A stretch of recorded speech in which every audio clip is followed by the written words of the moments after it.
It makes me very uncomfortable. Oh, heck yes. What makes you very uncomfortable, Joe? We're going to get right off to it. First off, oh my God, I missed the game and I watched it back this morning. You talking about the gag job of the century? Oh my goodness. Are we going to have to rename them the New York Heimlichs? Can we get Hans Perez, that Pacer fan that we were talking about a couple days ago? Where's he at? Is he walking around the streets? Oh my Are they still goodness. throwing garbage on him? Oh my goodness.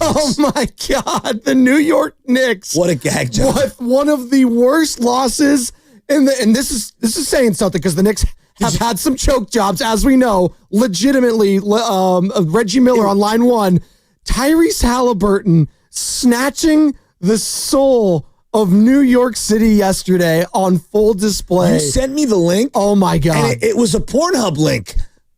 Well, okay. What was that? It was such a bad gag job. Oh God, Jesus.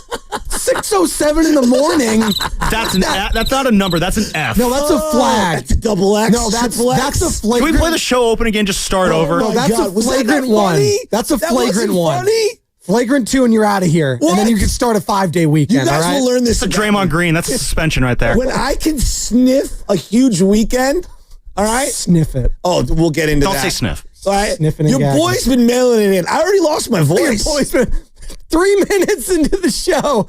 Your boy's mailing it in today. Hey, APB, if you're out there and you own a restaurant, I'm starving. Like, send us something. We're dying. I feel like we need to restart this show now. Oh, we're good. You know what happened? This is what happened. I'll be right with. This is what happened last night. Keep it a buck. We won the city championship last night. What does that for mean? The Olympic Club. Okay. It's the Double D Open. It's the basic, any team in the league, the best teams out there. What sport? What are we talking about? Softball, men's softball. And, it's the highest level of athleticism here in San Francisco. There's no other higher. Sure. And so we ended up winning the city championship last night, and I celebrated with half a beer. I haven't had a beer in months, years even. What kind of beer? It was a Coors Bud Light, I think. Okay. I couldn't even finish it. So it was like a quarter of an actual beer.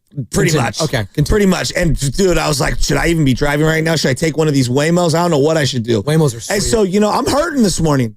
Dead serious. Hurting this morning. Hurting? Not really, but I am.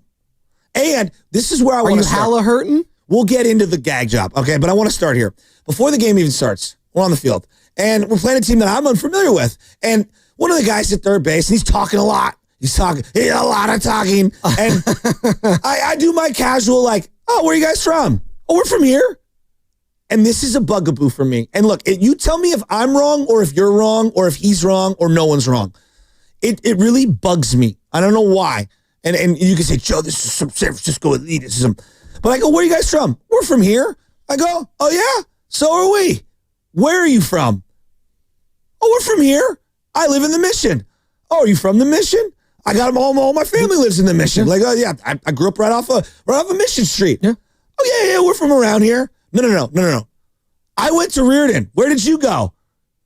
Yeah, I went around here. Bro, don't say you're from the city and me ask the drill down questions and find out you're not from the city. There's a difference between being from someplace and living in someplace. Absolutely. That is a big distinction. So if I ask Steiny, for example, Steiny, where are you from? Reading, Pennsylvania. Yes, but I've lived in Oakland for the last 30 years. And as I told him, I consider him a Bay Area native. Yeah. Because if you've been here for more than 20, 25 years. He's lived most of his life here now. You've set your roots here. Exactly. Yes. Oakland roots. You got to know your roots. You chose to come here. And in many ways, it's actually more admirable than just being born somewhere. Yeah. Right? Because you've chosen to create a home, a family, a life in a particular region.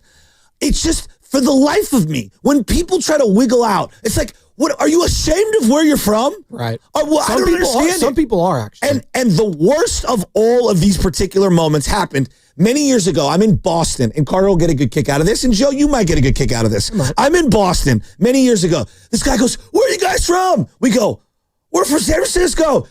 Me too. And we're like, no way. What part of San Francisco are you from? Oh, well, I'm kind of nearby. Oh, yeah? So my boy Seamus pulls out his ID. I'm from Poplar Street. Wait. Seamus in Boston? It cannot get more Irish His name's Seamus Donovan, too, by the way. Redhead, freckles, everything. I was thinking O'Neill. Pulls out his car. He's like, I'm from 26th Street in the Mission, blah, blah. Pulls out his ID. He used to always do this. He pulls out his ID to prove where he's from. The guy goes, let me see your ID. He goes, yeah, bust it out. Where do you think he's from? San Mateo. He lives in Lake Tahoe, Nevada. Not even California part. I go, dog, you're not even in the same state. And you're claiming San Francisco. Oh, that's great. Am I the wrong one? I'm asking. No. Am I being? And you I'm don't not, do that. But like, see, because it gets me excited because there's this San Francisco language, and I'm sure every little nook and cranny in the city. I'm sure people from Walnut Creek have this, these intricacies. I'm sure Oakland, wherever. If you say you're from the city, I will say to you, oh yeah? Either what neighborhood are you from or what school did you go to? Not college. We mean high school. Because if you say high school, I can drill down and I know exactly what era, people that went there. It's like, it's a whole like way of connecting. We call it like the, was it 5 degrees of separation, 3 degrees of Kevin Bacon, whatever the hell they call 6 degrees of Kevin Bacon, I think. Yeah. But when people say they're from the city and I go, oh yeah, what school or what neighborhood or whatever, I can detect the line like Pinocchio. Your nose is popping through the roof. Why do people do this? That's loosely Just tell me based on where my you're life. from. Yeah. I'm going to find out that you're a liar. Well, when you say you're from a certain place, cities are very important. Like you can't just claim New York City. Exactly. Like if you're from New Jersey, you're from New Jersey. Yes. You might have grown up and worked in the city your whole life, but you don't get to claim New York City as your birthplace, the place where you live. Like you could say, like when you visit there, it's like Jersey Ken. He works here. He's a producer. Yeah. Ken Luttrell. Yeah. He's probably hurting very bad. He's a big Knicks fan. He's probably hurting really, really bad. And he's a Mets fan. Yikes, Juan Soto. We'll get into that at some point as well.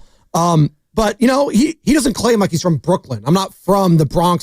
I'm from New Jersey, and I grew up rooting for all the New York teams. Yeah. Okay, but he never says he's from New York. He doesn't claim that. No. Way. There's a big distinction there. I agree. And I'm not from Oakland. I've lived in Oakland. I've lived in the East Bay now the last decade. My kids were born But you there. always say you're from.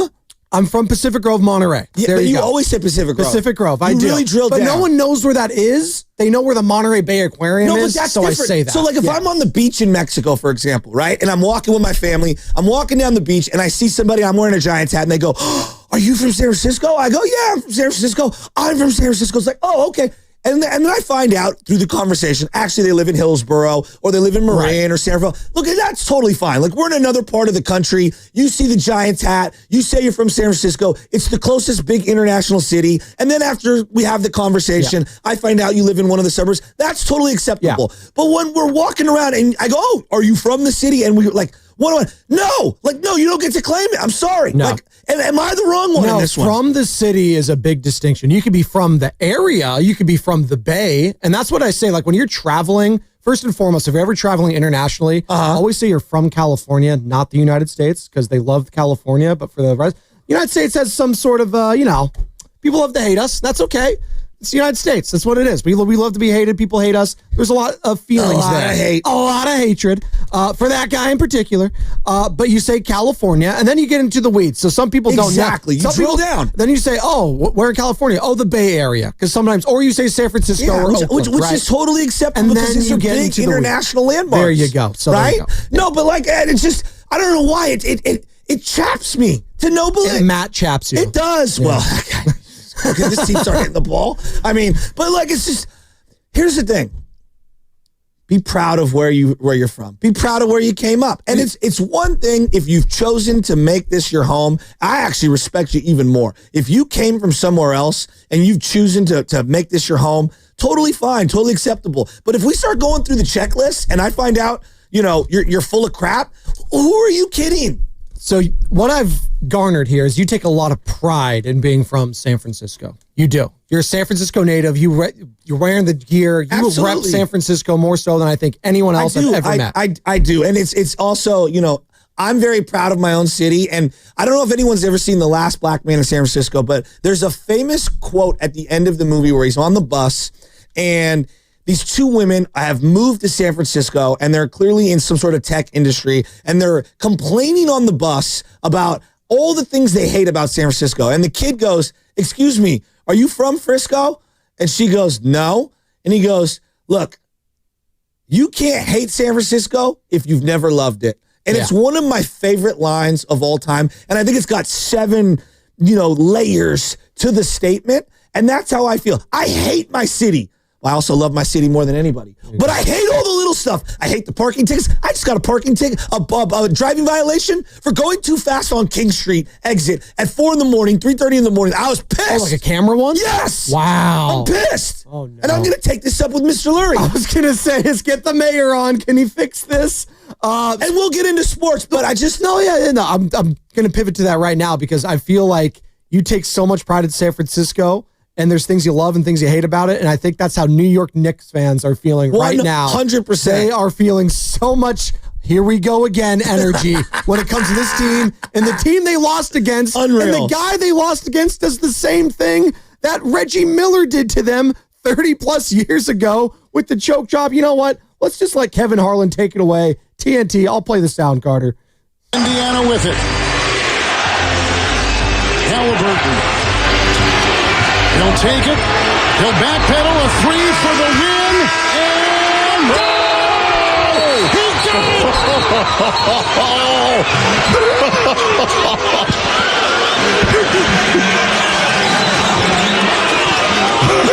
it! So they were in Madison Square Garden. Unreal. So that is quiet. Unreal. That is a quiet crowd in the background and a nervous crowd because the New York Knicks blew a 9-point lead in the final minute. And with 40 seconds to go, like 41 seconds to go, they had an 8-point lead. How do you lose that game? I mean, now, OG and Anobi just catch the ball and dunk it. Thank you. Well, that ended up being a 2-point shot. His foot was on the line. So it went to overtime, and they had another lead in overtime. But Tyrese Halliburton, Aaron Naismith turning into Stephen freaking Curry, 8 of 9 from beyond the arc, 30 points for him. He was the reason they even got to overtime, and Halliburton had that shot. And if the call doesn't do it justice if you don't see the play, the ball literally bounced and then went all the way up to Jupiter, came all the way back down, and went in the hoop. That honestly, if I'm a Knicks fan, that hurts me more. The fact that it bounced all the way up in the air and went down the way it did. It's like, are you serious? Seriously. How about Karl Anthony Towns? They have a whole new, there's like a whole new like drink special for him at Hot Dog on a Stick. It's called Lemon Booty. And that's what they've got it on. They've got it on the menu right now. Him breaking that second free throw. I mean, you got to be kidding. Oh, the collective gasp in Madison Square Garden when he made it, because they would have put up 4, and they probably, probably would have won the game then, but they should have won the game so many different times. I mean, they had a 5-point lead, I think, at one point with 34 seconds to go, and there was a 10-second difference between the shot clock and the game clock. So all you need to do, run it, even if you miss the shot, run it down to whatever it is, 10, 14 seconds, and you have a 5-point lead. You can't lose the game at that point. Unbelievable. So I put that on Tom Thibodeau. I put that on the players, Jalen Brunson, Karl Anthony Towns, Josh Hart, everyone. He hit the choke thing. So I was telling you guys before the series started that for me, right, some of my formative years of basketball love were the Knicks on Sunday, like I would call it the matinee special, 9 or noon. Pat Ewing. With Peter Vesey, interviewing people coming in and out of the locker room. NBC on NBA, or NBA on NBC, excuse me. The round ball rock sound that we were all accustomed to hearing now that they're coming back. Yep. But like Knicks Pacers was like 6 years in a row from like 93 to 2000 or whatever the specific dates were. That was one of the great rivalries in any sport that I had no attachment to whatsoever other than just being a fan of the sport. And so when I saw him hit the choke thing and I saw, populate all over the internet, I got all the feels. They had Reggie Miller in pregame with Draymond Green and all the guys from TNT and Charles Barkley and everything. And Reggie was going through the hatred back and forth. He goes, I was 3-3 in the matchup between Pacers Knicks, and how it was very, like a rivalry has to be somewhat balanced. Correct. Right? And he was talking about why they hated each other. And everybody hates John Starks now, but people don't remember, like, John Starks was a great competitor. Yep. Great competitor. For Tyrese Halliburton and the Pacers to come back and win that game, and Obi Toppin having a big play, the New York boy who was at one point a New York Knick. He was. Just, there's layers to this bad boy. Absolutely. And shout out to those watching on Naismith, are you kidding me? Brought to you by First NorCal Credit Union. For a low rate auto loan, apply online, or just ask for First NorCal financing at the dealer. We are coming live from the Laughing Monk Studios, Laughing Monk Righteously Brewed in San Francisco. We would love your participation today. Again, 888-957-9570. Same number to call or text, Joe. All right, I have a question. My boy, Della, who is always just feeding me nuggy nugs, all right, and I love you. He's kind of like a, like some rappers have a ghostwriter. Every now and then, I'll get a ghost take from my boy Della, and I think this is one of the greatest questions of all Does time. he ghost ride the whip? Well, I just want to give it to him. What's worse? Us not drafting Halliburton or the Kings having him, then trading him away? Oh, it's the Kings, absolutely. You had him, and you chose De'Aaron Fox, who's not even on your team anymore over him. They took 3 point guards in a row, basically. The Kings. They took De'Aaron Fox, Halliburton, and Davion Mitchell. And now they're left with who? Malik Monk and Demonis Sabonis? The Bulls. And the carcass of the Bulls. Basically, and then they got DeMar DeRozan. No. Like, come on. Not DeRozan. He's DeFrozen at this point. He's in the hyperbaric chamber. I don't know what he's doing out there. Do you think that the Pacers care even a little about anything Sabonis does? No. You think the Oklahoma City Thunder? He was at Oklahoma City Thunder at one point, Demonis Sabonis. I liked him at Gonzaga. We all did. Listen, he's a fine player. He's very fine. He had a good year. He's a very fine player. He's limited, though. He can't be your number one. I don't think he can be your number two. He's probably number 3 option, which is okay, but not when he's act to be like your number one if you're Sacramento. If I was Sacramento, I was watching that, and I've been watching Tyrese Halliburton go from all of a sudden these last few months, by the way, most overrated player, according to the players when they pulled a bunch of them. That has not aged well. No, he's gone from overrated to underrated within the span of the last month. Well, he's now, incredible. Now he's just he's properly rated. Now, he's an all-star. The shovel pass was unbelievable. I mean, multiple shots late. And this Naismith guy. Oh my God. I've never seen a dude hit 4 off-balance shots like that. That was incredible. Outside of maybe Steph Curry. No, I'm talking about a guy who's nobody that we've never even heard of. Like Steph Curry, I expect that from. He's one of the greatest players of all time. You know what I mean? Like Naismith. Are you kidding me? I know. It was one of the all-time collapses, though. So every great comeback is coupled with a horrible collapse. 28-3, right? Falcons, Patriots. I think that for me is probably on Exhibit A, and I know Kyle Shanahan knows all about that. He gets somehow gets the blame. Was Shanahan the offensive coordinator? I know, it's hilarious. By the way, we'll get to the 49ers because Brock Purdy did speak to the media yesterday. His deal now finalized. Kyle Thibodeau. Kurt Warner speaking. Was that yesterday or the day before? Kurt Warner talking with Willard Diggs. Very specific Purdy thoughts, and I owe some people an apology. Okay, we'll get to that.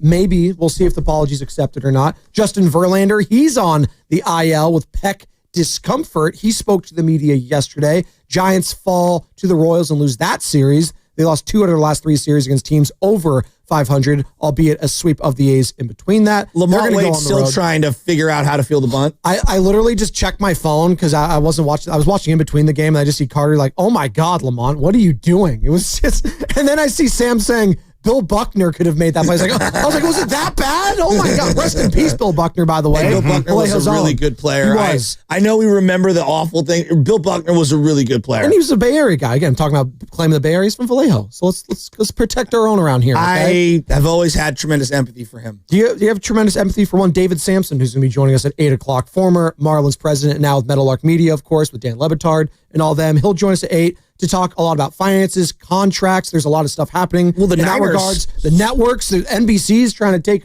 ESPN and their baseball package. They already have the NBA, so they're trying to go into MLB now. How does that all work? Yeah. And then Larry Bear, Giants president 920.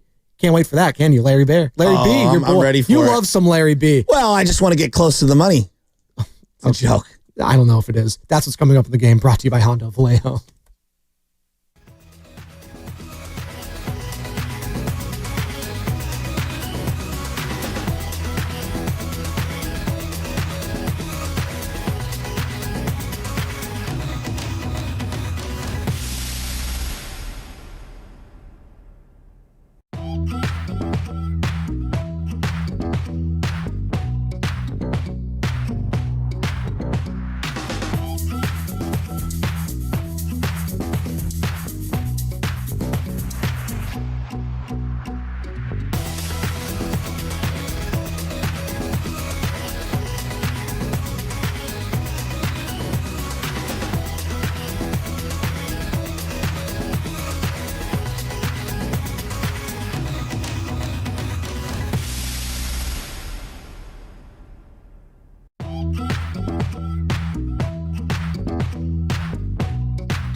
This is a certified hood classic.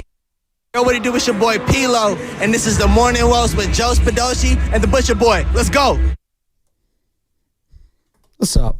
This beat. So sick. I was bumping this, and I looked like Harry Potter back to this time. I had the glasses and everything, so I was probably 12, 13, 06, right? Because they say in the song. R.I.P. Tracks a Million, by the way. Yeah. God, it was 19 years ago. 19 years ago. Sideshow. Joe, there are certain losses. The remix is sick, too, by Mr. Fab. There are certain losses in your life that stick with you forever, okay? And that game that they lost last night for the Knicks will stick with them and that fan base and some of those players forever. Even if they come out and win the series, which, I mean, I don't even, it's a game one, but those losses stick with you forever. Thank you, Sandlot. My dad told a story going back many, many, many years, okay? And I've heard this story so many times, I feel like I was there. We all have family stories like that. Absolutely. By the way, we're talking about the Knicks blowing a 9-point final minute lead in regulation against the Indiana Pacers in Game 1 of the Eastern Conference Finals. And it's going to overtime, and they lost that one. And Tyrese Halliburton with an incredible shot that bounced all the way up to the heavens above, and it went in, tied the game. And he was doing the Reggie Miller choke job symbol to the rest of Madison Square Garden. And Spike Lee, I'm sure, was there somewhere, and they kept panning to him. So continue. Why do you think, and you're a lot younger, and so maybe you don't, I obsess about the history of the Niners, right? That's fine. A lot of people don't know the backstory on the catch. You know, if I say to you, why was the catch such a powerful moment? Dwight Clark, Joe Montana versus the Cowboys. Changing of the guard. Now we see that in hindsight, but at the time, it was just the biggest win for that franchise up to that point. Okay. If you dig a little deeper, in the 70s, the Cowboys and Niners faced each other over and over and over again in the playoffs. And if I say the name Preston Riley to a bunch of old school Niner fans, okay, they're going to know exactly what I'm saying. And Preston Riley was the guy who couldn't recover the onside kick in the 72 playoff game after losing the first ever NFC Championship game, which was the final game ever at Kezar. They lost again the following year, and then they played again in the third year in the divisional round, okay? Niners-Cowboys. They kept facing each other over and over. Don Morton and Roger Staubach used to get flipped out for each other all the time by Tom Landry. The Niners had a 18-point lead in this game. My dad and John Bologna, his lifelong friend, best friend, family friend, they went to the game as high schoolers. They left the game early in the fourth to catch the bus home. That's such a Bob Spadoni move. They left the game early to catch the bus home. Listen to the game on the radio, in the bus, on the Muni, on the way back home. The Niners blew an 18-point lead where Staubach comes back into the game, okay, replaces Morton, and throws a touchdown pass. They do an onside kick late in the game that Preston Riley fails to recover. The Cowboys end up scoring again. And then John Brody throws a deep pass that gets negated by a hold call, and on the very next play, throws an interception to lose the game. And my dad and John Bologna have told that story to me hundreds of times. So much so that I had never seen the YouTube film until about 10 years ago, and it was as if I was there myself. I have now watched that game back 1,000 times, and how the Niners lost that game is beyond me. So when the Niners finally beat the Cowboys in 1981, it wasn't just the changing of the guard. For people my dad's age, it was, oh my God, we have finally overcome the demon of blowing an 18-point lead to the Cowboys and losing 3 consecutive years in a row in the playoffs to the Cowboys. And you lost in one of the most horrific ways of all time. I mean, prior to some of the other, crazy things that have happened at the end of games in the NFL, prior to the catch, one of the seminal moments late in the game was the recovered onside kick with Preston Riley fumbling the ball. It's one of the great late game gaffes, kind of like how the Knicks are going to be remembered for gaffing it away. And so when these things happen to you, like what happened to the Knicks last night, it doesn't just carry on to you. I wasn't even alive. It's 10 years before I was even born. And I know the story like I was there with my dad. And he said to me for years growing up, we will never leave a game early. Because the one time I left a game early, the Niners blew the divisional round playoff game against the Dallas Cowboys when me and John Bologna decided to catch the Muni bus home a little early because we thought they had it in the bag. Yep.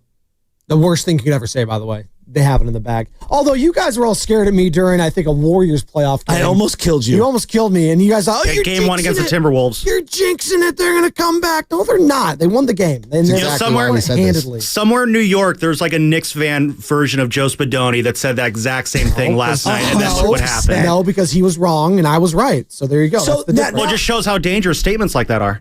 Now I'm going to give you my own particular, one that sticks with me for the rest of my life. Talking soul-crushing losses in our lifetime. We would love to hear from you. 888-957-9570. I've talked about this game a lot. Look, losing Game 7 to LeBron James and Kyrie Irving, being tied 2 minutes ago. On Father's Day. It's one of the worst losses. I'll never get over it. No. I don't care what happened with KD after. Just that game. I will never get over that game. Anderson Varejao, just the worst 2 minutes of his life in Game 7. It was just Festus fouling LeBron. It was awful. It went from the greatest season ever to the worst season ever in a span of just a week. And it's one of his famous highlights. That is going to be his crown. It's his crowning achievement. Yeah, I know. But I think for a lot of people my age, if I just say Game 6, it's either Clay or it's Scott Spezio that comes to mind. And one of the worst losses of all time. Scott Spezio? Scott Spezio hitting a home run off of Felix Rodriguez when the Giants were winning and Dusty Baker flipped the ball to Russ Ortiz. I'll never forget leaving the butcher shop. This is when I actually was one. And I hopped, this is before like the internet was in your hand as in the phone. I left Tower Market. The Giants were winning. I was on my way to Matt Murphy's house. He was plasticking his room so we could celebrate with champagne. Oh, like you guys were in like the locker room. You guys were doing that. You think I'm joking? No, I'm not. Let's see your face. I'm dead serious. I was on Muni. I got off Muni and looked inside of a bar because I was too young to be in a bar and saw what happened. Here is the play. You got a kata? It's okay. I thought he gave me the look and everything. It's okay. It's all right. He'll let us know. He's playing it off the computer right now. There's levels to it. If you say Darren Erstad, if you say David Eckstein, Tim Salmon, Sean Figgins, Alex Ochoa, Garrett Anderson, Troy Gloss. Hey, Spezio was underrated. My head explodes. Spezio, underrated player, by the way. Great utility guy, could play everywhere. I think he was a backup for Scott Rowland in St. Louis. I just say Scott Spezio to a diehard Giants fan, they want to vomit. Well, there's certain names like that. For me, as we're efforting that call, it always goes back to the 2014 AL wildcard game. I mean, John Lester just refusing to throw to first base when you're a left-handed pitcher, just looking at him. Just looking at Lorenzo Cain, looking at Gerard Dyson, looking at Terrence Gore. Like, who is that? Like, was a do or die wild card game? It was a do or die. So it was a do or die. So I think that might have been the first one or one of the first ones. What makes this a little unique? The Knicks, it's game one. Number one, it's game one. J.R. Smith doing what he did with LeBron when they called the timeout for a lot of Cleveland fans because they were livid. That was one of the livid. That was one of the greatest, if not the greatest, performance I've ever seen in a finals game that LeBron did in that game. Warriors should lost that game. He was so good. And for all of it to come down to J.R. Smith and the meme is so good. What the hell are you doing? But Joe, you don't get over some of these losses in a series. Yeah. At the end, when it's game 7, I get it. Game 6, every single Giants fan knew on the planet we lost that way. Yep. There's not a chance in hell we're winning game 7, and it all was because of this. The count full to Spezio, 3-2. Big pitch coming up. Rodriguez sets. The 3-2 pitch is belted to right field. Back on it goes Sanders at the wall. He can't get it. Home run! And they're back in the ball game. Scott Spezio, a 3-run home run to right field into the corner. And it's the Giants 5, the Angels 3 in the 7th. Felix Rodriguez was never the same. He actually was good at one point and was never the same. And it's one of the back-breaking moments of all time in San Francisco Giants history. I was convinced we were cursed. I was convinced we would never win. I was convinced we would never get over it. Angels Radio Network with the call right there. Yeah, that was one of the ones you look back on and say that was the moment. I look back, we were talking about it yesterday, actually. David Freese getting that clutch hit, clutch double, then the home run, Albert Pujols, all of it. When the Cardinals came back to beat the Texas Rangers, who were in their second consecutive World Series. They were a strike away twice in Game 6. Neftali Feliz, the closer. Yeah, he was awesome. That team, no, we forget that Rangers team was stacked. Yes. So Josh Hamilton was insane then. Nelson Cruz was a baller. Andrews Young Elvis, yeah. He was sick, dude. Yep. Was Michael Young on that team? Michael Young, so good. He was a really good David player. Murphy, remember that guy? He was Ian Kinsler. Yeah. Right? No, that team was really good. It's a really good team. And they were struck away twice. And then you knew once it got to the Game 7, they lost the game in excruciating fashion like that. You're not winning Game 7. No, it's backbreaking. You're done. You're cooked. backbreaking. And it's just, man, I'm telling you, man, things happen in sports that scars a fan base for the rest of their lives. And we'll continue talking about that because that's what we do on radio. We talk about scars in our lives when it comes to sports because that's what brings us all together at the end of the day, right? Victor in Pittsburgh will get to you on the other side. Talking about misery in sports. What's better than that? It's brought to you by Lucky California.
in the whole Bay Area, in the whole country. 95.7 The Game. Yeah, I'm not going to say anything about this beat. I won't talk about that. 888-957-9570, Joe. As you're looking at me with the biggest smirk on your face. We've been talking soul-crushing losses in sports, because that's really what brings us together as sports fans. Nothing brings us together more than talking about our worst losses, because wins are going to, it's like, no one, that's great. Do you remember any of your sports losses from when you actually played?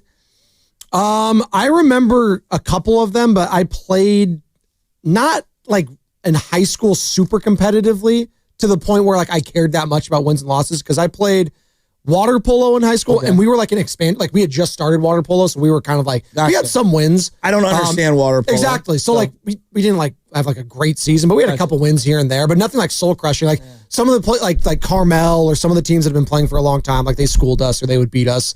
And it's like, whatever, because we were just starting as a program. Totally. But like in Little League, yeah, we'd have some ones that were like, how do we lose to that team sort of a thing? Because like we were kind of in the middle, not great, not bad, but like hovering, if you will.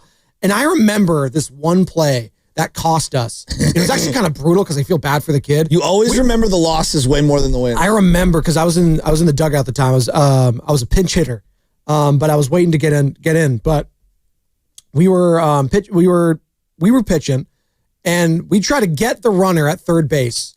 We were trying to pick him off or something, and the guy spins around. And mind you, 8, 9 years old, Joe. Like we probably shouldn't have been what are we doing here? We're not professionals. We're not in high school. Trying to pick off the runner at third. Like we're overthinking it. Turn around. Kid at third base wasn't paying attention. Was wearing glasses. Gets hit right in the eye. Just oh my goodness. Right in the face. Stop play. Gee, oh my God. Well, the runner ends up scoring, by the way. So that wasn't a good look either. But that's what I remember. I don't know if that answers your question, but that's what I remember. Isn't it weird? Soul crushing losses. I kind of felt more bad for the kid because he's going to remember that for the rest of his life. Just getting hit right in the face. Never wanted to play baseball again, probably. Well, things that I think of is like during these so for Indiana Pacer fans this morning, they're going to remember that sequence and those shots and that ball in the air forever in a good way. Oh, it felt like 10 years probably. Exactly. But it was literally like a millisecond. Right. Yeah. And then you think about how the Knicks are going to feel about something. One of the greatest moments in Seattle sports history is the Sherman Crabtree play. Oh. It's also simultaneously one of the biggest soul-crushing losses for any 49er fan about my age. Right. It is the greatest Seattle sports moment outside of Griffey, sliding into home. Beastquake, I'd pull up there. Marshawn Lynch. I think Sherman, they went to the Super Bowl. I know, it's on the list. Beastquake is on the list. For Crabtree, Crabtree was open and Sherman twisted in the air, batted it back, and Malcolm Smith happened to be there. It was an incredible play. It was either you're winning, you're in the Niners, you're winning, you're going to the Super Bowl, you're losing, and you're not going to the Super Bowl. But I think about the duality of the greatest Seattle sports moment ever and ending Harbaugh and the Niners and crushing our souls. That's one. Right and the last great Kaepernick moment, There's a lot of crushing Bay Area defeats, actually. We've had a lot of success here, and don't get it twisted. We are one of the most successful areas in American sports when it comes to championships, but that doesn't mean we don't have a lot of losses. I mean, you go to the A's, Kirk Gibson on line 1. I know. Game 1. It's one of the most seminal moments in sports history. 1988 World Series. I'm still mad. Right? There you go. I actually wanted the A's to win. No, my dad too. My dad's a big Giants fan like you, and that's the one time he'll root for the A's is when they were playing the Dodgers. I still can't believe it. And that's when the term was coined by Dennis Eckersley, Bay Area guy, Fremont, California. I'm sure he doesn't claim San Francisco. It's when he coined the term walk-off. It was a walk-off. It was just incredible. There you go. I think about the Derek Jeter play. That is one of the seminal moments in the history of baseball, right? I still think he was safe. If we had instant replay back there, I think he was safe, but you got to slide. But Joe, it's the highlight you see all over, okay? I think about the LeBron batting Iggy is on every finals montage when they come back and forth from the break, and it's one of our lowest moments. There you go. I think about Kyrie shooting it over whoever was closing them out. I forget who. That's one of our worst moments. And Steph doing why are you doing a behind the back pass? Why are you doing that? What in that situation? My dad broke the remote. I'll never forget it. Eating just dinner in silence with Grandpa, and my wife was ready to kill all of us. And I don't mean to. Well, I'm laughing because that's what you remember though. Because in hindsight, you won more and it's okay. But I feel that presence because I'm that guy, just sitting in silence and just seething. I almost being broke so the mad. television. No, I feel you. I feel you on that. Your dad was probably like, I can't find the Tom. that was him. Look. The Niners losing a 10-point lead to the Rams in SoFi Stadium, which is Stafford's finest moment outside of the Super Bowl win. But that 10-point comeback, and I had to be there firsthand to be able to walk out on that, soul crushing.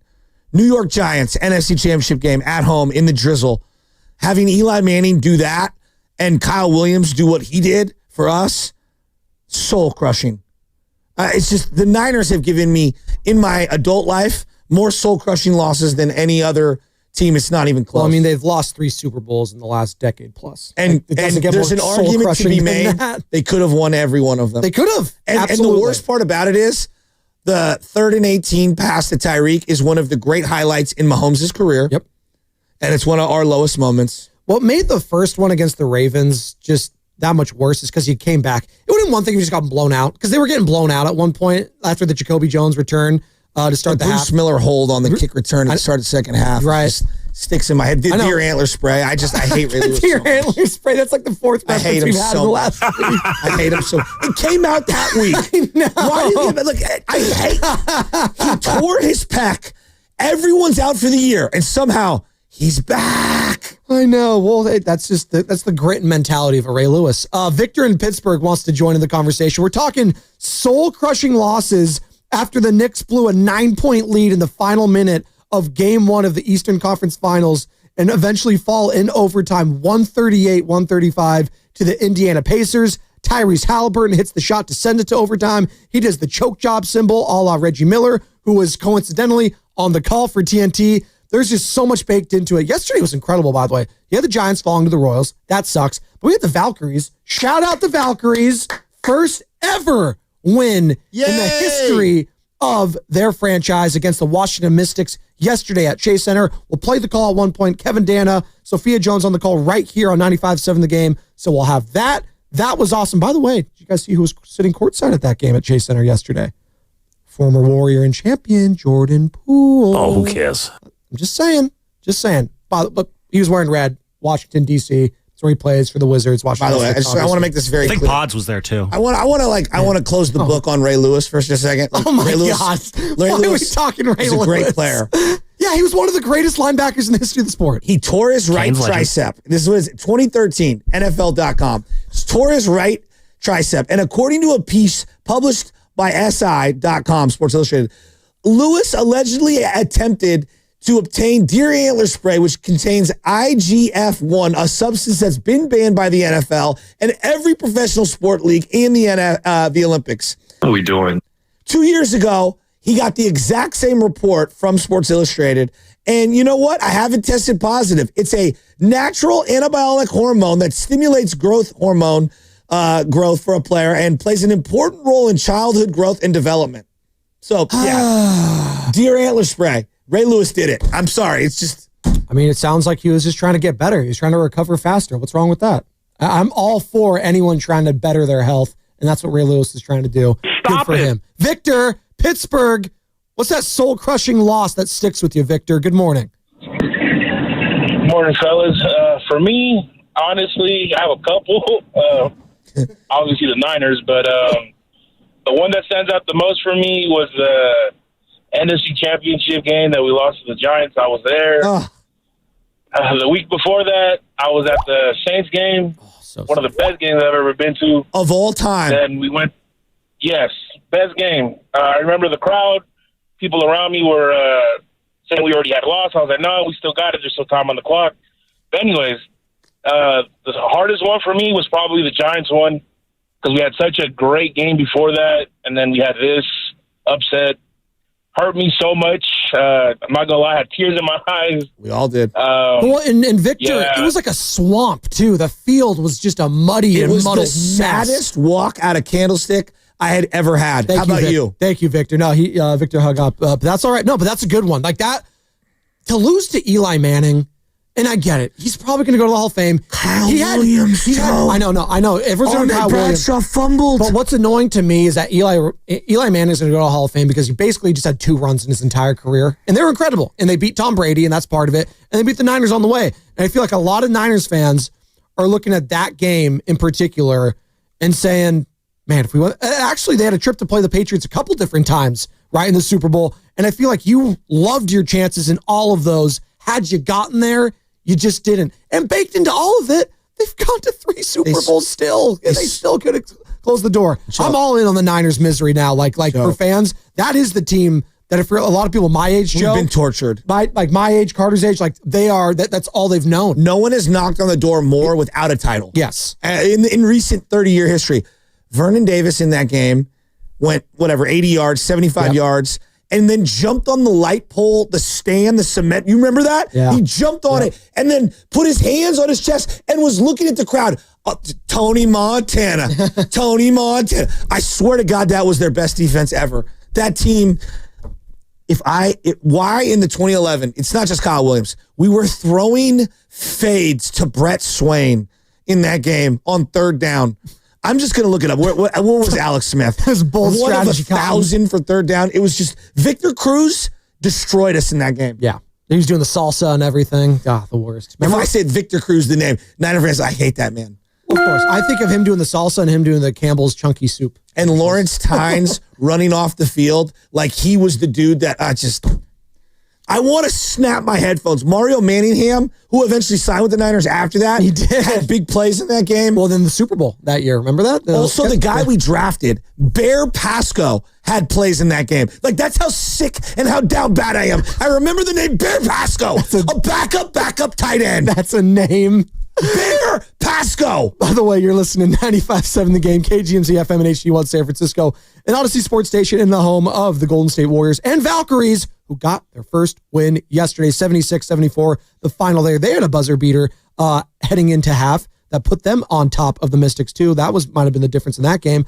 And we are always live in the free Odyssey app, where you can find the Valkyries and the Warriors, and coming to you live from the Laughing Monk Studios at Spadoni at Chasky. 1 hour down, 3 more to go here. We got David Sampson, 8 o'clock, former Marlins president, now with Meadowlark Media, talking all things contracts, talking networks, talking NBC. Are they now getting basketball and baseball? That's pretty crazy. Plus, speaking of baseball, Larry Baer, Giants president and CEO, joining us at 9:20. Remember, he coined the phrase of the season, don't be a stranger. And hey, low key, Giants is Oracle Park is popping. You see on a Wednesday yesterday, well, it was. noon game? It looked like a sellout. I know it wasn't, but it looked like one. Did you see there was one fan that was sleeping?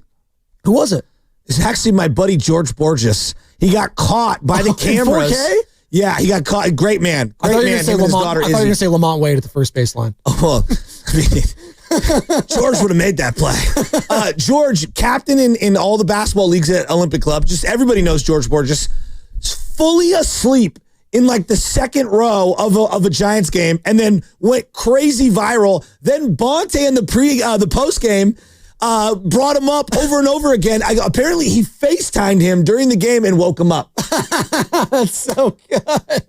He got caught in the sun falling asleep. Bonte will be joining us tomorrow in studio in the 9 o'clock hour. Cannot wait for that. Bonte crushing it on the pre and post game for the Giants on NBC Sports. We got a lot of calls here. Richie Rich, Eric, JC. I'm a sick man. I'm telling you this, and I mean this with all my heart. There are certain games that once you have them happen to you, you recognize and acknowledge the greatness of someone else, and you go, I can never, I hate you, but I can't dog you. Kyrie Irving, after that 2016 finals, the finishes he had around the rim, everything. I walked away from that finals going, Kyrie's one of the best players I've ever seen in my life. Right? Just period. I hate him, but I respect him. Eli Manning in the 2011 NFC Championship game evaded sacks by throwing the ball away. It was one of the greatest performances I have ever seen from a quarterback under crazy duress. They should have sacked that man 1,000 times in that game. Aldon Smith, Justin Smith, Ray McDonald, Ahmed Brooks, Navarro Bowman, Patrick Willis, our front seven demolished them. And we could not sack that man. No. And I'll go to my deathbed saying that Ahmed Brooks and Navarro Bowman ripped the ball out of Ahmed Bradshaw's hands in the Ahmad flat, Bradshaw, and that play was blown early. It's one of the worst games of all time. And Kyle Williams on the sideline. Nah, it didn't hit me, dog. This is the pre-internet. Everything's on your phone. There was no Wi-Fi at Candlestick, and we're like scrolling the early infancy of Twitter. Can I see a replay? There's no replay of that. And the old Candlestick Jumbotron wouldn't show the replay. Kyle Williams telling teammates, nah, it didn't touch me. Dog, it touched you. Not once, twice. I was screaming from my streets. Don't even put a kick returner back there. Don't put a just get the ball back. I don't care if it lands at the 1. I don't care where it lands. Just don't put anyone back there. I want to break my headphones thinking about that game. I really do. We are cursed when it comes to special teams. Cursed. Don't worry, got a new special teams coordinator. And it's ironic. It's ironic that they won via special teams, the Giants, because we beat them in the 0-2 wild card game because Troy Junkin or whatever the heck his name botched the snap on the field goal in the greatest comeback of all time. Garcia with T.O. throwing to Ty Streets. The 0-2 wild card game. It was chalky, and I think Kerry Collins. It's one of the wildest games of all time. You say Ahmad Bradshaw, by the way. I mean, the fumble in that game. Like that wasn't called 2014 or not 2014, 2013 NFC Championship game. Yes, that's literally sticking in my mind right now. Like I'll never. And then I think of Brandon Jacobs and that guy. Brandon Jacobs, Niners legend, by the way. I could not stand him and Braylon Edwards. I could not stand Brandon Jacobs at all. Neither could Harbaugh. I know he could. He stayed about 5 seconds. Eric's in Richmond. He has a hockey. He has a hockey collapse. 888-957-957. No, we're not going too long on this. This is what we talk about in sports, Joe. Soul-crushing losses, all right? We'll get to Brock Purdy. We'll get to him talking about the contracts. Why do you remember every weird detail of these, losses? Because that's what we do as sports fans. This is what we live for. We love the championships. We love all those moments, but nothing brings us closer than talking about heartbreak. It's like love. Like, why do you think there's so many songs about, loving and losing love and all of that heartbreak? That's what we live for. I think about all the time Shanahan running down the sidelines, firing the iPad or the Surface and calling timeout and just ready to just kill Steve Wilkes. Yeah. And Bonte going, what are we doing? Why is Bosa on the sidelines? Why is Bosa on the sidelines? Like, there's these weird details that you remember from these games. Absolutely. Eric's in Richmond. He's been hanging on tight. He has a soul-crushing loss he wants to get into. Eric, you're on the Morning Roast. What's up, man? Hey, guys. Thanks for taking my call. So my soul-crushing loss is the 93 AFC Championship game between the Oilers and the Bills. Oh, my God. Frank Reich came in for Jim Kelly after he went down. We're winning 31-3 at halftime. Yeah, and then 35-3, I think, in the third quarter. I was like, it's in the bag. So I went and took a shower. And when I came back, it's 35-28. I'm like, what the hell is going on? And we lose that game, man. That was crazy, man. Crazy. I knew right away, Eric. Frank Reich. Yep. Frank Reich. By the way, those Bills who's now teams, the head coach at Stanford, by the way. I loved those Bills teams. Thurman Thomas, Andre Reed. Those teams were amazing. Bruce Smith, one of the greatest football players we never bring up. Yeah, that's, I think of certain football games because football, it's just in the playoffs, it's just one game. So it's different when so the Knicks can still win the series and they'll look back and say, man, that was a tough loss. We won the series. But in football, you're done. What was the play that Lorenzo Neal was a part of? The Music City Miracle. Music City Miracle. Tennessee Titans. Yes, absolutely. It's one of the greatest plays of all time. Absolutely. Everyone remembers it. It was a forward pass, but it was still great. And they didn't, probably should have reviewed it at that point, but.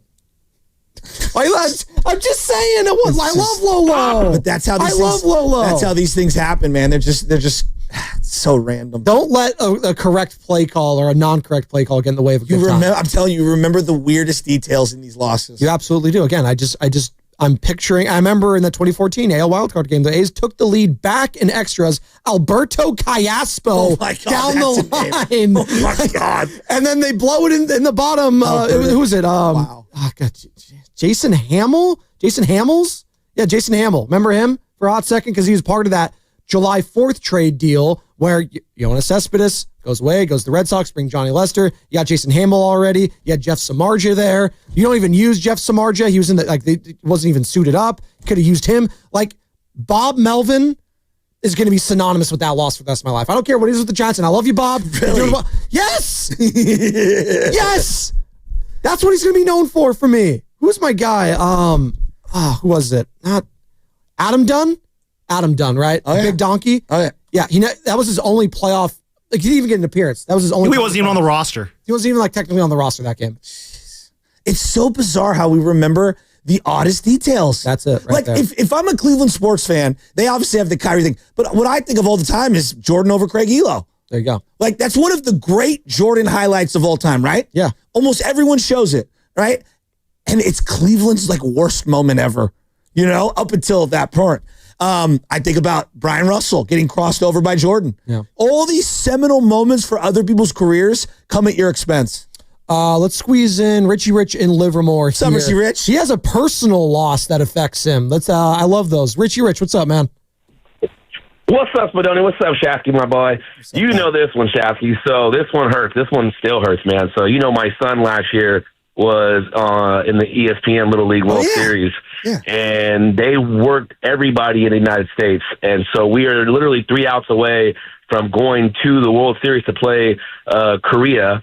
And lo and behold, the kid from Louisiana, who is 0 for 13 on the whole tournament, catches a slider and crushes it 250 over the fence to take the lead, and we didn't recover, dude, and we lost. And that one, to see my son, I mean, he still is crushed, dude, till this day. And mind you, these Livermore boys fought every game from behind and kept winning. We're like, dude, they just keep doing it. And this one crushed them, dude. It crushed me. I still look back dude, they literally were 3 outs away from taking the United States championship and going to the World Series, man. That was tough, Shafty. Oh, my God. Imagine being those guys 20 years from now when they all have kids and they're all sitting down and hanging out. They're going to bring that up for the rest of their lives. I still bring up this kid, Emmett, from St. Cecilia's, got a hit off of Will Grove, 5th grade, Larson Park, championship. Will couldn't throw a strike. Emmett fouled off 1,000 pitches, hit a bloop single, and we lost to St. Cecilia's. And to this day, if I see Emmett, I think about him getting a hit off Will Grove when he had no chance to get a hit. And Will, it was just, it's funny how you remember those losses when you're a kid. You always remember the tough ones. By the way, we're talking about this because the Knicks fall to the Pacers in dramatic fashion. Knicks had a 9-point lead heading into the final minute of regulation. They blow it, goes to overtime. They lose the game. One of the gag jobs of the century. What is your most soul-crushing loss as a sports fan? It's easy. It's an easy question, but you know what? There's a lot of them in sports. Sometimes it can be personal, like Richie Rich said right there. There are no wrong answers here. 888-957-9570. By the way, keep it to basketball. Valkyries, shout out them again, because we are your home of the Golden State Warriors and Valkyries right here, 95.7 The Game. And find it all on the Odyssey app, as well as the 95.7 The Game dial. Valkyries get their first win of their franchise. Of the season, but of the franchise. They're 1-1 now, 76-74 over the Washington Mystics. You had Jordan Poole courtside. You had Brandon Podziemski courtside. It was a great time. And you know what? Let's play this heading out of the break. We'll come on back, take more of your calls, more of your texts. But this is how it sounded heading into break right here, 95.7 The Game. The final call for the first Valkyries win of the season. Shout them out. 4.7 to go, and they got a foul. They don't. Thrown ahead to Carlo Waits. He will lay it up after the buzzer, but the Valkyries win 76-74. And the first win in Golden State Valkyries history. Kevin Dana, Sophia Jones on the call right here on 95.7 The Game, and it's brought to you by the San Francisco International Airport.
Who? Shut up. This is Oreo Cookie from Oakland, California, and it's plain to see you can't change me because I'm going to be a roaster for life. What's up, Oreo Cookie? Me and Carter jamming in the morning, Joe. Yeah. Hop on. Oh, I'm not. I've been talking about the beats all morning. I mean, literally my first comments coming out of the breaks have been the songs. Been great. Carter's vibing. He's got his beanie on. Looking like Slim Shady out there. I can't wear beanies indoors. No, I'm not a beanie indoor guy either. Outside, golf. I'm a big golf beanie guy. In the morning. My hair gets all messed up. Totally. Speaking of all messed up, that's how New York sports fans are feeling right now. Although the Yankees, they had a plucky little walk-off yesterday, so that feels good in the regular season, right? I've been monitoring the Yankee-Mets situation. Oh, what's going on? Well, Juan Soto took 8,000 pitches in a row without swinging yesterday. Oh, God. Something's up. Something is up there. But, that's just New York sports. And you know what? It is. I'm rooting for the Knicks fans there, but not the ones that threw garbage in our guy Hans Perez, firefighter and just a great overall man. How good is he feeling today, by the way? Great. That guy's feeling amazing right now. So good for him and good for the Pacers. But real quick, we'll get back one man's trash is another man's treasure. Right. We'll get he's a treasure today. Into soul crushing losses because we got Carlos, we got J-Dub, we got JC, we got Jay in the Bay. A lot of Jays wanted to join Joe and Joe here on the morning roast. But coming out of Indiana, some sad news yesterday. The Colts owner and CEO Jim Irsay passed away at the age of 65, man. And obviously his demons have been well documented. Substance abuse, alcohol. But every single person I know that has met him and had interactions with him, they come off loving the guy. He's very personable, very caring, very kind to them. But obviously he had his own demons, and 65 is just too young. And that's sad. That sucks. I'm glad you brought that up. It's I had it, and I'm going to make this about myself for just a second, but my family's had a lot of different substance issues. I myself have had some substance abuse issues in my life that I've had to battle through, and I watched a lot of my dad's friends that struggled for many, many, many, many years all pass in their 50s and into their early 60s, and it's just too young. But I would say to anybody out there that is struggling, it's freaking hard. It really is. But you have people that love you and care about you. And if you can, do everything you can to try to get the help required. Because I do believe it's a disease to a degree. And you need to get the help that is required so that you can try to salvage your life. Because the older you get, the harder it is to recover from those things. And it's like a piano on your chest. And so for him to pass away, people are going to look at it and they're going to go, 65, wow, it's way too young. I've seen people dying in their 40s and 50s that were my dad's friends that struggled for many, many years. I saw my dad die in his mid 60s, and so, and my dad's was heart related. But he had his own struggles with stuff. And so, as we talk about the Irsay passing, I think it's an opportunity for those that are struggling, that are listening to me right now. Today's the day. Today's the day where you can hopefully turn your life around. Yeah. My goal is to live to be 100. That is my goal. I say it all the time.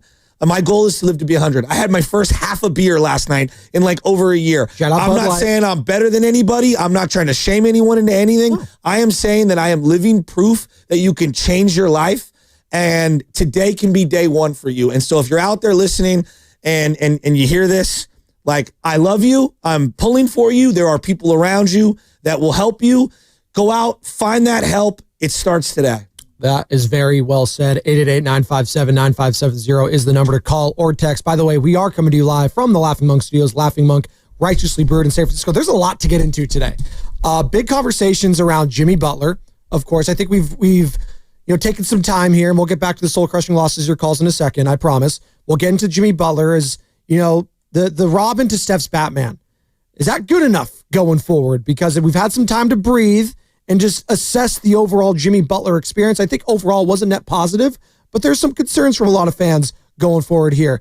Are there still concerns, though, about Brock Purdy and his contract? We'll get to that. I have an apology to issue. Okay. Oh, that's big. Yeah, so let's say about 30 minutes, I will issue an apology. Okay, and we'll see regarding the Niners and Purdy. I'm going to accept it or not on Brock's behalf. So we'll get into that. And Brock spoke to the media yesterday, and we'll hear his thoughts. Kurt Warner spoke with Willard and Dibbs this week on Brock Purdy and him going forward. There's a lot to get into in the NFL front there. By the way, as we mentioned yesterday, the tush push is here to stay. And I guess Jed York was getting a little tired of Jeffrey Lurie and the Philadelphia Eagles filibustering. That's my owner. That's your owner? Yeah, Jed York stood up in front of the crowd. You sound like DMX there for a second. That's my owner. No. Rough I Riders. come to you tired and weak. I come to you looking for hunger, and you bring food. Like I love DMX. All right, look, if I was a rapper, I'd have been a DMX style rapper, more Tupac DMX. I lean more passion. Okay, not as much Biggie, but the flows, stuff like that, more passion and like. My dog said, but speaking of dogs, there's a lot of dogs right there with the Golden State Valkyries. They showed some dog in them, some fight. They got a win, their first ever win in the history of their franchise. 76-74 of the Washington Mystics. Purple flag here. I'm going to steal. Dude, no, can we put that up here? Yeah, I want to put this behind me. I love the Dubs. Can we put that on instead? I actually got a phone call from my buddy Zach yesterday. I was on my way out the door going to a softball game. He goes, I got 2 tickets to the Valkyries. I'm a season ticket holder. Would you want to go to the game? I go, hey, bro, I can't go to the game tonight, but I am going to call you up. I want these tickets. Hell yeah. Me and my mother-in-law, my son, my wife, we are dying to go. And then we can go to a Roots game. How about that? I like it. Let's go. All of it. Valkyries, Roots, all of it right here. I saw a guy wearing a Ballers hat yesterday. Ballers? Yeah, the green Ballers hat. The shot collar? Ballers, yeah. Let's go. JC Hayward, speaking of ballers, JC and Hayward. What's up, ballers. JC? What you got? What's that soul-crushing loss that sticks with you, JC? JC? Hey, guys. How's it going? What's up, man? What you got? Hello. Yeah, you're on. Hey, how's it going? Hey, I'm a little younger than you guys, but in 2014, I was 12 years old. Oakland Athletics against Kansas City Royals, wild card game. If I'm not mistaken, we were up 8-0 in the 7th inning. And my mom told me I cried after that game. And Salvador Perez hit the walk-off double, but that one just hurt me. We were great that year. I thought, and we could have gone to the World Series and beat the Giants. I know you're a Giants fan and all that, but you know what I'm saying. Royals went there, we would have won it. All right, guys, have a good one. Thank you. I do not believe they were up 8-0 in that game. Brandon Moss did have a 3-run jack. I want to say their largest lead at one point was either 3 or 5. Again, that was 11 years ago. So let's see. A's scored 2 runs in the first, then the Royals, and then, okay, so they were up 7-3. So they had a 4-run lead was their highest there. Okay. So 4-run lead, and that's heading into the 7th. And then to the 8th, they also had a 4-run lead, and that's when the wheels came off. 3 runs, and then at the bottom of the 9th, and then all of a sudden we're in extra innings, and then the A's take another lead, which makes it worse. Yes. When you blow the lead and then get the lead back Yes. and then blow it again, that's just sticking the knife and twisting it into a fan base. And yeah, so it wasn't an 8-0 lead. They had a 4-run lead for most of it until the 8th inning, and then the wheels fell off, and you couldn't throw to first base. And it was over. And that sucked as an A's fan. And that's one that's I'm never going to get over it. I am never going to get over it. And it felt like since that point, they could never win a wild card game again. I know they had the COVID year where they technically got out of the wild card hump because they beat the White Sox in remember it was like the bubble, if you will, at the Coliseum. They had all the fake fans in the stands. And then they ended up playing the Houston Astros and the Dodgers Stadium. Remember, it was so weird. It was like at Chavez Ravine, and the balls were flying everywhere. Everyone was hitting home runs, but they couldn't get over the hump there. I think Marcus Semien had an error, and then the wheels came off there. And that felt like that was the last real legit shot for an Oakland A's team because they had everyone, right? They had Semien balling, Matt Olson was balling, Matt Chapman, Mark Hanna. They had everyone playing well there, and they just couldn't get it done. And it was unfortunate. And now it's the Sacramento, Vegas A's of wherever the hell they're from. So, yeah, that is the lasting image for A's fans. Or if you go way back, Derek Jeter. And as you've mentioned, Jeremy Giambi, obviously another guy.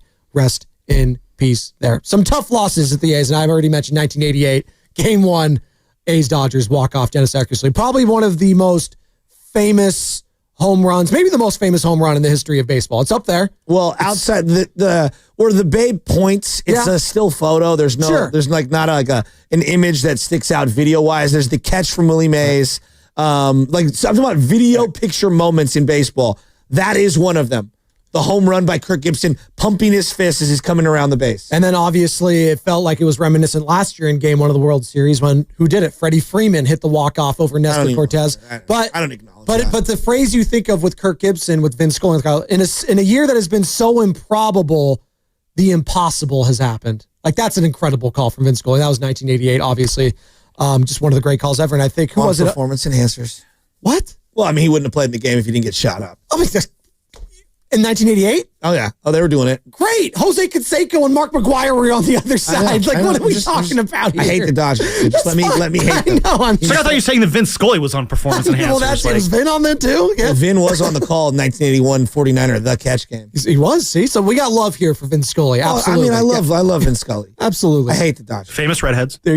Thank you, Sam. You're talking about Dodger losses. The game 5 against the Giants tied 1-1 late in the game, and Bellinger gets the hit, and it's going to stick in my head forever. Oh, you were actually there. You were a meme. You were on TV. Bellinger was 0 for the season. Okay, the guy was so bad. He looked like he'd been popping pills for months on end. He was so malnourished, and he was awful. And they just could not throw a strike to him. Why does it always go back to drugs with you? Tell me that Bellinger's eyes look like he's perpetually that he's taking a bong rip. So malnourished that game. Remember in that season, Dave Fleming, our guy who joined us yesterday, had the call of Bellinger's so high. He throws it so high. It's still in the Garlic Fries and Baseball Guys intro. That Is call. it? There you go. Logan. Who was the guy? Longoria hit the home run in the windy game down in L.A. Was that game 3? Yeah, I think so. God, what a series. It was an incredible Buster's series. home run, first inning of that is one of the great Buster moments of all time. It was great. Carlos Alameda wants to join the conversation. Carlos, what's up, man? What's that soul-crushing loss that sticks with you? Oh, man. For me, it was back in October of 2007 when my Cal Golden Bears were number 2 in the country, and LSU just lost they were number 1, if I remember correctly, in triple overtime, and it was there for the taking. And just this horrible Kevin Riley scramble, which I was a teacher back then, and I remember my students thinking I was in mourning for a week, and I just had to wave it off and say, nah, it's just college football. But, yeah, that one hurt, y'all. Tough. That's a tough scene. Cal had some moments there where if things went their way, right, against USC. I'm not going to lie to you guys. I was sobbing after that happened. No. Sobbing. I was despondent, too, after that one. If I say Cal, early 2000s, the name that comes to my mind is Mac Brown campaigning for them to be in the Rose Bowl over Cal. Does anyone remember that? Mm-hmm. Well, did you hear Mac Brown yesterday just taking shots at Belichick and UNC, obviously former head coach there. Well, I didn't know. Mac Brown saying that UNC is now lowering the academic standards as soon as Bill Belichick got there so they can get more recruits. Newsflash, Mac Brown. Of all the people that I want to hear from regarding education and standards, give me a break. More like Whack Brown. Thank you. That's a 4. And college sports has been a joke for a... I was going to say, is University of North Carolina, again, I'm not well versed. Jason Kidd went to Cal for 5 seconds. Are they like a legit academic institution? I know Duke is. UNC, I don't think of like it's a safety school. Yeah, come on, please. Like, come on. What? A safety school? It's a what? It's a safety school. Oh, is that it's the a one school you're going to get into? Yeah, for me, Florida State was my safety school. People go to Duke. UNC is their safety school. I've never heard of it. Yeah, no, that's usually the junior colleges. Remember, I didn't go to college. For everyone. That's all right. You know, you're living proof that you don't need to go to college. Well, it's a pathway for some. I recommend it. But it's not a pathway for everyone. That's okay. I would agree there. There you go. Jay is in the Bay. What's that worst loss for you, Jay? Good morning. Good morning, y'all, man. Hey, good morning. Hey, so for me, it was losing back-to-back years with your guys' pitcher, Justin Verlander. I remember being there. I didn't get to the 2012, but the 2013 I was there, and Grant Balfour came onto the mound, and it was just like this depressing feeling watching him walk. And I just knew it was over. And, yeah, I'd have to say that's why up there is the most heartbreaking one. Hey, that's not a bad one. Justin Verlander is synonymous with the Bay Area forever in multiple reasons. On one side of the Bay, he is the A's version that the Niners think of Patrick Mahomes. That's Justin Verlander for A's fans. Yeah. He killed him. That was peak Verlander, too. He's insane. You just could not touch the guy. Game 5, he was that great. And credit, I think in the Game 5, he might have been going, what was that, in 2013, was that against Sonny Gray? I want to say it was a rookie. Sonny Gray was in one of them, and he was equally as good. But again, there's levels to this, and Justin Verlander might be the greatest pitcher of his generation. I think it's him and Clayton Kershaw. As far as my money, I'm probably taking Verlander because of what he did later in his career with the Houston Astros. But yeah, I'm not mad at you for saying that. Back-to-back years, 2012 and 2013, Justin Verlander ending the A's season. It was tough, but also I go back to, what was it? Was it Game 3 in the ALDS in 2013 when you're up 2-0 already and you had the bases loaded against Scherzer and you couldn't get a run in, no outs? That that's where you lost the series when you go back to. Like, that's the one for me. That was a very, very tough So one. I'm going to give you one of the worst losses of the Curry era that no one ever brings up except me.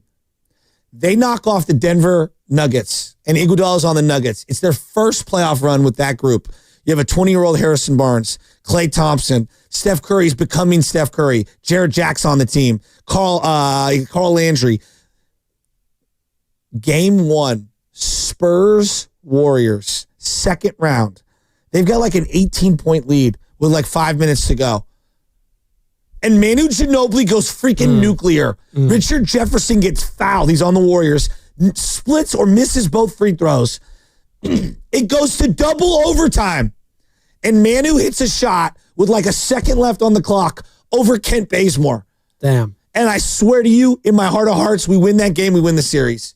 That team went on to, I believe, win the championship that year. I found out the game that we're referring to. So the 2013 Game 5 ALDS, it was Sonny Gray, went 5 innings, 6 hits, 3 earned. Remember, he was a rookie that year. Sonny Gray was he's still so underrated as far as I'm concerned. He was one of the guys I wanted the Giants to go after when he was up for free agency. But Sonny Gray, as a rookie, going up against Justin Verlander. Verlander went 8 innings, 2 hits, 10 Ks, 1 walk. You know who the closer was for Detroit? Who?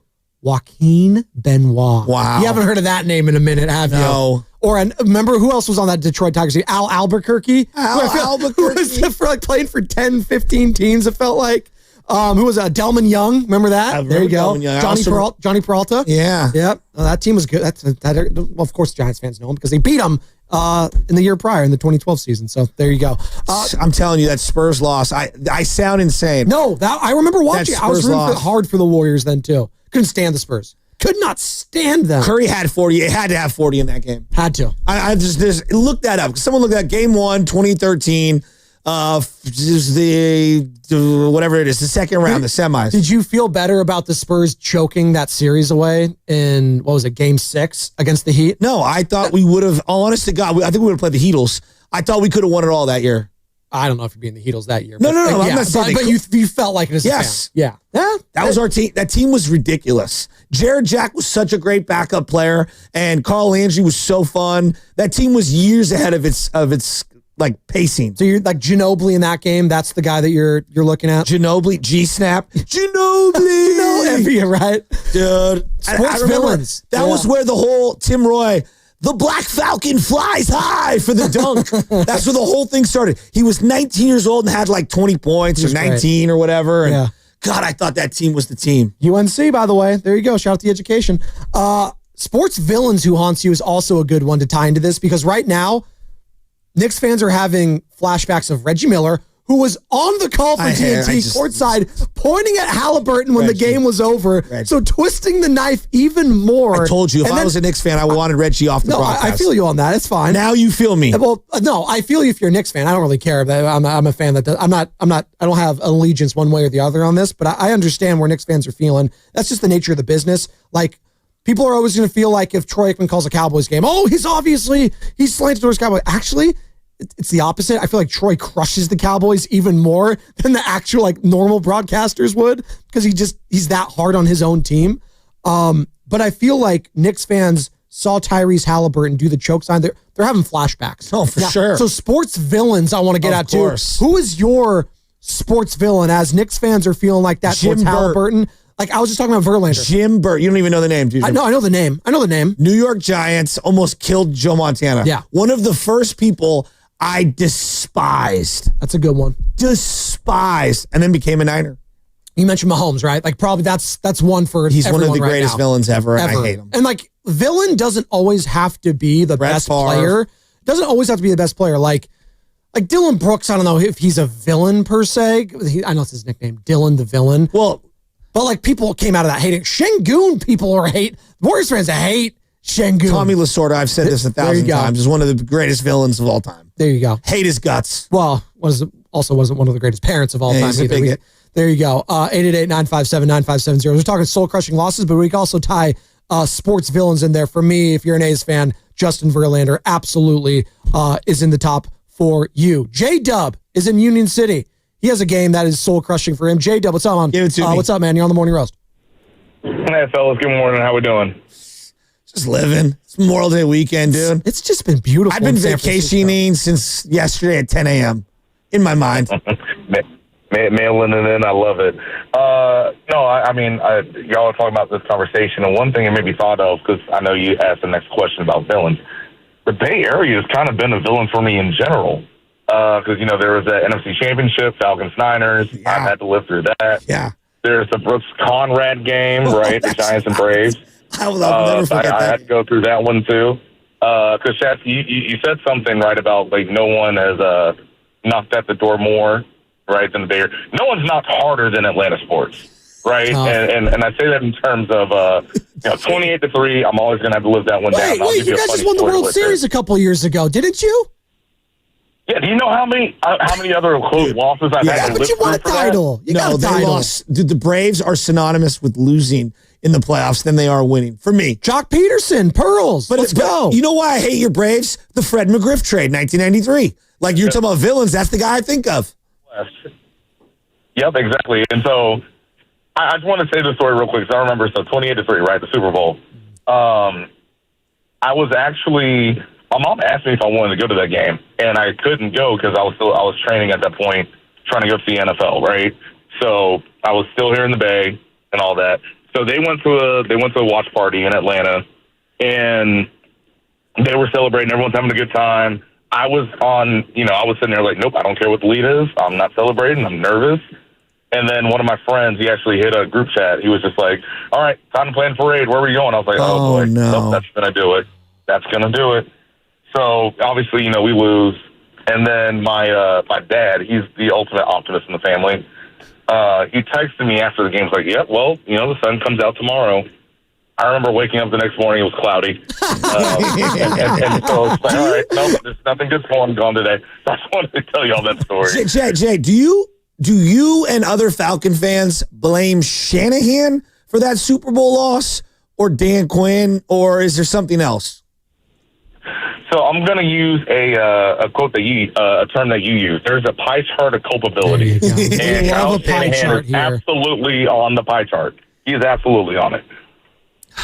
J-Dub, thank you. Falcons definitely are synonymous with soul crushing. That is the game that solidified to me Tom Brady being the GOAT, was that 28-3 comeback. That's the greatest comeback still from a team I've ever seen in my life. Again, all great comebacks are equally great collapses on the opposite end.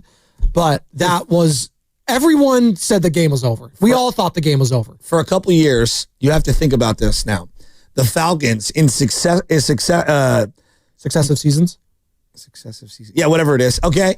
There was the final play candlestick, the Navarro Bowman pick six. Pick at the stick. Which got them into the playoffs. Remember okay. And then the year before, Bowman batted down a ball to Tony Gonzalez. They were up 17-3 in that NFC Championship game. 17-3. The Niners fumbled on the goal line. I believe Michael Crabtree fumbled on the goal line. And Frank Gore did the dirty bird. It was one of the greatest Niner games of all time. Was the running back Michael Turner? Oh, right? Michael Turner. Yeah, Tony Gonzalez, you mentioned him. Roddy White was sick there. Roddy White is so underrated. He was so damn good. Thomas Deku from Cal. Wasn't Julio Jones wasn't there yet for that one. I don't want to say. I don't think he was quite there yet. But obviously in that other run, the 28-3, Julio was so...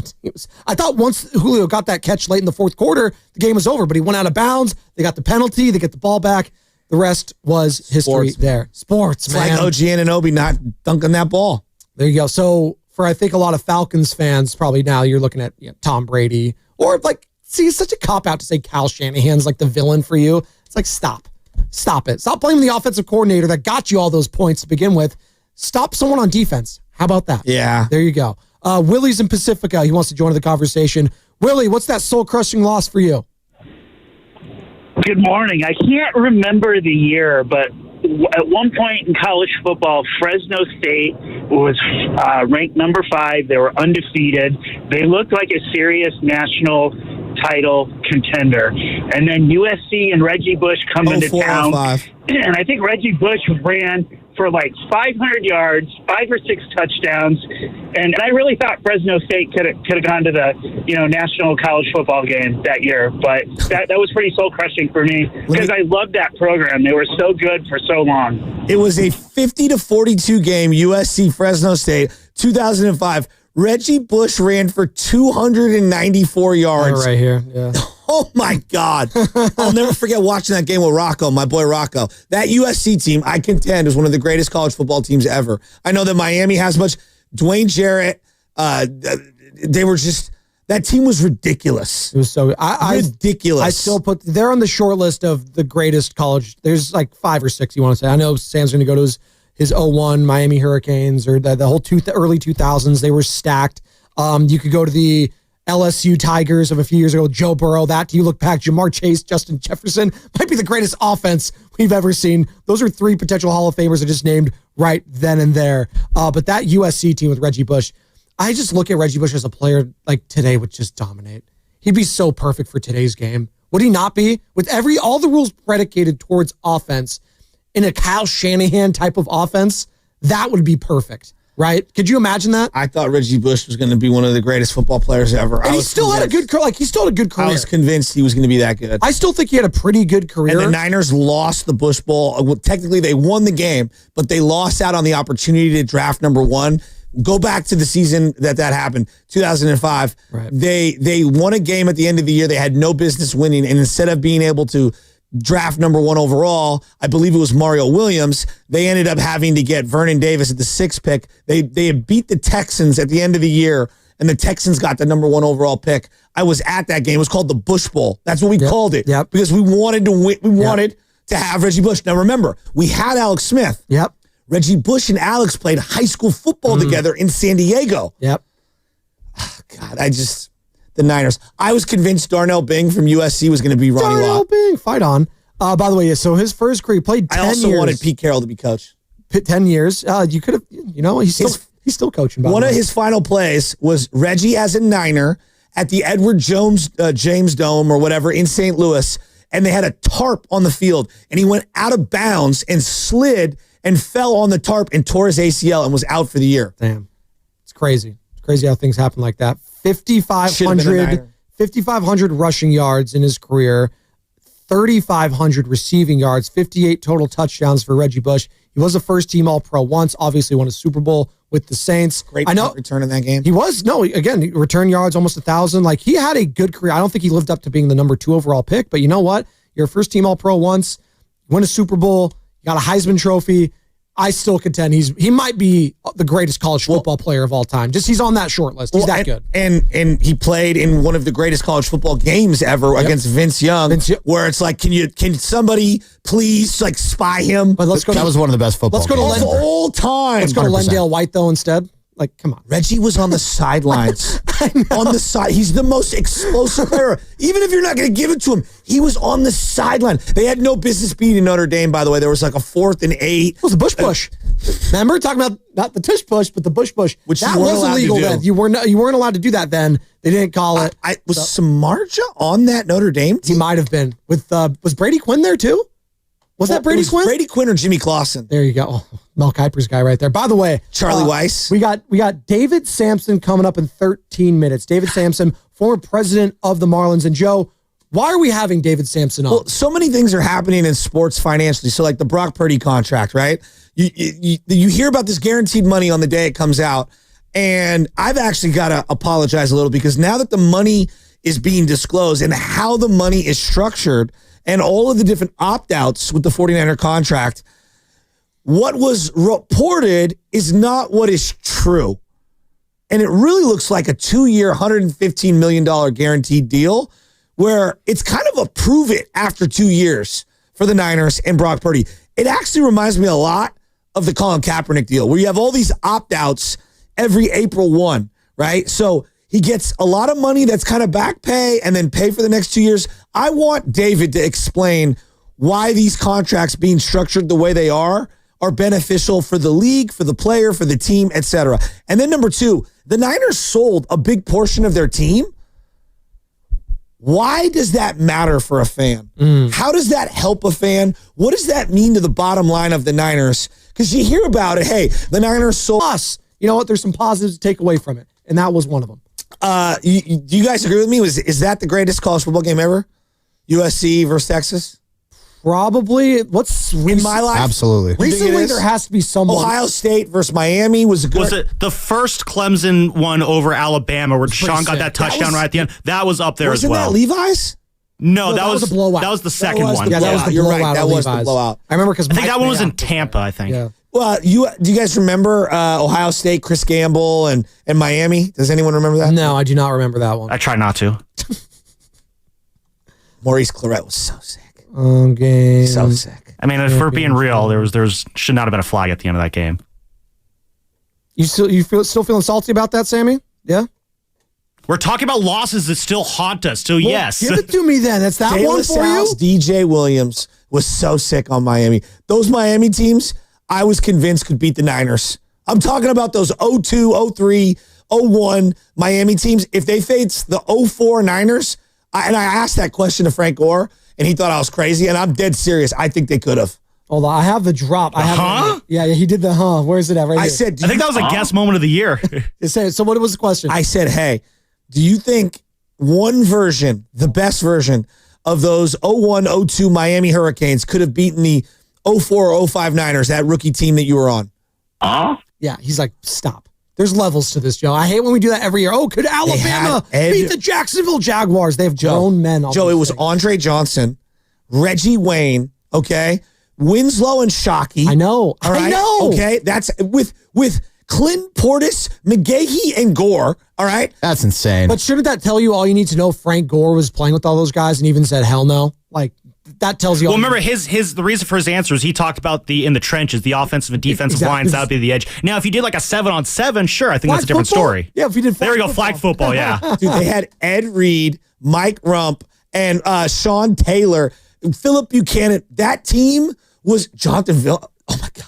I got Vince one. Wilfork? I got one. It's not they made the greatest, but we referenced it yesterday. It was Alabama. It was 2017, Alabama, Georgia.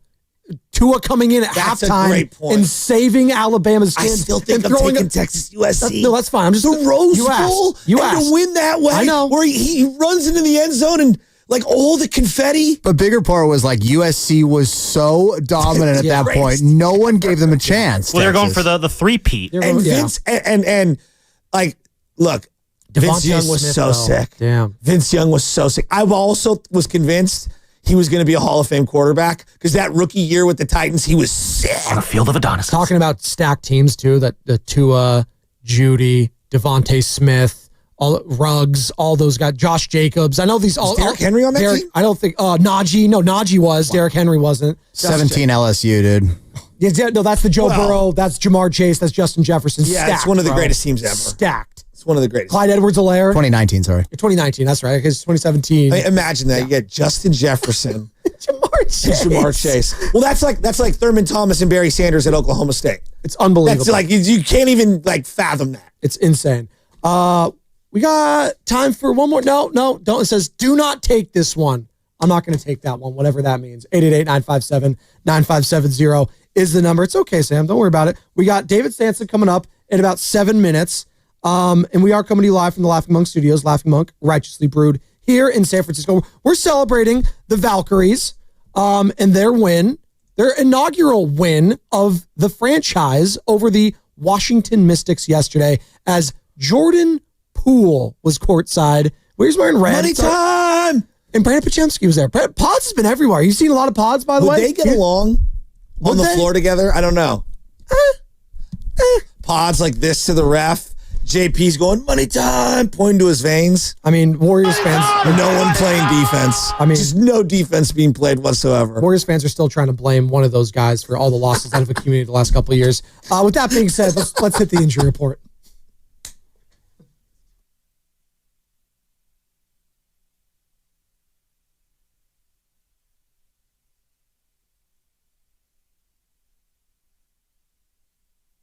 All right. Justin Verlander, who we've been talking about a lot, well, he's headed to the IL. The Giants announced that Verlander will miss his next 2 starts at least due to a pectoral injury. Verlander is confident that he will miss the minimum amount of time on the injured list. He described himself as being borderline able to pitch yesterday, but agreed it was better for his health and the team to not risk pitching through the injury at this point in the season. The Giants have yet to formally announce who will fill Verlander's next start this weekend in Washington. The injury report was brought to you by Boxer & Gerson, Northern California's premier workers' compensation law firm, helping injured workers get their lives back for over 40 years. What's coming up with the game is brought to you by Fremont Bank. Here for you, here for good. It's former Marlins president, David Samsom, who now works with Meadowlark Media with Dan Lebitard, talking Brock Purdy contracts in sports as a whole. And some of these new NBA deals / MLB deals going on. Is NBC going to take over baseball and basketball? We'll get into that next with David Sampson right here on 95.7 The Game.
4.7 to go, and they got a foul. They don't. Thrown ahead to Carlo Late. She will lay it up after the buzzer, but the Valkyries win 76-74.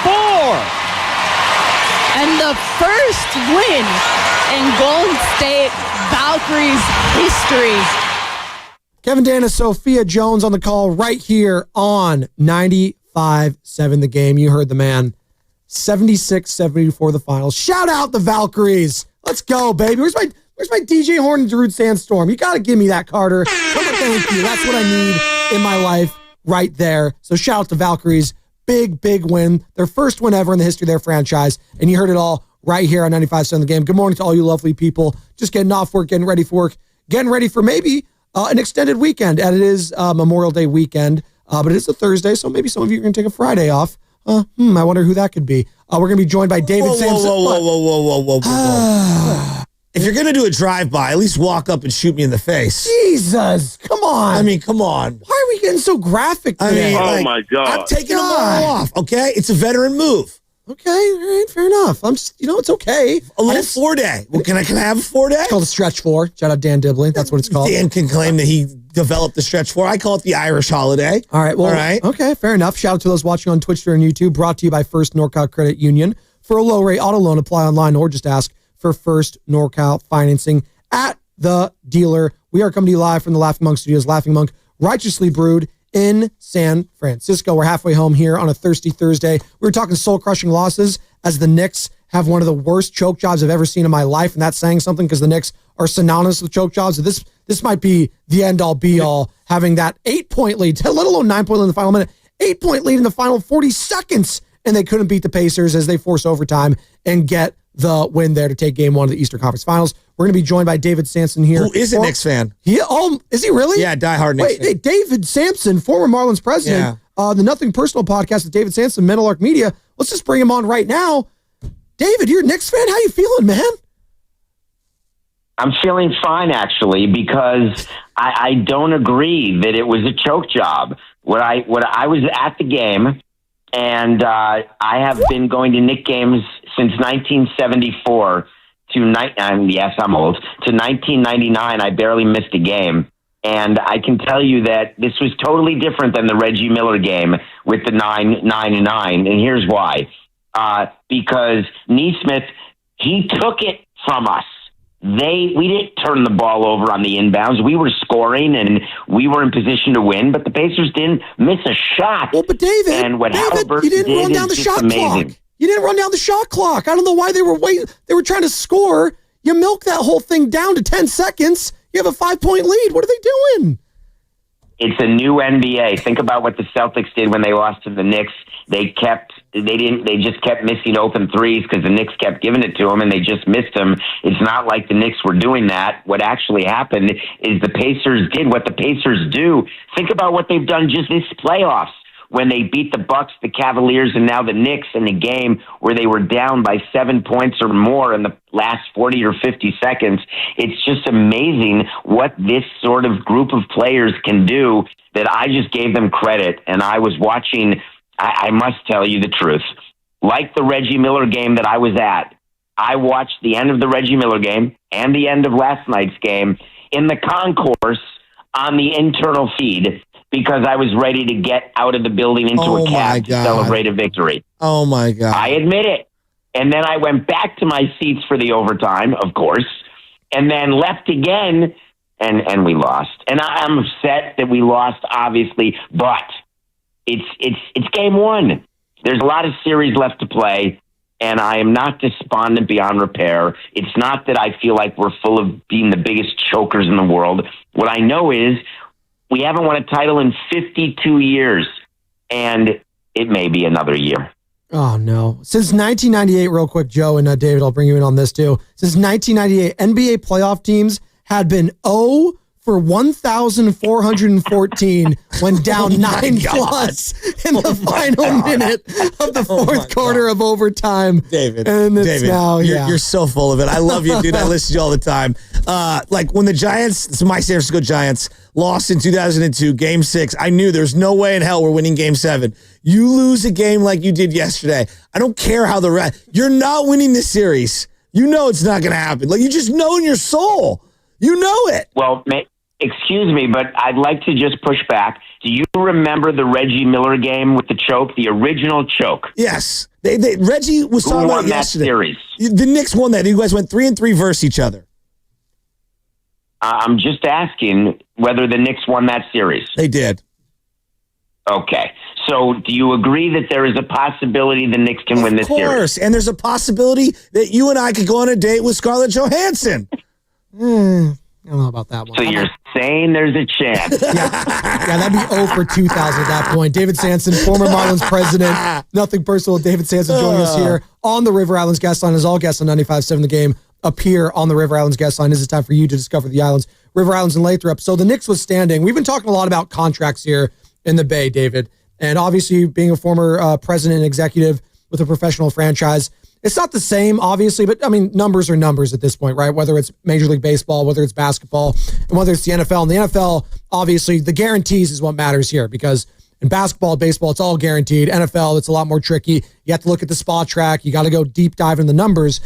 And obviously, Brock Purdy's been the talk of the town. Mr. Irrelevant, his story, it's incredible. Going from, the last pick in the draft to nearly a Super Bowl champion. It's Kurt Warner-esque, right?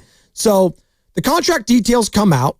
And before I even get to that, we've been talking about as a station, when you get a big contract, whether it changes a player and how a fan base views said player. Can you just speak to whether it's a Brock Purdy, whether it's a Juan Soto going on in New York. Giancarlo Stanton to a $300 million deal? Yeah, Stanton. Yes, I did. Yeah, whoever it is, right? Just speak to what changes, whether it's the fan base, a player, all of that, when they finally put the name on the dotted line of said contract. The number of people who say that money doesn't change me is inversely correlated to the number of people who are actually changed by money. And so there is no way that you can be the same person when you sign a contract like that, when you win a lottery, whatever happens where you have a change of financial circumstance, it changes people's expectation of you, the way they look at you, the way they root for you or don't root for you, the way they scrutinize you, the way that you cannot get away with things. For example, it's funny, he's not Mr. Irrelevant anymore. You can say that he started that way, but that's like saying that Scarlett Johansson started off, doing Tide commercials, which may or may not be true, but it doesn't matter. What matters is, where is she now? And where is Brock Purdy now? Brock Purdy is now being paid to be a top quarterback in the NFL and to bring the results to a team that would be associated with being a top paid player. And that's something he's got to deal with, and that's an adjustment because it's a change of role, meaning you have to change how you act. You're being scrutinized more. You are being criticized more because people want to, that's our country, that's our society. We want to take down people on top, and then we want them to rehabilitate, and we want to root for the underdog because it's fun, because we dream that we can be that. And we all say, Mr. Irrelevant, wow, that could have been my child. That could have been me when I was in college. Well, now that you're making hundreds of millions, all of a sudden, wow, I can't even relate to that. So it's a whole new ballgame for Mr. Purdy. Yeah, and it seems like right now you've got a bunch of high-priced guys in baseball, Devers, who we referenced, and Juan Soto. For a zillion different reasons, these guys are falling out of favor within the organization. But when I looked at the guaranteed money on Friday, what was originally announced, I was like, wow, it's a lot of money. He deserves a big pay raise, right? And everybody in society now online, you got to get the bag. You got to get the bag. And I'm a little more risk averse because I want my team to be great. And I don't want to be stuck with a bad contract. And so I'm very picky and choosy about who gets paid and how they get paid. Now that the details have come out, it's really like a 2-year deal with $115 million in guarantees, and I'm much more comfortable with it. I think the 49ers have protected themselves in the long term, and they've made it more like, hey, you've got 2 years, and if you play well, we'll re-up you again in 2 years. I love this deal from the team's perspective. When you look at deals like this, like the Brock Purdy one, I don't know how into the weeds you are. Do you like it for the team and for the fans? Well, let's face it. Well, first of all, for the fans, let me start with that. I've always believed that what the fans want is they want to be able to complain about something because they want to be able to assign blame because that's what you hear in the media. Everyone, when there's a loss, someone's got to be blamed for that. And having run a team for 18 years, I can promise you this. Sometimes you just lose. Sometimes you just aren't as good as another team, and it's not the manager's fault or the GM's fault or the team president's fault or the star player's fault. It's just that the team is not as good. So that's point one. Point two, with these contracts, what we've learned in the NFL is your best plan is to win before your quarterback is on extension. Having a quarterback perform on a rookie deal or even on the fifth-year extension of a rookie deal enables you to have the type of talent where you need more than just, Trout and Ohtani to win in baseball. Two of the great players in baseball on a team, they never sniff the playoffs. Now when you're allocating money the way you are to Purdy, now you're making decisions. My view was if I'm going to make allocation decisions, I want to do it in as short term as possible in case I'm wrong. I want to protect my downside so I can adjust if what turns out to be true is what I don't want to be true, which is we can't win with the team we put together with the salaries that are being paid to the players on our team. And so maximum flexibility is where it's at in any sport, and football provides it way more than the NBA and MLB because it's not all guaranteed. That's the biggest difference, and that's the hook, and that's what teams rely on. You know, David, I've been listening to your show, Nothing Personal, and it's just it's educated me a lot on just the finances of sports from the team and the front office perspective. And my cousin is a CPA, and he's always said to me, he's like, hey, look, these team valuations that Forbes puts out there, that doesn't mean that they have that kind of money. There's revenue, there's debt, there's all these different things that come in. So we see these things like the Niners are worth almost $9 billion, okay? That doesn't mean they have $9 billion of cash just sitting there. But when they sold 6% of the team this week, you did a video on this. As a fan, what does it mean when the Niners say they sell a portion of their team, and how does that help the team and the product on the field? So let's talk about sources and uses of cash, and also let's talk about value as you've described it. Imagine your house, and you bought your house for $200,000, and now it's valued at $1 million. Do you say you're a millionaire? You may have a house that's worth $1 million, but when your toilet breaks, where's the cash coming in order to fix the toilet? You can't go to the plumber and say, hey, man, my house is worth $1 million. I'm rich. The plumber will say, all right, you've got 30 days to pay my bill. And then you say, well, wait a minute, I don't have that cash. I just have a house that's worth $1 million. And the plumber says, good luck to you. See you later. That's the difference. When you say that your team is worth $9 billion, of course you don't have $9 billion available to do something to improve your stadium, your team, or to buy a yacht or a Picasso. The second thing that you mentioned, in a public company, when you raise money, there is something called a disclosure that gives you the sources and uses of cash.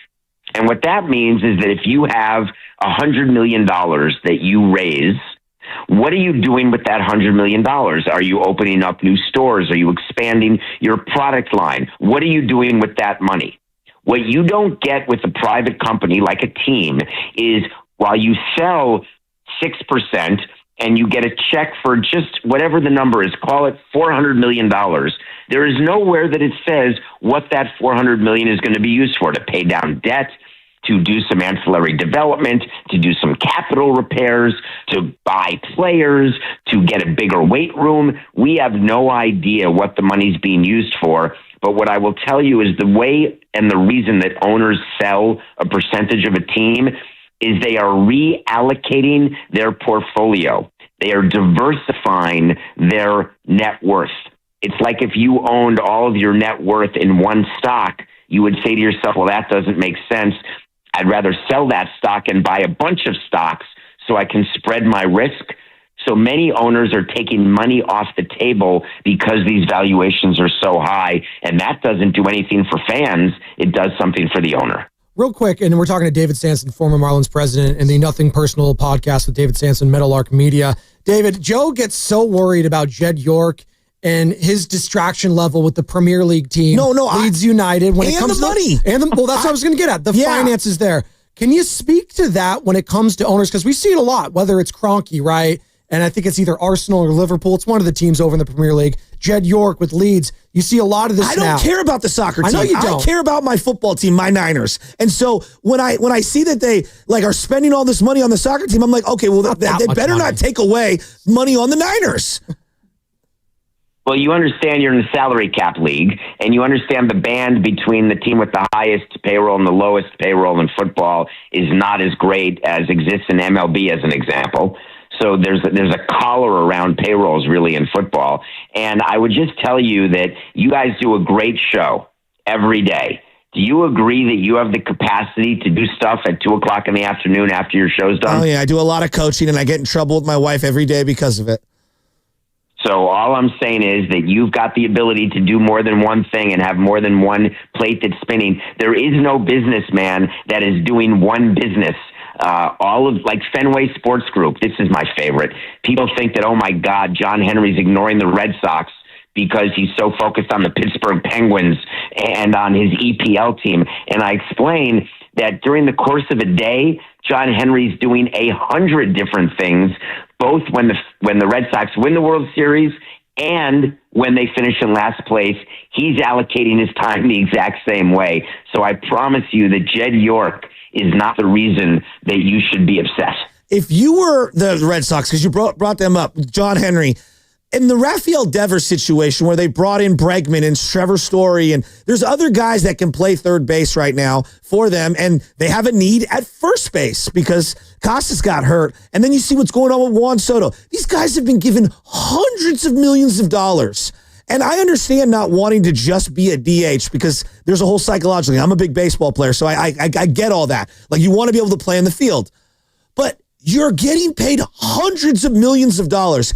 How, as an owner, do you get these guys to buy in on that, to switch positions? So it's about communication, and I had this exact thing happen to me back in 2012. We had Hanley Ramirez at shortstop, and we went to sign Jose Reyes as a free agent, and I spoke to Hanley directly, and I told Hanley, we'd like you to play third base. This is a way to make the team better, and Hanley said, great. And then the first day of spring training, I saw him sulking and angry that he was not playing short, and I realized we were totally screwed. And so the reality is that you can communicate all you want with the player, but players are different. Some players are totally team players and totally fine with what's best for the team. Some players are selfish and not good in the clubhouse and a total pain in the neck. And that's just how life goes. And I would have thought that the Red Sox would have known better, but then I did my research and I remembered. The reason why Devers got that deal was the amount of public pressure on John Henry to sign Devers. It was deafening because they had let Mookie Betts go. And so they needed to show the fan base, oh no, we're going to keep our guy. We'll sign Devers and make everyone happy. But what owners sometimes forget is when you make fans happy today, it doesn't make them happy tomorrow. What makes them happy tomorrow is winning, period. All the other stuff is just noise. And to win, you've got to have a team of players who actually care about winning. Talking with former Marlins president David Sampson, current host of the Nothing Personal podcast with David Sampson on Meadowlark Media. Great stuff, David. We really appreciate it. One more for you on the way out. You're talking about contracts and regrets. Like, I'm sure Kyle Shanahan and John Lynch feel some type of way about Brandon Ayuk and how that situation went down last year. Obviously, coming off a second-team All-Pro wide receiver, it gets paid handsomely, but it was very tumultuous. It bled into training camp. It was very awkward. And then he gets hurt, and then it's, he might not even be ready for this upcoming season. So has there ever been a deal that you just, and you don't have to say the player, you don't have to say anyone like that, and you mentioned there, but immediately once it was signed, you knew, like, this isn't going to be a good deal? Has you ever had a situation like that? I can't believe we gave Jared Saltalamacchia multiple years Here's a funny thing about overpaying players. When a player agrees to a deal without ever talking to you or visiting your stadium or really caring because you say yes to the first thing they ask for, and you realize that what they're asking for is totally unreasonable, but you feel desperate enough that you say yes, you know you're going to have a problem. And I'm not so pro-owner and anti-player. That's incorrect scouting of me. What I am anti is the level of employee empowerment. And I'm an employee, so I understand both sides. I've been an employer and an employee. When you empower employees too much to believe that they've got the power to get anything they want, anytime they want, what you're doing is the way when you raise a child and never say no, you get a spoiled child who may not achieve what you want them to achieve, either personally or as a family. That's what we're doing to players. And when they demand things and we just give in willy-nilly, it's a bad precedent. It's bad for the way they're raised and how they perform. It's just all bad. And the Niners, you're not alone, my friend. Every team has a player like that on the team where it's just yes, yes, yes. Great stuff. That was great. Huge fan, David. We appreciate it, man. Good luck to the future and good luck to your Knicks after one of the choke jobs of the century. We appreciate it. Have a great day. There See he ya. goes. That's David Sampson, former Marlins president. Nothing personal with David Sampson. Find it wherever you find your podcast. That was good stuff. I think he's one of the smartest people talking about the finances of sports that's out there. I think we do a very poor job in the sports media landscape discussing the front office, discussing finances, discussing the realities. I mean, he said it. Let's keep it a buck. It's also not a sexy topic to talk about. And like when we talk about numbers specifically on the radio, it goes in people's ear and out the other. One ear and out the other. It's tough. Like I'm not very good with math in general. No, I was a broadcasting communications major for a reason. But so that's why that's baked into it. But him being able to describe it and, compare it to value of a home, for a lot of people, it could be a lot easier. So, yes. He brought up, Hanley Ramirez going from shortstop to third. I loved Hanley as a player. We all did. We all did. And he's like, oh, yeah, I buy in. And then immediately sulks. Like, that's just, this is why I like hearing from him, because he has stories on different things. He's talked for a long time about how he told his owner, do not go after this guy. Do not go after that. What ended up happening? David Boris. Not Scott Boris? Scott Boris, excuse me. Went straight to the owner and negotiated with him. And they're like, yeah, we're signing this guy. And they're like, no, we none of the scouts want him. None of the GMs want him. No. But the owner wanted him and was convinced by an agent. And so those are things that, like, when I think about the Warriors sometimes. When Draymond said, old Eddie D. When Draymond said or Joe Lacob was in studio with you and Bonte saying, yeah, Draymond drove directly to my house during contract negotiations to get it done. Oh, okay. But this guy's giving you those stories of what it's like to be the GM and to be running the team when the owner is operating the way an owner operates. Well, it was funny because I said you don't have to name any players or like during the negotiations that you're crediting me. Like, yeah, Jared Saltamamakia. We shouldn't have given him multiple years. All right, fair enough. I see the deal right here. December 3rd, 2013, a 3-year, $21 million contract with Miami, which in hindsight, I was like, really? You're that upset about it? He was released 2 years later. So there you go. Hey, one of the all-time names that doesn't fit on a jersey is Saltamamakia, by the way. It turned into like a horseshoe. Yeah, it did. When it was right there. And then his point about how like they took the 6% of the Niners and infused it wherever into the team. They did a bunch of upgrades to Levi's, and obviously they have a lot of escrow, meaning guaranteed money they have to put into escrow accounts right now. And they're not the first team to do that. Obviously, Mark Davis sold with the Raiders, sold a lot. Tom Brady and his firm and a couple other people. So do you get that influx of cash immediately? The Warriors tried to do this a couple of years ago. There you go. So it's not just like you think of that and say, oh, no, do they have like financial problems? Are they poor? It's like, no, they just need the influx of cash right now for certain things. Yeah. And they are banking and all this other stuff. And again, the valuation of the Niners is like one of the tops. It's them and the Cowboys. Basically $9 billion. Exactly. Them. And then you go the Warriors. They're like, they're up there with even the big boys of the NFL. I'm convinced if the Niners were on sale, like open market, it'd get over $10 billion. Oh, probably. Wouldn't you agree? Yes, absolutely. Now, the only thing, the bugaboo about them, as we're using the word bugaboo a lot today, it's the stadium. It's not the sexiest spot, and the deal for them is not the greatest when it comes to them in Santa Clara. Sure. It's not. But if you're spending $10 billion, They ever going to do some modifications on Levi's? You They think? are. They did some. I think they upgraded some of the screens because they're getting the Super Bowl. I'm not saying you can make it a dome per se. Is there a way you can make it like a slight dome where you cover? You know what I'm talking about? Where they have like in Like a soccer half dome? stadiums? Yeah, like a half dome. Shout out Yosemite. Yeah, thank you. There's some like because there's like a plane that goes up overhead. There's some sort of rules. I don't know. Anyways, it is what it is at this point. By the way, speaking of former president of the Marlins, David Sampson, we have current president and CEO of the San Francisco Giants joining us at 9:20. Larry Bear, talk some Gigantes with him. Can't wait for that. But on the other side, let's dive into this Brock Purdy contract, shall we? Because we I were have an referencing apology it. to issue. And you know what? And I'm going to either accept it or not accept it on Brock's behalf. And that's what's coming up, brought to you by Safeway.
It's Joe Shasky here, and let me tell you something real. I drive a Ford Maverick from Ceremony Ford, and I absolutely love this truck. It's compact, it's powerful, it's efficient, and it handles the bay like a boss. So whether I'm hauling gear, slamming up and down 101, hitting the coast, or rolling to the station, the Maverick's got me covered. And right now, Ceremony Ford is coming through with Ford's employee pricing for all. And that means you pay what the employees pay. No markup, no nonsense, just straight up insider pricing on every new Ford that they've got. Looking for an F-150? You're looking for a Bronco?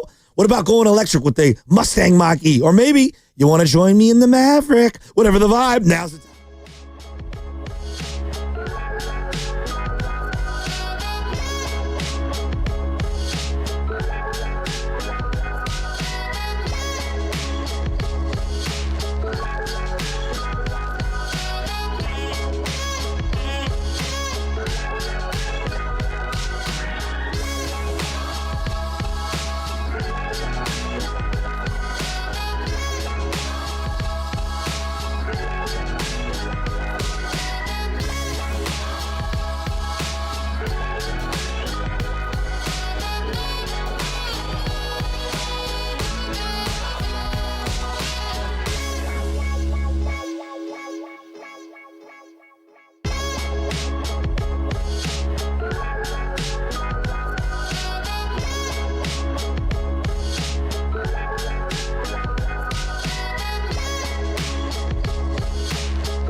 talk about David Sampson on the daily, it feels like you might want to kiss him through the phone. You love him that much. I like being educated. Do you guys remember the phone number on the song? 678-998-212. Was that what it was? That's what it was right there. You like that? I remember. Carter loved that. Let's go. Hit Mike Jones the ball on the low because Mike Jones about to blow. I was just going to say. See, no. There's only one phone number that people remember. 281-330-8004. Hit Mike Jones the ball on the low. Give me that song. I need that one. Maybe we'll do that heading into Larry Bear. It's still his number. Really? That's not true. I tried to call it actually like 3 weeks ago, to be honest, because the song came on. It's not his number. For real, though, that album was sick. Mike Jones had a moment in time. Speaking of a moment in time, is Brock Purdy currently having a moment in time? The guy just signed $1 bajillion. He is generational wealth right now. He's crushing it.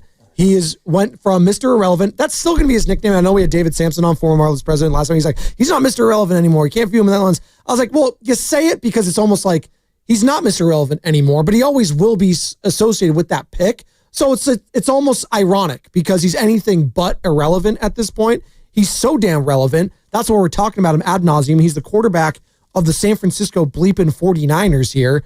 But it's just ironic at this point. And he's always going to be called Mr. Irrelevant. And he signed a $265 million contract with the San Francisco 49ers, including a $40 million signing bonus and $182 million guaranteed. That's all that matters. So guaranteed is all that matters in the NFL. And again, numbers are numbers, and it goes in one ear and out the other for a lot of people. But we're going to break it down in its most simple form here because all the details are now out on the contract. And what looked like a 5-year deal, what sounds like a 5-year deal, really might only be a 2-year deal for Brock Purdy. And if things don't go well these next couple seasons, Joe, the 49ers could absolutely pull the plug on this. Or if it goes really well, they can extend him. Absolutely. Fair point. Right? Both fair points. But I usually think when you're married to a quarterback and you really love a quarterback, you don't want them to go anywhere. And you're trying to lock them up for at least 4-5 years. Like, I know the Bengals are married to Joe Burrow. They love that guy. Okay. Injuries withstanding. I know the Bills are in love with Josh Allen, and they gave him that contract, and they want to stick with him for these next, 4 or 5 years. They want that guy. They don't want him opting out after year 2 or after year 3 or even having a chance. Yeah, but everybody renegotiates in the NFL. That's true. It feels like Kittle signed his deal before this one, whatever, 2020, okay? I think that they redid the money and how the guarantees work at least 2 times. But by how the deal is structured now for Brock Purdy, they could cut him after year 2 before the cap hit for him hits the Niners for $57 million. So right now, the cap hit says 2025, $9 million. Then in 2026, it'll go to $24 million, 2027, $30 million. And then, as I said, in 2028, $57 million. So in between that, you have an opportunity where you cut him and there's only $11 million in dead cap. For every Barry Bonds where, like, you're referencing, for example, Patrick Mahomes, I would put him on a Bonds level. For every Barry Bonds contract where you almost can't overpay that individual, Steph Curry, you can't overpay him. Like, there's no amount of money that you could be giving that guy in a salary. How many Barry Zitos are there? How many Aaron Rowans are there where you're stuck with all of these extra years you wanted no part of? Look, Klay Thompson is one of the greatest Warriors of all time. Yeah. The last couple of years of the contract that he earned were tough. Yeah. They were really tough. They were tough for the team to build around him. He had earned the money. It was tough for him to try to earn and justify live up to it to a lot of people's eyes. I think it was a giant headache, right? And that was just a couple of years. So as I look at the Brock Purdy deal Friday night versus how I look at it this morning, I owe Parag Marate, the 49ers, and Brock Purdy an apology. Wow. And the reason why I'm issuing an apology is this. I initially thought the deal looked a little more locked in terms of years and guarantees and money than I initially thought. In the NFL, very few players are what I call generational, and you can't overpay them. Going back to the Steph Curry thing. Very few. I thought a couple years ago, Bosa was one of those guys. And honestly, a couple years into the deal, it's not a great deal. I don't think he's really lived up to it. And I would have gave him that deal. I would have. And I applauded them for such. And it doesn't look that great. Not right now. In the NFL, one hit, one play could be your last, and it can never look the same. It just can't. And when I look at how I would structure my team, and it's easier said than done, I would try to be as year to year or every 2 years with as many players as possible because of the wild fluctuation in health status and salary cap movement and draft picks hitting or missing. Your team, 1 year to the next, could look dramatically different. Yeah. The Niners, 2014, in January, lost to the Seahawks. I thought that was a Super Bowl winning team. A year later, I go, this is a complete rebuild. The Washington Commanders looked like a complete rebuild. 5 years away. I don't care how good Jaden Daniels looks. It doesn't matter. New owner. Yeah. A year later, I'm like, there's no other place I'd rather play if I was a young weapon than on that team. Right. And then the year before that, it was the Houston Texans, who were just abysmal, right? And then CJ Stroud and one quarterback changes everything. For the Niners to structure this deal to where it pays Purdy market value that is worth, that he has earned, and a little back pay in my vision, where, like, yeah, you did have one of the worst contracts in sports for you, the player, and one of the best contracts in sports for us, the team. Here is $115 million over 2 years. You've earned it. Now go out and earn another contract. I love it. I think he's worth, the money that he's got. I think it's not too long of a commitment. It gives just enough carrot out in front of his eyeballs to try to work harder. It does not prohibit them from building the team around him. The more and more I've looked into the details of this deal, I'm sorry. Parag, you nailed it. Brock Purdy, your team, you nailed it. You got what you were worth. You're not making it to where we can't afford weapons around you. I think this is a win-win for everyone involved, and I apologize. I was wrong. I was wrong to feel the way that I felt, which was, this is a lot of years. This is a lot of money. No. This is one of the rare win-wins that I've seen in a long time when it comes to contracts. He had $100 million guaranteed at signing. $100 million guaranteed. God, that must be awesome.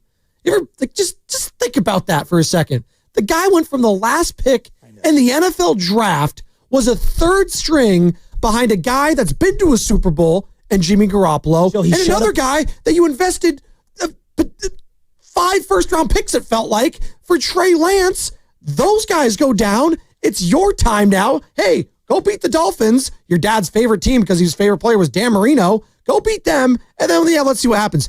You beat Tom Brady, the GOAT, his first ever start. Beat Tom Brady, the GOAT, the Tampa Bay Buccaneers. You go all the way to the NFC Championship game. You get hurt, devastating injury. You come back, have an MVP season, go to the Super Bowl. Well, it was a fourth quarter away or a play here or there away. If Nick Bosa gets, Patrick Mahomes on the ground, you win the freaking Super Bowl. And then you have, a bad year last year. I wouldn't say he had a bad year. I'd say the team in totality had a bad year. I don't think good, not great. I don't think Brock was an MVP caliber, but I wouldn't say he's bad. I thought he was solid to good for what was taking place last year. That's about fair.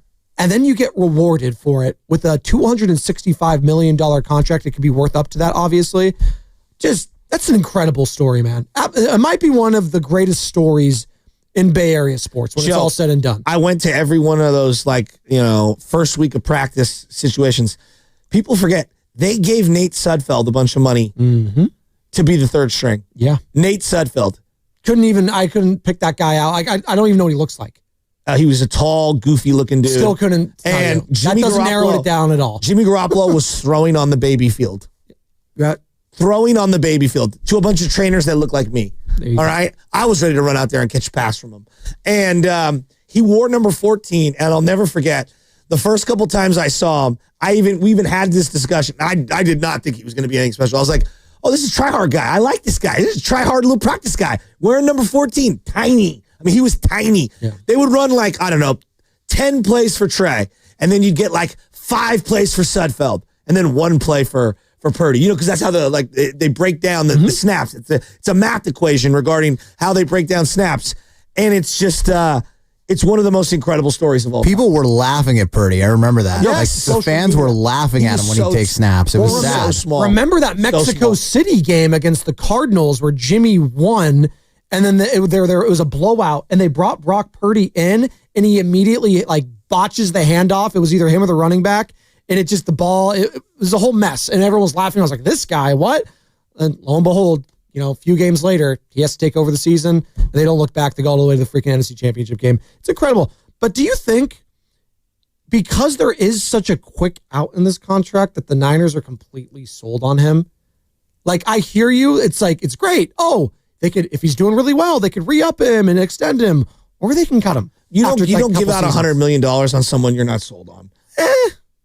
$100 million for a couple years. It's just $100 million. Nate Sudfeld getting like $6 or $7 million. All right. And then $100 million. Even if you are worth, let's just say again, the valuation. I'm telling you, that's even great if for you're a couple worth years. $9 billion, you don't become rich with just throwing hundreds of millions of dollars. I just ask you if you think they're sold on Brock Purdy as their quarterback of the future. No, I think it's of now, which is right now. That every NFL team is thinking this year and next year. That's how they think. See, if this contract happened this time last year, and I know it couldn't, coming off a Super Bowl, I think people were like, wait, what the hell? They can get out of this contract that early? Wait, what? Why are they doing that? Yeah, but why wouldn't you protect yourself? Because I don't think they're sold on him. Like, I don't need to protect myself when I have Jalen Hurts, when I have Josh Allen, when I have Patrick Mahomes, Joe Burrow, all these guys. I don't need to, the contract in and of itself, it's fine. You know what? $50 million cap hit? It's fine. I got those guys. It's fine. I'll work around it. Like, they're protecting themselves to the point where I think there is some like, are we sure? Yeah, see, let me push back on this. Are we sure? The Deshaun Watson deal, Cleveland is screwed financially for many years. The Russell Wilson deal, Denver was screwed for 2 straight years. Screwed. Yeah. Okay? I think it's smart for yourself and for the player and everyone. Like, the way they structured this to me is genius. In terms of trust and all that, like, you don't give someone $100 million you don't like and you don't think is your guy. Now, that doesn't mean you're my guy 3 years from now, 4 years from now, 5 years from now. Kyle Shanahan has 2 years left on his deal. Okay? Yeah. Do they not trust Kyle Shanahan? No, it's just like, hey, do really well again this year and we'll look at your contract in a year. I mean, coach contracts for me get ripped up left and right. Those mean absolutely nothing to me. Well, the same thing with NFL contracts. This one's a little different for me. I don't know. I feel some type of way. I think this when is we got smart to the nitty gritty of it, and you were so damn worried, Joe, for months. Oh, they can't pay this guy $60 million. Oh, they can't be financially tied down to him. So now you're all happy because they're not financially tied down to him. 5 years on because any he didn't player. trust Brock Purdy. I think that's what it comes down to. And you feel better about this contract because if he stinks, you can get out of it. That's why you feel so good about the contract, is it not? No. That's why you feel good about it. Just say it. No, it's okay. No. If he's not good, they can get out of it now. Fans feel better about that, which tells me you're not completely sold on him as the 49ers starting quarterback going forward. I don't think that's okay. I think every Niner fan would have been like, Nick Bosa is going to the Hall of Fame. The day he signed that contract. I feel he's still okay, maybe. But like his season wasn't that bad. People are acting like he was the worst season ever. He still finished with 8.5, 9 sacks. Like, he's still one of the top 5 players in the league at his position. I think what we've learned as Niner fans is that like all of these contracts age poorly. No matter how great the player is and what you think they're going to do, very few of them are like, wow, you're getting great bang for the buck on that one when you sign premium money. Like Fred Warner signed premium money at that position. It pales in comparison, guaranteed money-wise, to a fraction of the Purdy contract. The Purdy contract is unlike anything they've ever done. There's $100 million of guarantees for a quarterback. So I think it's smart and in that position for the player and for the team to be able to have talent around you and still be able to get paid what you're worth. Let's hear from Brock Purdy, shall we, who spoke to the media yesterday. 888-957-9570 is the number. I would love to hear 49ers fans and their thoughts on Brock Purdy and whether they think he could live up to the contract, and also who has a better chance to live to their contract. We're going to get into at one point, because Jimmy Butler also signed an extension here, and there was a lot of hard feelings around Jimmy Butler yesterday on this station, and I want to do a little compare and contrast as well. By the way, Larry Bear, Giants CEO, joining us in about 30 minutes on the River Islands guest line to talk some Gigantes, who lost the series to the Kansas City Royals. By the way, I had one of those moments real quick before we played Brock Purdy. I had one of those moments yesterday, Joe. of clarity, and I'm sure you've had a lot of these where it's just like, why did I say that? I sounded like an idiot.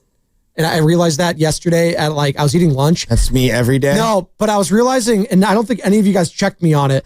I said the Giants were going for a sweep yesterday, and they had already lost the game the night prior. And I was like, oh yeah, the Giants are going for a sweep. We're talking to Dave Fleming. I was like, no, they're not, you idiot. They're going for the series win. None of you guys checked me on it. Damn it. Well, it was in the middle of an interview. What am I supposed to do? I know. You could just, I know. I just felt dumb. Hold on, Dave. Don't answer. I have to check Joe really quick. Well, now Dave thinks I'm an idiot. The guy's from Stanford. He's just like, God, I just want to really might have thought that anyway. Yeah, well, that's true. That's fine. Fair enough. Stanford guys. Brock Purdy, he was so damn happy with the communication from the 49ers from the get-go.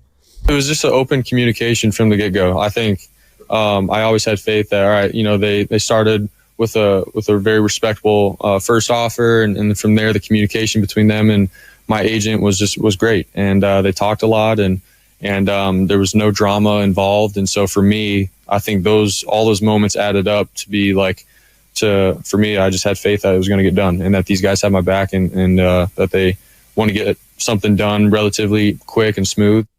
So there you go.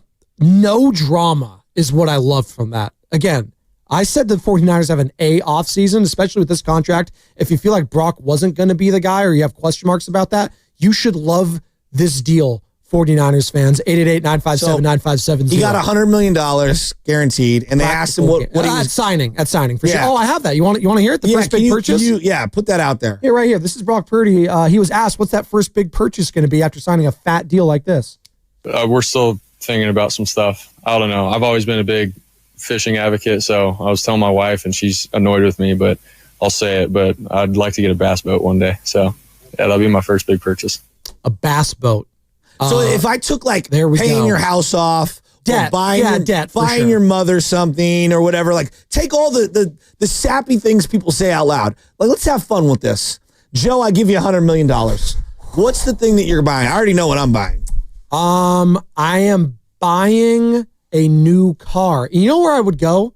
Ceremony Ford. That's where I'd probably go right there. Maybe a Ford Maverick. Who knows? I'm kidding, but also not kidding because it's a great place to go. I mean, what car would you really buy, though? I mean, I actually kind of like those new Broncos are nice. I actually kind of They are sweet. They're pretty sweet. See, I already know. You're going with me. But I'm also a father, so I'd honestly want to take my kids on a trip to Disneyland. I would honestly, I love that. I'd go to Disney World or something like that. That's really cool. I'd take Benny and Nora. It'd be really fun. Now let's pretend that you're not a wholesome good dude, which you are. So, I'd go on a European extravaganza. Oh, I would definitely do the Banter Hill effect. I would be I'd be eating the pizza. I'd be going to the Swiss Alps. I'd be eating the fondue. I'll go to Australia, mate. Go down under. Go out to the Outback. Why not? Hang out there. I'd go to Japan. Go to Tokyo. I'd go everywhere, baby. Go to Mexico. Go to Cabo. Go to Cancun. First two things I would do. I would buy myself a drop top 1960s Ford Mustang. Okay. So I can go cruising up and down the coast. Ceremony Ford? No, I'm old school. I'm going to go Auto Trader. I want to get the coolest one on Auto Trader. All right. Second thing I do. Me, my brother, my cousin, somebody else. I don't know who. Probably my cousin Jimmy.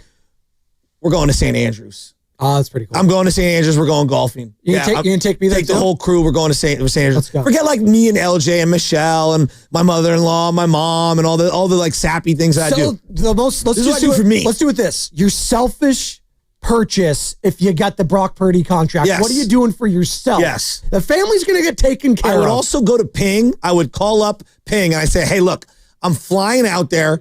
I'm going there. I want the full from driver through putter. I want the full thing customized. I'm coming down, Ping the golf company. Sure. And I want the whole thing.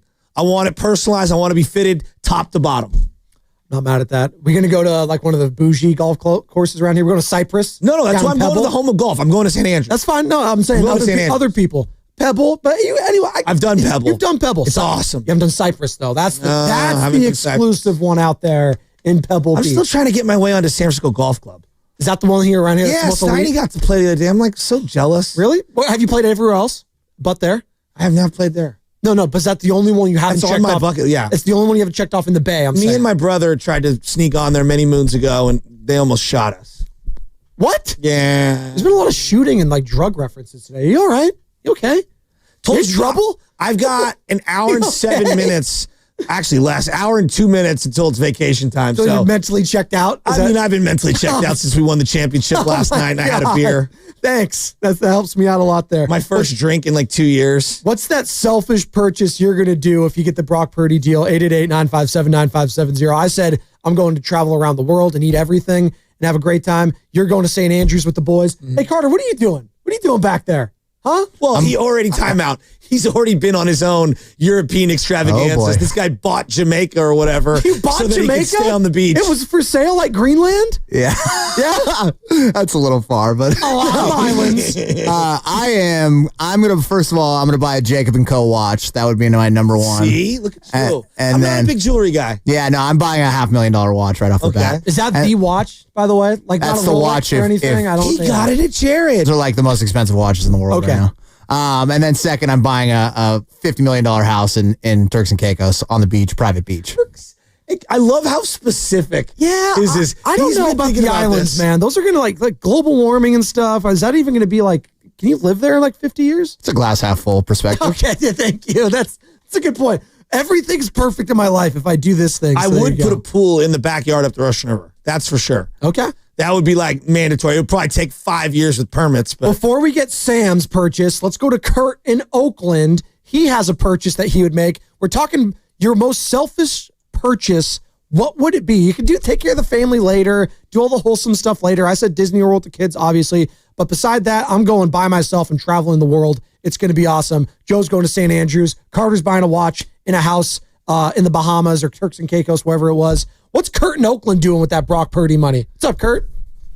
Oh, hey guys. Oh, rare comic books. Action Comics #1. I love it. First Superman, first Batman, Amazing Fantasy, all the #1s of the original comics. And quite frankly, I could get the whole set, really. I have some of them, but not the rare ones. And, I could complete my sets, which is always a fun thing to have complete. And then, of course, I would have to get a house and make sure it had a big basement the length of the house and be able to have them down in the basement all nicely neat and packed up and ready to go and all that fun stuff. But, yeah, comic books, that's a no-brainer to me. That's awesome. I think a lot of people, especially that listen to us, you get the house and then you deck out like the ultimate sports basement, right? You get all the systems, you get all the consoles, you get all the TVs everywhere, you got the open bar, you just deck out the ultimate man cave. Or hell, if you have that much money, you can just buy another whole house and just have that whole entire thing be your own Airbnb man cave. How sick would that be? I know. It just must be nice, So right? jealous. It must be nice. It's So so jealous. much money. And again, we were talking about David Sampson, how it changes someone. Yes, it changes more, I think, the fan perspective of a player. These guys know they're going to get money. Brock has known he's going to be a millionaire. He's already a millionaire prior to this contract because he has all those deals and endorsements with, Alaska Airways, whatever that corn company was a part of. Joe. I'm sure Carhartt's doing stuff for him. I want you to just me and you talking, okay? What I've learned in my life is that no matter how well off someone is, somebody always changes over some kind of money, whether it's losing money, gaining money, whatever. Money will make family members at each other's throats. Oh, it's gross. Okay? Yeah. I've seen it happen with someone passing away and with estate planning and things like Yeah. that. So this thing that money doesn't change anyone in any way. I just don't buy it. No, it changes everyone all the time. It does. To an extent, though, I think when it comes to our sports figures, we may tend to care a little bit too much in that regard.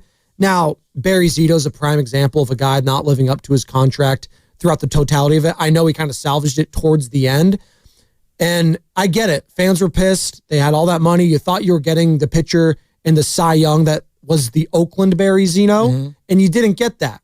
And I do think about the mentals when it comes to the players as well. When we have a guy like Barry Zito back joining us in the old building when it was you and Covey in the butcher shop, and Michael Urban, rest in peace, former host here at 95.7 The Game, who was tight with Barry Zito and covered him when in his Oakland A's days. He brought him to the station. Yeah. And for a freaking full hour, we were just shooting the breeze and just talking about mental health and that all of that leading up to him obviously being a World Series champion and getting that knock in the World Series. And admitting that he was rooting against the team when he was deactivated. How crazy was that? But I appreciated the candid nature of his him reflection. and his reflecting on all that. But that's one end of it. Like we look at like the Devers and the Juan Soto's, like they don't care.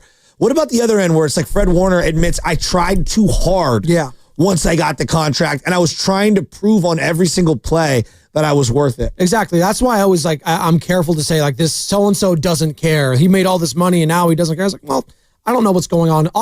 Obviously on the court, it's one thing. Like if Andrew Wiggins, prime example. Andrew Wiggins was clearly going through some stuff. And we were critiquing the on the court. It just didn't look good. Yeah. And we were saying, man, maybe you just got to try to trade this guy.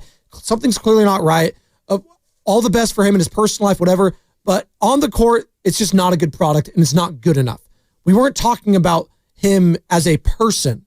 We were talking about the play on the court. And there was a blurred line there for a lot of fans on what was okay to take shots at. Well, okay, and it got nasty. It got toxic, especially here at the station when we were just questioning, do we have a right to know what the hell's going on with the guy? Like, we just want to know as fans, like, is he okay? Like, what's going on? We even asked the question and we got crucified for it here at the station. I was like, we just asked the question. We don't know what's happening. We figured out what was happening. Something personal with his dad, and his dad ended up passing away. And he even spoke to it that was a weight lifted off of him and that he got to play a little bit more free.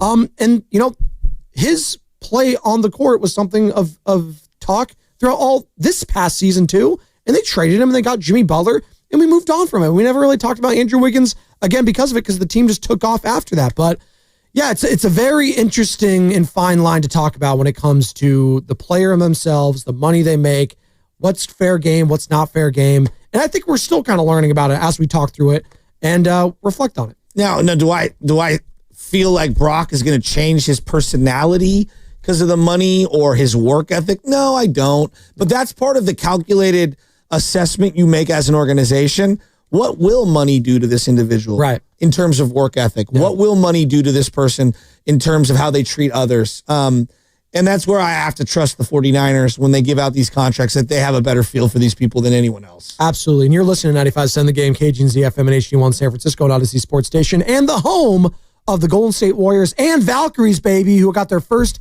ever win in franchise history yesterday, 76-74 the final. And we are always live on the free Odyssey app, because that's where you can find those Valkyries games as well. And coming to you live from the Laughing Monk Studios, righteously brewed in San Francisco. But I will say this, at your core, who you are, I truly believe who you are is who you are, right? Now, things can change you, there's no doubt. We see people change all the time. But I always tell this story. Tiger Woods, filthy rich, and has been for a long, long, long time. But he grew up very cheap. His dad was very cheap. He talked about this. And when he did the thing with the Marines, remember he used to train with the Navy SEALs and the Marines? Worked too hard. The famous story is he took them all out to lunch, and they bought cheeseburgers or whatever. And again, it's Tiger Woods, worth, this is at the time, hundreds of millions of dollars with Nike, the height of his powers.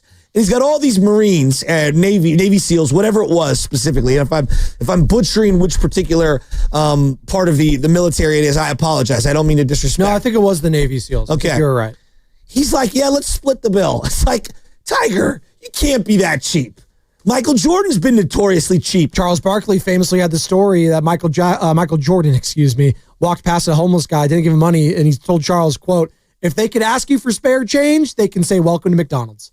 Like, really? MJ? $1 billion? Air Jordan? Couldn't give the guy a buck? So there are some things that money can't change. No. Like, there are sometimes things that they can't change about you. Not everyone becomes a philanthropist because they get a lot of money. Some people continue to step on others' necks. Absolutely. By the way, we're talking about contracts and signing a big deal. And what would you spend for yourself? We're doing selfish purchases here on the Morning Roast. If you sign a Brock Purdy deal, $100 million at signing. $100 million you get. You got that in your bank account. What are you buying? Sam, what are you buying? I teased it. I never got back to it. I apologize. No, that's the last thing I would buy. I was getting more hair care product, probably. You kidding me? Ooh, that's actually a good call. He's going to buy nothing but nacho cheese Dorito powder to powder into his hair so that it's red-orange for the rest of his life. I just want to let that hang out for a little bit just to highlight the ridiculousness of what you just said. Sam, I didn't say that. I'm just looking at you. That wasn't me. I know. I just wanted to hang out. Oh, but no, while I give my answer, here's another thought I want to throw to you guys. What's the most ridiculous piece of sports memorabilia you would try and buy with this kind of money? I'm not. Okay, I'm going to It's a hot take here. I'm a sports talk radio host. I'm not really into the memorabilia stuff. Well, what do you guys think about it? I'm not into the bobbleheads. I'm not into the sign stuff. Willie Mays card. Yeah, see, I'm not. Yeah. For me, it's not really. Maybe for my dad, though, I would do that for my dad. Yeah, exactly. See, like on behalf of, like, for the family, I would do that. I'm at the point in my life, like, stuff like that doesn't really, it's for my kids. Like, anything I get, like, freebies at the station, anything, I'll give it to my son. Like, that's what I've got boxes of stuff for my son. He has no idea how much stuff I have sitting, waiting for him. I have T-shirts from Candlestick, all this stuff that I one day will open the chest to hand to him. There you go. See, I would try and track down as many Olympic torches as I could find. Really? And just get like a wall of all the different Olympic torches. Same color as your hair. Anyway, okay, Why sure. do you keep going back to the redhead? Like, what? He's beautiful, man. He's on fire. Loveman's on fire. Okay. Anyway, as far as frivolous purchases that I would be for me, I would buy a personal suite at Oracle Park, Chase Center, Levi Stadium, SAP Center to use whenever I want, game, concert, whatever. And then after, why the suite? Because I want a suite. Because they're sweet, dude. Yeah. Come on, bro. Why not a suite? Why are you requesting? A This lot is of his dates and a lot of suites. That's good maybe I for just wanna him. have- He's single. Yeah. He should be going on a lot of I'm going to have dates. some Memorial Day weekend parties. Hell I'm going to yeah. invite all my friends who like to come. Profile on, I've never done any of these apps, okay? So, like Tinder, Hinge, whatever they're all called. Grindr. Would you put you, like the picture would be you in the suite? Like insert yourself here? No, the picture would be me just like swimming around in all the money. Like Scrooge McDuck. That's honestly, that's such a flaw. There you go. That's the other Do rules. that. Just get the swimming pool, fill it full of money, and jump in. Don't do it with coins. It doesn't actually work. I actually love that. No, don't do the Scrooge McDuck thing. Is you can actually like die doing that because I don't think they actually know that like gold is. Family Guy disproved that. Exactly. I already said Carter's. You're going to go watch. Sam, you're getting sweets all across everywhere. Yeah, I would never buy. Oh, in a really big boat. Yeah, see, I wouldn't buy a boat or a plane because it's always these rich people end up dead on the plane, the boat, whatever. Well, I would get not a boat. I would get a yacht. Yeah, the small planes are the ones that are always getting into those accidents. You got the big commercial flights. I'm okay with. Although there was a stretch here in a couple months ago where I was like, Also, a plane is a horrible investment. You can literally just do net jets every time you want to go. There you Terrible. go. What's Robbie on the Dumbarton Bridge want to buy? Robbie, good morning. Hey, good morning. How's it going? It's going great. What are you buying, Robbie? $100 million. Probably I'd buy like one of those lifetime passes on an airplane. Not buy an airplane, but like Mark Cuban did it. He bought like a lifetime pass on first class on United Airlines or something like that. So yeah, I'd do that and travel everywhere. Where are you traveling to? Where are you going? First place you want to go to? Europe, man. Everywhere in Europe. Country? No, just Europe, the continent? You just want to travel the continent? Yeah, just travel the continent everywhere, man. I want to take a couple months and just go around. Hey, fair enough. Robbie, he's going to go on the European extravaganza. He's going to start in Iceland, by the way. Very popular lately. See a lot of people going to Iceland. Why? Why? You tell me. I don't know. I haven't seen anyone go to Iceland. No, well, that's like the big honeymoon thing is now. Maybe it's our generation, Carter and Sam can. No, everyone's going to Iceland these days. You know it's what a my big honeymoon thing. was? I went back to work on Monday. The reason people are going to Iceland is because the country is paying for the tourism, so it's super cheap. Is it? Okay, Yeah. so that's why. It's subsidized. All right, so there. See, look at that. The money Didn't guy know that. knows. The money guy did know. He does know. We're talking Brock Purdy signing contracts. Here's more from Brock talking to the media yesterday on the energy that he feels in the facility. Just the energy and all the guys' mindset now coming back, man. The locker room, the workouts, in the weight room, the film room, you name it. Like there's a new kind of like re-energized feeling around the facility. So yeah, it's an exciting time. It's very exciting. It's an exciting time in the YouTube chat when they say Sam Lubman is now Sam Hefner. Oh, I like if that. If he goes on that I don't know if Sam wants to be associated with that guy at this. It used to be a thing you want to be associated with maybe a decade ago. Now in the light of recent knowledge, probably not. But you know what, Sam? It's a nice bathrobe, though. It's a very nice bathrobe. Silk, maybe even. You want to get a silk robe? Get 100 silk robes. Dude, balling out. Well, literally free balling. Dave Fleming joined us yesterday talking about the Giants. We got Larry Baer, president and CEO of the Giants, joining us in about 12 minutes. And they signed a fat contract this offseason, Joe, and Willie Adames. And we're talking about Brock Purdy living up to his contract. You think Willie Adames is pressing a little bit, trying to live up to his in these few months? Well, I mean, when you re-sign with a team that you already have equity with, I think it's different. So, like, Brock Purdy has earned equity already, correct? With the team? Yes. Okay. Willie Adames is like coming from somewhere else where a mercenary. Well, you're just starting from scratch. And I think when you come in and you're the highest paid guy ever in the team's history, like you're already kind of working behind the 8 ball. And I think one thing that he has benefited from is that everyone likes him. He's got a great personality. It feels like his teammates love him. The sense I get when you watch him is that he tries really, really, really hard. So I think in terms of like immediately endearing yourself to a fan base, he's checked a lot of the boxes outside of performance. Dave Fleming did join us. I mentioned him because we got a couple minutes here before the break, and he actually had a very interesting thought in all of this, because the fact that the Giants are winning, I think, is a big reason why we're not really paying attention to Willie Adames' struggles. Because if they just flipped the record and they were whatever it is, 20 and 29, maybe the boo birds or the chirping would be a little bit louder. But here's Dave yesterday, who joined us on the River Islands guest line. You can find the entire interview, voice of the San Francisco Giants, talking about Giants fans understanding the struggles of Willie Adames early on. Giants fans are savvy enough to see the stuff that you guys are talking about. He is a ultimate teammate. I mean, no matter whether he's 4 for 4 or 0 for 4 with 4 strikeouts, he's rooting for his teammates. He's the first guy out of the dugout when somebody hits a home run. He's the first guy out on the field when they have a walk-off win. He has a smile on his face. He cares about winning above all else. That's one of the main reasons why the Giants signed him. And so I think Giants fans do appreciate that, and they have already picked up on that with him. But make no mistake, like ultimately he does have to perform at a higher level. And the Giants need that from him. I'm not just talking about from a PR standpoint. The Giants want to get where they think they can go this year. They need a lot more from Willie. And last night's swing was a very good sign. And they fall yesterday, though, to the Kansas City Royals, lose that series.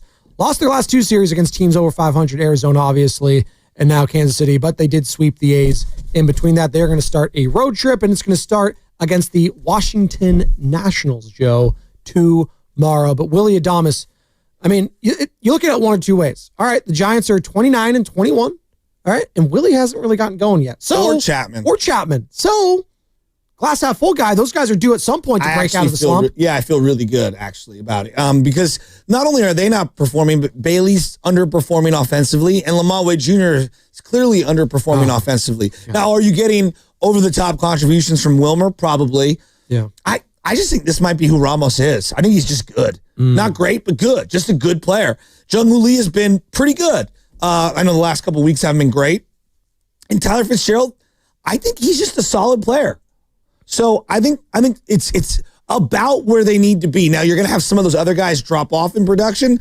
Chapman and Adames, the back of their baseball card is better than what we've seen. They'll get it going at some point. They have to. Well, one thing's for sure, the vibe around this team has definitely shifted into such a positive way. It's got us wondering what is happening down at Oracle Park. Well, let's talk to the president and CEO of the San Francisco Giants on the other side. That would be Larry Baer, and it's going to be brought to you by Valvoline Instant Oil Change. Memorial Day weekend is almost here. Swing by Valvoline Instant Oil Change and make sure your vehicle is road ready. No appointment. Stay in your car.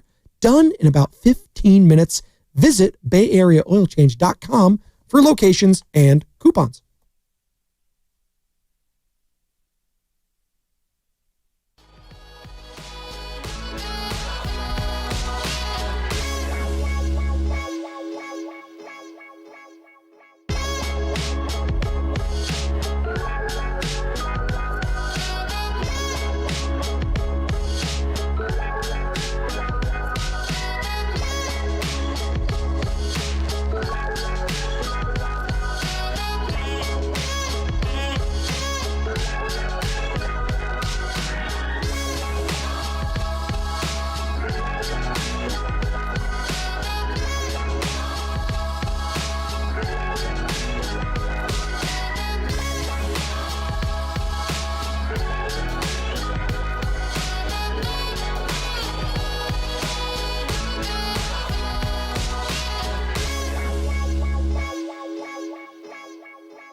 What's up, roasters? It's Sam from Laughing Monk Brewing, and you're listening to The Morning Roast with my guys, Spadoni and Shasky. Shasky, stop picking the lobster out of the linguine.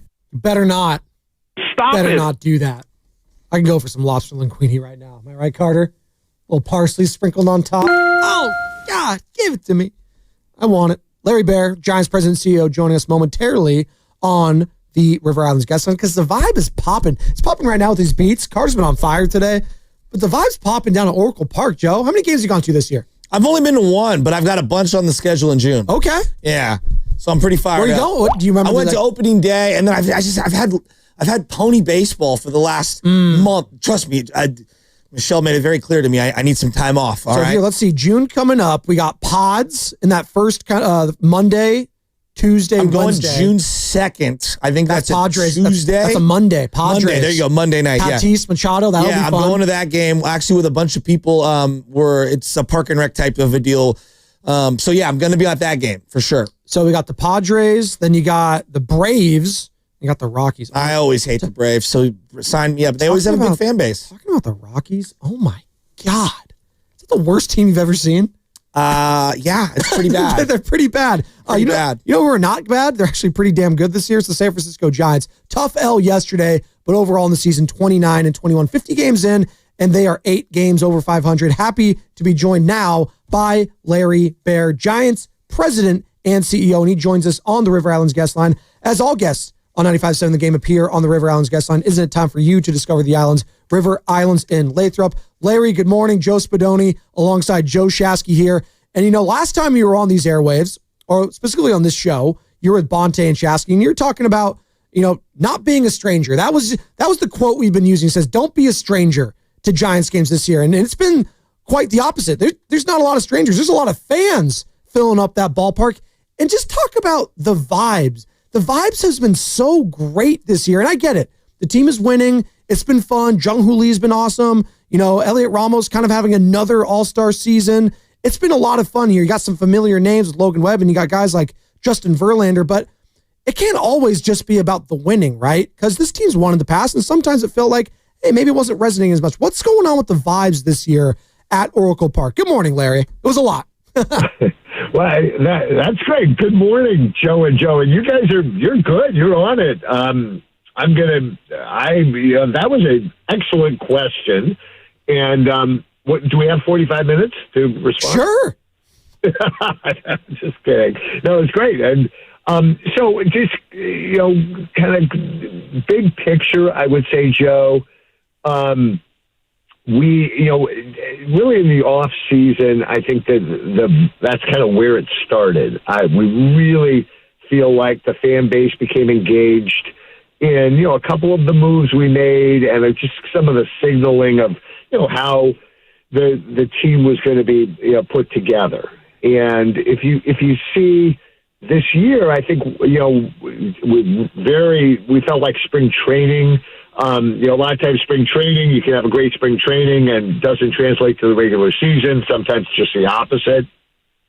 Spring training doesn't go so well, at least the wins and losses, and maybe it's artistically, and then you do great during the season coming out of the blocks. With us, we felt like Bob Melvin and the coaching staff, Buster and Zach in the front office, had a plan for spring training, and it carried over into the regular season. And with with the grit and the grind and the pitching and defense centric team with timely hitting. So hopefully the fans picked up on that because the vibe has been good. The vibe was good just in terms of advance ticket sales. The vibe was good before we even threw a pitch. And then once we started the season, it's been really positive, just all around. So we're very thankful, and we feel like the kind of baseball that we've moved toward this year is really also, in addition to being winning baseball, it's what the fans like just in terms of artistically with regulars out there pretty much every day. We have maybe 6 of the 8 position players are playing every day. With the starting pitchers are, the philosophy is not really to use openers and to have the starters be starters and all that. Well, I think it's a brand of baseball, which I was describing over the weekend. It's a brand of baseball that I grew up watching and loving and liking, and they've won, as in the Giants, you guys have won a lot of games with. You know, the Bailey with a big hit to drive in a run. Then you bunt the guy over, and then Ramos comes up and hits a single and knocks that guy in. That's a brand of baseball my generation, my father's generation, and the generation before him grew up playing. And I think it really does matter. And seeing a young guy in Ramos, seeing the guy you signed a couple years ago, Jung-Hoo Lee, get off to a good start. You know, Yaz has been here a while, but he gets off to a nice start. And having Chapman and Adames, I just think that there's a lot of things that are aligning right now for you guys, and I'm seeing it in the stadium and in the crowd. My brother went to the game the other night, Tuesday night game. This was not this Tuesday, but the last Tuesday, and he goes, I couldn't get over how many people were there, and it just feels like the vibe around the entire team is really coming up right now. Do you get that sense from your patrons when you walk around Oracle that people are just happier? We do, and I think it is because, and I think in your first question, you got at this, and Buster talks about this a lot, is that you want to have a winner, and that's supremely important. But to go with it, you want to have a team that the fans like, that the fans can fall in love with. And one of the kind of the mantras around the Giants is we're in the memory making business. We want people, and part of this was me as a child.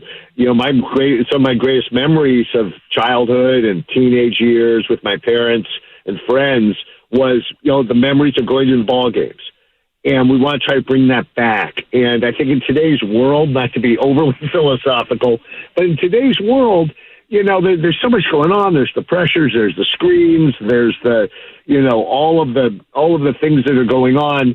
That a fun 2.5 hours, and it's now 2.5 hours, not 3 or 3.5 hours in most games.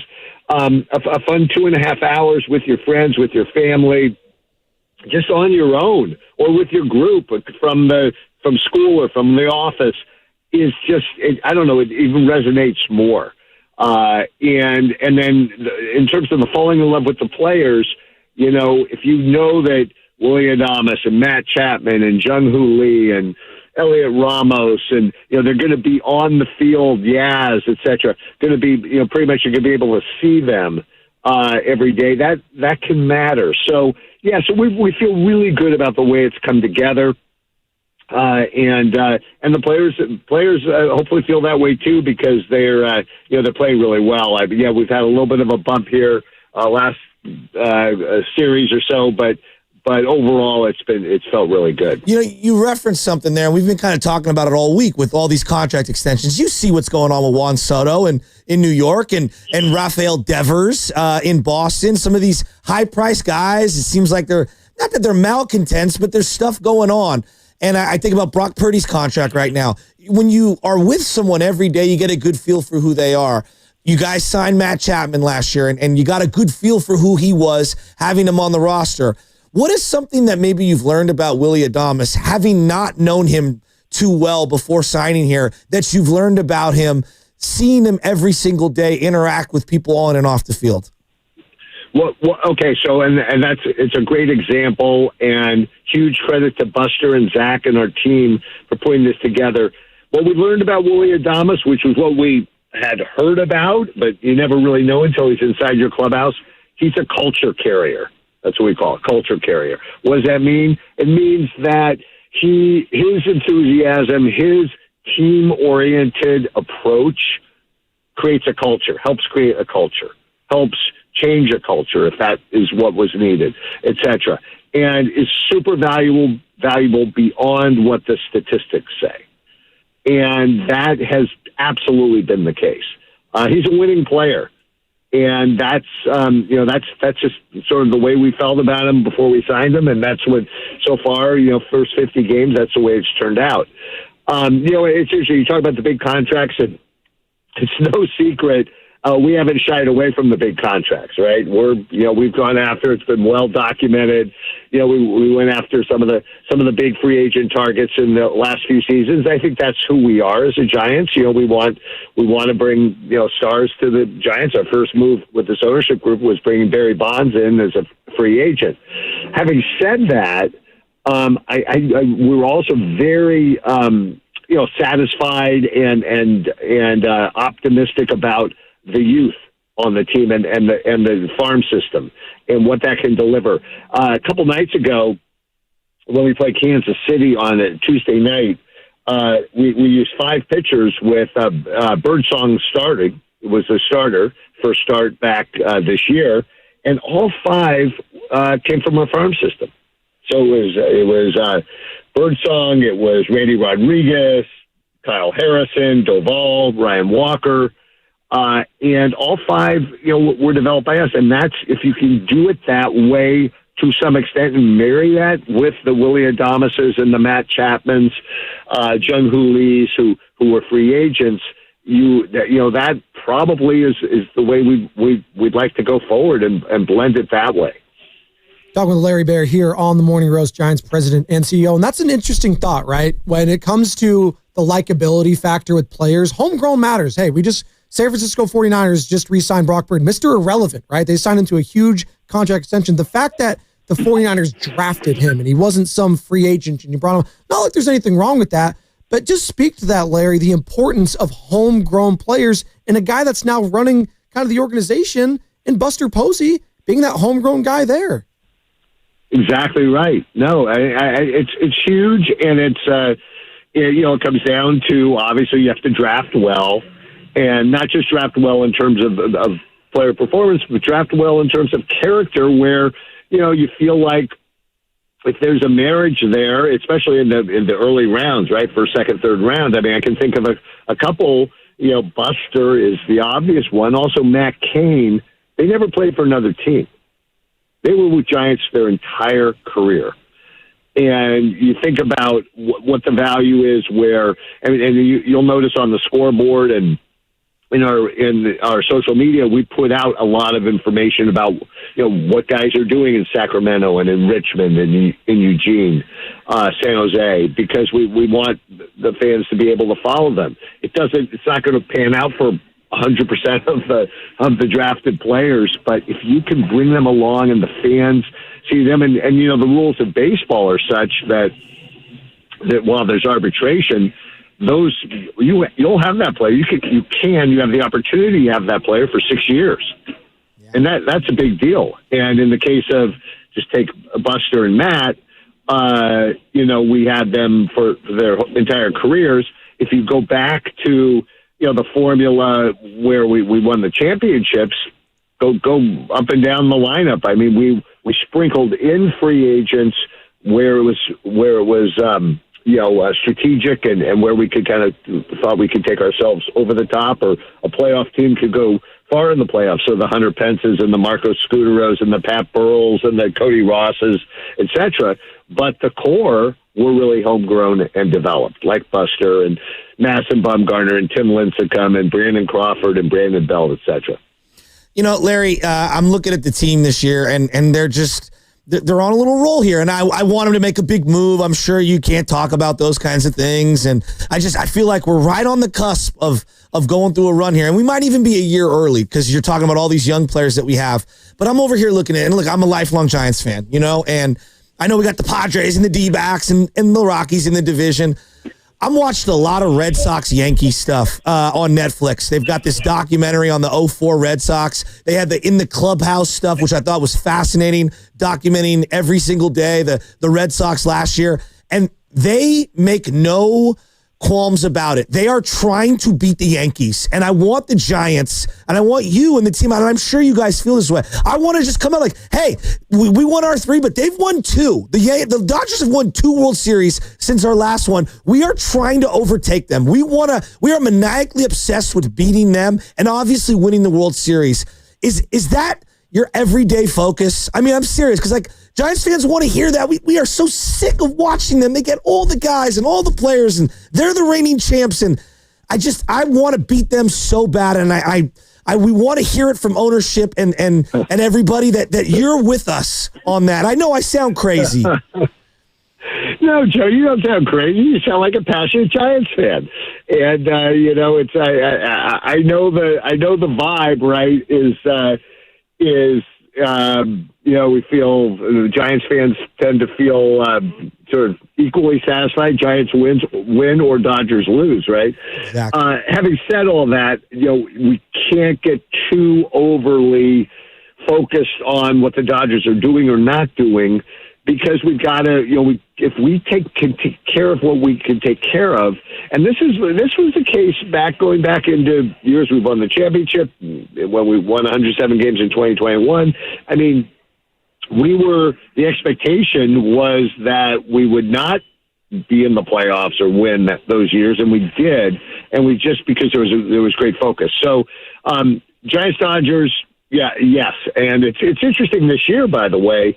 We'll face them until mid-June. Do you like that? And then do you like that as someone running the team? Because I don't. I don't know. I don't know. I mean, I think you can cut it both ways. I think in our case, to the extent the team's coming together, and we've been able to kind of mold the team in a way that seems to be positive. It might be a good thing. We play them 4 games in June in LA, and then 4 games in San Francisco in July. The first time the Dodgers come to San Francisco in July. So, but I think the way you think of and the way you think about a season is, you talk about we're literally exactly 50 games, right? 29, 21, and 50 games in. I think the typical adage, typical approach is 50-50, 62. You divide the season into thirds. The first 50 games, you kind of see what you got. And we have a pretty good idea now, 50 games in. The next 50 days, you do something about it, and that takes you into the trade deadline, which is still a couple months away, month and a half away or so. And then, or 2 months away, actually. And then the last stretch, last 50 or 60 games, you play like heck. So I think... Yeah, I don't think it's necessarily a bad thing that we'll get the Dodgers as we later in the season kind of have a better sense of our own identity. You got injuries playing in. Dodgers had some injuries this year. The pitching staff, we just had JV Justin Verlander is going to take a break. Hopefully it will not be a long stint. It'll be just one stint on the IL. Yeah, I love the passion. I think you can never take the Giant Dodger. To your point, you can't take the Giant Dodger rivalry for granted because it's historic, it's great, it's passionate, and I would never want it to be replaced. And it won't be replaced. I don't think it's going to go forever. Hey, Larry, we really appreciate it. Larry Baird, Giants president and CEO, joining us here on the Morning Roast. I wanted to squeeze one more in. I know we're up against it, though, because it's almost been 20 years since AT&T, then AT&T, hosted the All-Star game, now Oracle Park. Like, I'm watching all the games this week. It's so damn beautiful outside. The sun is shining. It's incredible. There needs to be another All-Star game here. I know we just had it at Chase Center. It needs to come back to Oracle Park, and it would be 2027's open. It would be 20 years. Larry, I'm just saying. We are in 1,000% agreement that we'd love to get the All-Star game back. The way it works is there are several teams that are... they try to spread it around and give it to the teams that want to host it. And there are several teams that have gone, quite a bit further back than us, not having it, who want to have it. So I think we've talked to MLB about it, and I'm optimistic that in the next, I don't want to put an exact time frame on it, but in the near future, we'll have a chance to host an All-Star game. 2007 was a lot of fun. Excuse me, and we really want to focus on having it again for the fans, and hopefully we can do it before the end of the 20s. I want it. I want to take my son. I'd be looking forward to it. Hey, Larry, I know you guys unveiled the City Connects. I have a marketing idea for you, okay? Just hear me out here. Yes, sir. All right. I'm wearing the throwback practice jersey from the 80s, the Hum Baby Giants, the curvy Giants ones that you guys are selling in all the dugout merchandise. They got to wear those jerseys. We got to get these curvy, I call it the curvy SF from the 80s. But here's the marketing idea. Release the Bryce Eldridge Hum Baby Giant jersey right now in the dugout store. It'll sell like hotcakes. You know it will. Okay, well, I don't want to put too much pressure on Bryce, but hear you on that. And there's an example of somebody that we're very high on, and we can't wait for the fans to be able to see Bryce more and more and more. But also don't want to push it. But I don't know. Well, if we put his jerseys, if we do a big blast about his jerseys, I want to make sure we're taking it. We're not too premature on it. But to your point, I can't wait for the days where fans will be wearing the Bryce Eldridge jersey at Oracle, and Bryce Eldridge will be wearing the Bryce Eldridge jersey at Oracle. Love it. Hey, Larry, good stuff. We greatly appreciate your time this morning, and good luck the rest of the season, man. We'll catch up Larry. soon. Yep. He gone. That is Larry Bear, Giants president and CEO. What do you want? What do you say? I just said, we get a guest, and then everybody behind the scenes is like, it's got to go. It's like, dude, I'll stay on as long as I can. All right? Well, I'm hanging on to the He wrap. did say to open it up, you got 45 minutes. I was like, absolutely. You can talk to Steiny and Goo next. I don't know if you guys know this. Many years ago, I did an interview with Gabe Kapler. You were so low. I remember that. Right? And I just kept Kapler for question after question. You kept it for like 30 minutes, I think. I want you to force a hang up before you hang up if you're a good guest. By the way, speaking of the Giants, Saturday, June 7th is can I do this, Sam? This read right here, correct? All right, cool. Saturday, June 7th, I had to make sure everything was okay, is Pride Day, and the Giants play the Atlanta Braves at Oracle Park. The first 15,000 guests receive a Pride bucket hat, and your chance to win a 4-pack to that game will be tomorrow in between 7:30 and 8:30 right here on 95.7 The Game, courtesy of Gilead. And as always, you can get your tickets at sfgiants.com. Larry Bear, that was good stuff, though. But I'm serious. Like, we just had the All-Star game here at the Chase Center. It was awesome. Everyone kept raving that San Francisco was great. Everything was awesome. The Bay Area in totality. Oakland was awesome. It was a total team effort in the Bay there. And now that the Giants are the only team here in the Bay when it comes to baseball, obviously the A's up in Sacramento now. Yeah, let's get the All-Star game at Oracle Park. It's the best stadium and best sightlines in baseball. We're all in agreement on that. Come on, why is it taking this long? Seriously. Well, because they have new stadiums that, automatically get those bids. I don't care that the Atlanta Braves built a new stadium after they built a new one like 25 years ago. Like, what are we doing here? They get one over the best stadium in baseball? Like, come on, miss me with that. Then we got Pennsylvania next year. I think this is Philly's second, right? Haven't Citizens Bank already hosted 2 within the last 2 decades? Come on. It's time for Oracle Park to get Here's the bigger thing. I watched a lot of these Red Sox Yankees docs, and I've watched the one where it's the 04 Red Sox. You know what I think the Giants need right now? A doc? No. They just need this attitude about them that I want one of these guys. This is where I think like Willie Adames or Chapman. Willie's probably more spicy. I want one of them to look into the camera and be like, we are chasing the Dodgers. We are trying to crush them. They are the gold standard. That is who we aspire to be. And we're David, they're Goliath, and we're coming after them. And we're not going to rest until we overthrow them. That's what I want. I want the ownership to say it. I want the front office to say it. I want the manager to say it. I want the players to say it. I am tired of tiptoeing around this. Like, just come out and say, we are not there yet, but we aspire to not only be the Dodgers, but beat the Dodgers. That's what we are coming here to do. I think we need it right now. You want them to just come out and say it? Well, I don't really like... Part of the mantra of that 04 Red Sox is like, we're the dirty dudes, that everybody's on the low, and we're not as clean cut and not as high priced as the Yankees, and we're coming and we're going to backdoor brawl you. Like that, there was an element of what made them like gritty. Well, because they played a playoff series against each other like the year prior, and they got their hearts broken, and they weren't backing down. Like, a lot of the big names on here, like, they haven't really, like Matt Chapman, you think he has this like huge hatred for the Dodgers? I don't think he has that. Willie Adames? Not really.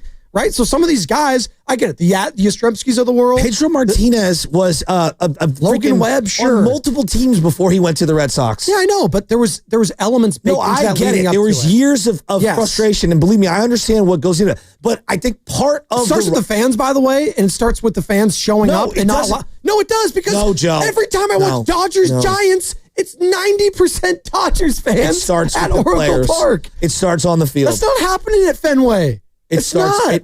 Guys were throwing at each other, and they were hitting each other, and they were salty, and they were talking smack. They were doing post-game interviews. That's how it starts. It does not start in the stands. It does. It starts a little bit there. Can we get at least 75-25? The 60, edge 40? Is created by the edge that happens on the field, and then it pours over into the stands. So you like when Dodgers fans take over there is what you're saying? No, that you're talking something totally different. I'm talking about the players and the organization identifying the Dodgers as the gold standard, and that is the team that we are going to maniacally not sleep and think about 24/7. That's great. The players have to feel that way, but the fans also have to feel that way in conjunction with that. They will fall in line. Okay, I guess. But the fans right now are telling me whenever the Dodgers show up, I don't really need to go.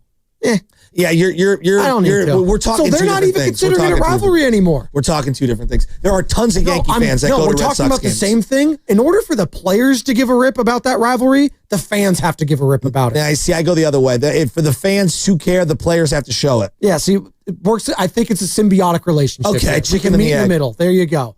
That being said, they're only 2 games back of the Dodgers. You think Joe Shasky rooting out in section 139 is going to force Willie Adames to hate Mookie Betts? Bring all your friends, Joe. Come tell them. Don't skip. Do you know why the Giants and Cardinals hated each other? Because Will Clark hated them. Because the managers were ready to fight. I sent you guys a black and white video from 1986 where the managers were ready to fight. There was a 13-minute pause in the action as 2 guys are ready to kill each other. You know what that told little 5-year-old Joe Shasky? I hate the Cardinals. When I saw Jose Akendo and Will Clark going at it at second base, that sparked my hatred of the Cardinals. That's how it starts. It starts on the field. Okay. So who's going to do that for you? Who's going to do that? All of them. I want someone to go at Mookie Betts and Freddie Freeman. Let's do it. I think they respect each other as competitors. That's not today's day. They don't do that anymore. We don't do that. Well, I think the problem is, Shasky, the reason this doesn't happen is there's so much player movement now. Whereas back in the day, it was more common for guys to stay on teams for a longer period. Now guys hop from team to team to team. So, you can't be mean to a guy this year. Signed an 8-year deal. Mookie Betts signed a 10-year deal. Yes, what are we talking about? Because those are every player in the league. Mookie Betts I'm talking about the Dodgers specifically. So Mike Yastrzemski going at Mookie Betts is going to stir it all up. That's going to be the catalyst. If someone throws high and in on Mike Yastrzemski and he drops the bat and starts pointing at the mound, hell yeah, I'm going to get fired up. Let's go. It's going to get the fan base fired up? Yes. It's going to get the team fired up? Yes. Okay, that's okay. Let's see. Let's see it. You got to start beating these NL West teams, by the way, because you did lose to the Diamondbacks. Then you got the Padres coming up, then you got the Dodgers. I'm not saying that these other teams aren't forces to be reckoned with. The Yankees still had battles with the Orioles, and they had battles with the Blue Jays. You're always going to have other battles. I'm telling you, the gold standard in the sport is your rival. Again, that is who you need to be. The problem is, I don't think the Dodgers view the Giants as the rival anymore. But that's why you need to have the little chip on the shoulder. It's the Padres they don't like. They don't like Machado. They don't like Tatis. And why is that? They don't like that because they've had moments in the playoffs and too. Because Tatis fired a ball at a manager. And Machado played there too. Yes, no doubt. Yeah, and so that's part of where does it start? Does it start in the stands or does it start on the field? Both. No, that rivalry is on the field. It starts both. The fan base has to care because I don't think a lot of Dodgers fans really care about Giants fans. The Giants in general right now. They just don't care because they show up and say, hey, this is our ballpark. That's what they're saying. They're saying Chavez Ravine North. That pisses me off if I'm a Giants fan. I hate that. Yeah. It pisses Sam off. He doesn't like covering that. Steven Risotto, right? Carter, Zach back there, IU, baby. If Willie Adames went flying into second base, okay, sliding, and broke up 2 and took out Mookie Betts, and the 2 of them started jarring, that wouldn't make instant hatred for both sides? Sure, it would do that. Yeah, great. That would do more than Joe Fan out in right field going, Mookie But you said sucks. it right there. You said it right there. It has to be Willie Adames. It has to be him. That's why I want Willie to do it. And this is why them not playing until June drives me nuts. They changed the schedule, and you barely play your division anymore, and I think it sucks for baseball. Well, I kind of get where Larry and you were talking about that. It's a double-edged sword, right? I do like that you play everyone now. I actually really like that. Some people, it's like, oh, it's the purity of the game. National League, American League, Interleague should just be a couple. No. I like that we play every single team now. Just like in basketball, that's fun. So, like, whether you're in New York City playing the Yankees every year, or the Yankees come here. Now you're going back to New York. For every Yankee, you get how many Tampa Bay Rays and Royals? Well, don't sleep on that Tampa Bay Rays. I'm just saying, Yankees like, rivalry, no, but like everyone always says, like, oh, you get the Yankees, you get the Red Sox. Well, yeah, and you get the Twins. Okay, but the Royals. And you get the Royals. But you liked playing the Royals, did you not? You love Bobby Witt. That's what I would rather play the Dodgers 24 times, which is what we were accustomed to. You say that, but if the Dodgers start kicking your ass and start sweeping you, then you don't want them. No, it's a true test. Like, they're the best team in baseball, right? They're the reigning champs. They got all the best players. We'll see. Like, that's the team I want to kill. I'm sorry. And sports kill, not kill. A lot of killing here, a lot of drug references. Let's just get to Fast Five, can we?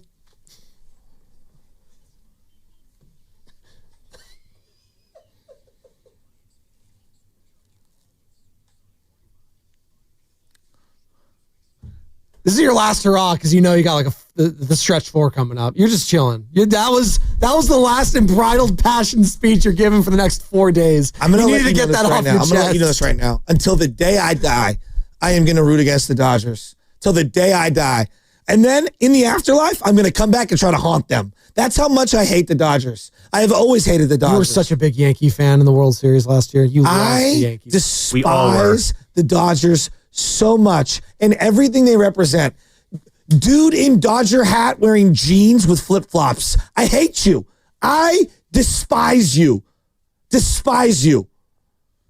I wear the flip-flops sometimes. There's certain teams in baseball. You don't have the Dodger hat. There are certain teams in baseball that I will forever hate. The Cardinals, the Dodgers. Like, there are specific. Dodgers obviously way up there. And it's because of the rivalries on the field. The Phillies. Sure. You know, like, those won't go away. The Braves. So, yeah, like, if hating the Dodgers is wrong, I don't want to be right. Thank you. That's a walk-off right there. Carter, what are your final thoughts?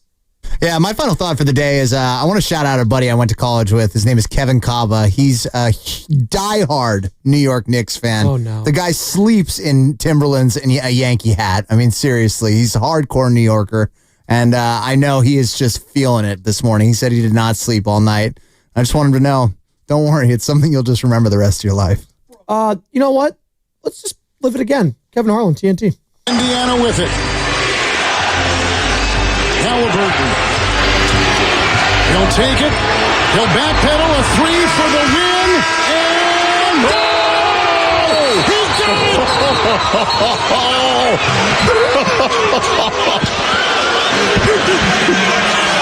Reggie Miller was trying not to well, he was laughing. He didn't even try. He's just laughing at the Knicks on the broadcast for TNT alongside. I like that chuckle he does at the end. It's so good.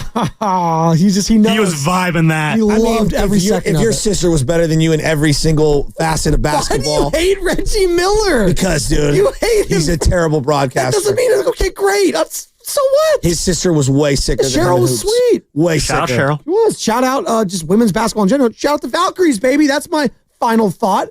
The Valkyries getting their first ever win in the history of their short-lived franchise, 76-74 over the Mystics. And you heard it all where, Joe? Where did you hear that game? Right here on 95.7 The Game. And the free Odyssey app, Sammy. Am I right? Yeah, that is pretty right. And my final thought is just David Sampson and Matt Steinmetz are just coming with some craziness today. To say that was not a choke job, that was literally the Knicks had a 99.7% chance of winning with 2:51 left in that game, and they still lost. Like, that is a choke job among choke jobs in Knicks history. Darth Vader thought it was a choke job. Thank you. Shout out Andor. I finished it, by the way. Andor's so incredible. Since 1998, NBA playoff teams had been 0 for 1,414 when down 9 or more in the final minute of the fourth quarter or overtime. But no, it's not a choke job. Like, come on. It was like, Naismith took it from us. How about play some defense, Knicks? How about dribble out the clock? How about make some free throws? Couldn't have happened to a less arrogant group of fans. Like, it just, that's a friend. Like, I had a lot of friends in college who were Knicks fans. I know they're all miserable this morning. Like, that is a miserable history of a fan base, and that was an absolute doozy of a chapter that they put in last night. And here's a doozy of a call, Sam, from the Indiana Pacers radio network. How about that? Anunoby has one more foul shot. Try to compose yourself when the Pacers hit this game with it. All right. He made the second. It's a 2-point game. Bring it the length, fellas, and hit a three. 2-point game, 6 seconds to go. Halliburton driving. He's in the lane. He nearly lost it. He backs up and unloads a three. Oh! That did not happen! It hit the back of the rim. It popped high into the air, and it dropped gently through the net. The scoreboard shows 125-125. It's called a 2-point shot. I love Mark Boyle. Well, because he just realized he started going because he thought it was a win. Then it's like, oh, okay, we still got a game to play. I actually kind of liked that because Kevin Harlan just made us think that the game was over. Mark Boyle's like, oh, wait. That's a tie. I thought it was over. Mark Boyle did not, though. That was the voice of the Indiana Pacers there. Narrator, it is over. It was. Oh, that gently through the net. That was good. And we're gently going to end the show now. And that was Fast 5, brought to you by... What does Jan do on a Memorial Day weekend? You know what? She's got a wedding to attend. At home or on the go, get the fastest internet to all your devices. I'm not even going to try to follow that up. Standing Guru next. It's going to be brought to you by Lucky California.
Guru, why are we so negative as a society? Because it's math. We're so divided.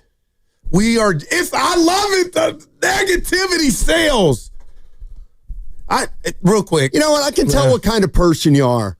If you describe last night's Pacers and Knicks game. Look at Sam Lubman doing the Reggie Miller. I'm the kind of guy. Hey, Steiny, what a comeback. Unbelievable. How about Neesmith? He was hot. And then there's the other side. What a choke job.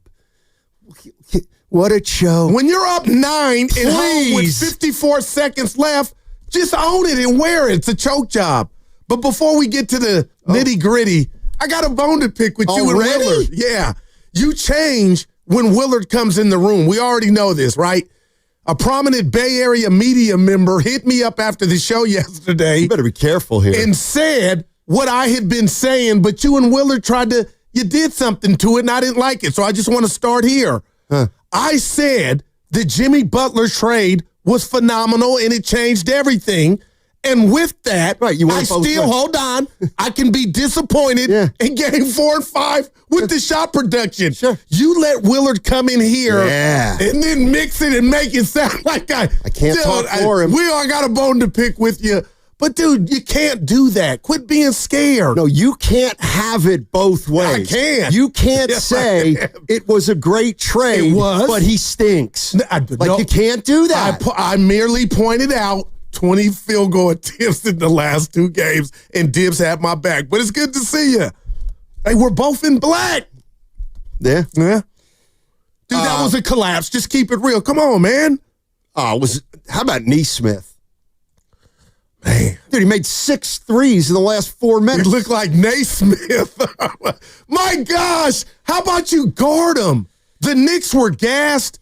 No excuses. If they were gassed, then it's not a choke job. They're just not in good shape. They're 11 deep. They're young.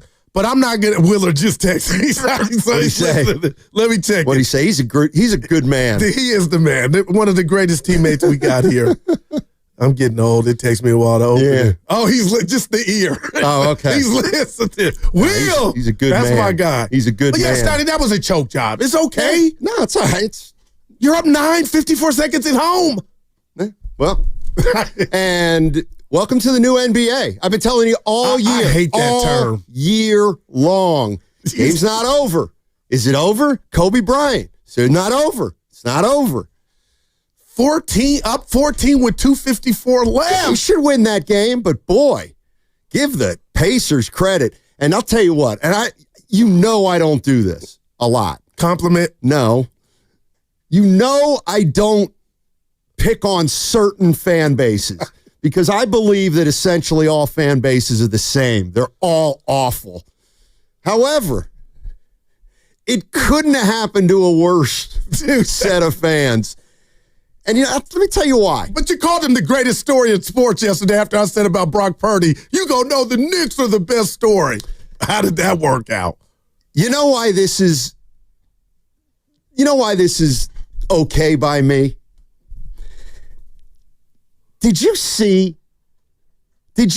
how the Knicks fans celebrated after they made the Eastern Conference Finals over a Boston Celtics team without their best player? And they're climbing light poles. Yeah. They're celebrating like they won a title. You don't get a parade for a conference final. And you know what? You got your comeuppance last night. Nah, Absolutely. Absolutely. You enjoy the moment. Nobody cares or feels sorry for you. So now we're having parades for making the Eastern Conference Finals. No, it was just an era of futility. And now when you see John Stark, Spree, Larry Johnson back in the house, all the stars, Tracy Morgan, I look nothing like him. Tracy Morgan, it's a party. So I had no problem with them finally saying, we're back. And now you come in and rip them a day after you said they were the best story. They're the worst fans.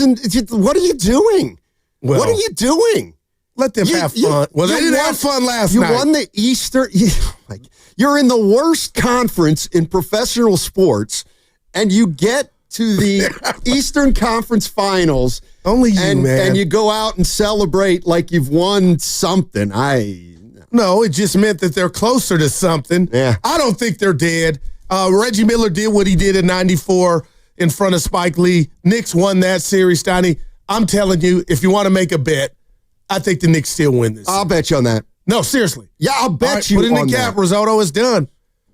They were up. They did what they needed to do. Who? The Knicks until Neesmith went off. Like, come on. I don't like Tibbs playing 7 or 8, but I'm still betting on him.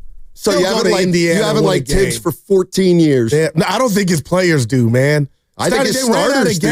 They ran out of gas. Well, if you run out of gas, that's not choking. That means you're fatigued. But it's coaching negligence. How about you trust some guys? Anyway, I can't wait for it. And the games are coming fast and furious. Shout out Tyrese. They're coming fast and furious, Tyrese. Yeah. Let me see. Yeah, they were up 16 with 7:20 left. Well, okay. Up 17 with 6.5. All right. Up 14 with 250. Now this is, we got a problem. Neesmith. How about you guard him? And how about he's unguardable when you know what? Like that. This is why I like basketball, Stoney, on all levels. We never really truly just have a real conversation. We talk like guys like you. We talk about the dunk. We talk about the analytics, the 3-ball. There's nothing more important than the free throws. And the Knicks miss some. The 3-point shooting's more important. But Tyler, I know what you mean. I know what you mean. Why can't got pressure? They just went up there and Anunoby. Oh, Anunoby. He was terrible last night. Well, it can sometimes. Yeah, the reason the Knicks are in big trouble is because you can't blow a game like that. That means, you know what? Essentially, you got to beat them 5 times. I got to say, you got to beat them 5 times now. I got a confession. Go ahead. I need you to judge me and tell me what the penalty is for what I'm about to say into this microphone. All right. So I know my birthday was Monday, but we still celebrated, and some friends took me to Napa Steakhouse. This thing won't end. Shout out Cole's Chop House. Steiny. Yeah. I thought Halliburton, the shot was the game winner. Right. So we left a room into the dinner room. Oh. And I fired off 6 tweets thinking the game ended there. I kind of did. Not even knowing there was overtime. Yeah, it kind of ended there. The place went crazy. I went into the dinner room thinking it was over and fired off 6 tweets and missed the whole 5 minutes of overtime. What type of fan am I? I missed the whole overtime, but Indiana still won. There has to be a penalty for that. You give it to me. Can I give you credit? Tell me. Can I give you credit for something? No, I want to give you. I can't believe that happened in my life. See, this is why I'm all about positivity. I'm not going to get on you for not watching the overtime. I'm going to say, Goo, I'm proud of you for not turning the game off when it was a 16-point lead with 3 minutes, because some of the things I've been saying have finally registered. No. The game's not over. There's a penalty I deserve. I had to admit it. And Indiana won it in overtime. Actually makes it worse for the Knicks. Wow. Again, Sonny, I'm being so transparent. I can't believe that happened to me. Like, I'm still dealing with it. Yeah. Well, and what about your boys tonight? Who? Minnesota. No, I'm going to be like you guys are as fans. They stink. We don't have a chance. Well, you better win we tonight. Stink. You better win tonight. How? How can we win? We're no good. We're no good. We're playing a juggernaut. OKC? And the foul. Got no shot. Yeah. We'll see shot. Shea get his MVP tonight. We're finally. We're just trying to win a game. Yeah. That's all we're trying to do. You better win tonight. Don't tell us what we got to do. I'm telling you. Dude, Johnny, I didn't know there was overtime. I feel bad. Yeah, just FYI, and if a game ends and the score's tied in basketball, they play what they call overtime. The place jumped up thinking that it was a game winner. So we left. Reservations at 7:45. Sonny, we left. Risotto. See, I can't get that moment back. Veggie. And I'm telling on myself. Veggie Delight. T-Wolves are cooked, Steiny. Yet they're done. They're fine. I've given up on him. You wore that sweater too early and jinxed him. Yeah. Wow. If they lose tonight, the sweater jinx. Like now is when if you're a Warrior fan, you got to be fuming. How did you let that team beat you? The Timberwolves. Come on. They're about to get swept. Ant-Man. Don't turn into Cant-Man. All right. How do you describe that game last night? I call it an unbelievable comeback. But you're trolling. It was. They made every But you're ignoring the failure. You're celebrating the success. That's right. But you're ignoring the failure. Because I'm positive. I look at the bright side. Go ahead and focus on a choke. It happens all the time. I focus on the winners and what they did well. Man. How would you describe that game last night? We got a lot. We got a lot to get into today. We're gonna have some fun, and no Evan today, but we got risotto. Yeah, of course. And I heard last time I was out, is it okay to call him pasta? If we give a youngster a nickname, he can't. He's got to wear it. You don't ask a youngster or a newbie, hey, do you like your nickname? I heard you tell Evan that. I just broke out.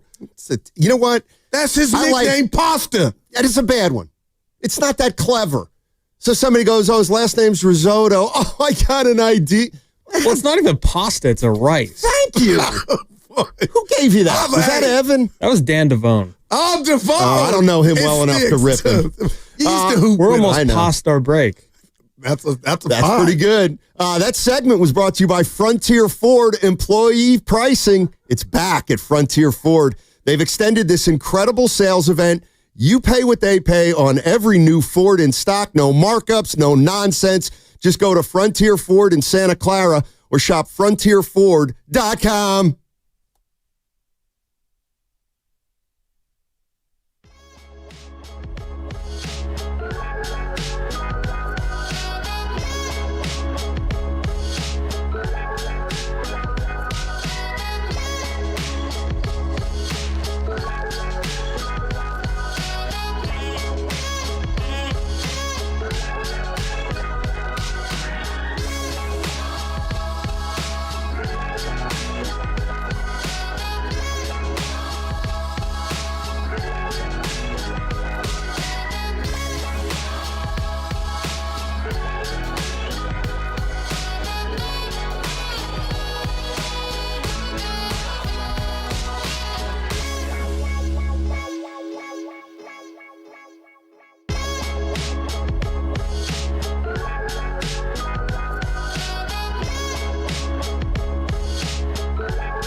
Now, back to Steiny and Guru on 95.7 The Game. That's going to be tough to come back from. Start writing the news. Start what? Spreading. Hey, this from the 707. Goo, Cole's Chop House. It's my wife and I's favorite place. The Lamb Chops. Oh, the Lamb Chops. Okay. RA1. Off on you. I think he said Lame Chops. Ooh, I had the Wagyu steak. The one Shasky makes the right way that you said him too much cold. Let me tell you something. The next steak Shasky cooks well will be the first one. That's the way I look at it. Anyway, it was great. And I missed overtime. I'll say this. Go ahead. I thought it was the biggest collapse in sports in the playoffs. But, Stoney, let me take you to 1993. We had him on our show yesterday. The Grey Warren Moon was up on the Buffalo Bills without their starter 35-3 in the third quarter, and they lost to the Buffalo Bills. To me, that's the ultimate playoff game? Yeah, so you're done. Knicks got action to come back 3 more games, and we got a bet. Teams do not come back from that kind of loss. For the most part. Let me you know what? 888-957-9570. Anybody remember a collapse any worse? I'm sorry, comeback any better? Well, 2016 NBA Finals. Was that J.R. Smith? No, that was the Cavs. Draymond getting suspended, who did a good job last night on TNT. I got to see him. Did you see him? No. Well, why wouldn't you? Why wouldn't I? You get your Warrior fix. That's how I'd rather get it. I'd rather get it from the Steve Kerr, Tim Kawakami podcast. Some good stuff there. Shout out Jokic. There were some nuggets. Jonathan, go bye-bye. Well, not yet. Kaminga, go bye-bye. But your biggest sports collapse in the playoffs. Easy. It was when Zaza Pachulia stepped under Kawhi Leonard in a 25-point game and changed everything. Spurs collapse. How about the Boston Red Sox? I was just going there. That's beating the Yankees after being down 3-0. How about the New York Yankees in 1977, I think it was? Yeah, but all 14 and a half back in August. That's big. Mm-hmm. I miss those days. But I'll say this, Donnie. Yeah. You're talking about episodes on episodes. This was a moment where you were up 9 with 54 seconds at home. Mm-hmm. You just... Like a CYO, I don't think this St. Anne Warriors. Well, they wouldn't have because they don't blow that game. That's right. That's because a CYO kid can't make 7 straight threes. He got hot. Smith got hot. They got a bunch of youth, man, but they were down. Oh, but let's get older if we're the Warriors. Yeah, no, let's watch. Can't you just have a basketball conversation and leave them out of it? Because doing what you and Willard did to me yesterday. You're acknowledging that youth is served in the NBA. Well, yes. What's the story you have for me? Oh, that was it. No, you said you had a story for me. I'll save it for the air. Yeah, the overtime, missing overtime, thinking the game was over at dinner. Oh, that was it. I thought it was better than that. Wow. Now we're grading stories. Dude, come on. I prop you up all the time when your stuff is under-delivered. I got a Zucci main saying that was the biggest choke I've seen since Draymond on Rudy Gobert. That's a 5. That's not bad. That's pretty good. That is pretty good. That's not bad. 925. Oh, thank you. Yeah. I don't have the text line up. I can't get in. Oh, well, I can read you to some. Another L for Guru on the show bets. Meaning you just made another bet. Yeah. Okay. I'm surprised you haven't said the Timberwolves have been eliminated. No, I don't believe so. Tonight's big, though. How about, what about the Super Bowl? Patriots down 28-3. That is, wow. It's a good one, 7-6-5-4. A lot of people still blame Kyle on that one. I don't. He was part of it. Yeah, well. Should we get into this? It's on you. Kaminga stuff. This is what we do, Stoney, so let's do it. So this is a great podcast. And he'll be on with Willard is today, along with the quarterback for the Niners. I know. Can I give you a quick nuggy nug? I know we're all over. I need to slow down. So we're talking about the Niners, and I don't know what to make of them, but I know They've had a hell of a run. And even though I think it's cloudy, I'm not saying they're done. What if I told you they got the third best odds to win the Super Bowl in the NFC? Only behind the Super Bowl champs, Eagles, and Detroit. Okay. There's your Niners. All right. And then when you bring in the AFC, the Niners have the sixth best odds to win it all. So what were they last year? And that, I don't get down like that. Normally I would have that, but I don't. I think it was like 3. You gotta imagine they were top 3. And they went 6-11. But McCaffrey, extenuating circumstances, he was not available. But man, Steiny third in the NFC and 6th overall. Yes. I'm just saying, if you're into that, a person's most important asset is their chicken. I gotta believe a lot of people looking at this Niner team like they're not done. Yeah, we've had some departures, but we still got a season to go. Don't count us out. That's just where the number is. Nobody believes that the Niners are better than last year. Steiny, stop. If they're healthy, they will be. I mean, 2 years ago, I should have said. Well, we'll see. Well, I guess we will. The podcast. Yeah. So, all right. Should I let people in on our little secret here at the in the studio? If I don't know what it is, I'm nervous. You know what it is. It's just going to ring a bell. You act mad at me during the show. That's the secret. But you're not really. That's one secret. So during the regular season, the Warriors, that is, we talked a lot about Jonathan Kaminga. JK. We talked about Jonathan Kaminga so much that, there were some whispers in here. Hey, guys, there's nothing really there. Overkill, you mean? Some would suggest.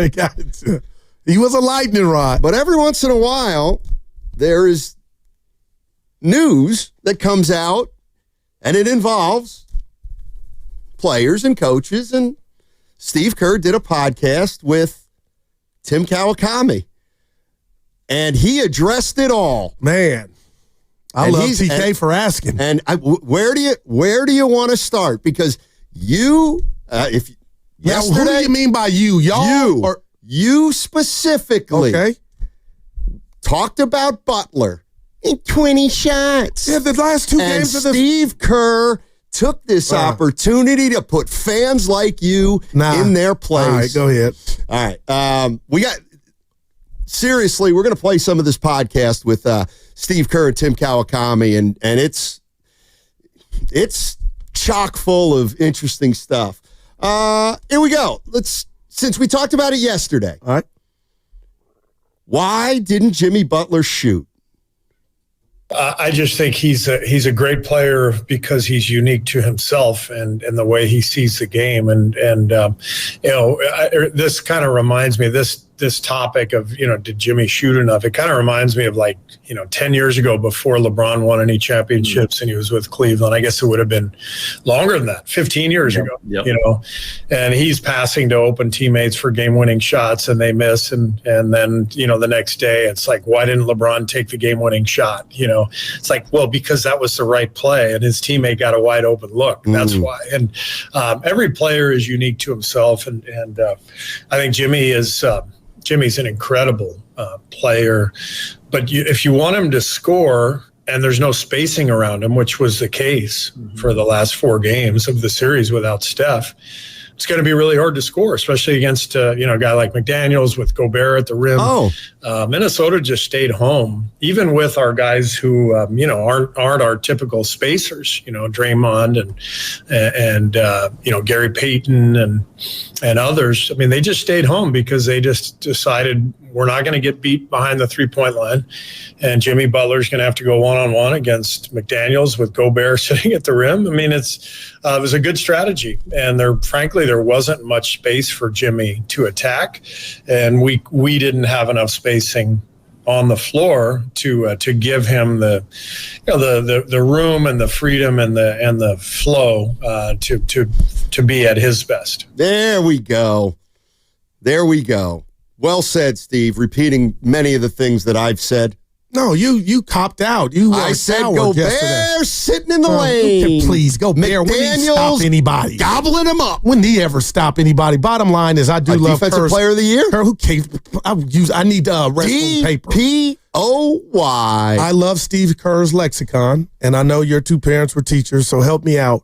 When one says, can you elaborate? One is unique to himself. Yeah, it means he's a unique superstar. No. That wasn't superstars get it done. I don't care who's guarding you. One. And two. Well, that's. Yeah, you know what I'm talking about. Two, you know what I'm talking about. Why I appreciate what Coach said is he said it's a topic. So it's not just me, Willard, Steiny. It's others. And it's people, basically processing what we all saw. Mm-hmm. So that's the coach saying what he saw and why it happened. But superstars don't get stopped by that. Then say he's not a superstar. Say you misjudged him. I don't know that yet. Well, of course. No, I don't know that yet. I just know. Well, if he didn't in that play series like game, a superstar, then he's not a superstar. I don't know why. But that is not good enough for me. And nobody cares. It's just I'm unique to myself. But miss me. You know what people are talking about, but you're trying to be tricky and play with the words and make it seem like I'm saying something that you don't agree with. Let me be clear. I am not a fan when you go, I'd rather him go 3 for 19. I disagree with you. I don't believe that. Okay, what? I think that's stupid. Okay. You got to try to get other guys involved. That's stupid. Okay. That's stupid. Passing to Guy Santos, he made passing the pods, that's stupid. When you're getting 50 mil, miss me. What 50 mil means nothing. You get superstar. He's not. You just acknowledge that. I'm passing out to dudes lesser than me. Miss me. Basketball is about the dudes. And when one of your dudes is down, it is not stupid to expect for your other star to step up and be more selfish. And Jimmy, for whatever reason, he walks on water in your eyes, but he doesn't. He doesn't. Okay. And I know what you're doing for the betterment of the show, but hey, I'm here for you. You know something was off and odd. And all I'm saying is he changed the season, but I can still be disappointed in games 4 and 5 from his activity level. Sure you can. Yeah. But you know what? That's Jimmy being Jimmy, and nobody's going to change him. D-Wade saw it. I saw it. Kerr saw it. That's why he said it reminded him of LeBron 15 years ago. Right. But what he was saying was LeBron was always making the right play. He never got credit for it. That's all. Yeah. So, it's just the way that one went for you guys. Willard and I with a win. It's not you and Willard. Willard and I. You're trying to trick Willard into making you think you agree with him. He's a good man. You know what you think about Jimmy. You were the first one on there. Put your glasses on. You're the first one that said something might be off with Jimmy.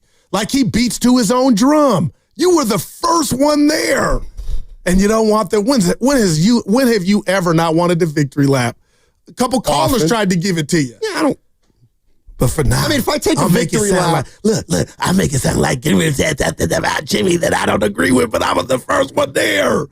You are mastermind, dude. I'm mad at you because once again I had an accurate take at the start, and now 3 months later, oh boy, Dibs you agreed realized with me. I'm right. The Dibber agrees with me. You realized and that's I'm what right. matters.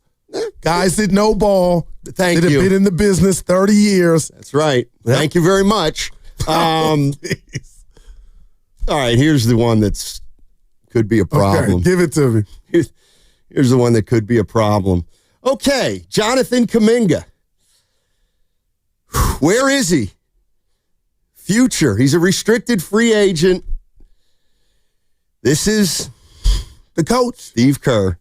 I've been asked to win. And right now, he's not a guy who I can say I'm going to play 38 minutes with the roster that we have. Steph and Jimmy and Draymond and put the puzzle together that way and expect to win. Doesn't mean he's not a really good player. Doesn't mean he's not talented. It just means the fit and with the roster that we have, it is tricky. There's no question. And we can talk details. We can talk spacing, usage rate, all that stuff. But the game is about the puzzle fitting. It's about 5 guys complementing one another at both ends of the floor. All I do is, I try to win, and that doesn't necessarily mean everybody's going to be happy, whether it's the fans or the players or, management, whatever. It's just, I got to do what I think is best.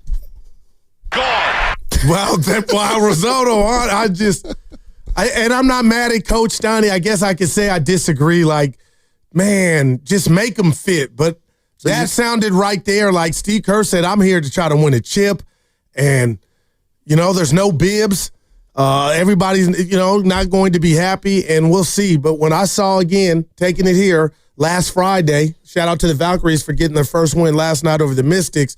But Friday's Valkyrie game, when Jonathan Kaminga was with his boss, the owner of the Warriors, I thought then there's nothing to see here. He's coming back. But hearing that. Well, he might come back, but he's not going to play.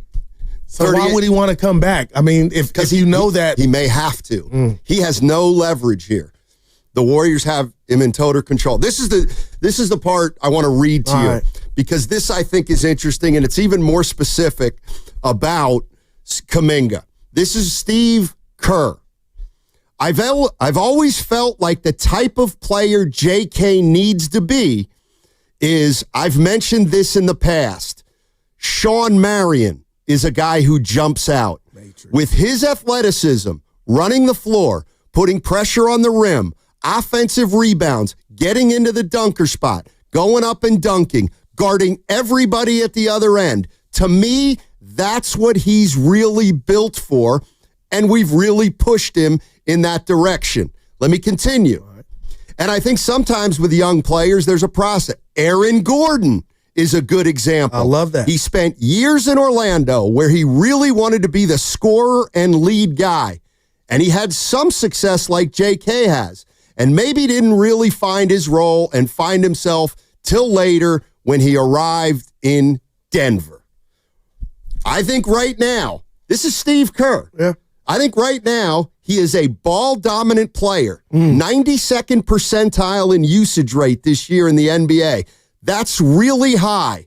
On a team with Steph and Jimmy, I mean, honestly, Steph's going to have the ball, Jimmy's going to have the ball, and so the fit is tricky, there's no question. Yeah, especially when you got Steph Curry and a guy like Jimmy Butler, Stoney. If you're ball-dominant, you're not going to supersede those two dudes being ball-dominant. But I'm looking at Sean Marion, Stoney, the Matrix, 15-8-1 in his career. He was a bad dude.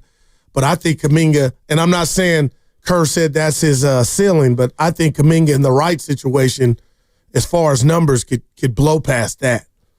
Wow. Well, I'm now again numbers perhaps, but I think Sean Marion was a hell of a player. I think Aaron Gordon is a really good player. Good God. And I don't know that JK can reach the level of those two players. And Gordon went and changed his body. He used to look like Kaminga. He went at it. I mean, you look at him now, Stoney, my goodness, he's added the three-point shot. But let's just put it right on the table, brought to you by Atco Pest Control early this Thursday before Payday Friday. If you're Kaminga or Kaminga's agent, how do you process that sound or those answers? Or do you already know that that's of course. We all know it, right? I mean, it's no longer a secret. Steve Kerr doesn't think he fits. He doesn't think Kaminga does enough outside of scoring on his own to help the Warriors. I mean, but are you good enough he's to saying it. Yeah, but are you good enough? And we kind of saw it in Minnesota series. Is this team deep enough to omit him or not try to find a way to do something different to incorporate him? I think that's a fair question. Yeah, it's a fair question. And I'll ask you how. Like if Steph Curry's healthy. I mean, that was the one thing that, the Minnesota series was hey, I got a question for you. I asked Monte yesterday. I talked to him. Do you think if Curry wouldn't have got hurt, would we have seen Kaminga? No. Wow. That's heavy. That is heavy. I don't. So you would have left that explosiveness and what we saw Kaminga do, for a few games just on the bench. Like, I just don't think the Warriors are a deep enough team to have that at your luxury. Like, there's got to be a way you got to use that utensil, which is Kaminga. It don't sound like Kerr's going to try to change it any. Well, the only person who could change it is Kaminga. He's got to broaden his game, is what Steve Kerr's saying. We're 4 years in, though, man. Yeah. 510. Now you all understand the frustration with a coach like that, still trying to hang on and with the same offense with a 39-year-old player. Hey, I got news for you. That mandate is coming from Joe Lacob and Mike Dunleavy to stay built around Steph Curry. That's what Kerr said. He's like, I'm paid to win now. He did say. And essentially, I don't think Jonathan helps us win now as much as some other players. But so why wouldn't you just? And I'm being positive here. It's 4 years. Okay, if that's how your coach feels, and why not just wash your hands and help him get somewhere so he can start the next chapter of his career? No He's doubt. still an asset. Yeah. So okay, I got you. But it's like Steiny. If that's what it is, this is just it's not a fit for you. Well, I got news for you. They're not going to want to lose him for nothing. No doubt about it. And so and you shouldn't. And so if somebody offers him a deal and they don't like the sign and trade possibility, you know what they're going to do? They're going to match it. All right. And then we're going to talk about when are they trading Jonathan Kaminga, because apparently he doesn't fit here. 888-957-9570 is the number. Steiny and Guru with you on 95.7 The Game. And what a game last night at Madison Square Garden. Wow. Yeah. Game one, though. Yeah, see, and again, these type of games remind me of, like, for example, when J.R. Smith dribbled out the clock. We were there doing pre and post. That series was over. I believe you. You know what? I'm with you. We saw it, but this was different than that. It was worse. That was a guy going bonehead rogue. This was just we were just kicking their tail. It was a party. Yeah, I don't know that you can recover from that. Yeah. Well, you got an opportunity tomorrow, right? Of course. Yeah. All right, 888-957-9570 is the number. Steve Kerr with two very provocative quotes about Butler and Kaminga. And I got to agree, after there's so much that he said about Kaminga that I think we got to get into it. But it didn't sound great from Kerr.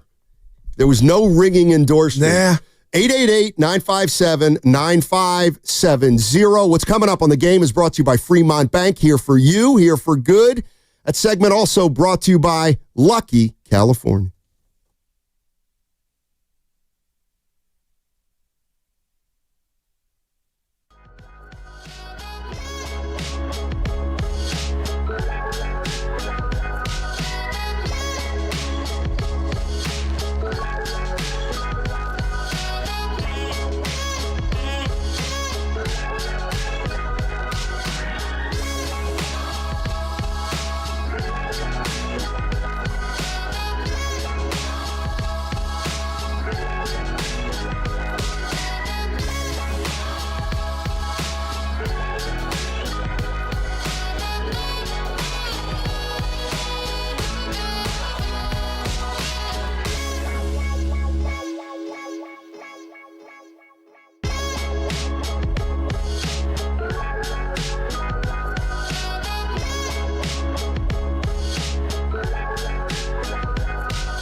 Think that Steve Kerr, people are saying, well, look, Kaminga didn't play, and then he played 3 games, and he had 20 and 30 and 20 in those games. So Kerr looks like a fool.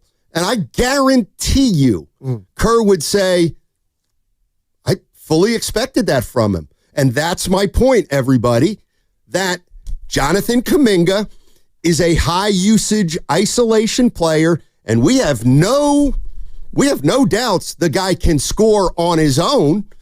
And I'll bet you Steve Kerr would say, yeah, no, you're right. He got 20, 25, and 28 or 30 or whatever it is. But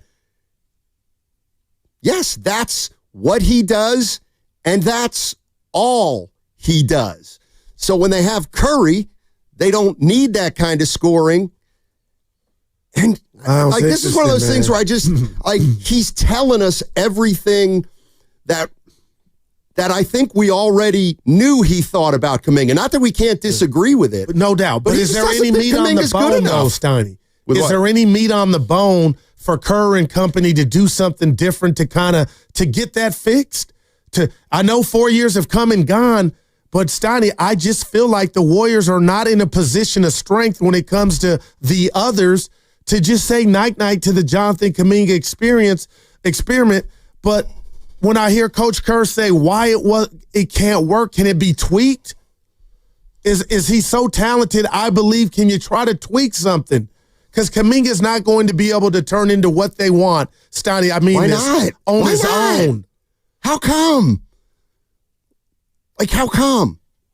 There's too many smart people, including Steph, the players, Dre, Steve Kerr, and Steiny, maybe they've exhausted all possibilities, and this is just what it is, and I would understand. But it is kind of frustrating how talented JK is. Have we exhausted all those possibilities to fix it? I mean, to answer your first question, Jimmy and Steph don't play 48 minutes, especially at this age. No, you're right, they don't. But if Curry's playing 32 and Butler's playing 32 or 34, and they're playing together a fair amount, then he's going to be limited. 888-957-9570 is the number. Steve Kerr did a podcast with Tim Kawakami of the SF Standard and really, really got into the weeds about 2 things that we've been discussing since the playoffs ended. Jimmy Butler taking 20 shots total in the last 2 games, and Jonathan Kaminga, why his role has been what it is. Let's go to Anthony in Sassoon. Our man. Hey, Anthony, how you doing, man? I'm doing great. So, first of all, y'all both right. And Steve Kerr is a fool, but he's also a coach that's coaching the way that he has gotten success. But it doesn't mean that he's not a jackass for not finding a way to incorporate Jonathan Kaminga, because Guru is pointing that the boy is talented and he can play basketball. Steiny is saying, but he doesn't fit the scheme. We keep leaving out. Steve Kerr has a very specific scheme and or way he wants to play. Jonathan doesn't do those things. Guru, you just said, no, Steiny, you just said, well, why not? Because he is who he is. You guys got 3 kids apiece, I believe. And Steiny, you got 3 girls. Yeah. All 3 of them are probably different. Yeah. At some point in time, you probably looked at all 3 of your girls and some here and there said, why you can't be like that one or why that one can't be like this one. They are who they are, and you figure out the best way to love them. You love them equally, but you might have your favorite here and there. Guru, your little girls in college down there doing great. Your son's in college over here, and you got one more trying to get out the door. And they're all different. But you figure out a best way for your household to run. And the Warriors are completely tied to the Steph Curry way. That's why I said he's the system. Even Steve Kerr has gotten 4 championships playing that way. And right now, Jonathan Kaminga doesn't fit the way that they want to play. There's nothing wrong with him. Yeah. And I believe those comps are actually really, really good. I think that what you said about Gordon is really important. We have to think about that, especially for you, Guru. Gordon didn't take that next step till he got out of Orlando. Right. Needs to get out of here. He needs to go somewhere else where a coach can see him and really help him hone in to his skills and just let him be who he is. He hasn't had a chance to play freely. Once he can play freely, then he can see the things he needs to do. But right now, he's 22, 23. He's a hot shot. He ain't trying to hear nothing Steve Kerr wants to say. And you also got to think about it. They didn't want to get rid of him because they really thought that they could get him to play their way. But we see that's not the case. But nobody's wrong here. Steve Kerr, yes, he's a jackass for not figuring it out. But Jonathan Kaminga also didn't help his situation by not wanting to take all the full tutelage. But I do believe that they handled him incorrectly. But another thing you said, Guru, is we don't have enough talent. And that's what my call was in the first place, was we're not good enough to we don't have enough talent to get where we want to go, no matter what. And that's why I understand where you're coming from. But Jonathan Kaminga doesn't fit what they want to do. So we got 2 more years of this. When Steve Kerr goes, then we'll figure it out. And it's just the honest truth. Thanks, Anthony. Oh, not a lot of nuggets there. Solid as always. Yeah. And I'll say this, Donnie, because I disagree with our guy, Uncle Looney. He thinks the reason it's not working for Kaminga in the Warrior world is the defensive side of the ball. It's one of the reasons, of course. But I feel like it's a minute reason. It's all what Kerr talked about. He didn't mention his defense to Kawakami. He said ball dominant, and we've seen some things to where he gets lost on offense or doesn't do. So I'm not saying it's not the defense part is not there, but I think this is all on the offensive side of the ball, man. If you were to sign and trade him, I think you could get a good player back. That's what I think about Jonathan Kaminga, Donnie. So if it's over, and he, unfortunately for some fans like myself, he has to leave, I get excited on, you're not getting chopped liver back. You should be able to turn that into something like you did when Durant did you a favor. You're listening to 95.7 The Game, KGMZ FM and HD1 San Francisco, and Odyssey Sports Station. And now the home of the Golden State Valkyries. They got their first win last night. Congratulations. Wow. Yeah. And, of course, the Warriors, always live on the free Odyssey app, coming to you live from the Laughing Monk Studios. Laughing Monk, righteously brewed in San Francisco. I love our chat. I don't know if correct you's the word. Okay. But listen to this quote again about Sean Marion. Right. Athleticism, running the floor, pressure on the rim, going up and dunking, guarding everybody at the other end. All right. So Theodore Rand on the chat says, Stoddy, as soon as Coach Kerr brought up Marion, he was talking defense. Good. Marion was a really good defensive player. So he said guard everybody on that quote. Marion could guard a lot of different positions.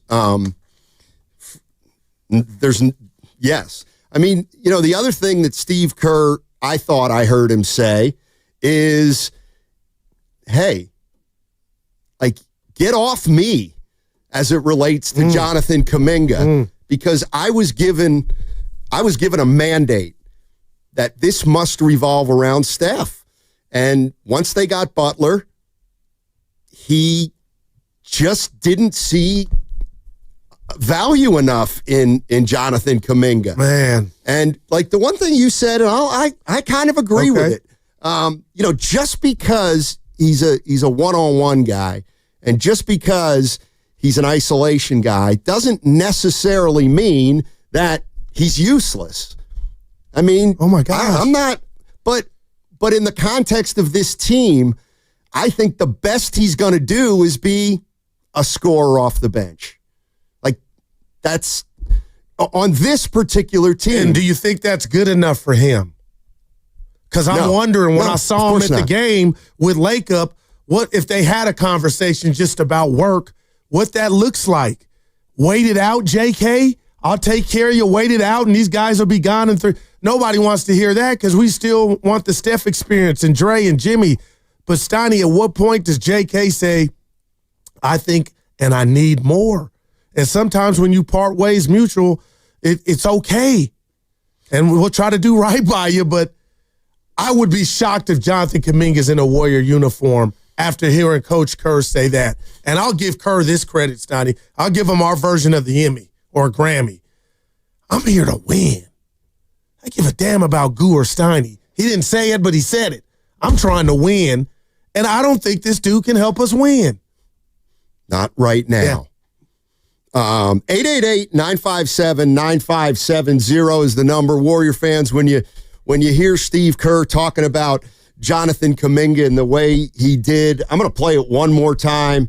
Because it was, to me, it's very telling. And Kerr will be on with Will and Dibbs at 5 today. Not just what he said about Kaminga, but what he didn't say. I've been asked to win. And right now, he's not a guy who I can say I'm going to play 38 minutes with the roster that we have, Steph and Jimmy and Draymond, and put the puzzle together that way and expect to win. Doesn't mean he's not a really good player. Doesn't mean he's not talented. It just means the fit. And with the roster that we have, it is tricky. There's no question. And we can talk details, we can talk spacing, usage rate, all that stuff. But the game is about the puzzle fitting. It's about 5 guys complementing one another at both ends of the floor. All I do is, I try to win, and that doesn't necessarily mean everybody's going to be happy, whether it's the fans or the players or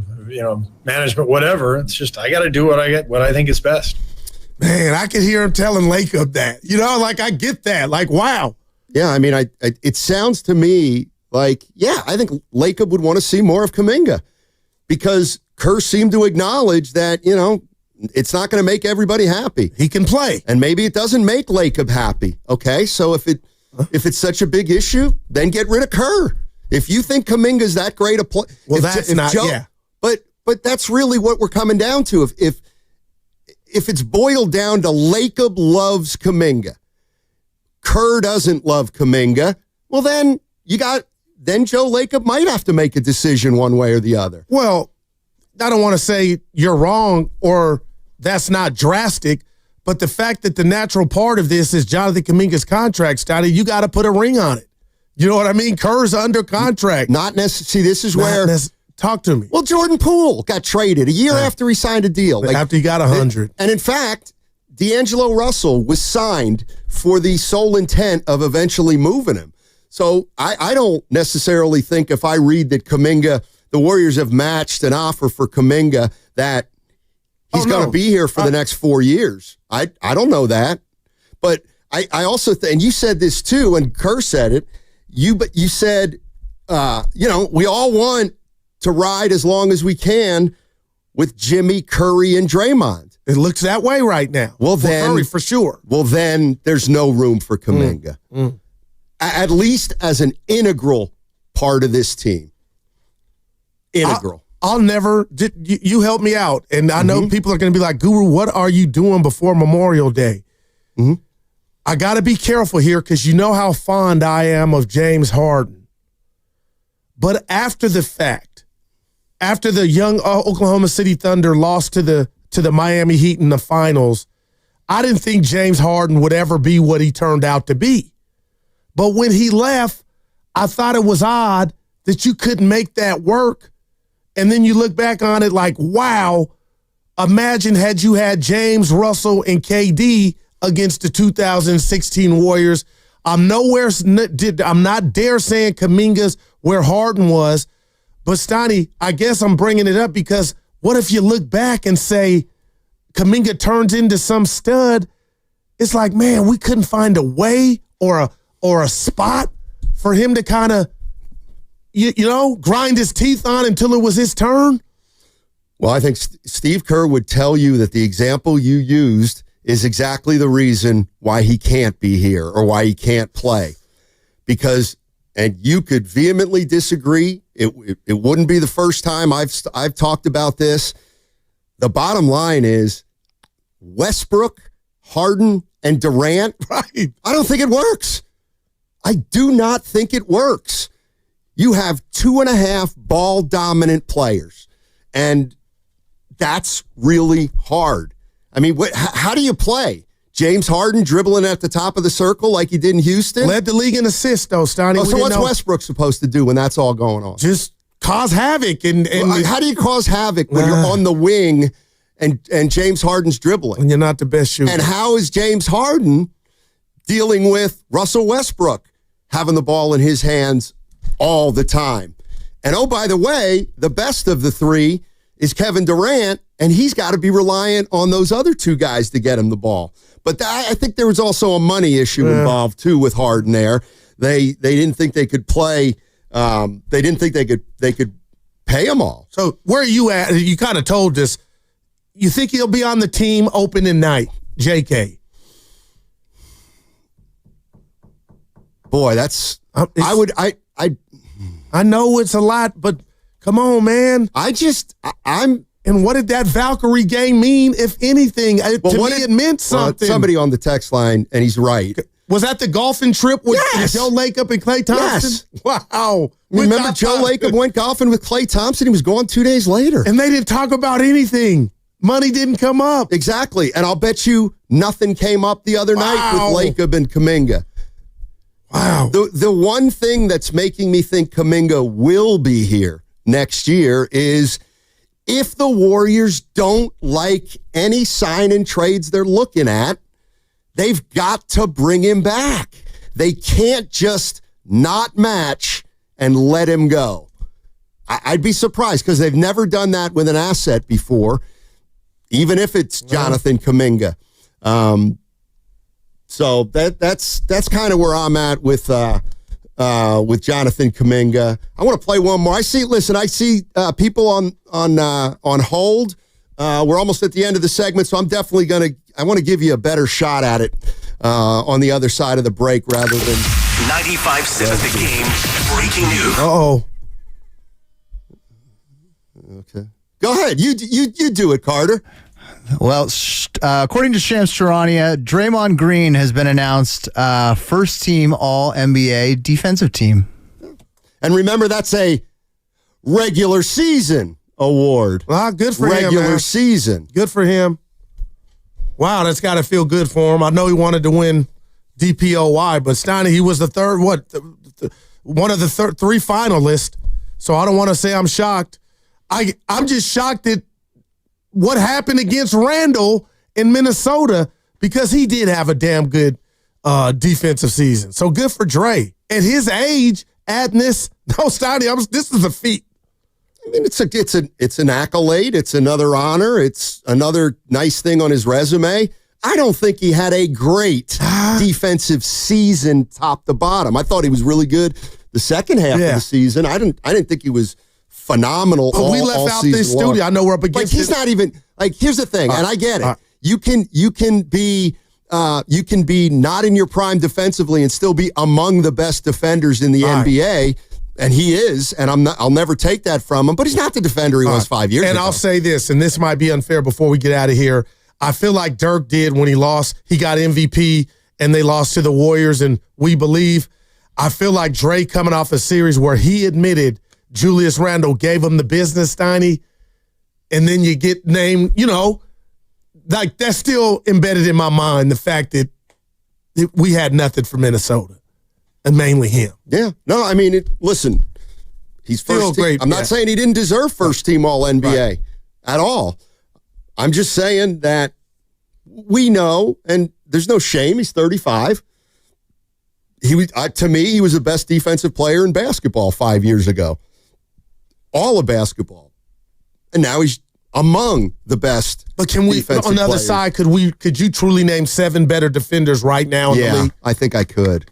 Let's try. I think I could. Okay. All right. 888-957-9570 is the number. You can jump into this conversation about Kaminga. Draymond Green, congratulations. First team How many of those were first team, second team, third team, all defense? Ray got it. Well, this is his 9th. Right. Damn. But I'm not sure he's had 9 first teams. Maybe he has. I might be wrong. We can check. 9 times on the all defensive team. That's I think I'll look into it. I'll look into that's a first dog. or second team. Yeah, he'll be on tomorrow because they play. He'll be able to talk some mess. Okay.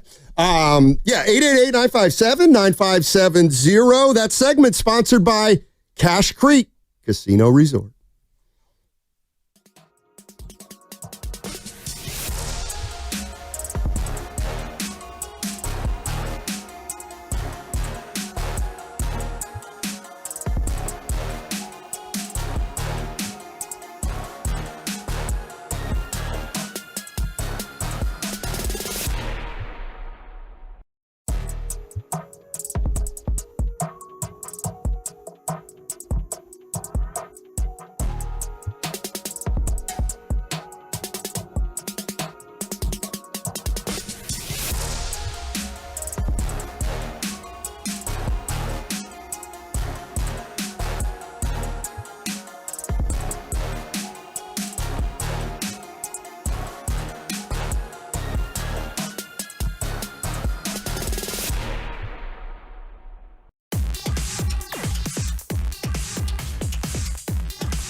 on 95.7 The Game.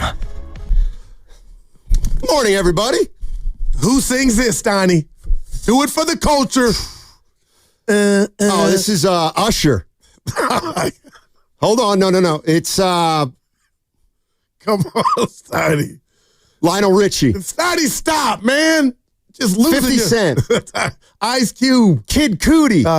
Cudi. Oh. Yeah. Today was a good day. All right. Lakers beat the Supersonics. Let's see right here. 1, 2, 3, 4, 5, 7. I got 7. You wanted me to name 7 players? Oh, yeah. Better defensively and then you're right gonna quiz me on all NBA defense. Who made it? Because I didn't look it up. Mobley, Dort, Amin Thompson, Dyson Daniels, Jaden McDaniels, Gobert. They're all better defensively than Draymond. Right now. Well, how many of those dudes can be put in the situation Draymond's in playing small ball 5 and having an impact on the game? That's what makes Dre unique to me. Oh, he's unique. No doubt about it. And how many is this for him in his 5 first teams? Wow. But what, 9 total? Yeah. That's big. I think they only have first and second team. You should be proud of that, man. All right. Now, who finished out the first team? Does somebody have that list? Hold on. I'm going to guess. All right, hold on. Oh, I see. Yeah, I got it. Oh, here you go. Cut it. I got it up. All right. Go ahead. Gobert. No. Jaren Jackson Jr. No. Steiny Thompson. More specific. Amin Thompson. Correct. All right. Draymond Green. Okay, that's 2. Dort. Lou Dort. I'll go with Daniels. You mentioned Daniels. Yeah, I wouldn't be surprised if you. These guys are great defensive players. She may not have heard of them.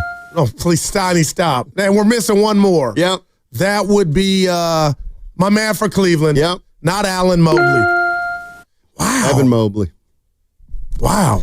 Daniels, Dort, Draymond Green, Evan Mobley, Amin Thompson. Congratulations, first team All NBA. Well, Defense. Big deal. All right. We're talking about, you know what? Let me, even though Dibley doesn't like when I do this, I'm going to go right to a call. Remember when he used to get upset about that? Man, bros before phones. He did. Yeah. And then I got something for you after. Oh, sweet. Well, not actually, but a thought. All right. Scotty's in Marin. Hey, Scott, how you doing? All right, fellas. Yeah, I taken a few days after everything, after the loss, Steph injury and stuff, to kind of get away from it. But sure, listen, Draymond Green. None of those guys you mentioned had the responsibility of Draymond Green for the overall defense. I mean, that's huge.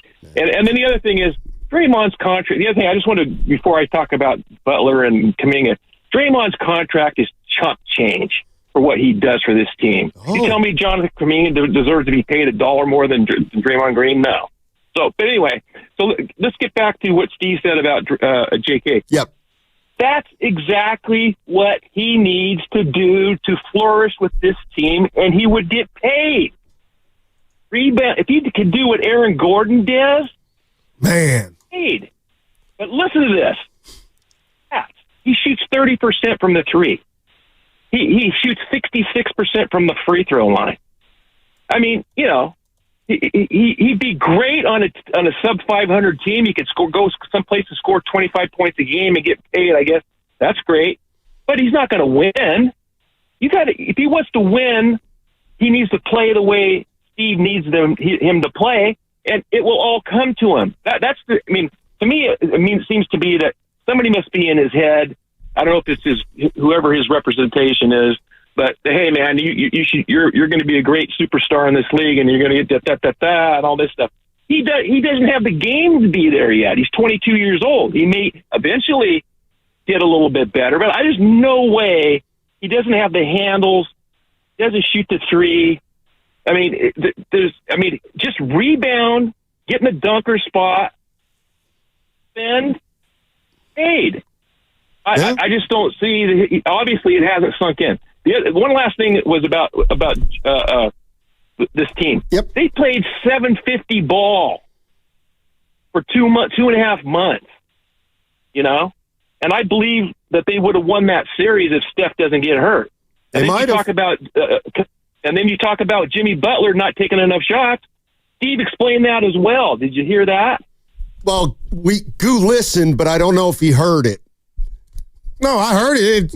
I mean, he heard the noise. It's not just me. But, yeah, some good points from you, baby. No, I mean, look, it's not like this isn't an issue.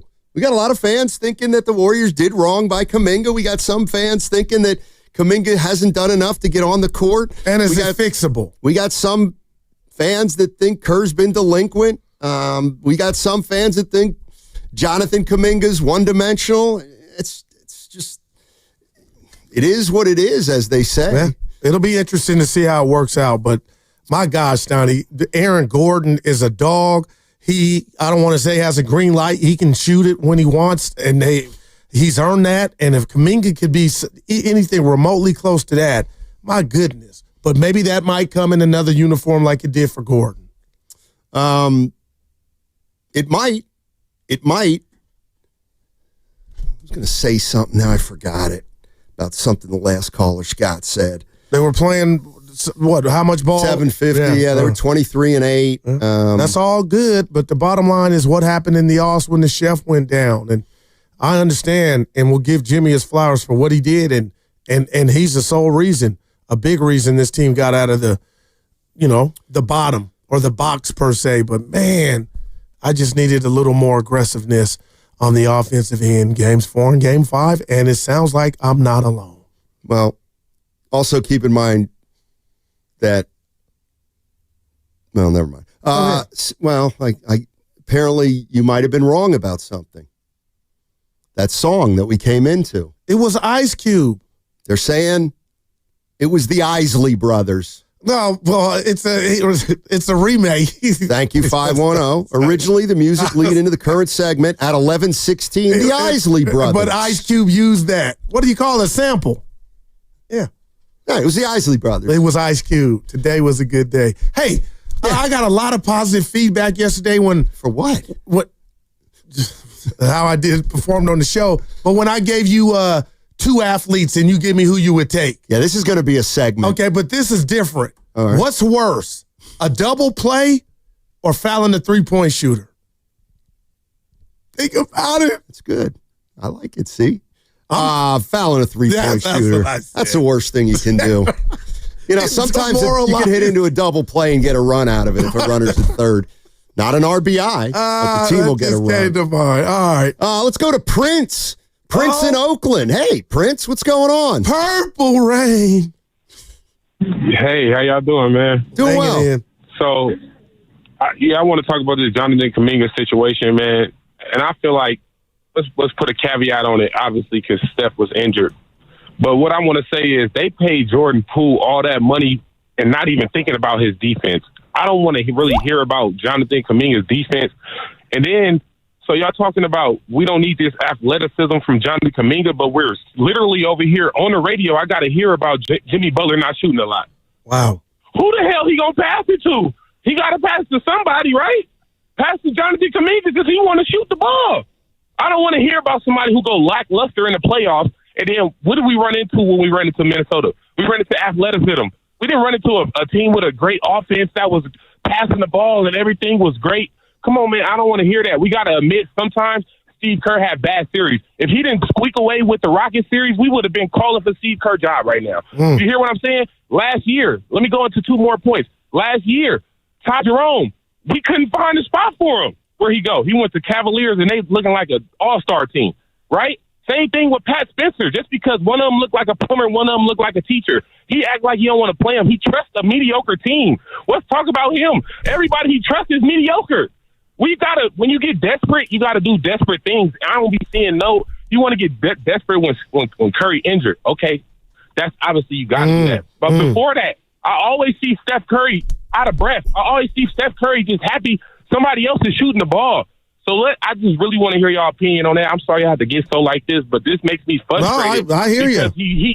We gotta admit Kerr. He don't know talent. It ain't been them. That ain't the only 2 people that came to our franchise and left and did something. So, hey Prince, you're always welcome here, my man. Nothing egregious. No. And again, passion's the name of the game. And I'll just say this, and I'm on Steve Kerr's side on this front. I went in and I was kind of mad that Kaminga and Moody weren't playing because Lamb and Jerome were playing. But I see Lamb now. I see Jerome now in Cleveland, Stoney, although he was on the bench at the end of that last series. But I'll say this, I didn't know he had that in him, but I can't fault Kerr for that. But he said something that hit me in the cardiac, Stoney. What's that? You wait till Curry goes down to get desperate. Like, what about when he's healthy and he said, it's so Steph-centric, it shouldn't be that way with Butler. It wasn't while the 28-3 happened, but I just ate the cheese of if Steph gets hurt, we can win a game with Jimmy. And now you, Willard, and everybody's telling me Jimmy don't roll like that, Steiny. That's not automatic. You would think sometimes that's how it goes, and that's kind of scary to me. Let me tell you as we're talking about Jonathan Kaminga, the reason we're talking about Jonathan Kaminga is because Steve Kerr did a podcast with Tim Kawakami of the San Francisco Standard, really got into details about Jonathan Kaminga. I'll play it again shortly, but he basically said, look, he's not a 38-minute per game player on this team. He's not, and it's about a puzzle fit and all that stuff. Here's what people are going to rip this, but I would absolutely, this is kind of what I would do. You've got an old core. It's an old core. Right. And maybe not to the extent that this guy did it, but Kawhi Leonard, he didn't start playing until January. Oh, gotcha. All right. Right. And then when he started playing, he played 18 minutes a night. And then he went up to 24 minutes a night. And then he eventually went to 35, and he got to the playoffs, and he was healthy.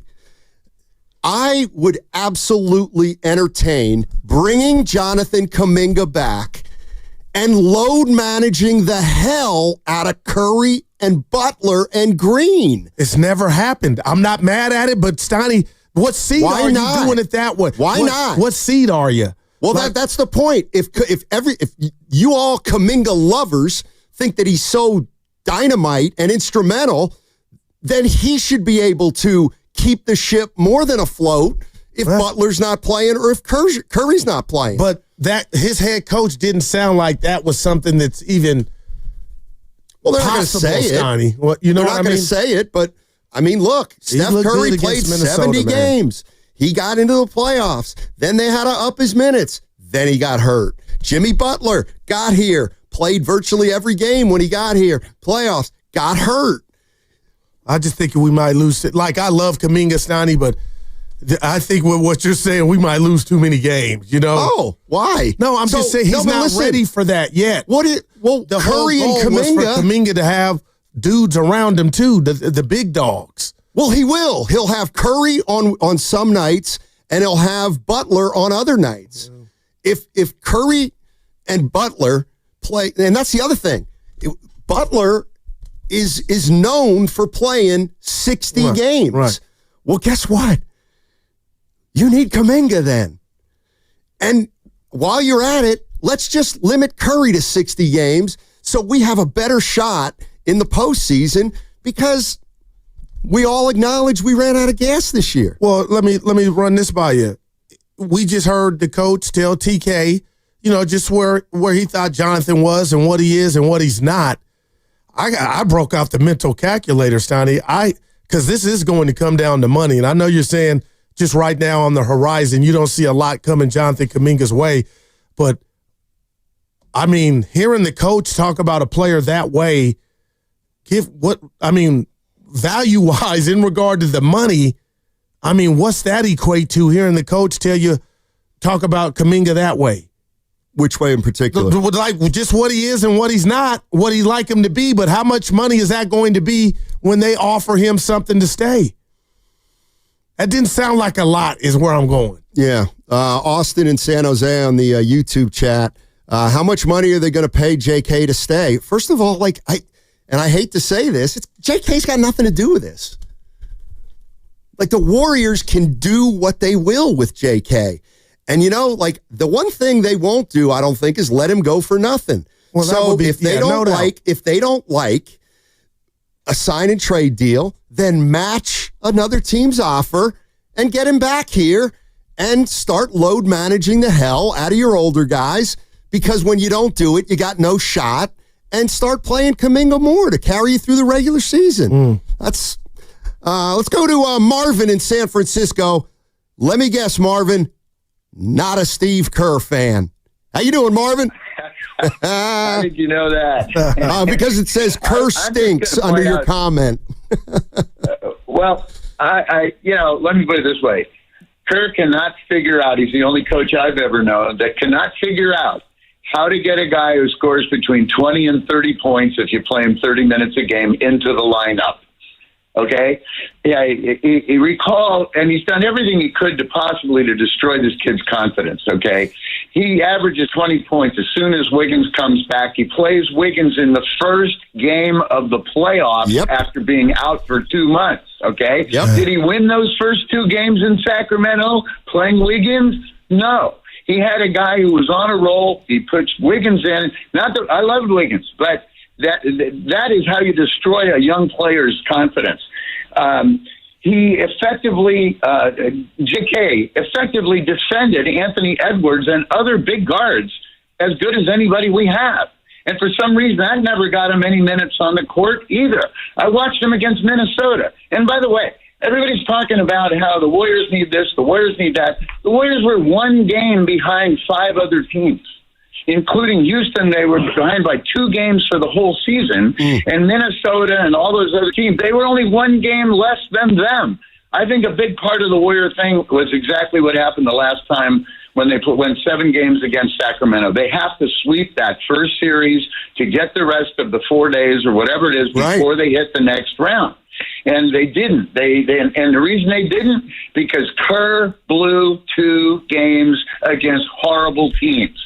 He didn't get his team prepared. He didn't get them up for the games. They lose to San Antonio, who didn't even have their starting 5, and they lost to Toronto, I think it was, or Utah, another team that was a terrible team. They win those games. When they lost those 2 games, they were in 4th place. They were home court advantage in the first round of the playoffs. So Kerr can say all he wants about his system and everything else, but you got a kid who scores between 20 and 30 points when you play him, even in the playoffs, and he violated every single thing he said. He trusts Pajemski in spite of 7 turnovers, 1 for 8 shooting, and all that kind of stuff. I cannot figure out why Kerr cannot play a guy like that. My final thing on Jimmy Butler. Okay, Jimmy Butler got hurt very badly in the first game or whatever it was against Houston, and he still played. And in that last game, I said this before in your program, all these Warriors were beating their perimeter guy and then passing up shots at 10 to 15, 17 feet. Yeah. Now, Jimmy did too. I think we all expected, we led by 2 points at halftime or whatever at the last game, and they kind of expected him to take the game over. But you saw with Nick Nurse and Steph Curry, when they can do it, they just basically block that one guy that we think we have to have score, and Kerr can't figure out what to do. I mean, I thought it was that simple, but I love Jimmy Butler. He does so many things that nobody else does. He made so many clutch, big plays, money shots when he took them. But I think by the time we got to the second half, Minnesota said he's not going to do it to us. And Marvin, thanks for the call. Well, this is rolling. Yeah. No, I mean, I don't disagree with Marvin and clearly a lot of fans agree with Marvin and how it relates to Jonathan Kaminga. Because that's the question of the summer, man. It just is for me. It was Brock Purdy in the contract. We knew eventually it was going to get done. It got done. Now it's Jonathan Kaminga in his future. And I just can't read it. I would be blown. Now, if you tell me it's sign and trade and somehow Cam Johnson's a Warrior, that's what I'm talking about. I'm just throwing that out there. But, I mean, you cannot be this devoid of young talent, because that's where I'm going. I love Pods. I love Moody and Santos and Post, but we got a real sense of, okay, they need some seasoning, like some good taco meat. But the bottom line, Steiny, is, are you really in a position to allow a guy with the potential of Kaminga to bounce? Well, it depends who you get back for him. Cam Johnson. I did that for Willard. Willard and who was our other guy? Grandy. And I like him. Yeah, another guy who doesn't rebound. Cam Johnson. What's his number? He gets 4 a game. But he can shoot, play D. Well, that's all that matters. For you. I like well-rounded players. Aaron Gordon, I can't believe Theodore. My guy Theodore Rand said he's always been that big. Hell nah. He's always been big. But he went to the lab. And Stoney, that dude is a stud. Hey, real quick, Zubac did make All-NBA nothing? No, I don't think so. No, Second team. Oh, well, that's something. Is he really a great defender, Zubac? I think he holds his own. What's he do? Alter shots and block them at times. You didn't watch him beat the Warriors? That's the Warriors. They don't even have a center. All I'm saying is I've watched Zubac. I've watched him play a lot, and I've never said, man, he was giving Jokic the business on offense. Well, I'm just saying, like, I'm sure he's okay defensively. You're tough, man. What? Like if I believe Dibbs and Willard come in here and I ask him, hey, what do you think of Zubac defensively? Right. Not that he's Lou Alcindor, but they'll be like, yeah, he's more than a little something. Well, I'm just telling you that when I watch the Clippers, I don't say, damn, Zubac is a good defensive player. I always think to myself, honestly, Lakers miss him. Well, the Lakers, he's a very good player, no doubt about it. And your guy, Mustafa Mahajid, all right, says Cam Johnson doesn't play defense. Well, who does in the NBA? Well, Zubac, apparently.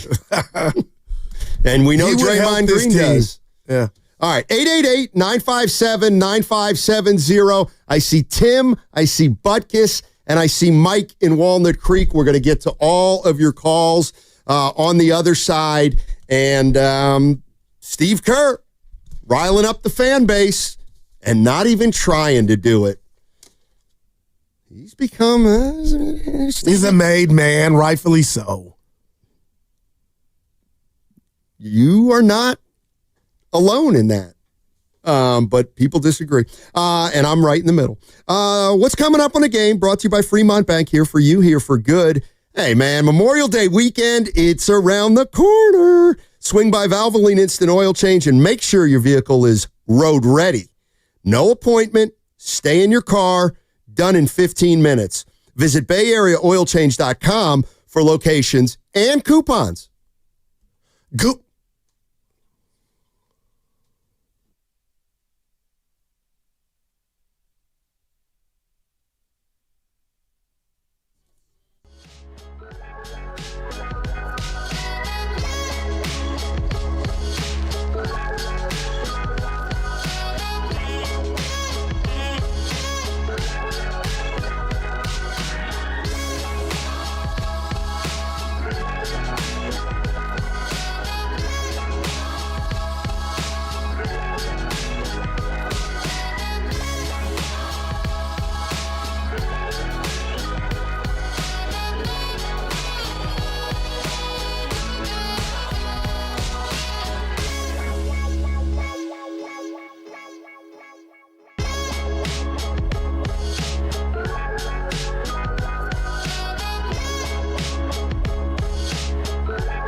Now, back to Steiny and Guru on 95.7 The Game. All right, a couple house cleaning notes.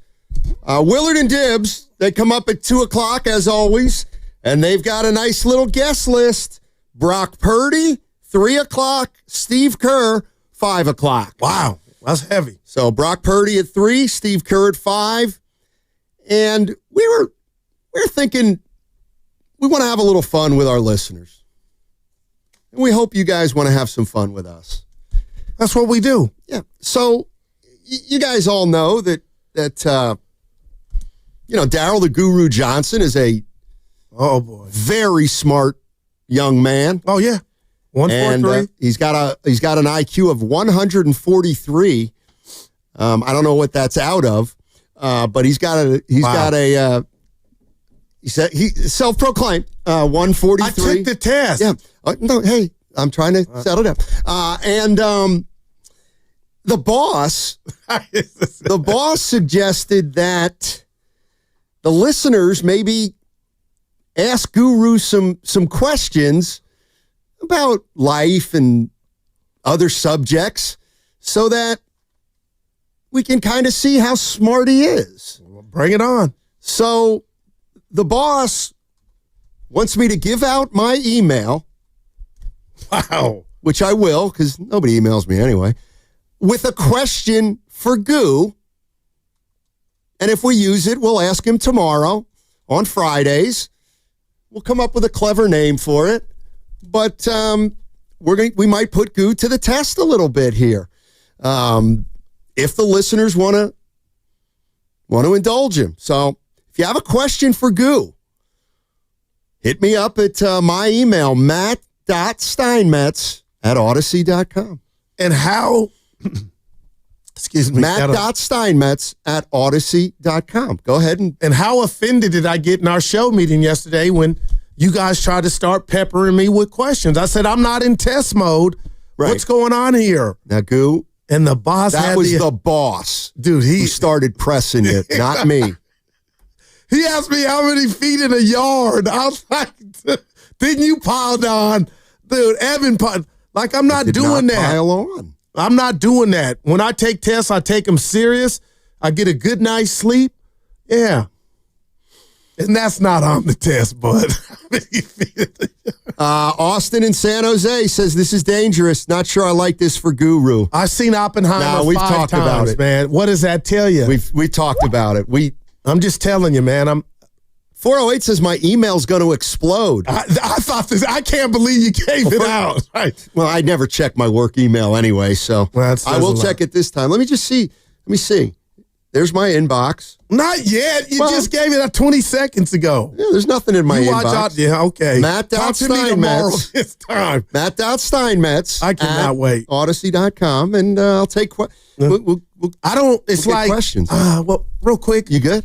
No, I got 8 friends that you met at Norm's party that I've grown up with. I'm blessed. Love them. We could be in caskets, gone, sickness, and we're all still here together, and we stay in communication. 8 of them. Mm-hmm. And they're all laughing as if the 143 is a bit.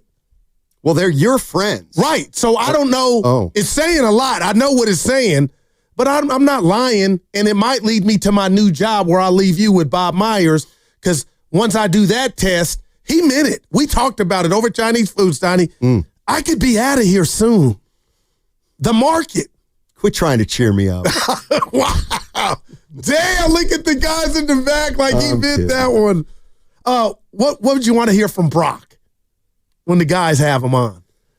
Ask him about that injury last year to the show. I want to know what happened.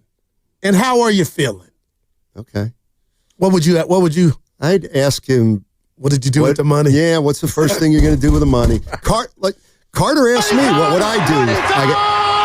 Somebody said, what would you do if you got that Purdy contract? I asked you that yesterday. You ain't put it in the bank. No, Dips that put it in the bank. I know that. I'd buy a house at the beach. I would. For yourself. For everybody. Oh, there we go. Guys, Purdy already answered that question, by the way. What the first thing he's going to get with the money? Do you guys know what it is? Did you hear it? Toyota Tundra? No, a boat. Wow. That is the worst. You know what? That's what I'm looking for. That is the dumbest first purchase I've ever heard of. Wolves of Wall Street, Steiny. Dude, the upkeep on a boat costs more than the boat. Well, when you got that type of chicken, you got you know what that tells me? You know what that tells me? Like the water. Purdy's not all the way in. He's not all the way in. To be on a boat, you read have your to playbook.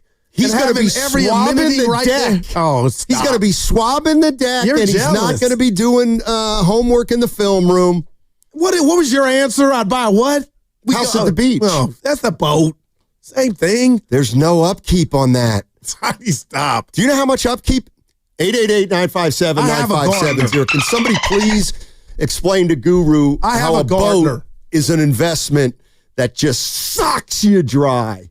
What? So everything. What? Come on, Steiny. Tim in Raleigh, North Carolina. Timmy. Hey, I know Tim. he's happy after Kaminga's performance in the offs. Yeah, it meant a lot. Oh, you already know. But this is the thing. Like everybody knows Willard is like on the Steve Kerr, the Warriors payroll. But Steiny, you're a close. Steiny, you are a close second. I mean, you believe in about 97%. You're about a 97% of every damn thing the man says, too. I mean, so guys, listen to this, right? Now he's going to go on a media tour campaign to really, as though he didn't do enough to try and destroy the kids' confidence, right? That the world could see. Now let's go on a media campaign when the season is over, and let's stick a dagger some more and tell the world what he isn't. No, this is absolutely an embarrassment by this damn coach. Like, what's the reasoning? I mean, at the end of the day, guys. And see, that's the problem. Like, can we have a conversation about why this coach finds the need, the season is over, let's talk about what Kaminga isn't to the world. Like, that's an embarrassment. But, guys, his film is there. There are coaches and GMs in this league that know everything that he is when he plays 30 minutes. They know what he is when he's given a shot in consistent minutes. And if there's anything this young man did over the last month, all he did is enhance that and probably put a stamp on it by not losing his damn mind and going to the media. So why is it? So yeah, Steiny, Sean Marion, good player. Okay, great. But why do we have to coach this young man to a comp? A great coach coaches players to the talent that they have to maximize the talent. Because if I coach you to a comp, I'm treating you biased. I am biased in my approach in dealing with you. So can we please let the stats, let the film take care of itself? Do we got to continue to try and stick jabs in this guy? So now the coach is going to come on at 5, and what's going to happen? Willard is going to make sure that he says all of the same things he just said on the podcast so more people can hear it. Why? Why are we doing this? Let's let the guy live. And another thing about Cam Johnson, this coach benched him in FIBA in the bronze medal game.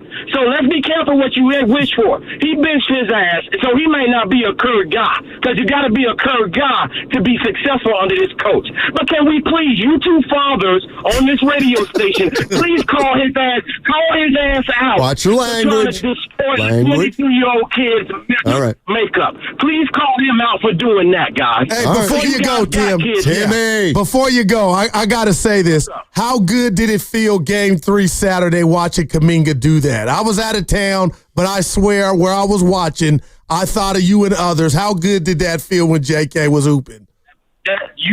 You should not feel good about me. The film is already there. I was glad he was able to put a stamp on. He was able to put a stamp on what's already out there, but he didn't need. To me, it was good to bring it back around, because if he didn't get a chance to bring it back around, everybody would remember the DMPs. So all he did is put a stamp on it, man. Right. That's all he did. So Tim, Guru asked you, how you were feeling when Kaminga was getting it done. How did you feel when he didn't get any rebounds or assists? I felt the same way I did when Pons was 1 for 10 and didn't do a damn thing. It just happened. That's all. It just happened. It was part of the game. Love you, so why don't you call Kerr punk ass out the way you call me out? That's language. That's language. Come on, It was all playful. Tim, we love you, buddy. Relax. He got defensive. And Willard's going to put Kerr on the spot. Well, he's not on the. It's just. Steiny, are we devoid of young talent? Would you say this Warrior team is? Hell no. I overestimate. Now, The owner People can't thinks see that you laughing. The I didn't owner ask thinks about the owner. I said Matthew J. Steinman. Okay, hold on a second. You're the one that says Moody's really good, and I would. Okay, Podziemski's supposed to be a future all-star, and that's okay.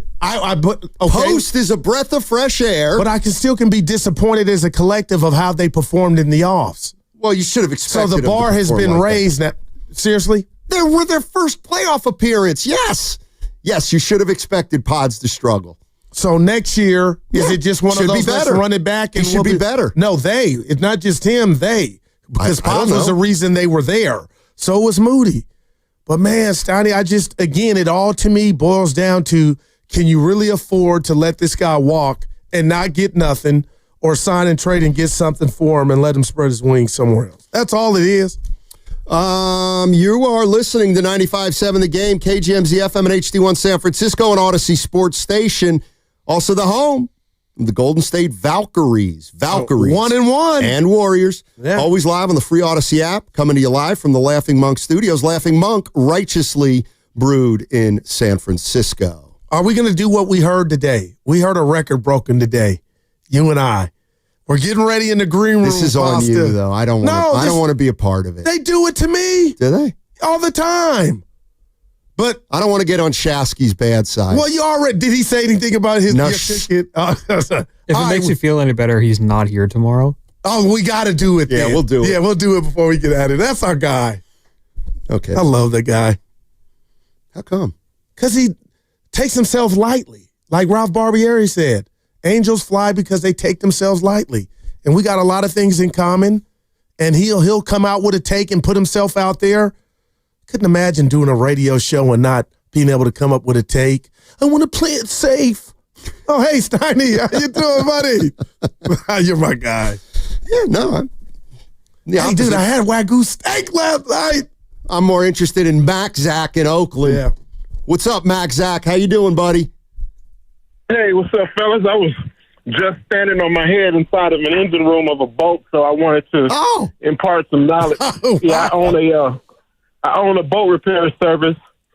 So as far as Purdy and what he has to deal with with boats, a boat is a hole in the water that you throw money into. The acronym for boat is BOAT, bust out another 1,000. So he's going to have a lot of issues, just like Steiny said, with maintenance and such. And Steiny, one thing you didn't mention about Draymond Green and his prowess as a defender. Yeah. There's not seven guys that can defend themselves against a referee like Draymond Green. Wow, he's smiling. He's on all defense. Defend myself from the referee team.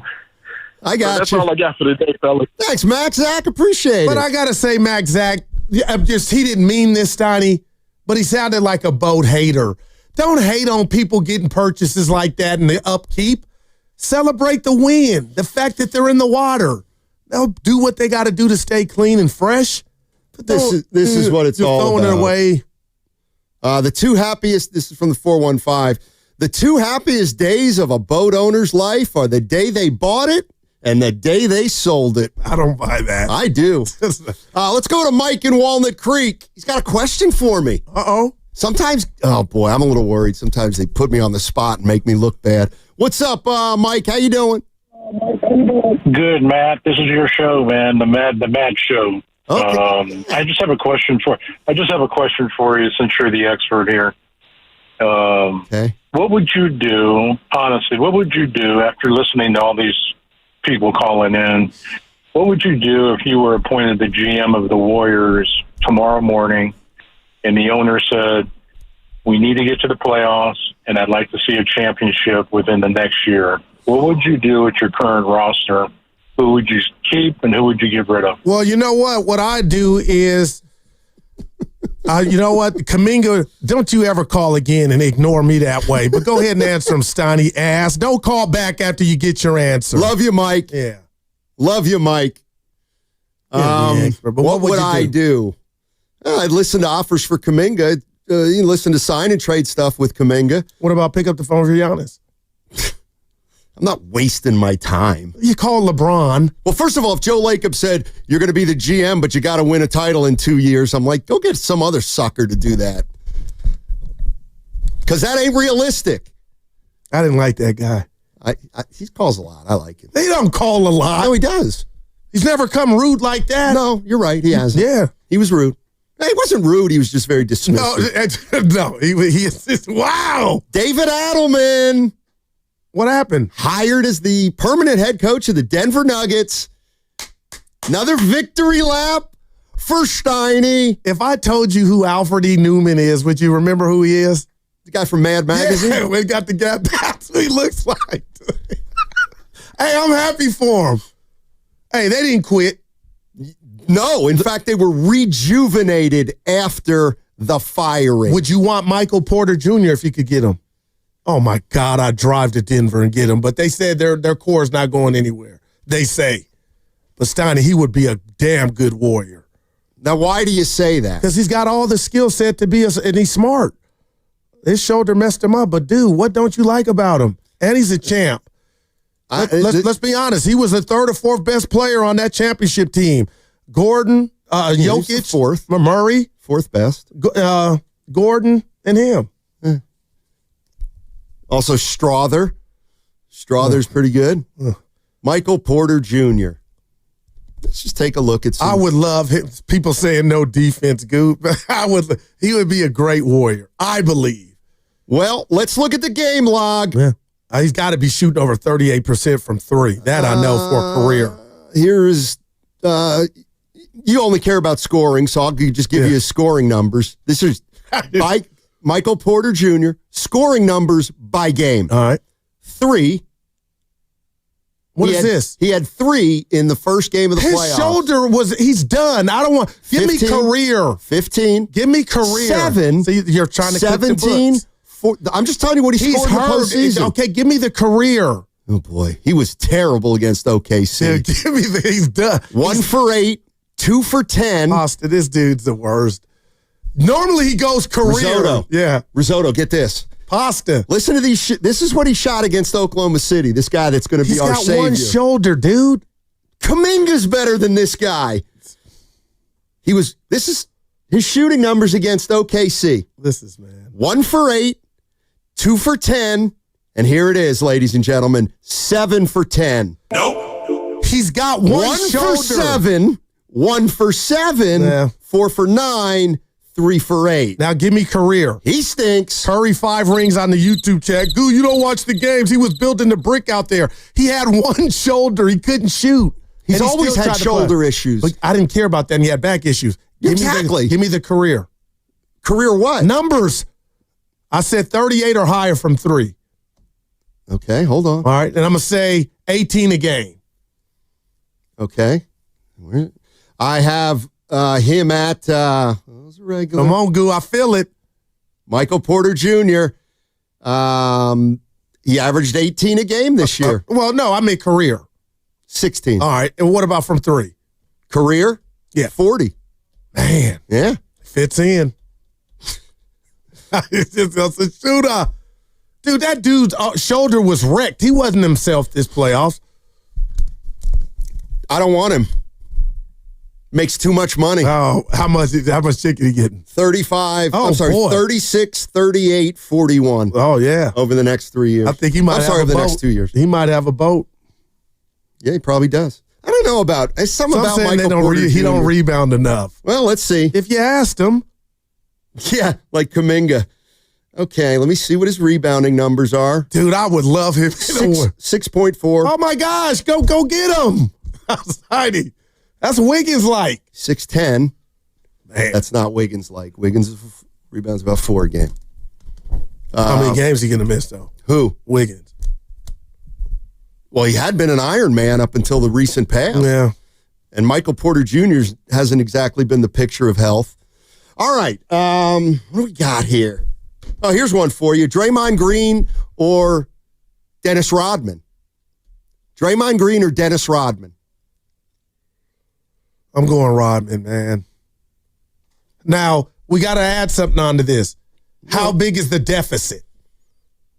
It's not a landslide by any stretch, but Rodman, man.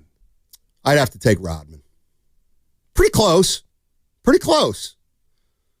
Pretty close. So if you Googled how many All-NBA defenses for Rodman, how many you think Dre's got more? I don't think so. Rodman. I don't think so. But no, that's it. There's no loser in that one. You know, I thought Rodman was a hell of a passer. They just didn't ask him to do it a lot. Yeah. Better rebounder than Draymond Green.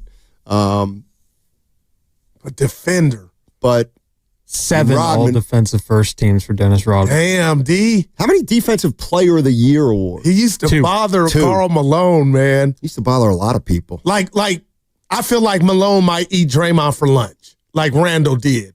I feel prime. Karl Malone. Prime would give Dre the business because he is Draymond, but you know what? Randall just did. But how can I do? Draymond's older than Randall. That's a good Draymond one. could be like 2016, Goo. I just seen it when I watched the game. Draymond was everything. And he still just got a all NBA defense. I'll be honest with you. When you say how would Draymond Green have done against Karl Malone, I'm going Malone. My first instinct is like, boy, that'd be. But you think he can? Draymond is. He's a bad team. In his prime, he was incredible. You're right. Defender. He might have been able to get under Malone's skin too. Well, Rodman. Remember Rodman did. Yeah. I just want to go home. No, you're not. You're going to be on TNT tomorrow night. You didn't even watch him last night. He had the green suit on. He was looking fly, fresh cut. Money green. Something about money in you, huh? A little jealous. For people that really got it. No, not at all. Except your rich friend that flies you. When's that trip coming up? August. Look at him. You already put in for the time off? Not yet. Can't be more than a week. Yeah. We'll see. We'll see. You know, in terms of company type stuff, I'm like you on the show. The rules don't apply to me. But I didn't like it. He's like, hey, let's get those vacation schedules in by the end of the week. Please. Not talking to me. Yeah, you just cuss the boss out on air your grievances on. Dude, that's how you get let go. I'll take vacation time.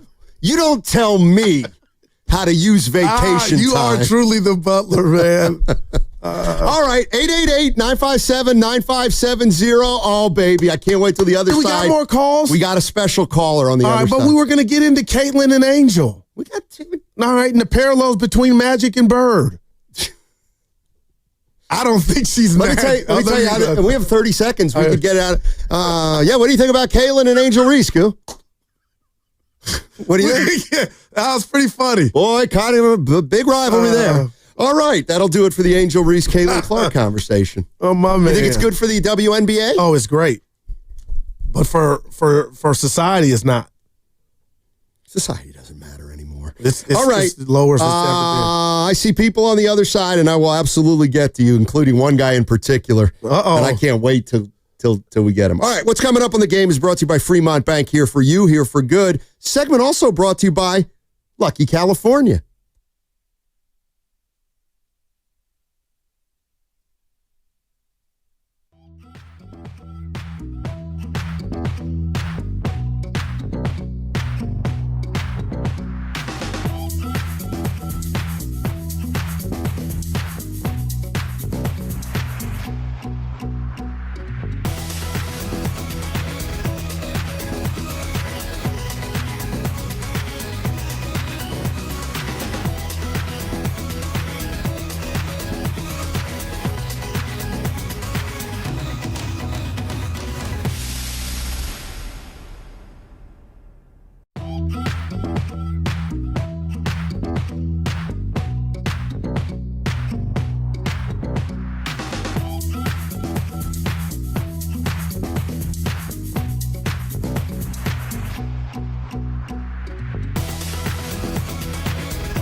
This is Tim Roy, and you're listening to Steiny and Guru on 95.7 The Game.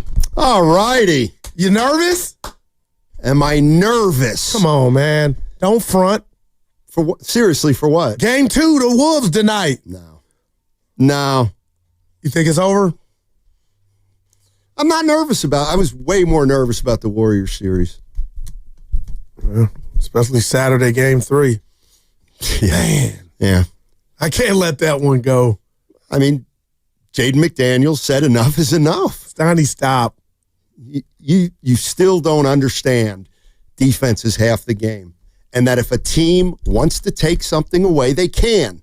And they did. They took away Jimmy Butler. All right, what's Minnesota going to take away tonight? That's a good team. That's a good team over there in Oklahoma City. Hey, I see some calls I'm going to get to on the other side, but I just wanted to say hello to Ken. Ken is here, and I wanted to just... Anunoby has one more foul shot. Try to compose yourself when the Pacers hit this game with him. All right. You made the second. It's a 2-point game. Bring it the length, fellas, and hit a 3. 2-point game, 6 seconds to go. Halliburton driving. He's in the lane. He nearly lost it. He backs up and unloads a 3. Oh! That did not happen! It hit the back of the rim. It popped high into the air, and it dropped gently through the net. The scoreboard shows 125-125. It's called a 2-point shot. Wow. OT. That's how you do, man, you really stuck it to kids. You know, hi guys. Is Hi, he Steiny. wearing Hi, Goo. gear?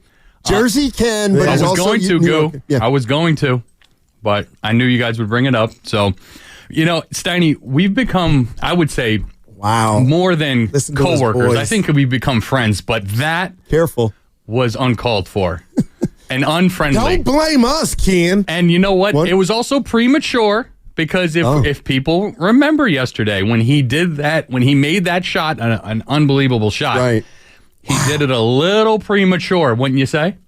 The toe was on the line. But you still lost. You know what? Let's listen to the TNT call. Yeah. Indiana with it. Halliburton. He'll take it. He'll backpedal a 3 for the win. And he got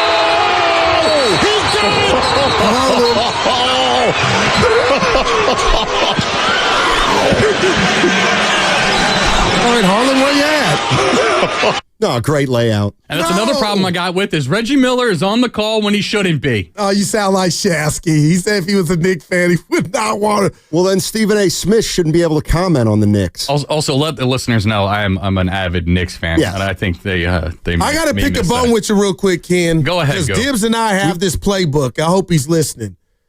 You show your fandom after defeats and gut-wrenching losses, and to come in here like Tennessee tuxedo with no gear on, it speaks volumes. You're right. I wear my stuff when it's just bad. I was going to do it. And I'm shocked that we didn't win, so I won't dress up. You're right. Real ones dress up when it's heart and blood. All right, so if the T-Wolves lose tonight, should I wear my Timberwolves sweater tomorrow? I just hate that I had to tell you that. First of all, you don't tell me how to wear a sweater. Hey, Ken, I'm shocked, man. But Steiny, man, that hurt. All right, let's get to some calls because there's somebody out there making you smile. First, I want to go to Butkus in Walnut Creek. He's been waiting the longest, and then we'll get to something special. What's up, Butkus? How you doing, buddy? Good. How you guys doing? Great show. Hey, thanks, you, buddy. Hey, hey, Butkus, real quick. Yeah. You're not the Butkus I met at the Kingfish. No, well, I met you. You guys were out at Keysar. Hey. So I recommended. Yeah, that's right. I recommended the Kingfish, and then I recommended Matt Oak in Oakland as well. Yeah, Matt Oak. Welcome to the show, bud. I know the owner of Matt Oak. If you guys want to try to do a show there, so remote. I go over there once in a while. It's a really big place. So Yeah, it's you guys cool. could sit there. Got a little second level on it. Mm-hmm. Oh yeah. Yeah. Yeah. No, great spot. No, honestly, I think that's the best place to watch a Warriors game in the East Bay. So, all right. I'm totally plugging my friendship. That's fine. That's fine. What do you think about Kaminga? Yeah. I mean, yeah, he could score, and he's like crazy athletic, obviously. But honestly, I mean, he can't play defense. He fouls like crazy. Can't rebound. Pods and Curry out-rebounds him when Kaminga plays. And, like, his turnovers are absolutely painful. And then, like, he destroys the flow of the offense because, I don't think he understands how to play in the system. And, all we do is have him do isolation, drive to the bucket, and then he chucks up threes, like zero cuts, like, the normal flow of the offense. And I think that's why, like, Kerr is so frustrated with him. He will score like some crazy, get a great dunk or an alley-oop or something, and then he'll just throw the ball away or hack someone at midcourt, for no reason. And then, to be honest, I mean, I don't, obviously Curry and Dre are at Kerr's level, and if they felt he could play with them and win, I think Dre and Curry would demand that, he would play. Yeah, I mean, hey, Butkus, thanks for the call. I don't disagree. But That put on the Minnesota playoff games when not one Warrior could create a shot or get to the rack. Who was doing it? Jonathan Kaminga. So I'm going Tim and Raleigh. Let's focus on the good part of JK. And say maybe. What are we going to do for the next 90 minutes after I'll give you a good that? one. But you know what I mean, man. Okay, here's what I will say, because I'll steer this in a different direction. Why can't we acknowledge that perhaps, all right, Steph Curry and Draymond Green are accomplices in this situation? Accomplices to Steve Kerr. All right, but where do you go from there with that? Then you got to move him. Let's go to Philmo, Mike. Philmo wants to talk about Michael Porter Jr. Hey, Philmo, how you doing? Hey, what's up with it? Mike knows hoop too. I can't wait to hear your thoughts. Man, he's trash, Guru. Oh, that hurt. No, it don't hurt. It's just like y'all had Warren Moon on, right? Yeah. A couple of days ago, and then Steiny asked a question. She was like, I don't know, you didn't make as much money as people make today. My thing is, and I'm not hating on nobody. I want everybody to get their money. Right. But everybody ain't built the same. So when everybody not a Steph Curry, it's a lot of, man, they getting this type of money and they not even proving themselves after they get the contract, man. That's sad. Like, it ain't no, like, you can say what you want about Barry Bonds, but at the end of the day, he did what he had to do. He was a professional. Okay, he didn't talk to the media, but he did his thing on the field. He left it all on the field. You got too many players.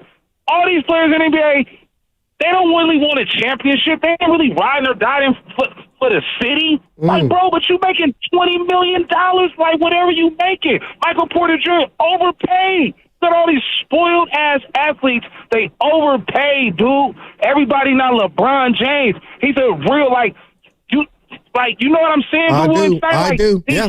Everybody's not on that level where they could have that maturity, get the bag, still work out every day, still have that killer mentality, because it's just natural to just say, okay, well, I'm just going to stop doing what I'm trying to do. And I'm sick of these NBA players only caring about tattoos and, you feel me, whatever. Bro, focus on, when you lose the season, take 2-3 weeks off and get back in the gym. Whoever you are, Draymond included, whoever, get better every year. You're getting paid $25 million to play a kid's game, bro. Like, I don't think it's too much. They making too much money and they escape from reality. I hate it. Mike, you know what I would add to that? And thanks for the call. And this is in general. This is an in general stereotype. Doesn't work for everybody, but I think it works in the terms of what Mike's saying. I do believe that, quote unquote, back in the day, when you got drafted into the NBA, your goal was to be the best player you could possibly be. And you wanted to win as much as possible. And you were willing to make sacrifices for the good of the team. And what I think now is too many guys are getting drafted, and all they really are looking for is the lifestyle. They want the lifestyle without paying the price of a Kobe, of a LeBron, of a Curry, of a Bird, Magic, Jordan. And I get it. It's a generalization, but that's the way I feel. We see it in sports everywhere, Steiny. And Mike wasn't going here, but I'll take the baton. I told you Monday I wanted to go off. I wasn't here. I wanted to go off because I feel like I'm watching Major League Baseball in an era that I grew up in. If you struck out 2 or 3 times, you were ashamed to take that walk back to the dugout. And now it's nothing to strike out 3 or 4 times, have a runner on third, no outs, and still swing for the fences. If I told you guys how disgusted I am, and I've been hiding this, to see a 150 or 174 hitter in a starting lineup, sometimes batting 5th, sometimes batting 4th. My thing is to what Mike said, what the hell has happened to standards? Like, what's happened? How is this allowed? Well, if you really want an answer, we can discuss it. I don't necessarily think that people today believe the product is worse in these sports. They just believe it's different. And you look at the NBA. To me, it's the exact same. 53's a game. 53's a game. Yeah, okay. Baseball, home runs or strikeouts. Soto took 9 straight pitches down the middle yesterday and didn't swing once. Are you saying he stinks? No, I'm just, what are we doing? The analytics apparently show I hate that word. This is the way to do it. So do you think there's, real quick, Steiny, do you think there's analytics of relationships? No, I don't know. There's no analytic to lie. Nothing's happening that hadn't happened before. We're obsessed with the wrong stuff. Hey, 1 + 1 = 2. But now we got, let me slow down. There's, Goo. Think about what you're asking, though. Michael said, real quick, Filmo Mike said, your boy's overpaid. And he probably is. Porter Jr. Okay. We could add 60 to 70 more names to that list. Okay. And they'll be good, dude. They still can play, but if we're going to go overpaid, we can stay here to 5. I'm just sick of mediocrity. I'm sick of, give me your jersey after mediocre? they get, no, it's just, it's changed. It's ruined to me because nobody cares. What about basketball with the threes? But it's still, it's not as drastic as baseball, but it's too much, but you're right. You're right. Like what I look at running back doesn't matter in football. Walter Payton, Billy Sims. They don't play anymore. Roger Craig. They don't play anymore. Because we've dumbed the game down to make that make sense. And it doesn't. It does if you consider it is now a passing league. To hell with an analytic. I know a good person or a bad person. I know a good ball player or a bad ball player. But now striking out 4 times is okay? To bat 170 and be in a starting lineup is acceptable? Yes, it is. I don't want any part of that. Okay, then don't watch. I love it. Apparently you don't. No, I love it. And the reality, Goo, is I look at it from the other side. So it sounds to me, just using the basketball analogy. It sounds to me like what you would have preferred is for a team like the Golden State Warriors to not shoot threes when they had Clay and Steph. Oh, no. Well, what? That was brilliance by Steve Kerr. That was analytics. They figured out that if you make 1 out of 3 threes, it's as good That's or okay better. when you have Clay and Steph. Not when you're the Charlotte Hornets hoisting up 50 shots and everybody stinks at shooting What about threes. the Celtics? They rode it to a title last year. But these are anomalies. I'm okay with that. But they're everybody's champions. trying to play that way, and you don't have those. So how did the Thunder play okay? What about the T-Wolves? No, I like how the Thunder. What about the T-Wolves? I have no problem. They're 4th in the league in 3-point percentage. I have no problem with it, but they got guys that can do it. Well, they got, and their some stars, teams are one good, of them. some He made teams the are most bad. But you know what I'm saying? Everybody's trying to copycat and do what you do when you have stars and you don't. And B.J. Armstrong, the great B.J. Armstrong, who did he take the job with? Sacramento. Dude, don't act like you don't know what I'm talking about. I do know what you're talking about, but you sound like an old head. You sound like many people say that I sound like. You're yelling at a cloud because I didn't like that sports, term, old head. You believe that sports were better back in the day. But let's be real. The world was better. Man and woman were better. Steiny, stop. You didn't have all this stuff that we're dealing with now. People are as miserable and mean as they've ever been in my life. I can't even ride BART. Are you guys enjoying life? You're all about 30-ish. They don't know anything else. You guys like life? You think it's pretty good? They're punks. I think life's pretty good. Exactly. I can't speak on behalf of what it was because obviously I wasn't there for this it. Is pretty good. I'm sorry. It's pretty good, yeah. Yeah, your neighbor loved thy neighbor. People were kind. They cared. People don't even cut their grass anymore. Take a ride around the neighborhoods. There's no pride. You got kids getting kidnapped. Oh, everything's going just crazy. What? All kind of kid. Come on, Steiny. Don't. I don't want to lose my job, man. Come on, don't tell me this is, dude. As sinister as it's ever been. Okay, it's unacceptable. Let me know when you're done. I'm done. Let me know when you're done. I want to tear up. Okay, so I don't know if you know this. I didn't tell you this, but the house next door, our neighbor, was up for sale. It's been for sale, and somebody bought it. A nice young couple with 2 children. Okay. We made them a dinner. That is and we took it over to their house. They probably were like, what's going on? So I don't know what that. world you're describing, but it doesn't mean you have to live in it. I like that. Well, apparently it's not enough for you. No, it's you know what I'm talking about. No, I don't. No, I don't. Yeah, you're trying to do what you did with Willard yesterday. I stand on it. I don't understand what, like, the world, we're selfish, more selfish than we ever been. What's that have to do with a guy hitting 175? He's selfish.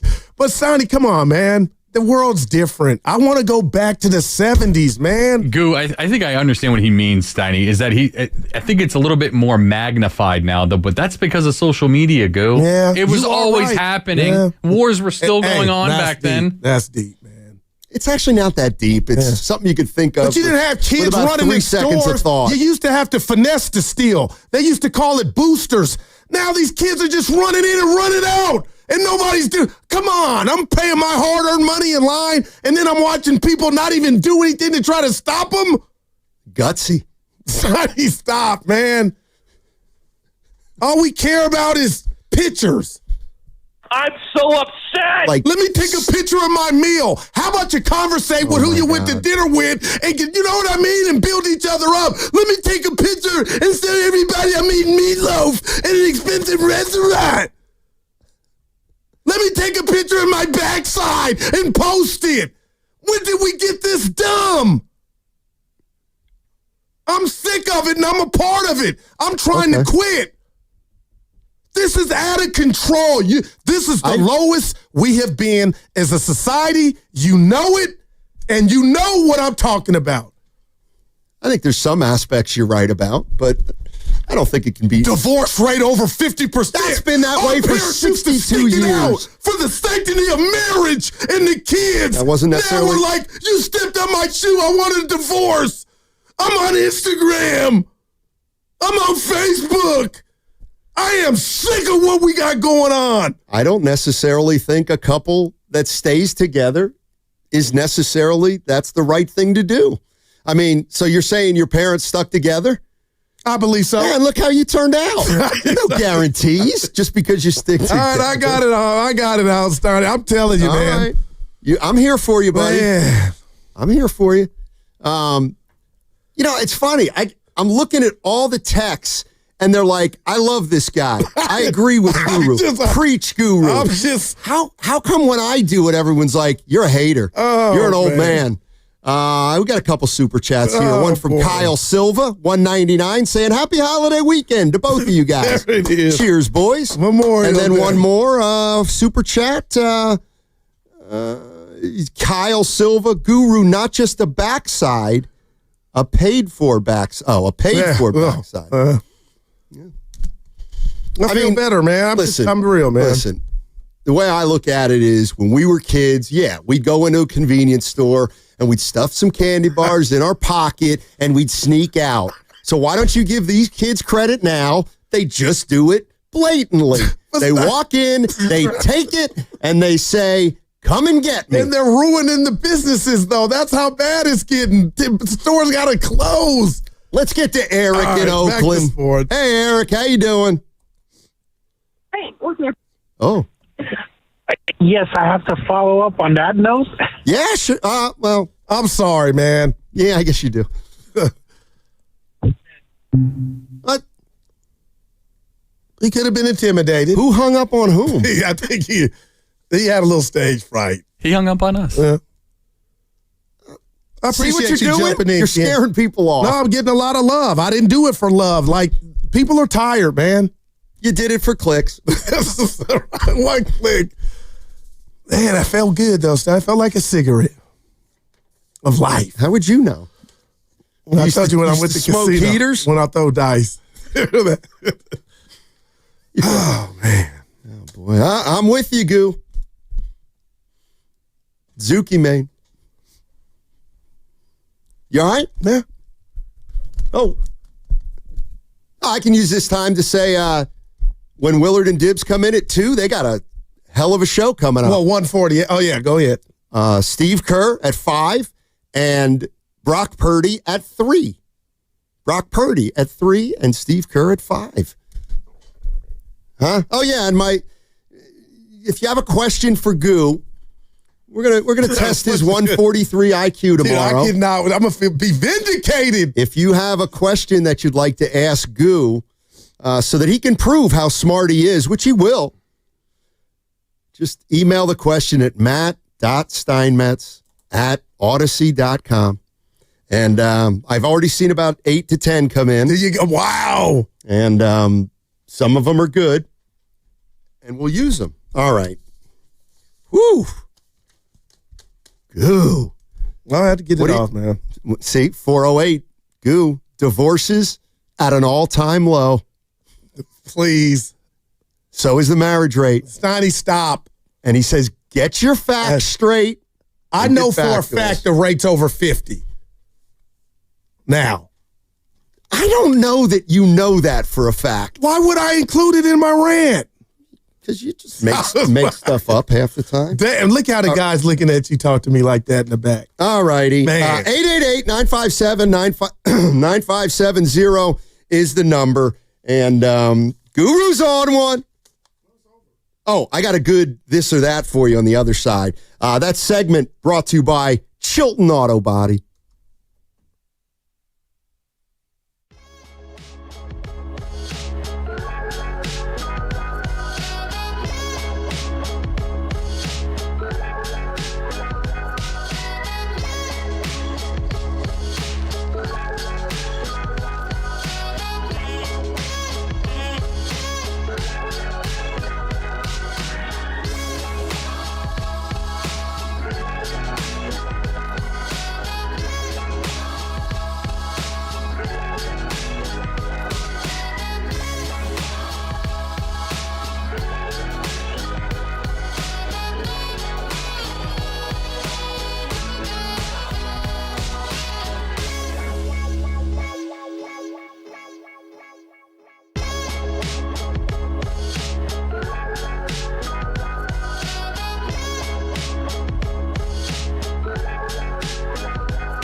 This is Moses Moody, and you're listening to Steiny and Guru on 95.7 The Game. Thanks, Moses. Work on your mid-range and pods. I don't know what happened in the off. You see how OKC's doing it. How are they doing it? They're hitting mid-range shots. When did that? I should have included that in my rant. When did that die? Well, somebody wants to know something here Sam from the Cassell, 707. Rip Hamilton. Question for you. How can Guru care about the baseball fundamentals but ignore it in basketball completely? Ignore it how? Well, you just like scoring and you like fancy play. You don't like good, solid defense and fundamentals. No, you've made that up in your mind that all I care about is scoring. I love the game. I apparently you don't after that rant. No, that was about life. I'm telling you, man. Yeah, producer Ken came in and said, "What a great haircut! I get one today." Yeah, a little long. What? How many times you get your hair cut? Once a month. TBD. The best to ever do it. That's too much. Once a month? Yeah. That's too much. Well, how many times you get your hair cut? Once every 2 or 3 months. Now, we are different. I'm black and you're Italian. Mine grows faster. Yeah, Steiny, you got to live anyway. So Ken came in and said, what are you going to talk about in the next segment? I didn't like how he asked you that either, but go ahead. And he said, you said something, but you didn't expand on it that I thought was interesting. And here's what it was. And I see Daryl and Alameda. I'll get to him. This whole Kaminga thing, Kaminga Kerr Kaminga. Right. Kerr doesn't like him. Let Kaminga go spread his wings. Kaminga's great. No, Kaminga's not great. Kaminga just does one thing. No, he can do a lot. Anyway, what I said was, this isn't all on Steve Kerr. Like, I said, are Draymond Green and Steph Curry accomplices to the way Kaminga has been treated? And I do believe there is some truth to that. Steve Kerr relies on his veterans, not just on the court, but for everything. Everything. Advice on the game, where to stay on the road, should they take a day off or not, how's the team feeling? You can't tell me that if Curry and Draymond said, hey, Steve, we are letting some of our best, Yeah, I get it. We're not utilizing somebody that could make us better, or listen, this kid is gifted. We gotta figure it out. I think he would have tried harder to figure it out. Now, I'm not saying Steph and Draymond have gone to Kerr and said, you can't play this guy, but I do find it a little bit hard to believe that if they advocated for him more, that maybe it wouldn't have played out exactly how it's played out. So I hear you. I've had those same thoughts, but then I always, and you're not talking to me and the listeners right now. You're talking to Steph and Dre. There was a juncture, a few of them this season, where Steph Curry sung the praises of Jonathan Kaminga and what they needed from him. And Draymond said, you wouldn't dare say that to the chef. And Draymond said, we're going far as we got to give him the keys. Those are just words. Those are just words from a teammate in public. Wow. They are. Well, that's what I think. All right, but so you really think Curry and Dre would say, Kaminga can't help us, so let's go with plan B, option B, where option B has guys that are less talented than Kaminga? I'm sorry. And this is the one thing I've been on Jimmy about game 4 and 5, Shotgate, but I will give him credit for saying into a microphone, to hell with all that jazz. This dude and I can play. Now, I know he left out Steph because Steph was hurt. But, Sonny, I don't know what you want to do with that. All I'm telling you is great as Curry is and that coaching staff and Dunleavy and Kirk Lakeup, and you got to find a way to make it work. Damn it.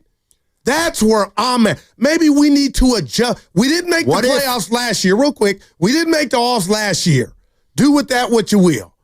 Okay? We damn near weren't going to make it again before we made this trade. Right. So is your system so invincible or unquestion worthy to where maybe we can make some tweaks to where Jonathan Kaminga can shine bright with Steph on the floor? Well, Kaminga had a role, and they were 25 and 26. Okay? Well, he was hurt. Well, he got hurt, but what were they when he got hurt? But all I'm saying is, let me ask you this. Yeah. Would you say that for the most part, Steph and Draymond have accepted willingly and are supportive of Podziemski? There's no doubt. Okay. Yeah, then no doubt. they don't feel like they're that supportive of Kaminga. There's no doubt with that. That's all I'm saying. And all I would say to those two fellas is, well, one, Steiny, what's the difference? And two, what do you mean? Kaminga's basically 0 for 4. He's been here 4 years, and we're asking the same questions, even in the offseason. Was he a 3-4? So at what point do you just get tired or exhausted as an organization with the enigma that is Jonathan Kaminga? Not blaming JK. It's here now. I mean, his contract's don't you think up. the best thing to happen is for him to be somewhere else? Not necessarily. Not necessarily. It depends on what you get back, if anything. And again, let me be clear. I'm not moving this guy whether he wants to or not if I can't get somebody I like for him. If somebody offers him a contract and the Warriors are saying, okay, let's try to now work out a sign and trade, but we hate those sign and trades, then just match the salary. I mean, that's an unfortunate part for Kaminga with the collective bargaining agreement. He's got no juice. When's the new year start? Do you know? Usually July 1st. All right. All right, let's go to Daryl in Alameda. D. Hey, Daryl, how are you? I'm good. How are you guys doing? Doing well, thank you. All right. Steiny, you just stole some of my thunder. And Guru, A+ on that rant. Because I'm a little older than y'all. But, man, back in the day, and this is going to be aside from wanting to talk about Kaminga, but back in the day, you used to love to go skating.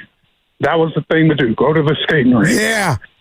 Man, I went to a skating party in Sacramento about, I don't know, maybe 5 or 6 years ago. And, man, it was so depressing. You had people skating with selfie sticks and their cameras in their hands. I'm like, what are they doing? What? You're totally messing up the vibe and the flow. Nobody busting a move. They just doing social media. I'm like, man, this is crazy. And that's the last time I went skating. You're just ruining. It was crazy. But let me get to Kaminga. Man, you guys, don't put this on Kaminga. Kaminga was a young kid when they got him. You had 4 years to develop him into what you wanted him to be, and you utilized his athleticism and his drive, his motor, all that stuff. And in 4 years, you couldn't figure out how to use him, and you yo-yoing him like he's some kind of scrub or whatever. Yet, you also had other guys that were going in and out in the rotation, messing up big time, not pointing out Podziemski. I mean, he was horrible at times, and the leash was so long on him. And when you talk about, well, could anything have been done if Dre and Curry had backed him? Yeah, it would have been a different story. But then that story broke that Curry was one of the people that said he doesn't fit. And that disappointed me so much because I'm a huge Curry fan. But the point I'm getting to, I'm a diehard Laker fan. All right. If we could get Kaminga on the Lakers, oh man, with Doncic dishing to him and maximizing his skill, man, you talk about a duo. Oh my God! And Kaminga, you guys may not agree. Kaminga can play the 2 through the 4. No, he doesn't have great handles. He does create a little bit, but back in the day, Ray Allen, he was a 2. He didn't have great handles. Back in the day, I could go down the long line with so many 2s that were catch and shoot. They were kind of one-dimensional. Daryl, I think I may have to disagree with you on. I don't think Kaminga can shoot good enough to be a 2 right now. That's for sure. I don't know that he can guard 2s either. But he was guarding your boy. This is where. So you put him on a team with LeBron and Doncic. Okay, what's his role? To score. Really? Oh my! Well, how is he gonna score when he's gonna take the 3rd most shots and it's not even gonna be close? It's the same issue he has here. Well, LeBron's a willing passer, and so's Butler. We see Austin Reeves is getting all the shots he wants. So's Butler. Butler's a willing passer. Like, I think it's about the number of shots, and he wants more shots. I'll say this to you. Let's do it this way, since we're almost out of here. Got an hour. If to me, that's almost out. If you were buying stock and Jonathan Kaminga was the stock, would you purchase it? No. I would. Okay. And why wouldn't you? Because you say you're not going to be shocked. He's only 22. Right, but what for do you him think to blossom into what? Let's That's say important. What's he going to blossom into in your book? 24-8. No, you're crazy. For a whole season. You think that's too far-fetched for him? First of all, 8 what? Rebound. No. He does not rebound. But he has the skill set. But why hasn't he done it? And that's a great question. Well, why do you think he's going to do it in 4 years? Because maybe him getting out of a Warriors uniform will be a reality check. Well, then he is the problem because for whatever reason, he doesn't rebound here, but he will go somewhere where he rebounds. Yeah. And you know what? And I'm calling it technical on myself, but I do have these thoughts. Maybe the message is not getting conveyed stern enough to him about improving that area of his game, or he not being a malcontent, he's on something else, but maybe the right message from a different way, the delivery, he'll wake up. But there's no reason Pod should be out rebounding a guy like Jonathan Kaminga. And oh, by the way, that's how Pod's kept his ass on the court. You're listening to 95.7 The Game, KGMZ FM at HD1 San Francisco, on Odyssey Sports Station, and now the home of the Golden State Valkyries. They're 1-1. They won last night, beat the Washington Mystics, and we're also the flagship of the Golden State Warriors. Always live on the free Odyssey app, coming to you live from Laughing Monk Studios. Laughing Monk, righteously brewed in San Francisco. Uncle Looney telling me, come on, Guru, they already told him that about the rebound. I gotta kind of agree. I hear you. Maybe they didn't give him the message in 4 freaking years. Maybe they needed to say it tougher in 4 years. Maybe they needed to coddle him 4 years. And I'm not saying it's Kaminga's fault. Everybody's got to blame in this. Yeah. Energetic including Kaminga. On the chat says, oh my God, Goo having a rough week. I think I'm having a great week. No, he's right. Dude, all the love I'm getting for just talking about society? Oh, well, society, yeah. As your sports takes have been. Your sports takes have been. Hey, we got a bet. Knicks and Pacers. Yeah, we You're do. Up one. We do. Mm-hmm. Let's go to, how about Ryan in Moraga? Hey, Ryan, how are you? How you doing, you guys? Doing well, thanks.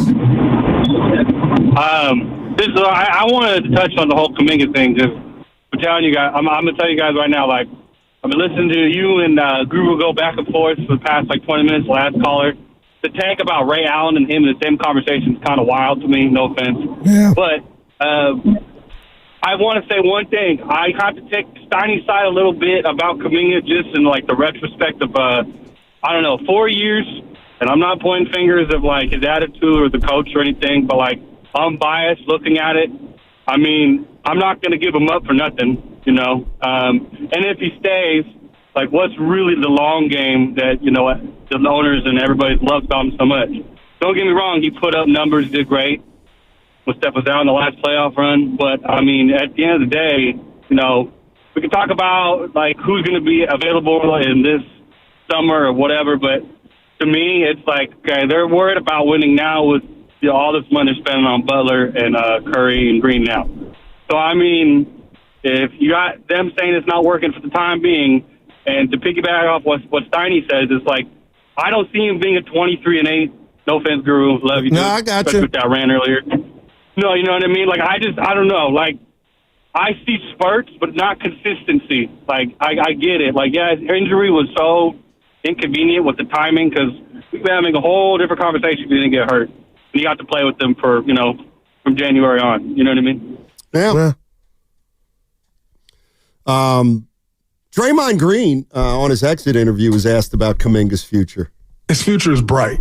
Whether it's here or whether it's somewhere else, his future is bright. That type of talent usually figures it out. You know what I'd like to figure out? Real quick, Sonny, to that. Not even 5 seconds in, whether it's here or there, let you know what time. Like, what I believe is about to happen. Like, you know what I'd like to see? Wow. You know what I'd like some research done on, and I don't know if you can do this. I'd like to know how many players in NBA history have ever averaged 24-8 in a season. And I know there's going to be a fair amount, but I think what we're going to find out is the guys who average 24-8 in a season are stars. No. I thought you were a little cavalier with those numbers. Let's just put it that way. Here's one for you. Klay Thompson or Ray Allen? Now, I got to say this.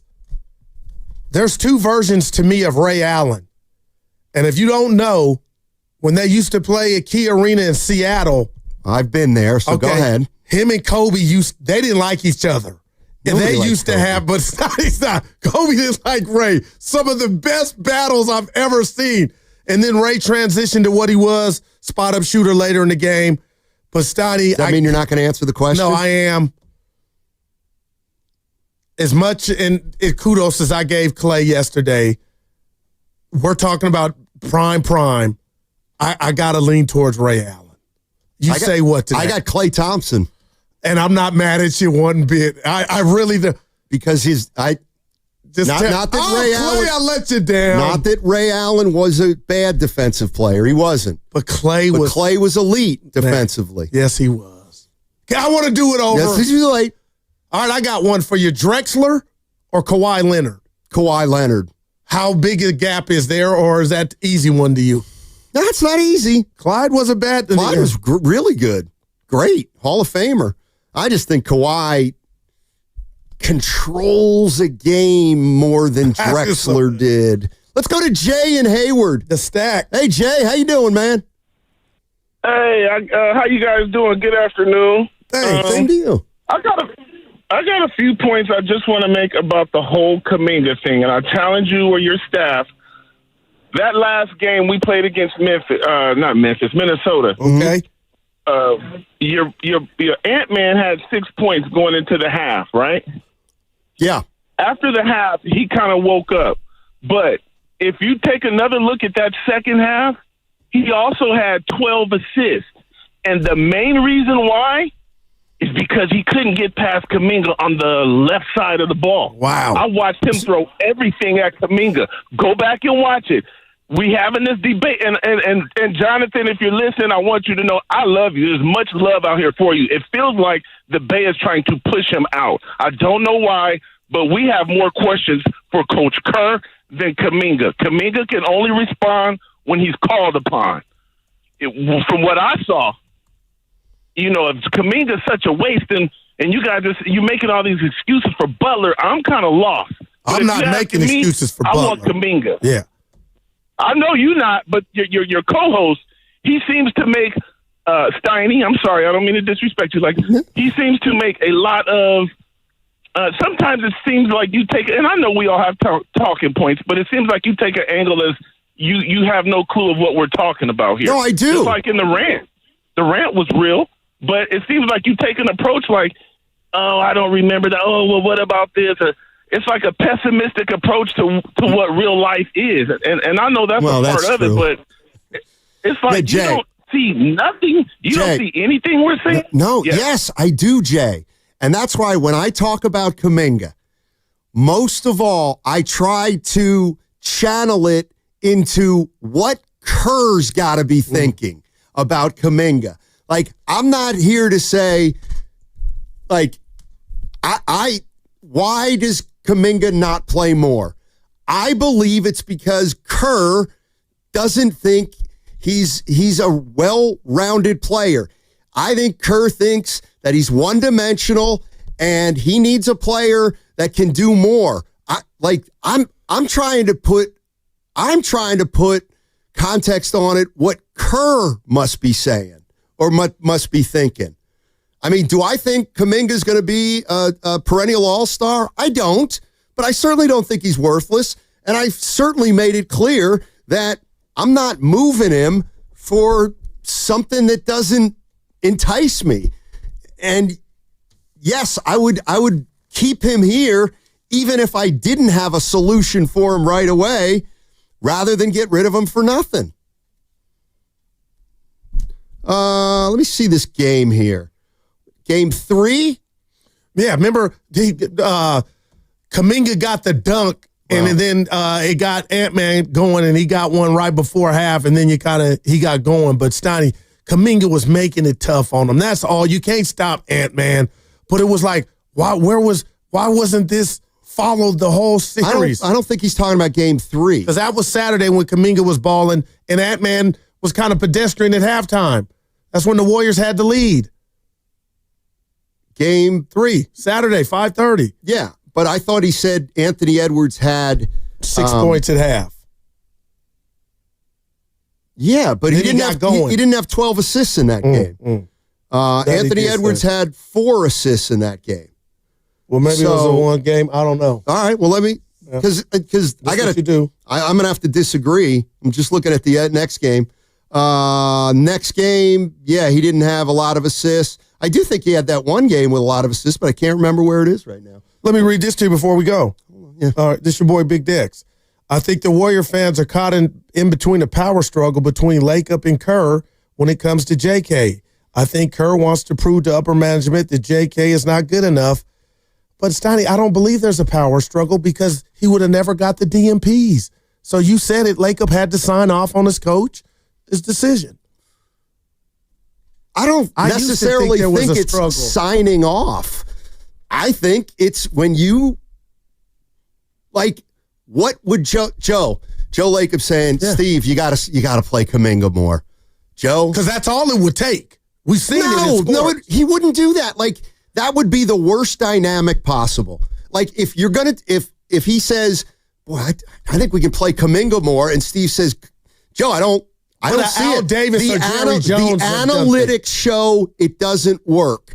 I don't care, Steve. I want you to do it. No, Kerr won't do that. And you know what? And if, like, they're all caught in limbo, if Joe Lacob's really got to, if Joe Lacob really believes that Kerr is stifling Kaminga, why wouldn't he fire him? He's got one more year left. Well, he got it. But this was our problem last year, and he got re-up, or the year before, so obviously it's not. But it kind of feels that way. But again, Steiny, that Valkyrie game, I just thought to myself, and it's just me, what does this symbolize? Does this symbolize he's coming back? An apology on how he was used this year? And I gotta respond to the last caller who said Kaminga did a great job against Anthony Edwards in a game where Edwards had 12 assists. Let me tell you something. You don't get 12 assists when you don't beat your man. You get 12 assists when you break down whoever's guarding you. And I don't have the film in front of me of how many times it was this guy or that guy. But you don't get 12 assists by dribble, can't get by a guy, pass it. I get that. Like, you get assists because you got into the lane and you kicked it out to a shooter. All right, 888-957-9570. I got some good sound. I'm also going to play on the other side that my guys are telling me to play. Here's what's coming up on the game. It's brought to you by Fremont Bank. Here for you, here for good.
Now, back to Steiny and Guru on 95.7 The Game.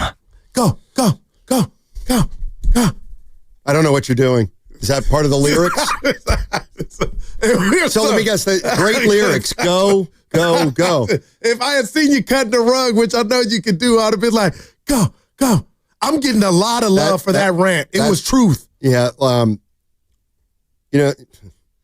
Remember the worst song of all time. Worst song of all time. Walk it, talk it, walk it, talk it. That's a banger with Drake and Migos. That song stinks. Your daughter's like that song stinks. Flat out stinks. That bothers you. I don't know. This could be Zach's debut. Yeah, he's in the chair. One of our new producers and board ops here. He's got some news. This is a big moment. This is Zach, ladies and gentlemen. Hey, guys. So Moses Moody underwent right thumb surgery on his UCL. Just little news. But makes me think if Curry might as well on his thumb. That's a good point. Now, got to need a little more energy out of you than next time. I love that. I love that. But it was, it's a sobering report, so he didn't want to pump, it's like, no, but now, like a newsman. When you say, or I say, and I have, to the masses, what happened to Moody in his shooting, I really think you're being unfair with that news. No, I think you're being unfair to Butler. What's the difference? Well, I'll give Butler this credit, Stoney. He's not using it as a crutch. But Moody, that might explain what we saw or what we didn't see. I hope to God, because Tiny and Zach, that Curry doesn't need it. Why? What if it fixes it? But do you understand the aging process? I think you do. Well, it's the off season. If he needs surgery on his thumb, go get it. Who cares? It's a thumb. And this will be the second surgery on that hand. He's old. We all are. But I feel great. No, you look great. I know. Now, I just got to say something. Nobody cares. This is our last segment before they come in. I told you about my thread, my 8 guys, my friends, and my buddy Reg Silk Base. He goes, you're calling out tomorrow. I go, why would I call out? I love my job. And they're turning into you. You know what I mean? He responds. If they're going to ask you those IQ questions, you're laughing. I'm not. I can't wait. Vindication. Andre Miller or Mike Conley? I'm going Andre Miller. Mike was a good dude, and I played 24-hour fitness with Miller and Sack. He got ties. Then I'll take Conley. He got just a down-to-earth dude. No, seriously, I got Miller. That's the reason we're doing this is because it shouldn't be easy. You wouldn't want to do like Magic Johnson or John Stockton. You want to do something where you want to split the baby. You want some people to say Conley, and you want other people to say, no, Miller. And then you get into a good discussion. Pat Ewing or Akeem? Akeem. Oh, heavens. See, this is why I always have to defend Pat. What do you mean, heavens? I think Olajuwon's was every bit as good defensively as Pat. Well, he beat him when OJ did his stuff, so we saw that in the finals. I'm trying to throw, honestly, on that kind of thing, I try to throw out championships and all that. No, that's what I love about it. But in that instance with Pat Ewing, it felt like you were dismissive. Well, it's like to me, there's a conversation. Yeah, I don't think so. Sorry. Wow. I mean, what's the conversation? If there's a gap, there's a gap. Hakeem's footwork was second to none. Okay. Sounds to me like you're answering your own question. Ewing was Hakeem great. didn't play with John Starks and Charles Smith. Listen, I know Ewing missed that layup against the Pacers. I'll never forget it, but come on. Can you stop bringing up times we lost to the Pacers, please? I'll tell you what I will bring up.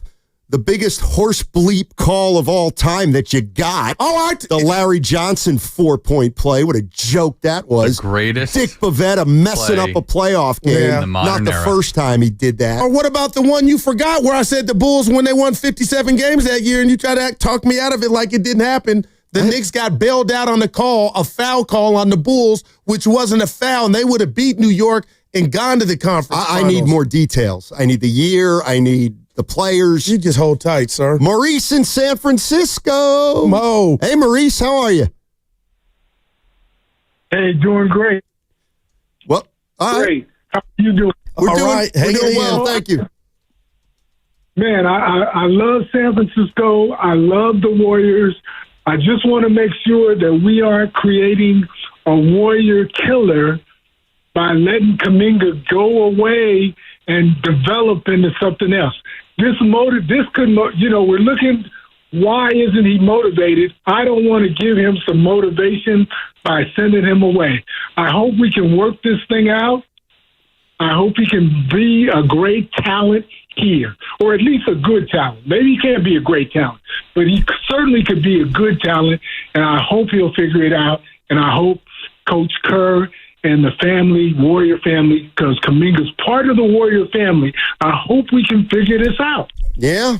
I think a lot of people are hoping what you're hoping too, Maurice, is they gotta figure something out. But would you say, if you allow me, both you and Mo, Stoney, and Dub Nation, doesn't it feel like the scoreboard is telling us that he's closer to being out of here than being retained? I know they have the power. Yeah, I think it's leaning that way. But do you think Kaminga wants to stay here? It doesn't matter. But no, I'm asking you though. But it does in a sense that it doesn't if he's an asset, and that's how they're treating it. But I'm can't be an asset if you tell me the two best things going for you are in my way, or I can't play with them. I'm just saying, I'm not trying to be messy. If I'm Kaminga, I would want a new start. That's great. But the collective bargaining agreement gives him no leverage. But if they know, like Steve Kerr gave him his flowers, that, dude, you're just in a bad situation in regard to where we're at, what the age and all that, maybe we'll do right by him. We'll try to get you out of here, and hopefully we could get something for you. Right. Like, that's not off the table. Right. Jonathan, if we can get something for you, yes. But if they're talking about a player I have no interest in, I hate this. I get that. Like, this is a business. Nobody's saying give them away, Stoney. Yeah, I mean, if they let him go for nothing, then that would tell you really what they think of him. Because I would be pretty surprised. That's not going to happen. Like, I think we said Minnesota didn't change Kerr's mind, or what did it mean? But Stoney, I gotta believe that they know they can get. You better get something for the young man. I don't think it's as easy. I think it's going to be harder than you think, because signing trades, for whatever reason, it doesn't ever feel like they yield an equal value in return. Now, if the Warriors think they can sign and trade Kaminga for a role player who's really going to help them, they might do it. But this is a tricky one. We kind of saw it coming. Yes, Stoney, they didn't extend him before the season. No, that you're right. But Stoney, it was the first year Michael Jordan retired. The Bulls were a 3 seed. The Knicks were a 2 seed. The series was tied 2-2. Game 5 at Madison Square Garden. Mm-hmm. Who was it? Hugh Hollins. Oh, I got into it with him once. Oh, he called a bogus foul on Scottie Pippen. They're up 1 with the waning seconds, game in the balance. Right. Knicks go to the free throw line, make it. They win the game, go up 3-2. Bulls win at home 3-3, and Bulls beat them in game 7. But a lot of people say, and I watched it, that was a phantom bogus call. And had the Bulls got that call and that game, they would have been up 3-2 going home. Who won the series? The Knicks. And it's everywhere. You don't remember that one, huh? No. That was when... Well, you hated everything Bulls. That was when basketball was at its worst. So you... 87, 81. Well, hey. Well, I'll say this to that. So you're putting an asterisk on the Rockets' back-to-back championship. Why? Because the GOAT was gone. So what? He was gone. They wouldn't have got him if he was... what I don't know that. I don't know that. Wink, wink, I do, and I think we all do. You know? Ask Mario Ellie. What do you think he thinks? Oh, he says they owned him. What do you think Akeem says? And he said they would have beat him. Well, those are words. Okay. and Mario Ellie, who played 10 years in the league, but you know more. No, I'm just... No, you're right. I know He's Michael wrong. has never went to a game 7. That's right. That's incredible because he if couldn't you think about push his team to a game 7.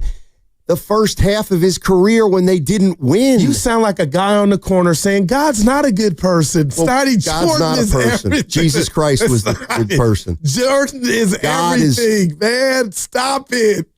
Blasphemy, man. Zach, get your boy. I mean, what about Zach's debut? I liked it with the Moody news. Appreciate it. You got to turn your mic up. I love you guys, man. Never mind. JD in Oakland. Our man. What's up, JD? Fellas, what's going on? Talk to us. I want to say something. First of all, Matt, you can't use cut the baby in half, man. Where you get that from? It's called splitting. All right, throw the baby out with the bathwater. Oh, boy. We want to get away from those references. Okay. Secondly, all right. I think everybody's talking about Kaminga.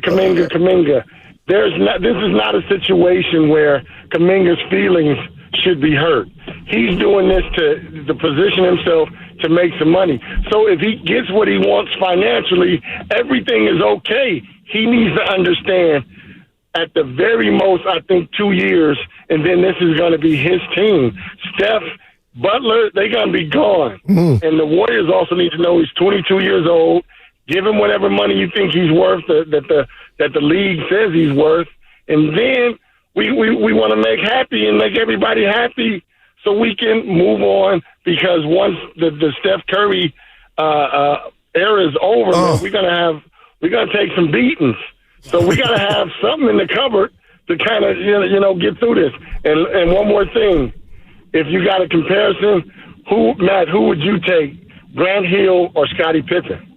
Wow, that's a great one. Oh man, I got to take Pippen just because of the defensive end. Not that Grant Hill was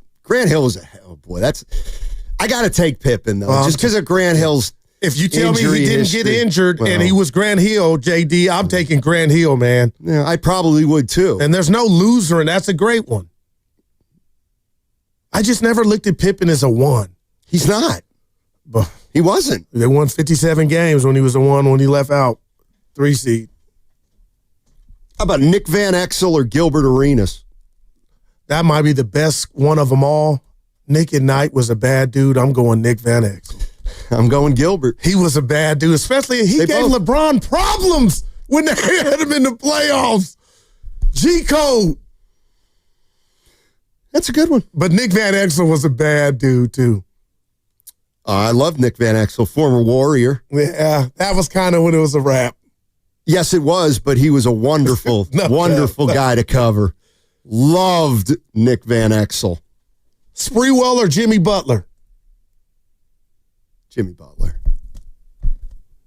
I feel like you want to, again, have we put Sprewell on those Miami teams? I know it's different eras. I don't think he does anything like what Butler did. He was like he played D with the best. Yeah, he's a good defense. He's not a great passer. He was a dog, man. 650. Here you go. You're getting some love. I love Goo for having Moses Moody's back. I mean, man. I'll tell you what. Guru's got the backs of mediocre players left and right. You do. That's admirable. I wouldn't feel good saying that. Why not? It's true. But you should be objective enough to know Moody made progress. Yes, he absolutely did. Yes, he did. See, when you say it like that, I agree with you. When you say things like, I think Moody could be an all-star, that's when I've got to say I don't quite see it. Dig that up. I'm not on record as saying that. Dig that up. JD with a good one, Hill or Pippen. But Hill didn't have the defense Scottie had. I thought Scottie Pippen was the best perimeter defender of all time. Why did he refuse? That is the most despicable. It's worse than not really. It's worse than our guy here that left the field.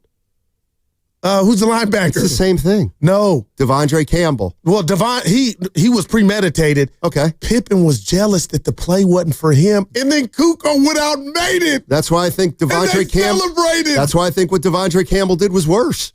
It was premeditated. Pippen just got caught up in the moment. Why do you think Phil didn't call the play for Scottie? Same reason that Kerr doesn't play Kaminga. Didn't trust him. It didn't trust him. Oh, yeah, I will. 707. I'll even give your name. Yeah, the Gilbert Arenas, Nick Van Exel was from a listener from the 707. No, that was a good one. Yeah, it was a good one. James Worthy or Kevin McHale? Oh, yeah. Real quick, hold on. Brock Purdy joining Willard and Dibbs at 3, and then Steve Kerr joining Willard and Dibbs at 5. That's and big for time. the 7th time, we'll probably hear Steve Kerr justify his position on Jonathan Kaminga. But not if you're Tim and Raleigh. He feels like that's going to be more Kaminga passion and more people will hear it. Worthy or McHale? This is an easy one for me. Come on, Steiny. I love me some McHale, but James was a bad dude. I'm going to take McHale. It's a good one, though. It's a great one. Hey, guys, I got one. Oh, yeah, go. How about Stephon Marbury or Steve Francis? The other guy. Steve Francis. Yeah, the other guy. Dude, I saw I'll take Marbury. I never close, liked though. Steve Francis. But Steiny, you didn't like his game? Because you can't. It was undeniable before Stevie franchise. Gunner. But he had the ha-ha. Well, he had Steiny. He had more than the ha-ha, the raha. I don't ever remember Steve Francis being on a really well, you got good me team. there. I'm just talking about individual gifts from the basketball god. Well, and didn't do enough with them. Well, like that list is around it, but that's a good one, Ken. But yeah, Marbury was a bad dude. We're splitting it up. All right, Derek Coleman or Barkley? Oh my God! Now Derek, I love me some D Coleman, Steiny. Come on now. One guy's in the Hall of Fame, the other guy's not. Well, his career got off the track. Who? What happened Coleman. to him? He was his own worst enemy. Couldn't stay healthy. Well, there's no way you're taking Derek Coleman over Charles Barkley. Let me see. Stevie Francis. I don't need numbers. There you go. Yeah, of course you don't. Of course you don't need numbers. This is an eye test. How many do you think he shot from the field for his career? It wasn't a specialty. I'll say about 42%. Yeah, 42.9. What about from 3? 34. He didn't take a ton of them. Most he took was four in a game. I really got one for you, Steiny. All right, give it to me. Jamal Mashburn or Zach Randolph? Zach Randolph. Randolph. Are you sure? Yes. Jamal Mashburn was a better college player than pro player, in my mind. Jamal Mashburn ever win anything? Nope. I mean, he was on the Dallas team early with Kidd and Jim Jackson. And they broke that up. They were dating the same girl. It's about the puzzle fit, Goo. That's what Steve Kerr's trying to, let you know. Jackson and Kidd were both infatuated with Tony Braxton. Broke the team apart. I love those stories. You ever think of, you know what you should do? You know what I think you'd be good at? Send me on assignment. You kind of like, you should be the male version of a Wendy Williams or one of those. All the stuff one of those one of those shows that you talk about. Like TMZ. You should work for TMZ. No, that's all Twitter is. That's all. The stuff comes to me. I don't go looking for it. I can't put it down. A couple of these are good. We only have 3 minutes, so we'll do Jason Kidd or Gary Payton. Wow, man. That's a good one. I'm going to say this. Kidd's he's got his ring. Okay. And I played against him in high school. Didn't Payton get one with the Lakers late? I'm just saying. Payton almost beat Michael Jordan. They lost in 6. But still, so 2 minutes ago, Goose says, he never went to a 7th game, and now Peyton almost beat Jordan. Nah, that Seattle team had Sean Kemp and some good deadlift shrimp, Stotty, but I'm sorry, man. How would you? That is a hard one. I would actually take Peyton. For the defense and the offense. Well, Kidd was a hell of a defensive player. I don't think GP gets enough credit for his offense. That's why I'm going with Peyton. He was a better offensive player. Score. They're both in the same location, the Hall of Fame. It's a good one. Wow. Yeah, it's a good one. It's a good one. Let's see. This is actually a really good one. Sam Cassell or Chauncey Billups.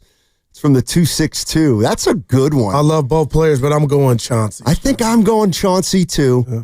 University of Colorado, right? Yeah. And it was the Celtic. Yeah. Kaminga needs another location. That's how it get. You know what I mean? If you say so. Gordon, man, couldn't hack it here. Like, I guess being on a championship franchise is not what the kid wants. Chuck Daly or Pat Riley? Pat Riley. I'm going Chuck. Okay, great. Why would you say Riley like that? Because he had a loaded. I know Detroit were bad boys, but come on, Stoney. Well, Chuck could have went and got those rings, is what I'm saying. Okay, but are you taking into account that Pat Riley won at 3 different venues? He won in New York, Miami, and LA. I didn't like the Miami one. Why not? What he did to Stan. That was Stan's ring. And they kicked him to the And there it is again. There it is again. He fires Stan Van Gundy. They win a title. 5 games left. Stoney's. Please. I'll never forget that. Just told my man, you know what? Sit this one out. I'm going to go ahead and get us the ring. Yeah. Don DeBoy. Power, man. Yeah, Peyton, they're saying here, got one with the Heat. I don't even remember that. Well, that was at the end. He would 06. Yeah. He was still. Basketball was a tune-out back then. It was all about the Warriors in 2006-07, as we believe. You were taking vacations early. No, not 2006, yes. Yeah. Not 2007. You're right. They went to the postseason in 2007. All right, well. You ready for the guys? You want you change into your Willard costume. Dude, it's so whack. I love it. It'll be in my book. I love it. I'll tell you what, it just goes to show you that relationships can grow over time. And ours has, and clearly you're threatened by it. Guru, you're my first and you're my BAE. Isn't that what they say? Before anyone else. Willard's not gaining on you. He'll never have that. That's not it. It's how you cower to him. You change. You're phony. Yeah, exactly. You need to hitch with him because you got nothing else. Yeah, exactly. So you come at me. Yeah, and I embrace him. I like Willard's takes. That segment was brought to you by Ceremony Ford.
Now, back to Steiny and Guru on 95.7 The Game.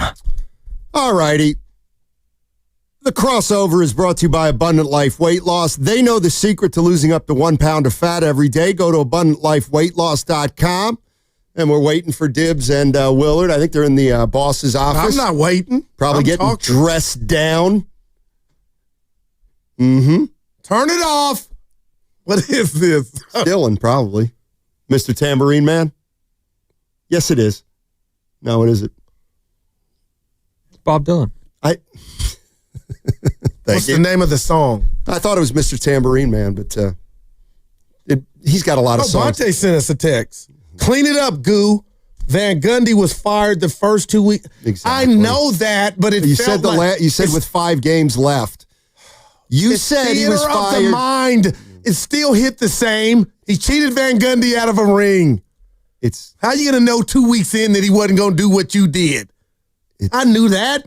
I was putting theater of the mind, not theater of the lie. A hard rain's going to fall. Oh, yeah. There we go. Where have you gone, my blue-eyed son? He said for you to stop being soft, too. And where have you gone, my darling young one? Yeah. I don't care. Dude, I think we're on to something with Mariah Carey or Vanessa Williams because it's turning into that. with Mariah Carey. Nah, you got Vanessa Williams. Yeah. Beyonce or Rihanna? What's her name? I'm going Reunion? No, I'm going Bay. I'm not. Yeah. I like Rihanna. How about Denzel or De Niro? This is hard. De Niro. I want to ask why. Because he's white. He's not white. I can't answer that one. Denzel's, those are goats. Pacino, too. Exactly. Carlito's Way. Never saw it. Let me get my notes here, Goo. Boy, we got a lot of stuff we didn't get to. Do we really? Yeah. You wanted to talk about... you wanted to talk about something, and I got to tell you, I might need to run from I think it's the most... I'm going to let you... Because we talked about it, and you said, hey, let's not talk about it. Whatever. Hey, I never say that. I'm like, all right, fine. You want to talk about it. I couldn't care less. Go ahead. Oh, Ryan Clark and RG3. No, that's one of them. Black on black crime. The tush push. Oh, yeah. Go ahead. But see, it don't hit after my PSA about society, but I'll just tell you this. I was in the lab embarrassed for all of the 31 other NFL teams that all turned into Pee Wee Herman and wanted the tush push banned because they couldn't stop it. I mean, Steiny, how embarrassing is that? To stop, not say, men, let's get in the lab and stop it, even if we hate it. But let's ban it because we can't stop it. What does that say to the Eagles? How, I got to be careful here, weak is that you wanted to ban a play that you could not stop? How'd the 49ers vote on that? Do you know offhand? I think it was 22-10 not to ban. Oh, they did. Yeah, go ahead, Ken. They wanted it banned. But you know what? Now Goo's like, well, maybe they had a point. What are you talking? Because it's the Niners. I went at everybody. I said everybody that was in on it. Why don't you should be ashamed. Why don't you say Jed York, you should be ashamed? York and all the owners, Jerry, all of them. How wankster does that look that you're grown men, pros get millions, but you can't stop a place that you wanted banned? You know what that's like, and I'm going to say it, because you were on vacation last year when I hit the softball. Bonte was there, and Shasky, 315 for a home run over the fence in the air. I used to show up to Twins Peak in San Jose, Santa Clara, and play softball. And Steiner, do you know what happened? It felt like the Negro Leagues and back in the day when they told guys they couldn't dunk, the big fellas. You can't hit 3 home runs, you only get 1. I got in my car and drove home. I don't know how to hit if I can't hit it to the fence. So that is little, wankster stuff when you say, hey, big fella, you can only do it once. I'm not into that. Got in my car, took the caddy home. What are you talking about? Don't ever run from something. And the NFL players, coaches, and owners ran from the tush push. And thank God it didn't get banned. Jason Kelsey.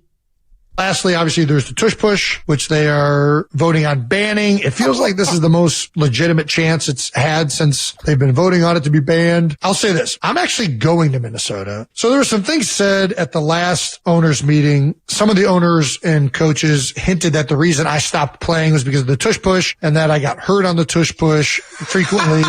What the f? I'm just going to answer any questions people have about my partaking in this play. I don't care whether it gets banned or not. I think that at the end of the day, this is why you vote on things. And if they vote to ban the tush push, the Eagles are still going to run quarterback sneak at a very high percentage. I'm just going to offer any type of if anybody has any questions about the tush push or whether I retired because of the tush push, I'll tell you this right now. I'll come out of retirement today if you tell me all I got to do is run 80 tush pushes to play in the NFL. I'll do that gladly. It'll be the easiest job in the world, and it'll be 80-some snaps. Wow. You got to love him. Nah. What do you mean? He's all right. You got to love. I like the other brother better. Man. I mean, could you imagine if we were doing sports talk radio in Philly? Boy.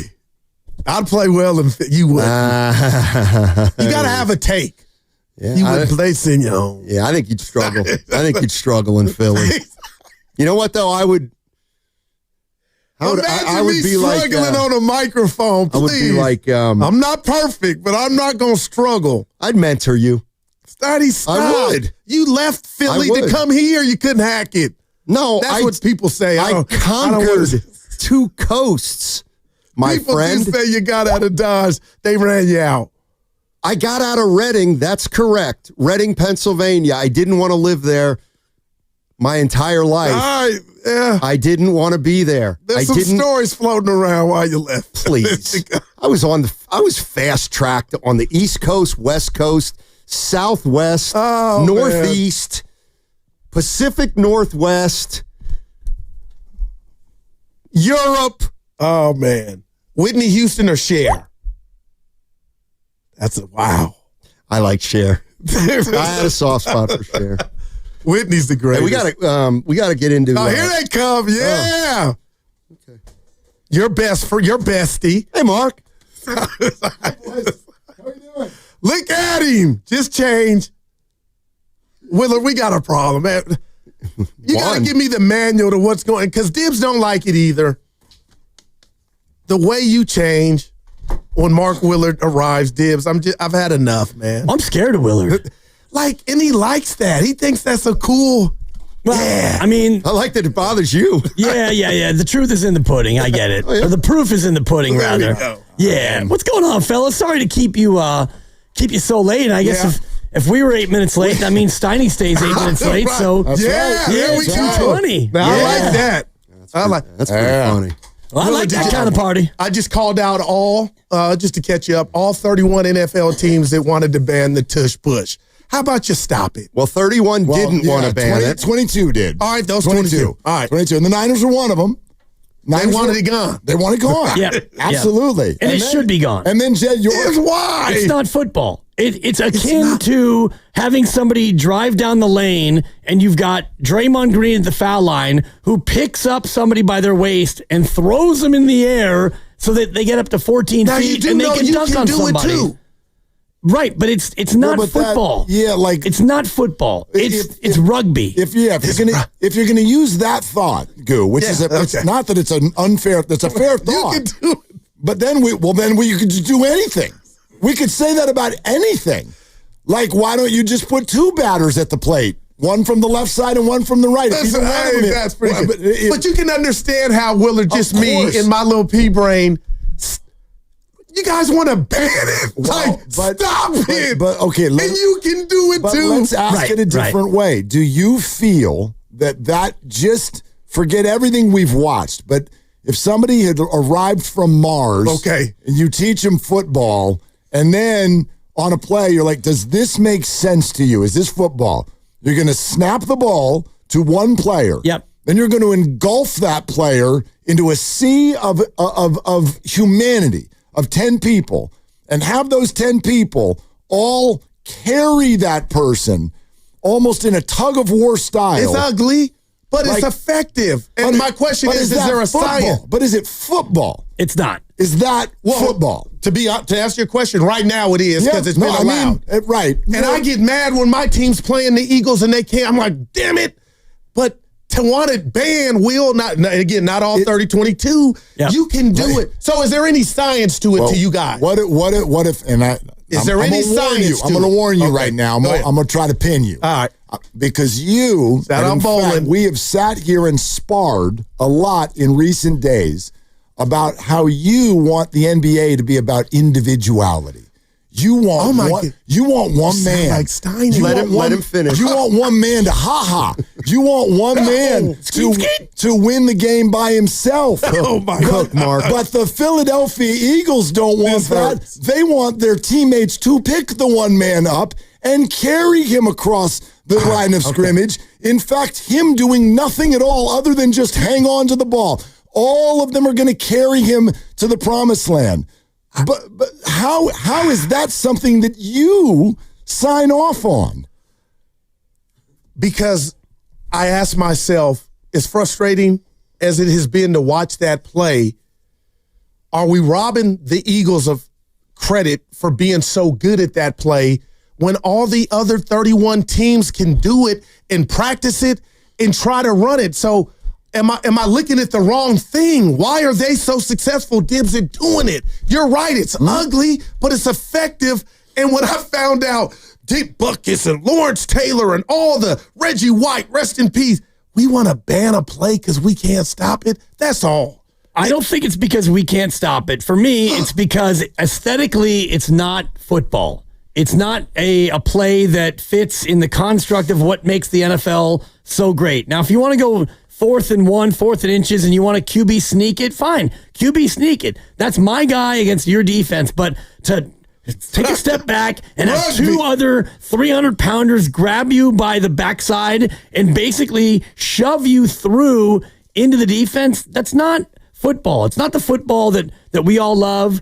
And it reminds me a little bit of baseball where, you have a guy crowding the plate and he turns his shoulder and he just leans into one, which is, I get mad at some dudes. Let it hit you. Right. Well, it's harder now when guys are throwing 104, and we'll get into that tomorrow a little bit. But this, to me, is not an actual play. And I was reminded of the late, great coach Mike Leach. Okay. Who he apparently, he had an idea, Steiny, where he was going to find a diminutive individual, somebody who is height challenged. A little person. Thank you. I didn't know exactly how to say it. I had 3 other words in mind, and I didn't want to utter any of them. But his thought was get a little person and hand them the football and have somebody pick that person up and throw them in the air over the defense and into the end zone. Do you know that 1,000 years ago in baseball they did this? That's offensive.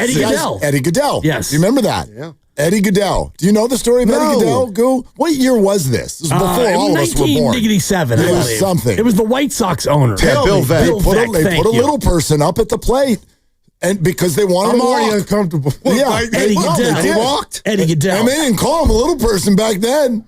We do. They called him either the D or the M. Yeah. His strike zone was a postage stamp. That's right. And he walked. Yep. And then they got a pinch runner. Yep. Right.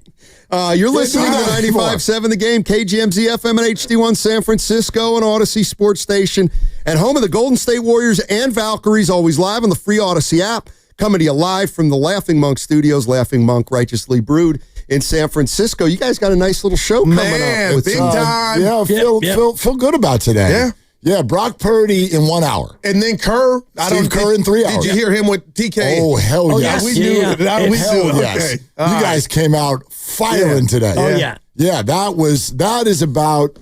His tone was a certain way to where I think I know what's going to happen with them. I'm with you, Goo. It was very matter of fact. Right. And you could think that it was mismanagement of the asset. You could think whatever you want to think about it. But the thing that struck me is he said, my job is to win.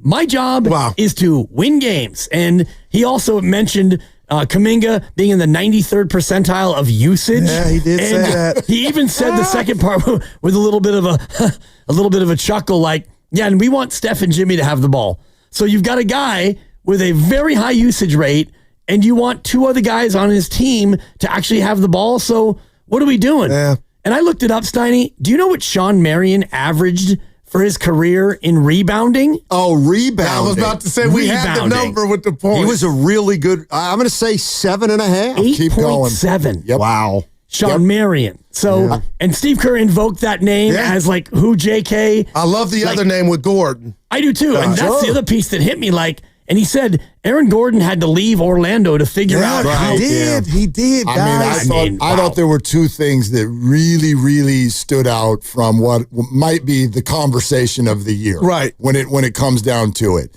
It sounded to me, and I'd love to know if you guys felt the same way, when Steve phrased it the way he did, which is like, I keep telling him to play like this, but then he's kind of over here playing like that. And that, to me, I think for the first time kind of crystallized the whole conversation. Oh, he hates young people, or he got in the way. It sounds to me like there is a rub on how to play. In other words, Steve and the staff are like, play like this. And Jonathan is over here going, no. This is how I know how to play. No, I'm going to play like that. And now this brings defiance into the conversation, which I don't think is something we've really discussed, because Jonathan doesn't come across that way. He's not like in the media being defiant. But when I listened to Steve, it sounded to me like he was painting a picture that there is behind the scenes some defiance with regard to how to play. And being a father of 3, punishment comes with defiance at times. It could just be reluctance. And that's fine too. Yeah. Like we will ask Steve today, because I want to know about that. And then the other thing that stands out to me, and Goo, I really want to know how you feel about this. Okay. Anyone who is on the Steve is an awful person, Jonathan Kaminga deserves more kind of a train, and I know I'm overstating it. Yeah. But anyone who's on that train, I feel, is obsessed with points per game. That's what I feel. And that is one statistic in basketball. And so if we all acknowledge that Jonathan Kaminga could average 25 points per game if given the opportunity to do so, if we all acknowledge that, does that automatically mean that's what we're supposed to do and that makes him a great basketball player? Or is it fair to say, no, you also need to rebound and you need to defend? And in fact, the best way for you to average 25 a game might be for you to offensive rebound and put the ball back in the bucket for 2 points each time that you're down, because you have the ability to do it. He doesn't really do it. Yeah, no doubt. That's it's frustrating. That's what I hear. And I'm not mad at that assessment and how you looked at that, but I look at it through the prism of the Warriors and what they're devoid of. And we can go down the list of the youngsters, and for the sake of this exercise, I'll put him in there, Kaminga. You know, everybody's not checking every box, the youngsters.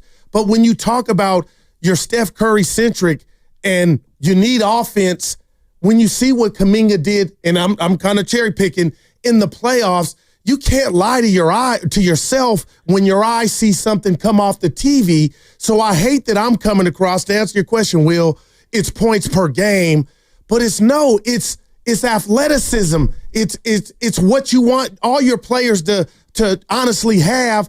So it's like, my bigger question, and I'll be done.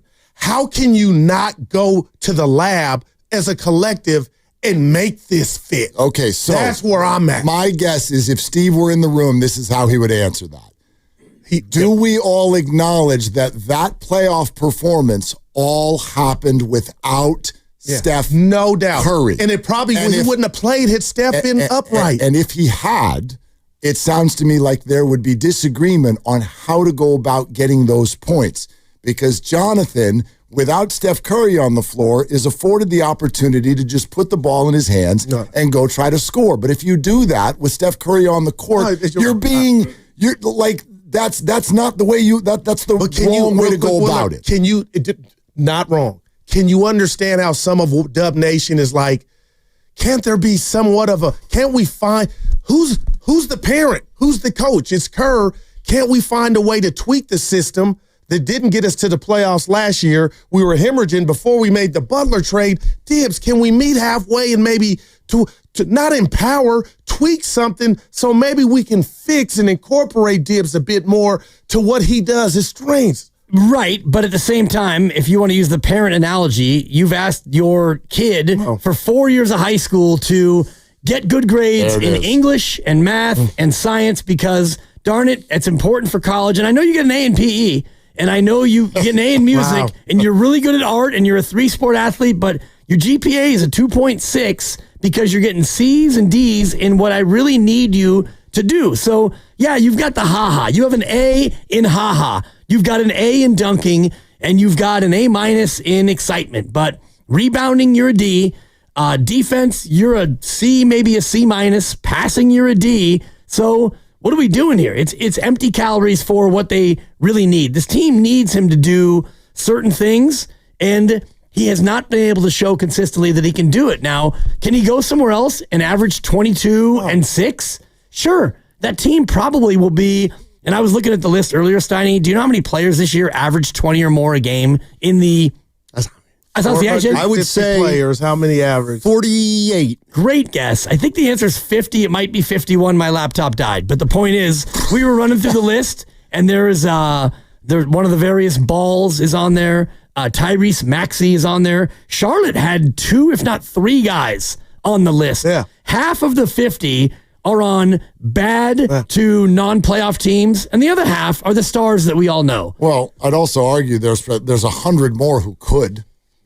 If everybody just said, forget the structure, forget our system, forget what we're trying to do, and forget winning. But can you go score 20 a night in an NBA game? Well, there's a lot of guys who could do that. And Jonathan is clearly one of them. This just seemed... go ahead, Stoney. I would just say that the one thing that I took from the Kerr interview was if Steph hadn't gotten hurt, Kaminga would not have played. And that, wow, just think about it. I think he played Kaminga because he knew that they might lose games 110-71 if Kaminga weren't in. Wow. As hurtful as that might sound, they needed scoring once Curry was gone, and then Jonathan can play. I don't think he would have played if Curry didn't get hurt. 6-8 on the year when he had 20 or more points. And that included the last 3 playoff games. So 6-5 in the regular year, 0-3 in the playoffs when Kaminga got 20. No, I get you. And I mean, this is not to put anything on him, but no, I got you. Just hearing Kerr today with TK, and Steve Kerr joins us at 5 for more and of an elaboration. I know how you true detective. I'd like. Wouldn't you love to have been at a bunch of practices over the last few years to see this? That's where my mind went. I'm like, it's felt and sounded to me.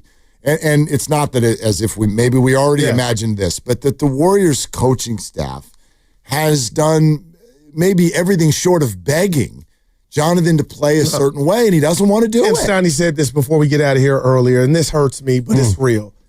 Curry and also Draymond got to have some say in this. And if they thought Coach Gibbs put Goo in, he can help us, that's telling. And I just almost want him to start over in a different locale, like the Aaron Gordon you mentioned, where he's with Orlando. Do y'all remember when Draymond, I can't remember which playoff game, it was one of the good ones, and Draymond after the game came out and went, Steph, in his very Steph way, came over to me and was like, don't shoot. And the way Steph did it was, so we need to run some of that action. That two-man action. And he's like, that was Steph's way of telling me, don't shoot, dummy. Give me the ball. All right, so now transfer that to Kaminga, who, and I get this. I'm not going to come down his road for this, but this is tough. The man wants a contract. So he's out there thinking these numbers and this performance means dollars, but the Warriors are like, but that doesn't mean wins. And so you're moving in 2 different directions. Steiny, just real quick, 10 seconds. Take your time. The Pelicans had 4 players who averaged 20 a game. McCollum, Zion. Trey Murphy? Correct. And your boy B.I. Brandon Ingram. Brandon Ingram. So as far, and he only played 18 games. I was just about to say 20 games. The greater point is that, just because you have somebody who's got the ha-ha doesn't necessarily mean you're going to win games. That's all. All right, well, have a great show. Brock Purdy at 3. We didn't even talk Pacers. Steve Kerr tomorrow. You can. Steve Kerr at 5. And he'll be right on this station, 95.7 The Game.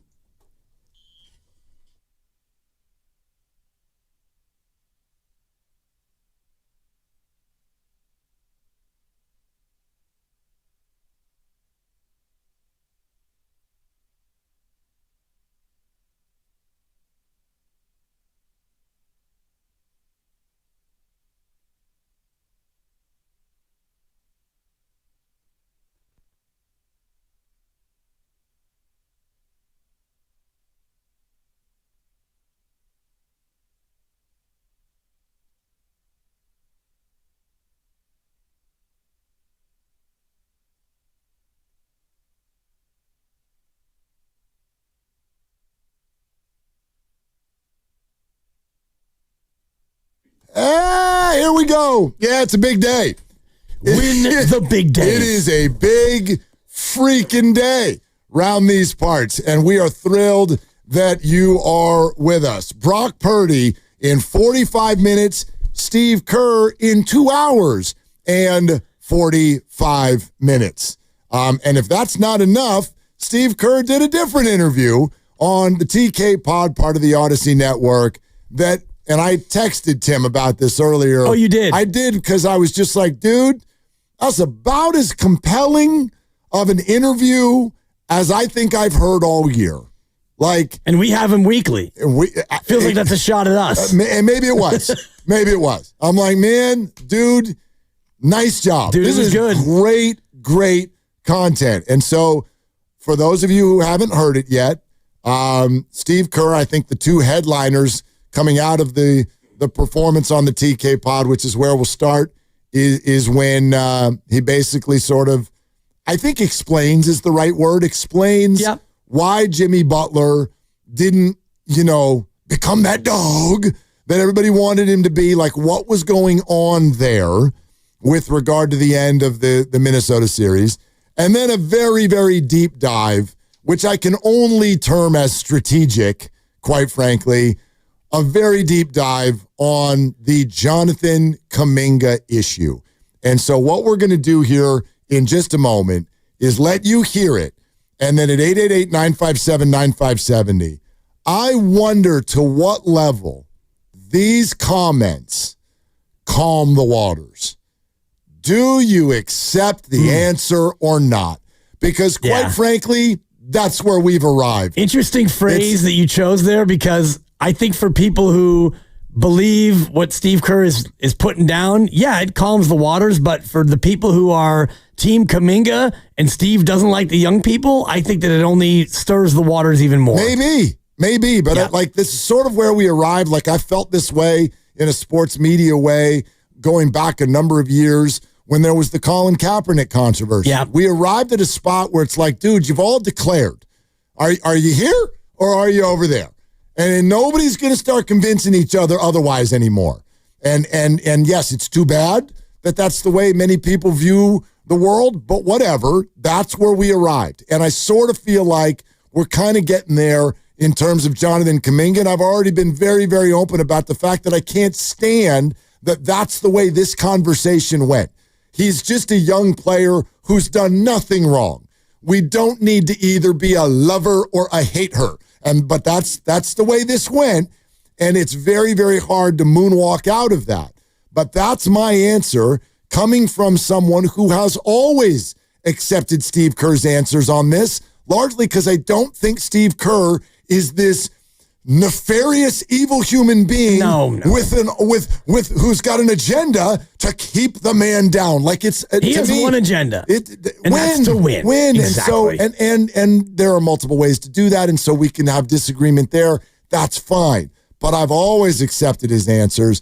I just found maybe this one to be one of the most revealing of all of his answers. Yeah. And so I wonder, do you accept where this is based on the answer we're about to play for you? Well, you can accept it or not accept it, but I do think when you play it and people hear it, and maybe you've already heard it, it's very revelatory. It reveals a lot about not only Steve, but the coaching staff and what the team decided was in their best interest. And there are many different facets to the answer. I don't want to tip my hand with too many remarks about it, but I agree with you that the TK Pod, and I listened to it this morning as I was doing my breakfast and lunch for my 2.5-year-old daughter, and that's when I texted the group, and I was like, oh my God, at the 19-minute mark, we all need to lock in on this, because his answer, I thought it was honest, and it was revealing about exactly how things went and where they are with Jonathan Kaminga now, and also for me into the future. Okay, so here's the first part of it. And again, this is from the TK Show with Tim Kawakami. It's part of the Odyssey family.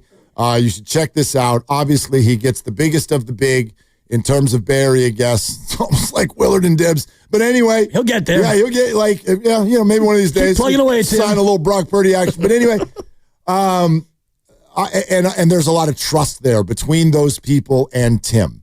He's done that work, and so you get stuff like this. So take a listen. This is the first thing that Steve started to say about Jonathan Kaminga. I've been asked to win. And right now, he's not a guy who I can say I'm going to play 38 minutes with the roster that we have, Steph and Jimmy and Draymond, and put the puzzle together that way and expect to win. Doesn't mean he's not a really good player. Doesn't mean he's not talented. It just means the fit. And with the roster that we have, it is tricky. There's no question. And we can talk details. We can talk spacing, usage rate, all that stuff. But the game is about the puzzle fitting. It's about 5 guys complementing one another at both ends of the floor. All I do is, I try to win, and that doesn't necessarily mean everybody's going to be happy, whether it's the fans or the players or management, whatever. It's just I got to do what I think is best. Okay, so that's the first part.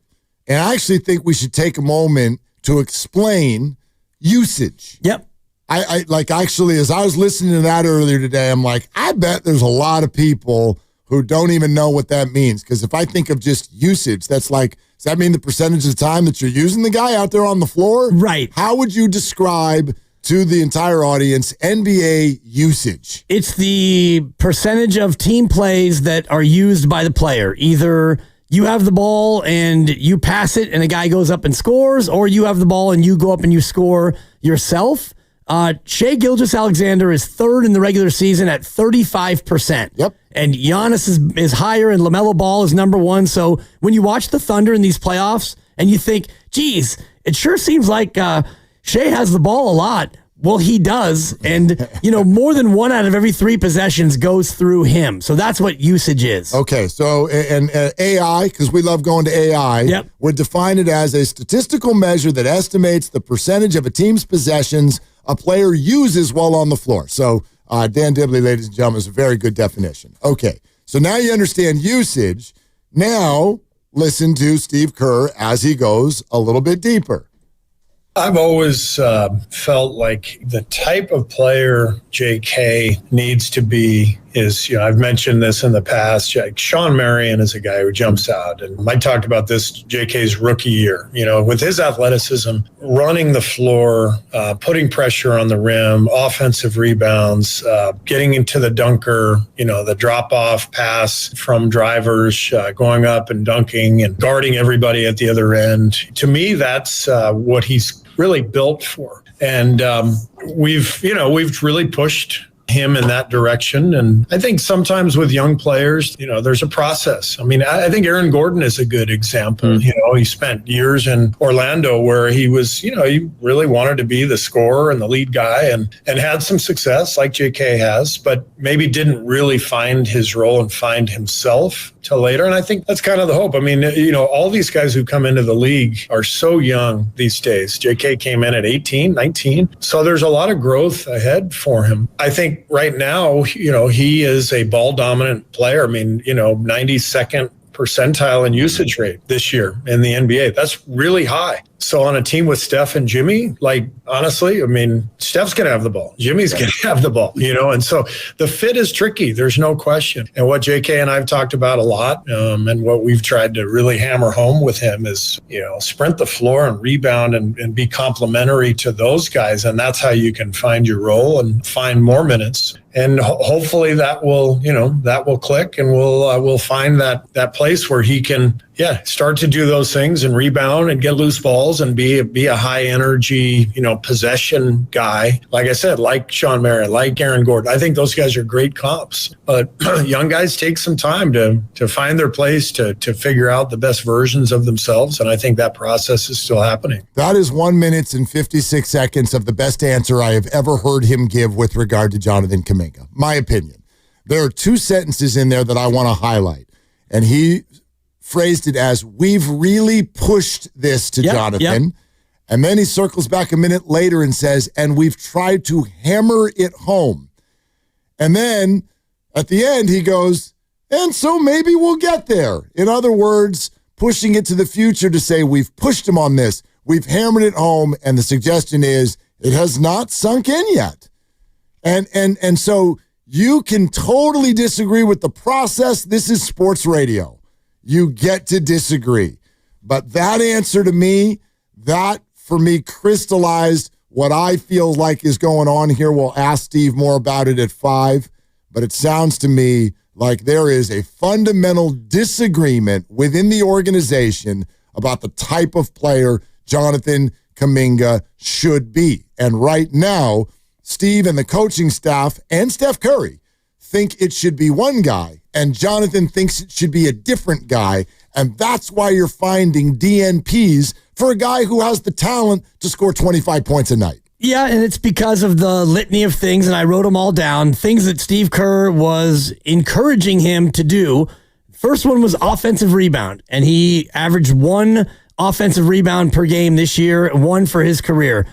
Be in the dunker spot, which basically is be in that cut to the hoop and get a pass after a penetrator, or be right there on the opposite side, low block, and basically just hang out, wait for a pass, and go dunk. Guarding, a sprint, be complimentary. All these things go against having a usage percentage of 27.4, which, as Steve mentioned, is in the top 8% in the association. And in fact, he's number 2 on the team in terms of how many possessions he uses. He's ahead of Butler. He's almost double Draymond. He's ahead of Moody. He's ahead of Buddy. He's ahead of everyone except Steph Curry. So all the things that Steve Kerr is looking for him to do are things that he doesn't do well. Maybe it's because he needs to develop that. But right now for this team and this group, that's what you need. You don't need him to be using 27% of all your possessions. You need him to be like a Gary Payton II plus person. Okay, so I think I know what you'll say to this, but like I want to put this out to everyone. What would you say? Do you accept that answer?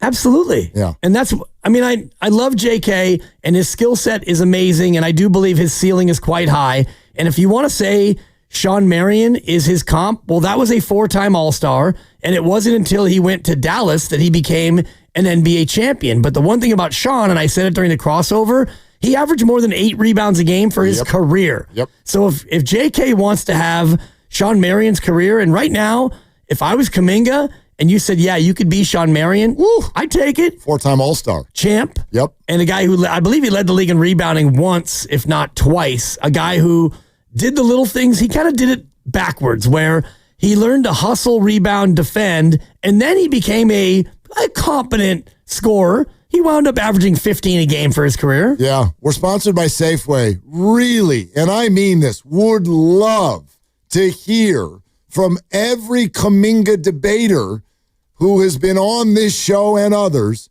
throughout the NBA season. Do you accept that answer or not? But that's what's going on. That's what's going on with the Warriors. You can love it. You can hate it. Do you accept that answer as to why we've arrived at where we have with regard to this polarizing young player? 888-957-9570 is the number. We will take your phone calls right now. And right now is the time to do it, because in a half hour, Brock Purdy is on this show on Willard and Dibs.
Bay Area, this is Jonathan Kaminga. You're listening to Wheeler and Dibs on 95.7 The Game. Okay, JK.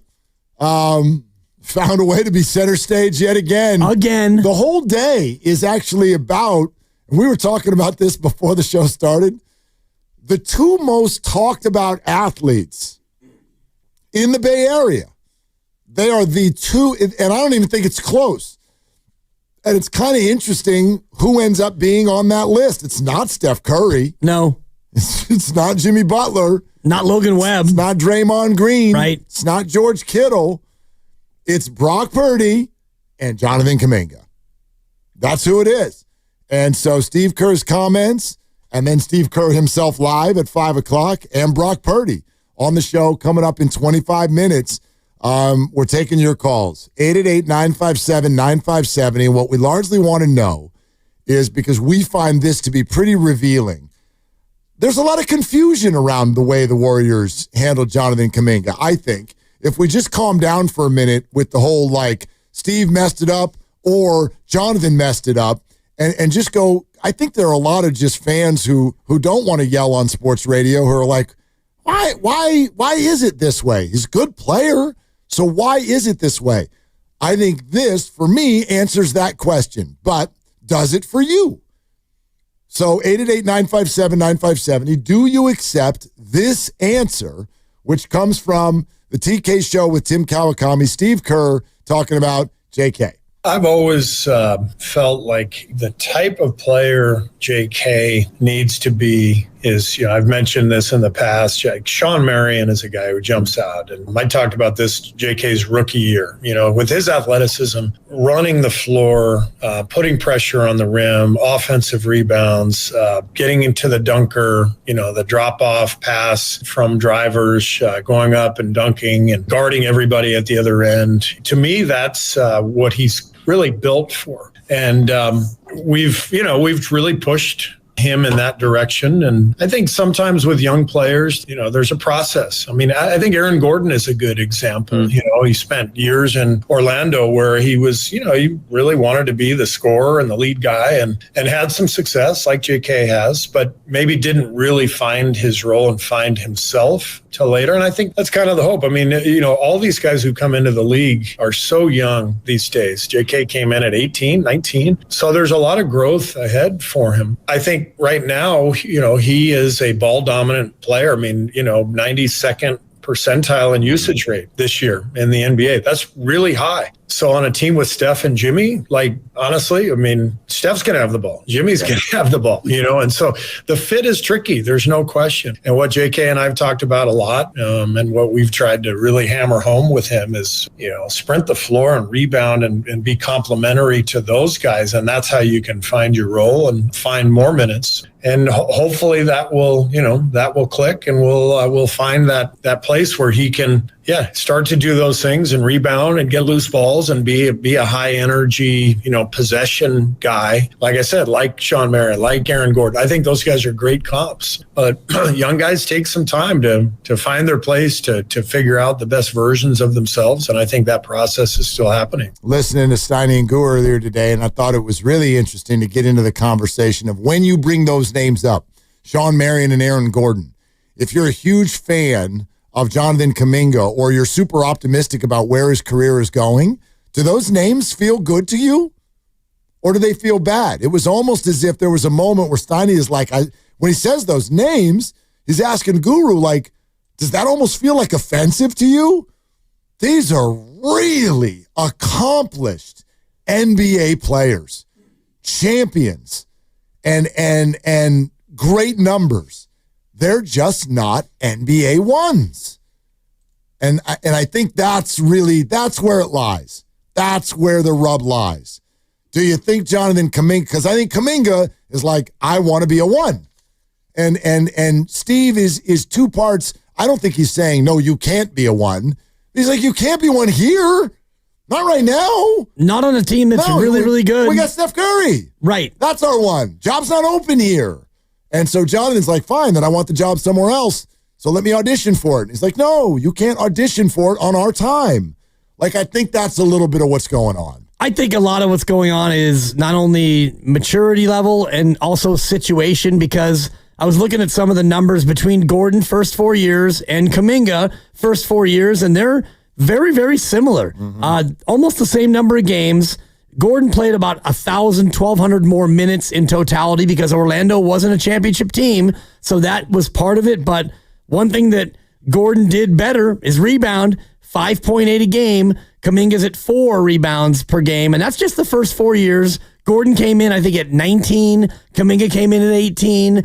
Gordon didn't play really at all his first year either, so the comp there is one that I think is apropos. The Sean Marion one, I'm just looking at it, and he hit the ground really running, and he played a lot more minutes. He played 42 minutes a night in his 4th year. They were good, but he was more of a polished, ready-made player than Aaron Gordon or JK. So, honestly, if you could look at Sean Marion and say, yeah, could Kaminga be that? He'd be happy being that. And he'd get paid. Right, because Sean Marion got paid. And now run it 20 years later, 15 years later, whatever, and what those numbers are. Do you know what NBA teams pay for Sean Marion types now? That's $35-40 million a year. For sure. Easy. You know, but do you want to spit on that because you're hoping to get 60 and be somebody's central figure? I mean, I understand the desire, but you know, that's kind of where we arrive in terms of the team he ended up on. That job is full, successfully full, you know, with Steph Curry. All right, let's hear from some people. Brock Purdy in 20 minutes. 888-957-9570 is the number. Let's go to Jonathan in the city. Hey, Jonathan, what's up? Hey, man, you got a question, and I fully accept. I kind of get it why it's happening. Because, like you guys alluded to, they've been asking, Jonathan Kaminga the same stuff for about 4 years now, and I think he's just a type of dude that listens to Leonard Skinner. You know, this bird you cannot change. But what's the sad about this situation is they weren't able to find a happy medium. Because let's say an NBA team is like a kitchen, and if you look at the Elite Eight in the playoffs, a lot of these teams they got a lot of appliances, in that kitchen. They got a toaster, the microwave, the air fryer, and all that. Well, the Warriors have about 3 appliances that you could process food and cook with. That's Jimmy, Steph, and Dre. And the rest are, connectors and all that stuff, connects the game. Yeah, and when I hear Steve say that, they're kind of like adapters and cord extensions. You can't cook with those type of things. You need the toasters and the microwaves and stuff, right? So what I find very, it just makes me pull my hair out is, you got all these people that connects the game, but they're offensively challenged. They can't make a bunny layup. They can't make a free throw. Meanwhile, this guy sits and I get it. He doesn't rebound. He's not a connector, but he's athletic as hell. And I was just hoping that they were able to find, a happy medium of how to use him. Because, man, we got a lot of catching up to do. All these teams are putting out a very, very good to great lineups, And you look at I'm still watching a lot of NBA games, man. All these teams, they put the 5 out there. All those 5 players are not offensively challenged. I mean, it just drives me nuts. A guy would go for a bunny layup, hits the side of the rim. Or it's too short, hits the front of the rim. Then we go on the free throw line, over and over again, 1 for 3, 2 for 5. So that's where I stand with this thing. But, I trust them, man. They got 4 rings. They're going to do what's right. And go Warriors. Okay, Jonathan, I find that to be so interesting. And Jonathan's got the right idea, in my opinion. Yeah, with his appliance analogy. Well, that and what he's saying is, when he goes, it's too bad that they couldn't find a middle ground. And when he says that, I'm like, gosh, isn't it fascinating? I think that's what Steve's saying. We're trying to find the middle ground. Jonathan's like, I want to be a 1. The Warriors are not sitting here going, well, the 7th pick in the draft, I know what we'll do 4 years from now. We'll bench him and not use him at all. What's the middle ground? Sean Marion. Like, that's what they're asking him to do. They're asking him to be the middle ground. And I can only infer from the way he's talking about it that he won't do it. He won't do it. He doesn't want to be the middle ground. He doesn't want to be a complementary piece. Yeah, I don't know if it's want or just can't really, because you have to be hardwired to be a certain type of player. And it's fair. I was thinking in the crossover about the comments that Draymond, and I think Steph even made him about Andrew Wiggins. Remember in that playoff run where Andrew Wiggins started rebounding and they went out of their way. They were falling over each other to say, man, Andrew, if he does that, he has the ability to do that. And when he does that, we can be X, Y, and Z. And man, Andrew, how about that rebounding? Andrew, did you guys all see that? They were falling over themselves to praise him for doing something that he didn't normally do. And so this feels a little like that to me. And I wrote them all down. Offensive rebound, dunker spot, guarding, sprint, be complimentary. These are 5 things they want him to do. And those are 5 things that he doesn't do consistently very well. And so, you look at Sean Marion, and I was looking at his first 4 years, and he was much more ready-made out of UNLV. He had an actual college career. He entered at 21. That team was also very good, and so he played a role, but he also was able to go out there and score. But when he wasn't scoring, he had 10.7 rebounds a game his second year. Yeah. At 6'8". And how often was he on defensive first team in his career? Well, this is just the DPOY awards. Yeah. And he was in the top 15, 1, 2, 3, 4, 5, 6, 7 times. Boom. In his career. Boom. And I'm assuming that, I don't know if they did, top 3 teams back then, but he was 11th, 13th, 5th, 7th, 4th, 13th, and 8th in DPOY. A true great defensive player. Right. Like a true great defensive, consistent player. I don't know if Jonathan Kaminga could develop into that, because a lot of this I do think is you're born with it. Like Draymond Green was born to be a defensive player. I get that. And you get better. There's some know-how, but we also, defense and rebounding, what do we always say? What's at the front of defense and rebounding? It's effort. Effort. That's it. That's it. So, with Jonathan's athleticism, I think there's a lot of things that he could do. And it sounds to me like, again, I don't want to call him defiant, but it sounds to me like he's hesitant to really make those his focus. And I get it. Like, he's probably thinking to himself, well, that's not where the money is. That's not where the money is. That's not where, right? Like, I see myself as this over here, and I get that. But if you're going to do that, I think you start to understand why we've arrived at what feels like an impasse. Because the job that you want is not available here. Let's go to Joe in San Jose. Hi, Joe. Thanks for calling. Oh, my God. Thank you guys for taking my call. I really appreciate it. Very interesting conversation. Man, this is probably the only conversation I really like talking about. Anyway, I just want to say that Steve Kerr is hardwired, man. Steve Kerr... Well, let me just say this first. Steph Curry has weakness, too. He turns the ball over. He does a lot. But Steph Curry has more positive than negative. And if you look at Jonathan Kaminga, I think he has more positive and then negative. And Steve Kerr is able to build around Steph Curry weakness. And I don't know why Steve Kerr can't build around Jonathan Kaminga weakness. And another thing I want to bring into the big picture is the West is going to be tougher next year. San Antonio coming up, I think they're going to be a tough team. Dallas going to be tough. They get the number 1 pick. You need athleticism to stay above. It's going to be tough next year. Do you guys agree with that? Thanks for taking my call. Yeah, Joe, thanks. There's a couple. Is the West going to be tougher next year? Maybe. It's hard to project right now. Kevin Durant's going to change teams. Giannis might change teams. I don't know. Cooper Flag, great. Is that going to be immediate dividends? Is Kyrie healthy? Probably not. Right. There's a lot of complexities there. But just looking across, it's going to be great, though. Like Houston should be the same team and better. Yeah. OKC should be the same team and better. Minnesota, for the most part, the same. The Clippers, you would imagine, are going to have the same group, and they're probably not yet too old. The Lakers are a big wild card for me because LeBron's going to be 78. Totally. And Memphis is a little bit of a wild card. Yeah, I can never really figure them out, changing coaches. Right. But Denver will still be great. And Portland looked to be improved this year, and they're young and on the rise. So, Sacramento's adorable. They're so still cute. adorable. Anyway, yeah. But, I don't think the West is going to be worse. No, it's going to be really good. But sort of rewinding to his first point, okay, so Kerr is able to work. Every player has weaknesses. Okay, so Kerr is able to work around Steph's weaknesses. Why can't he with JK?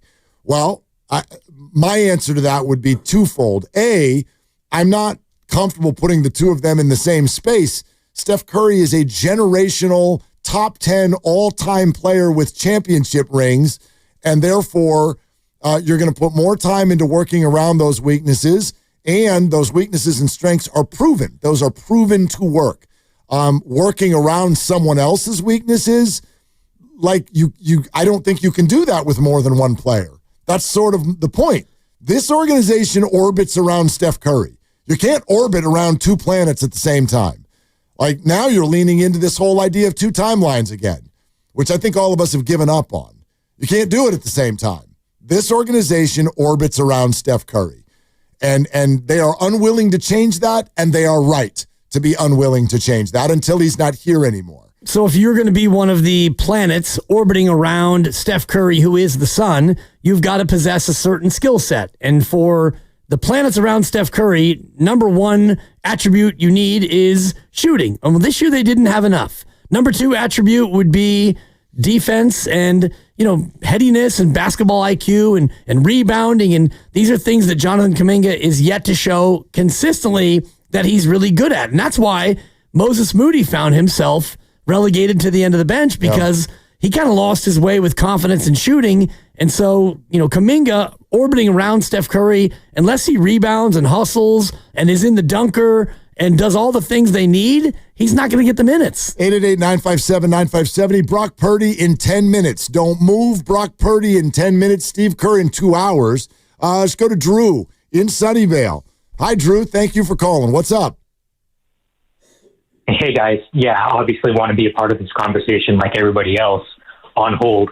I think the Aaron Gordon comp is I think it's a really good comp, because I actually saw Aaron Gordon play at Archbishop Mitty. Him and I were in the same high school class. Woo! And he could get to anywhere on the court against anybody, right? He was the top high school player by far. Went to University of Arizona for 1 year, and then he came to the NBA and he found out that I'm not unstoppable anymore, right? And so he changed his game a lot, but it took him a while, right? And I think JK is in the same boat, right? A freak athlete, probably got to whatever spot he wanted, in high school and whatnot, and then a G League Ignite for 1 year, not even college. And so, the thing is that to be an Aaron Gordon, you actually have to sort of think the game, right? Yeah, a lot of people talk about JK on offense, like being in the dunker spot. Well, being in the dunker spot is actually, it's very difficult if you don't understand basketball, if you don't understand spacing, if you don't understand, thinking one play ahead of what the defense is thinking, right? And I don't see where JK has put in the work in those areas to be viable for the Warriors and where they are right now. And that doesn't mean that he can never be that. That doesn't mean that if the Warriors got him on a good contract, they shouldn't sign him. I think anything in the $20 million range for JK is actually still pretty good, given his youth and his growth potential. But there's a reason why JK isn't JK right now, because his mind hasn't developed. I don't think it's a want thing from him. I think it's he just can't do it. His basketball brain hasn't developed to that maturity. Drew, it's an interesting call. Thanks very much. This is kind of the way I process what he's saying. This is not a criticism, and it's not a new topic in the NBA. There are all kinds of guys who can put up 20, 25, in some cases 30 a night. And then they'll do that. And an NBA team will be like, all right, you're our guy. We're going to build around you. And then that team wins 24 games. Right. And so this process of, are you an NBA one, is a really difficult thing, because there's guys who can put up all of the numbers, but if the team goes that route, it doesn't always work, and it's not always their fault. They might not have the right system or the right people around them. Want to know who's popping into my mind right now is Russell Westbrook. Russell Westbrook averaged a triple-double. Did they win? They won-ish. They were the 6th seed, I believe. They didn't win a ring. I would argue Kevin Durant didn't feel good enough about it to where he left him, and they came damn close. But now here's Russell Westbrook finding a completely different role where he doesn't even start for an NBA team. And I know that's late in his career, but like all kinds of names from Steve Francis to what you're seeing with LaMelo Ball right now, who's averaging 30 a night. Yeah, 25.2 this year. And who cares? Right. You don't win any games. So that's what's going on here, I think. Yes, you're all right. He can put up 25 a night. To what end, though? And so that's what Aaron Gordon went through. I'm the number one pick in the draft. I'm a one. Oh, actually, I'm not a one. But I can go be an amazing 2 or 3, and we can win the whole damn thing. That's the process that at age 22 hasn't unfolded yet. No, but I think still needs to. And I think that if it is going to unfold, it probably won't unfold here because you've got 2 more years of Steph, Jimmy, and Draymond unless something dramatic happens. And so that would be 2 more years of him having to play a role that he's probably not necessarily suited to play. I was just doing a little bit of a medium dive, not a full deep dive, but Aaron Gordon's first 4 years in Orlando, they won 25, 35, 29, and 25 games. Oof. They played in 0 playoff games. Right. Kaminga's first 4, championship, 44, 46, 48. The team played 47 playoff games. 47 playoff games in 4 years. Now, Kaminga didn't play all of them, but you're getting the sense of what I'm talking about here, where Aaron Gordon in Orlando, we're no good. Go out there and live and learn. Develop into the player that you're going to be. He was there for 6 years, and eventually he had to go elsewhere because it wasn't working. Kaminga didn't have that luxury. Kaminga was on literally a championship team in year 1, and a team that after that is still chasing it. I fully accept this answer. I get it. I get that it will bring about some frustration for many. I'm not saying everything's going to go away, but this is one of the things we're talking about today. And we'll reboot it for you in a little bit if you haven't heard it. But Steve Kerr on the TK show with some really interesting stuff on Jonathan Kaminga. And Steve Kerr is going to be on this show live in 2 hours. And we'll talk a little bit more about this. If you're on hold, stay right there because we will circle back, if you're patient, 888-957-9570. The other thing, though, is, by the way, the quarterback of the 49ers, Brock Purdy, is on the show and is coming up next. Don't go anywhere. Brock Purdy joins us next. We're sponsored by Chilton Auto Body. This is Willard and Dibs.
Now, back to Willard and Dibs on 95.7 The Game.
I'm going to continue to do what I have done.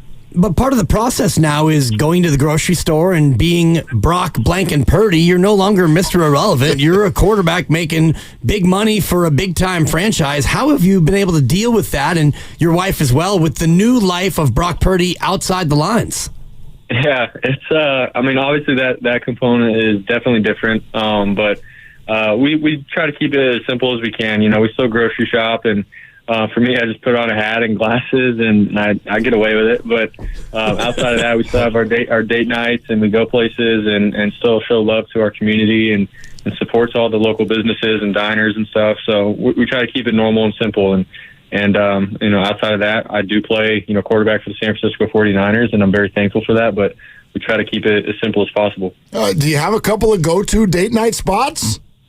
Man, yeah, we do. Well, I don't know if I'm going to say them. That's fair. The jig would be up, essentially.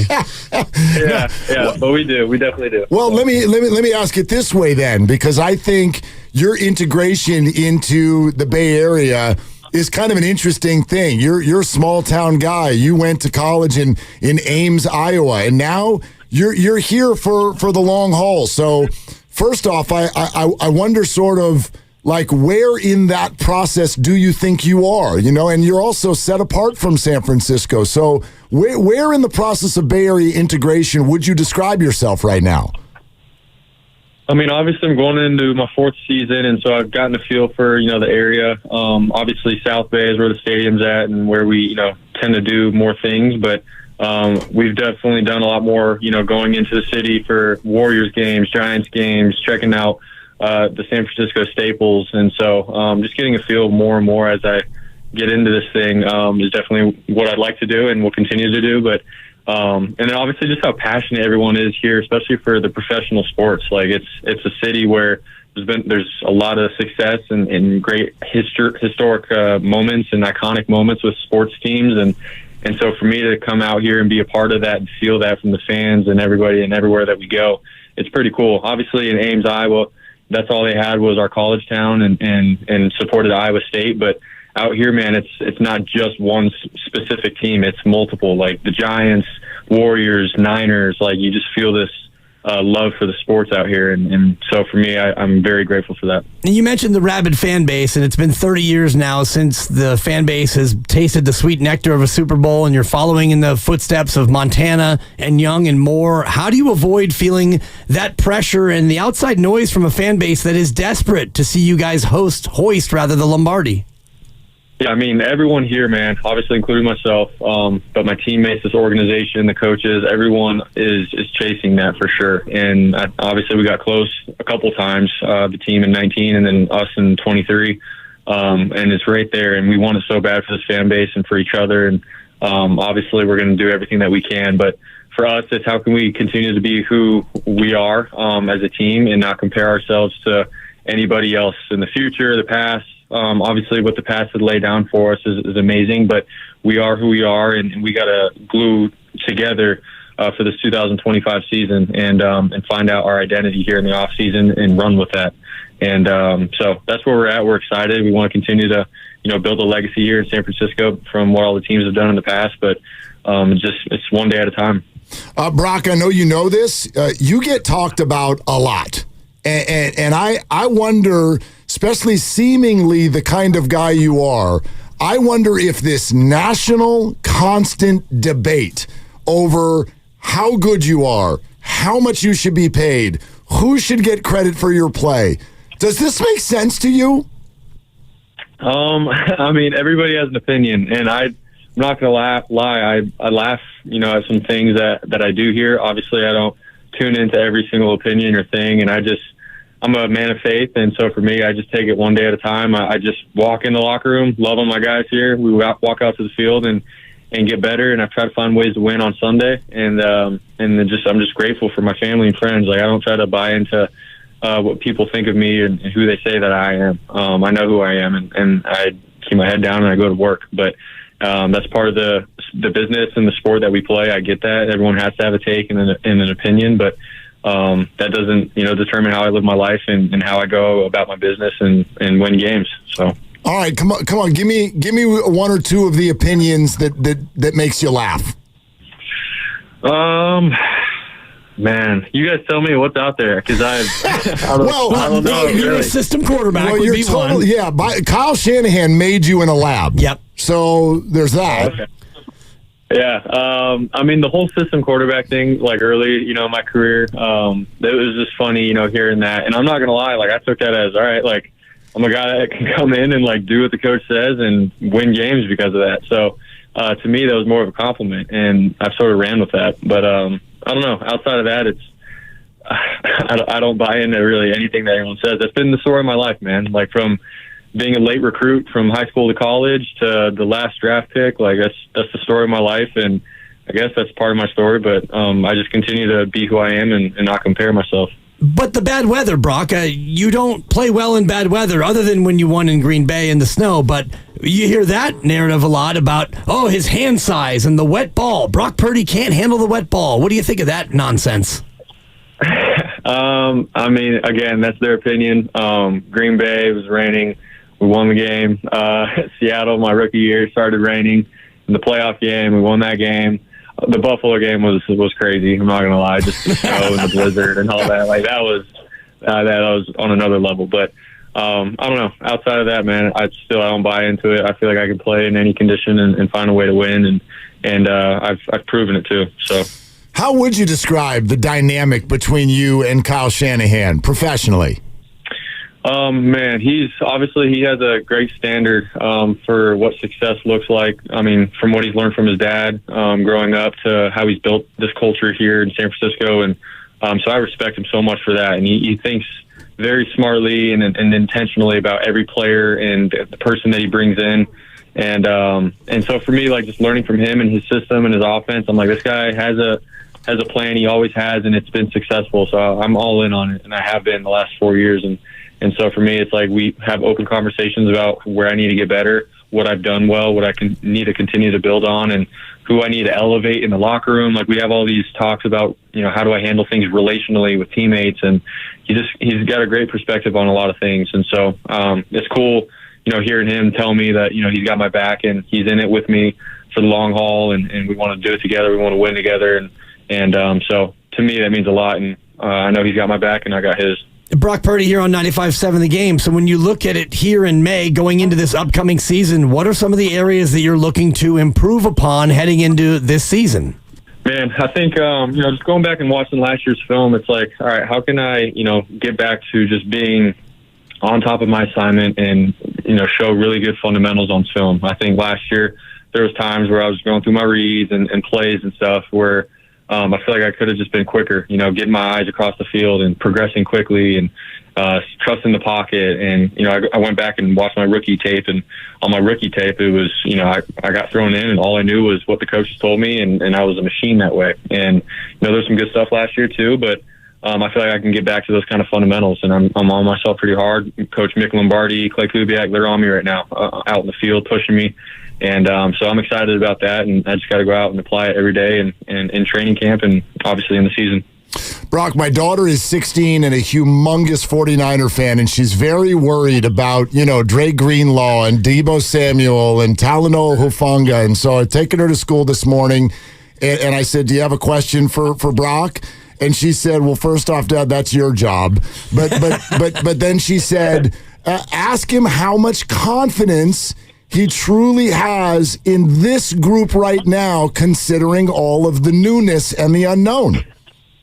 Yeah, man. I mean, obviously, it does hurt, seeing some guys that you played with for a while in the locker room and what they meant to this team go and get paid. So, I mean, I'm happy for them, but also it's like, man, that's my brother, and he left. So, I mean, it definitely hurt at first. But also, man, I think sometimes some of the dangerous teams are the teams that, don't know exactly what to expect, and all they know is how to work and have that chip on their shoulder, and then they just go at it and find ways to win. I feel like we've seen that in the NFL.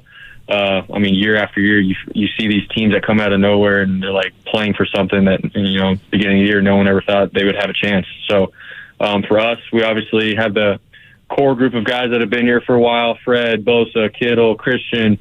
I mean, all those guys, man, like, they're still here, man. They're ballers still and in their prime. And so for me, I'm like, we still got dudes. We got young guys that we got to build up, but let's put that chip back on our shoulder, man, go to work, and let's take it one game at a time. So. And yeah, what's the level of hunger for that group, and also the level of focus, knowing that you don't have any of the off-season contract stuff lingering? It's everybody's ready to go next week, lock in. What is the level of focus and the want to get back for, especially the guys who've been here before? Yeah, man. I'm not obviously saying this to say this because I'm the quarterback and all that, but man, everyone came back, phase one and ready to roll. And everyone in the locker room, guys hanging out outside of football, and then obviously on the field and in the weight room, like just every day there's been juice and energy. And I know everyone can say that, it's the off season and stuff, but for me, just seeing that, I'm like, all right, this is good, because obviously we're building our commitment to each other and camaraderie, and it's a real thing that you need to start building. And obviously I want to say it's going to go great for the season, but once we get there, I think all the moments in the off season and the time spent together will definitely pay off, and we'll see it. So I'm excited. We got guys, like I said, chips on their shoulder, and young guys that are hungry for their moment, and that excites me. Brock Purdy with us here on Willard and Dibs. All right, we got a few fun ones here for you on the way out the door. Let's start with this. What's more nerve-wracking, trying to avoid an Eagles linebacker or being on stage with Luke Combs? I would say being on stage with Luke Combs, man. George and I were up there, and we couldn't hear a thing. I was like, how did they go up here and sing, and everyone's singing with you? I was starstruck up there, so definitely that. That's fantastic to have that opportunity. And also you have the opportunity with a nice, juicy contract to buy anything that you want to buy. And your first thought was a bass boat. Were you not thinking luxury yacht or small island? A bass boat, Brock, really? Yeah, I mean, I'm not going to lie. I want to keep it somewhat simple and be able to take my family and catch some largemouth bass on some fresh water and keep it simple that way. I think that was my dream as a kid, and so hopefully, here shortly, I can, go do that. What's the biggest bass you ever caught, Brock? I want to say it was like a 6-pounder. I know it's not as big, but with this boat, hopefully I can get something bigger. So. Where was that, by the way? In Florida. Okay. 6 pounds, not bad. That's not bad, Brock. We also wanted to ask you about your good buddy and that lucky shot he had last night in New York. Be real, that was off the back iron. Lucky shot for Halliburton. No, we knew that was going in from the moment it left his hands. Let's be real. Yeah.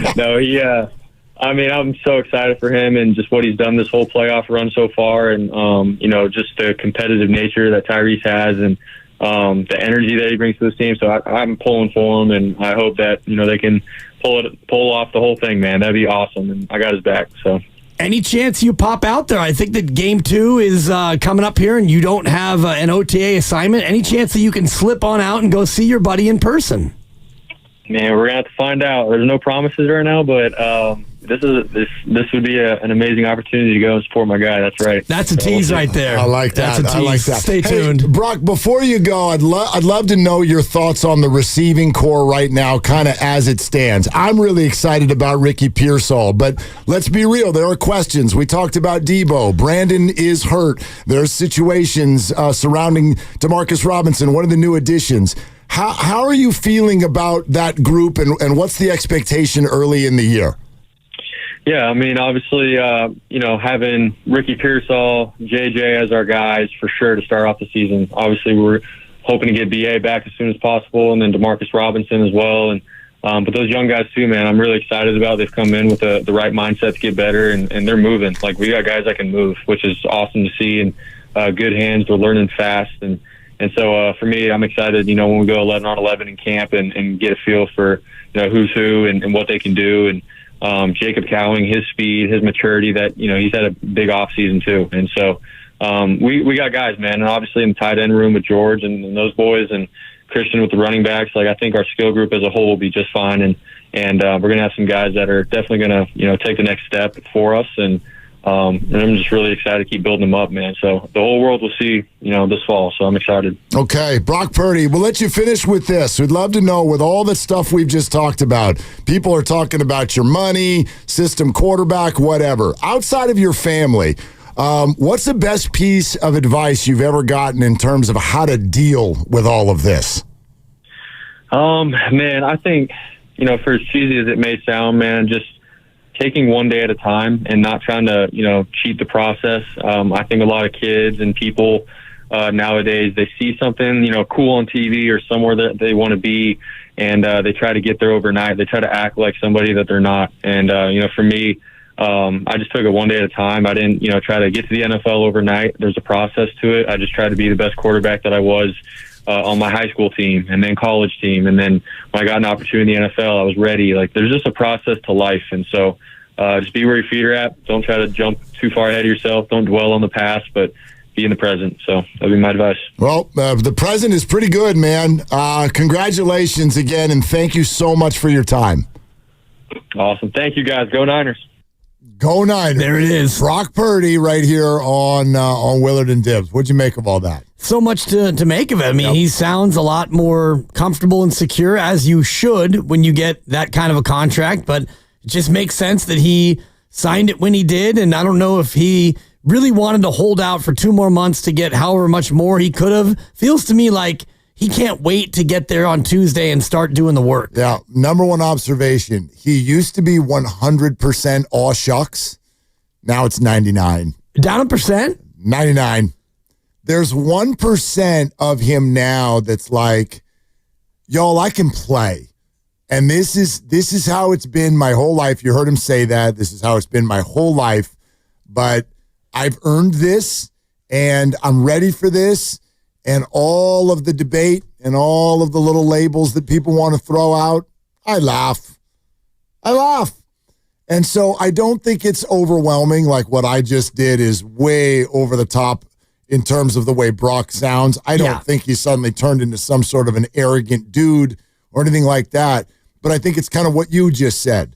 The comfortability in the role, in his own skin, in what's coming. There's no more of that sort of like wide-eyed unsureness, like I'm just trying to learn and get better. And sure, he's still trying to learn and get better. Yeah. But now this provides the ability to just be like, no, dude, this is my role. I've earned this, and I've got this. Right. I hear that. I hear that in his answers and his voice. Well, and he's got nothing to prove, but he's got everything to prove. And by he's got nothing to prove to anybody who's out there doubting him, because the team for whom he plays believes in him. Yep. Now he has everything to prove, because now you've got this massive contract for a giant brand that hasn't won in 30 years. Now you have to go out there and do something that hasn't been done since Steve Young. So he's got nothing to prove to the naysayers, but he's got everything to prove to his teammates and his organization. I just got a little feeling that there's sort of a connection that we haven't really seen even scratch the surface, but I will predict that 3 to 4 years from now, it is a thing. And that is Purdy to Pearsall. Purdy to Pearsall. That'd be great. I think that's going to be a thing. Might take the better part of this season even. Right. Might only be in its infancy. I really think that's going to be a thing. And obviously, both of them, in the situations they're in, neither one of them are going anywhere for a while. So we'd love to hear from you on any of that. What did you make of the brand new Brock Purdy? This is the paid Purdy. This is the contractually all taken care of Purdy. You can weigh in, 888-957-9570. Those of you who have been patient on the Steve Kerr, Jonathan Kaminga conversation, we will circle back to you as well, so stay right where you are. 888-957-9570. Remember, Steve Kerr is only an hour and a half away. Memorial Day weekend is almost here. Swing by Valvoline Instant Oil Change and make sure your vehicle is road ready. No appointment, stay in your car. Done in about 15 minutes. Visit BayAreaOilChange.com for locations and coupons. This is Willard and Tibbs. Out the door.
Yeah, I mean, the whole system quarterback thing, like early, in my career, it was just funny, hearing that. And I'm not going to lie, like, I took that as, all right, like, I'm a guy that can come in and, like, do what the coach says and win games because of that. So, to me, that was more of a compliment, and I've sort of ran with that. But I don't know. Outside of that, I don't buy into really anything that anyone says. That's been the story of my life, man. Like, from being a late recruit from high school to college to the last draft pick, like that's the story of my life, and I guess that's part of my story. But I just continue to be who I am and not compare myself.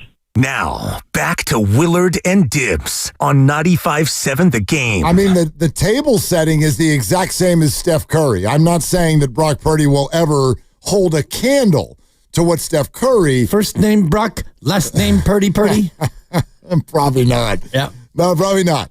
And the almost rhyming of their last names is not what I mean. Purdy! What I mean is the aw shucks cute little undersized kid that nobody wanted. It's the exact same starting point as Steph Curry. Brock won't do what Steph did with it. Nobody will. Right. Only difference is Minnesota passed on Purdy 10 times, and Minnesota only passed on Curry twice. Very good. So thank you. Very good. Although, did Minnesota draft other quarterbacks with all of those picks? Because that's what Minnesota did. Google it. Yeah. Got to Google it. Yep. We'll take a point guard. We'll take another point guard. Yep. Not that point guard. We could take some other point guards. Does anybody remember off the top of their head who the 2 point guards were? Of course. That Minnesota took I'll never before forget. Steph Curry. Go ahead. Johnny Flynn and Ricky Rubio. Ricky Rubio. That's Ricky exactly Rubio right. made sense. He was one of these like internet European phenomenons, like early YouTube days. Like, have you seen the Ricky Rubio highlight tape? It's like, man, he was good, flashy. He could distribute. It's so funny. I've always made fun of the overseas player highlight tape because it's like 4 shots. Like, Darko Milicic. It's the same 4 shots. They go in every time. Does that mean he's a good NBA player? I could find 4 shots that I made and put them on film and be like, look at this guy. Yep. You can't believe him. He never misses. But, Ricky Rubio had a career. He had a career. Oh, yeah. He's a good player. Yep. Yeah. A little short of Steph, but you get it. Right. It's funny you say that about highlight tapes because I was looking at a mock draft for this year's NBA draft, and one of the mocks has the Warriors taking a kid who plays club ball in China. Okay. 7'1". He's a stretch 5. And so I wanted to see it, and I Googled it, and he was just at the pre-draft combine, the workouts. And he plays a lot like Quentin Post, but same thing you're talking about. Like, you look at a highlight package and he makes like 6 or 7 or 8 plays and hit a nice little drop step, little spin, hit a 3, good little passer. And it's like, this is just so funny. Like these mock drafts, second round mock. I think highlight tape should include some of your misses.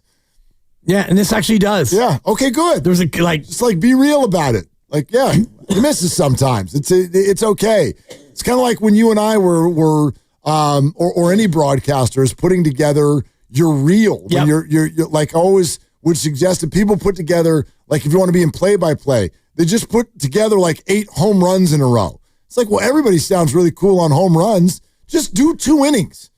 Just do 2 innings where no one scores. Oh, curveball, low. Like, do that and send that. And if that sounds good, now you're going to get the job. Yeah. Now you're going to get it. Unfortunately, it doesn't work that way. And it does work that. That's what I used to send. You would just send like run of the mill. Here's an inning. Like, here's a couple innings. Here's 3 up, 3 down. Yeah. Couple of ground outs to short and a pop out to the catcher. Here's a couple innings. Yeah. Yeah. And then I got called up to Idaho. So like, awesome. Hey, this is good. You can come to Idaho with this. And I'm like, I'm on my way. We ground out too up here. Right. You can call a ground out like nobody else. We don't score runs either. This is perfect. You're hired. Come on up. Perfect. Yeah, that's the way it went. Anyway, that was fun. I thought that was fun. Talking to Brock Purdy and sort of just getting a little bit of that vibe, because in the end, it's not going to be different, but a little bit it is. Just a little bit.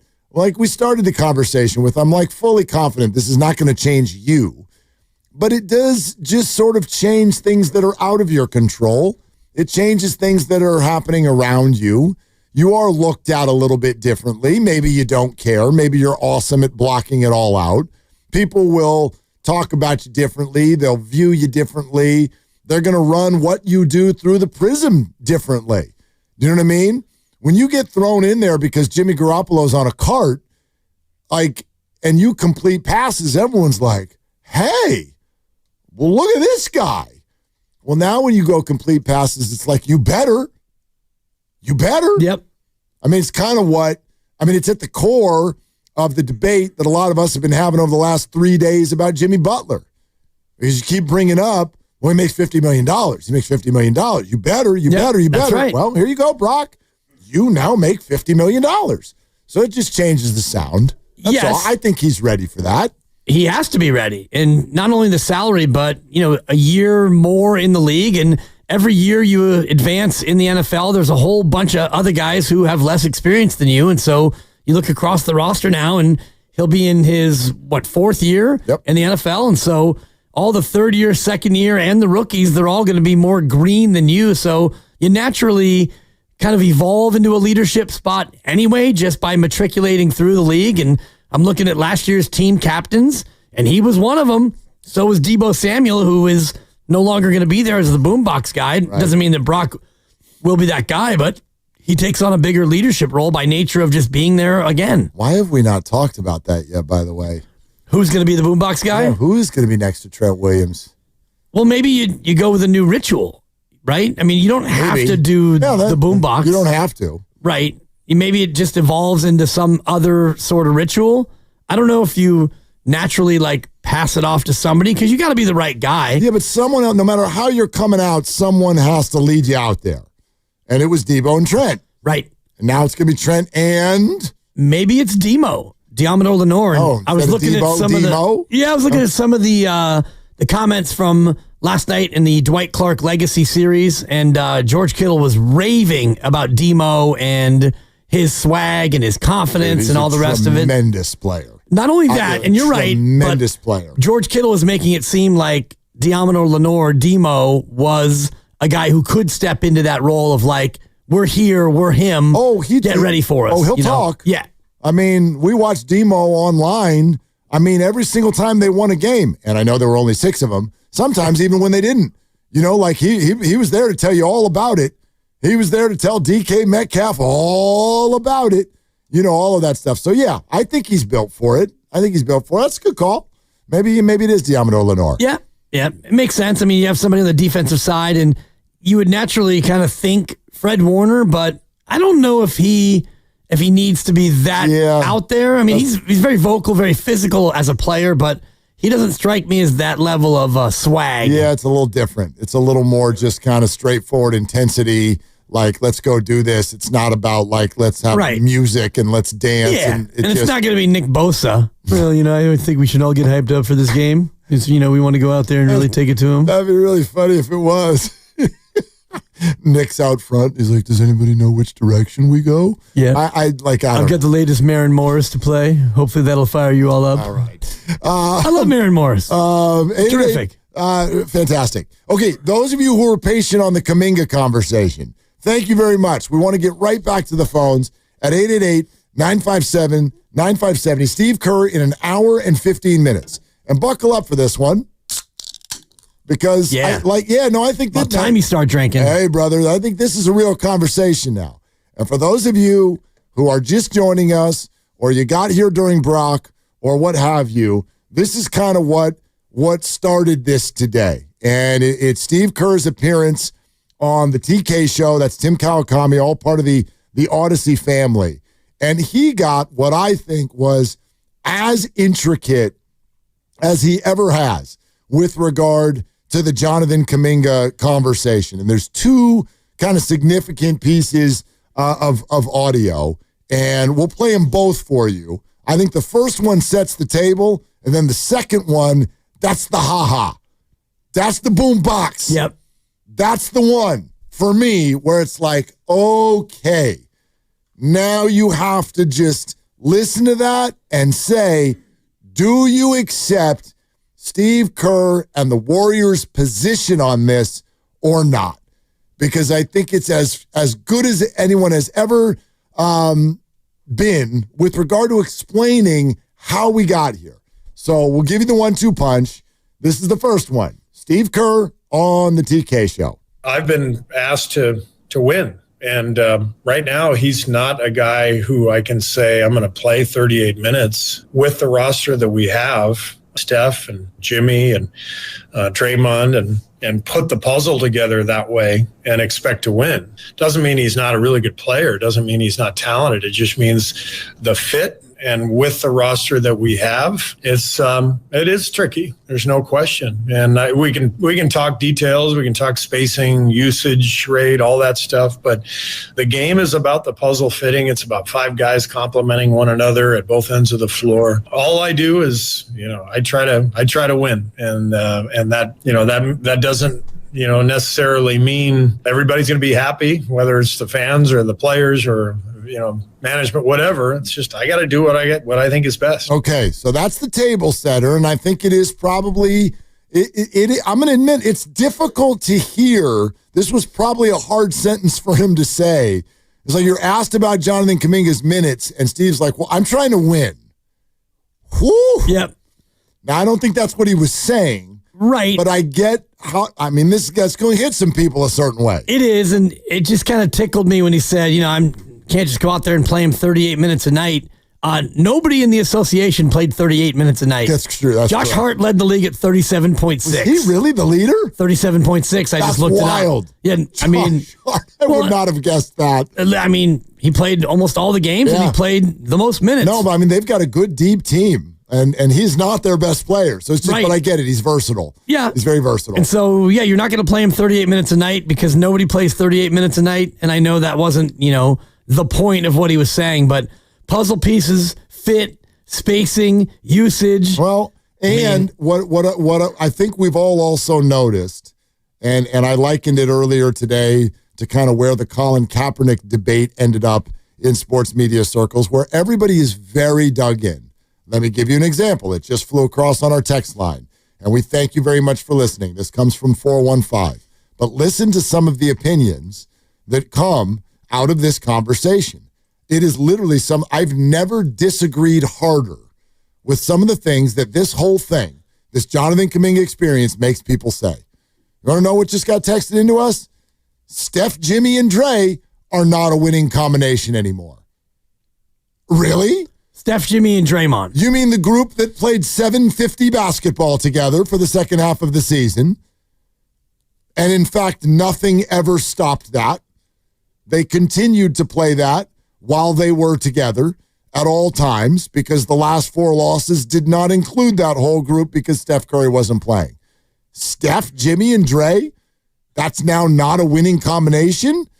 If you're projecting and you're saying, I don't have confidence in them in the future because they're too old. Okay, I can hear that. But the factual statement is factually untrue. But that's the level of fandom that's out there with Jonathan Kaminga. Yeah. I get it. That trio was a plus 6.2 per 100 possessions in the playoffs. That was only their 5th best trio, by the way. Steph, Draymond, and Buddy. Steph, Draymond, and Pods. Draymond, Buddy, and Pods. Jimmy, Steph, and Buddy. So, but you're seeing the same names pop up over and over again. Sure are. You get down to combo 10, Butler, Kaminga, Pods, minus 8.1. Okay. Yeah. Of trios. And by the way, you're also seeing the same names not be there. Correct. Yeah. So, anyway. Kaminga and Moody and Post and, Looney and GP. All right, so here's the big one for us. I think this is what we think. And this is one we really ask you, take a close listen to this. It is almost 2 minutes long, but it is filled with juice. If you want to at least attempt, you don't have to, but if you want to attempt to try to understand where Steve Kerr and the Warriors staff, and Steph Curry, by the way, are coming from on where this all went with Kaminga, I think this is the one.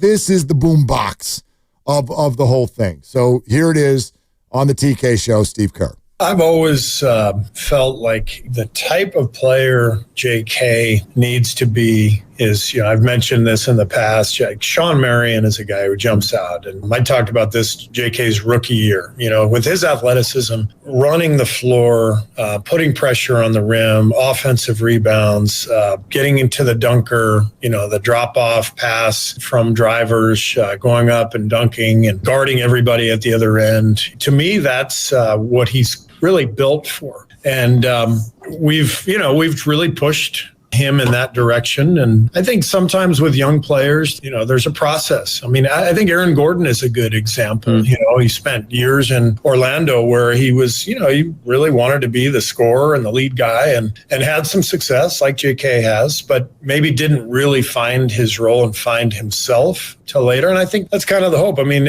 all these guys who come into the league are so young these days. JK came in at 18, 19. So there's a lot of growth ahead for him. I think right now, he is a ball dominant player. I mean, 92nd percentile in usage rate this year in the NBA. That's really high. So on a team with Steph and Jimmy, honestly, I mean, Steph's going to have the ball. Jimmy's going to have the ball, and so the fit is tricky. There's no question. And what JK and I've talked about a lot, and what we've tried to really hammer home with him is, sprint the floor and rebound and be complementary to those guys. And that's how you can find your role and find more minutes. And hopefully that will click, and we'll find that place where he can, start to do those things and rebound and get loose balls and be a high energy, possession guy. Like I said, like Sean Marion, like Aaron Gordon. I think those guys are great comps. But young guys take some time to find their place, to figure out the best versions of themselves. And I think that process is still happening. What I hear is Steve saying the staff has asked Jonathan to play a certain way and he won't do it.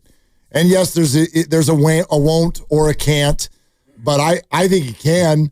I think he can. And for those of you who want him to get more minutes, it sounds to me like the staff is sitting there telling him this is how you get more minutes. Right. They don't want to play that way, so he's not going to get any more minutes. And so now who's it on?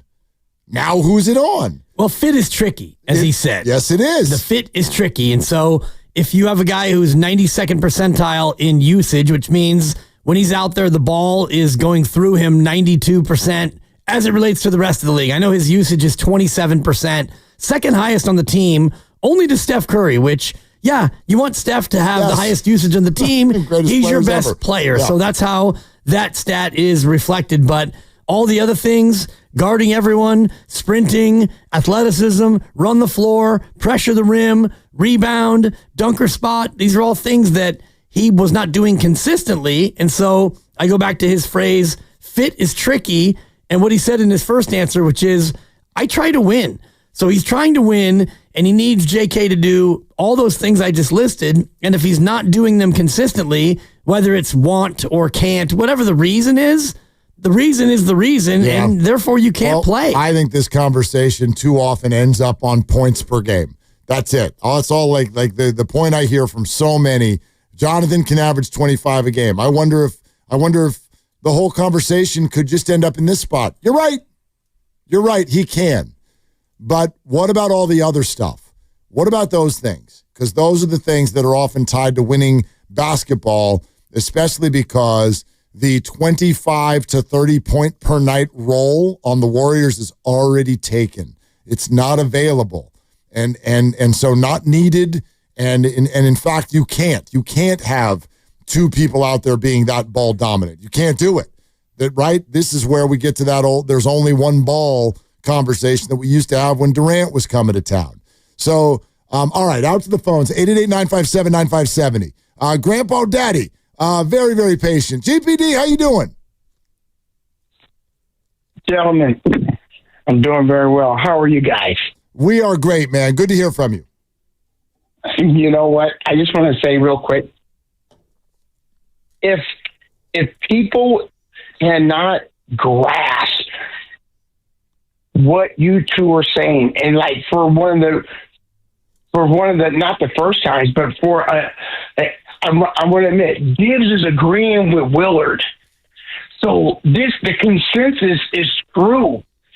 What Kerr is saying, how can you not listen to someone that is an all-time basketball great who played with the greatest? Why are these people coming in and calling about Kaminga this, Kaminga that? Brothers, please, people, please listen to the basketball gurus and the basketball minds. He laid it out for you like a map. Kaminga, hey, we love you, dude.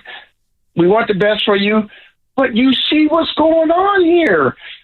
Don't sit there and just be a fanatic, because that's what fan stands for. I just want to thank you guys for putting it on the table. Just like, man, you got to be a dummy if you can't understand what you guys are saying, okay? You guys got it right. And you know what? I'm very happy. Brock Purdy, he's sound, man. Oh, Niners and the Warriors, because I think bang, bang, Niners, bang, baby. Let's go. Love you guys, man. Thank you. GPD, thank you. Grandpa Daddy. Listening to Brock did fire me up a little bit for the season. He sounds very comfortable. And that's a good thing. The whole offseason, I think, has an opportunity to feel very comfortable. But yeah, about Kerr and the Kaminga point, I think that's the question we're kind of throwing out there is, do you accept that answer? You know, Steve Kerr is saying, you can be this, and these players, Sean Marion, Aaron Gordon, these are very good players. These are borderline stars, and they can get and have been paid. So you can do all that. I don't know. I look forward to asking Steve in an hour if there is truly, because it sounds to me like there's a disagreement between the staff and Jonathan on how he should play. Yeah, maybe it's just, like you said, an unwillingness or an ability that he just doesn't have. He doesn't have that ability. And Sean Marion, he immediately, when he got to the association, he played a lot more, he scored a lot more, he rebounded a lot more, and he was on winning teams too. So I think Aaron Gordon's probably a more accurate comp for Kaminga, and it took him some time to find his footing in the league. No doubt. No doubt. We're brought to you by Fremont Bank, here for you, here for good, and by Lucky California. All right. We got a full hour to talk to you before Steve Kerr comes on to talk more about this. So you've heard the answers now with regard to where this situation is. Do you accept those answers? Steve Kerr is not saying Jonathan Kaminga is not good. Steve Kerr is saying this is what we need Jonathan to be. And to this point, he has not been that person. If he is, the minutes are going to come. Do you accept the answer or not? We're taking your calls right now at 888-957-9570 on Willard and Dibbs. Lucky is cutting prices.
Bay Area, this is Jonathan Kaminga. Catch my head coach, Steve Kerr, with Willard and Dibs each and every week, right here on 95.7 The Game.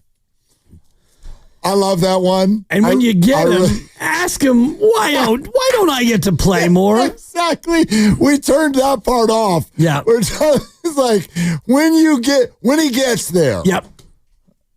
Could you slap him upside the head for me? Hi, this is Jonathan Kaminga. Ask Steve Kerr today how I'm supposed to be Sean Marion if I don't get to play basketball. On 95.7 The Game. Bay Area, this is Jonathan Kaminga. Catch my head coach, Steve Kerr, with Willard and Dibs each and every week, right here on 95.7 The Game. And tell him I said, sup, right, coach. Hey, Steve, your rotation stink. Would have been the addendum. Dub Nation, this is Jonathan Kaminga. Oh, boy. Hey, Dibs, your pick stinks. Yeah. Wow. Yeah. I mean, don't blame me that you don't get PT, JK. I'm all about it. That's a whole lot of abbreviations. You know what that was? Cha-ching! Anyway, you have to say it was an abbreviation sensation. Exactly. While we're talking announcers, Kevin Dana with a big old Gucci last night. Boy, he sounded good with the Valkyries, didn't he? And congrats to the Valkyries for getting it done. First ever win. One time. Yeah. 1 down, 8 to go to get over the season win total. Take that, Mystics. Yep. Yeah. The over-under 8.5. Vegas was estimating that they would go 9-35. Oh. The over-under for the season 8.5. So that was a big one last night. We need 8 more? 8 more. To hit the over? Cash me out 8 more times. Let's go.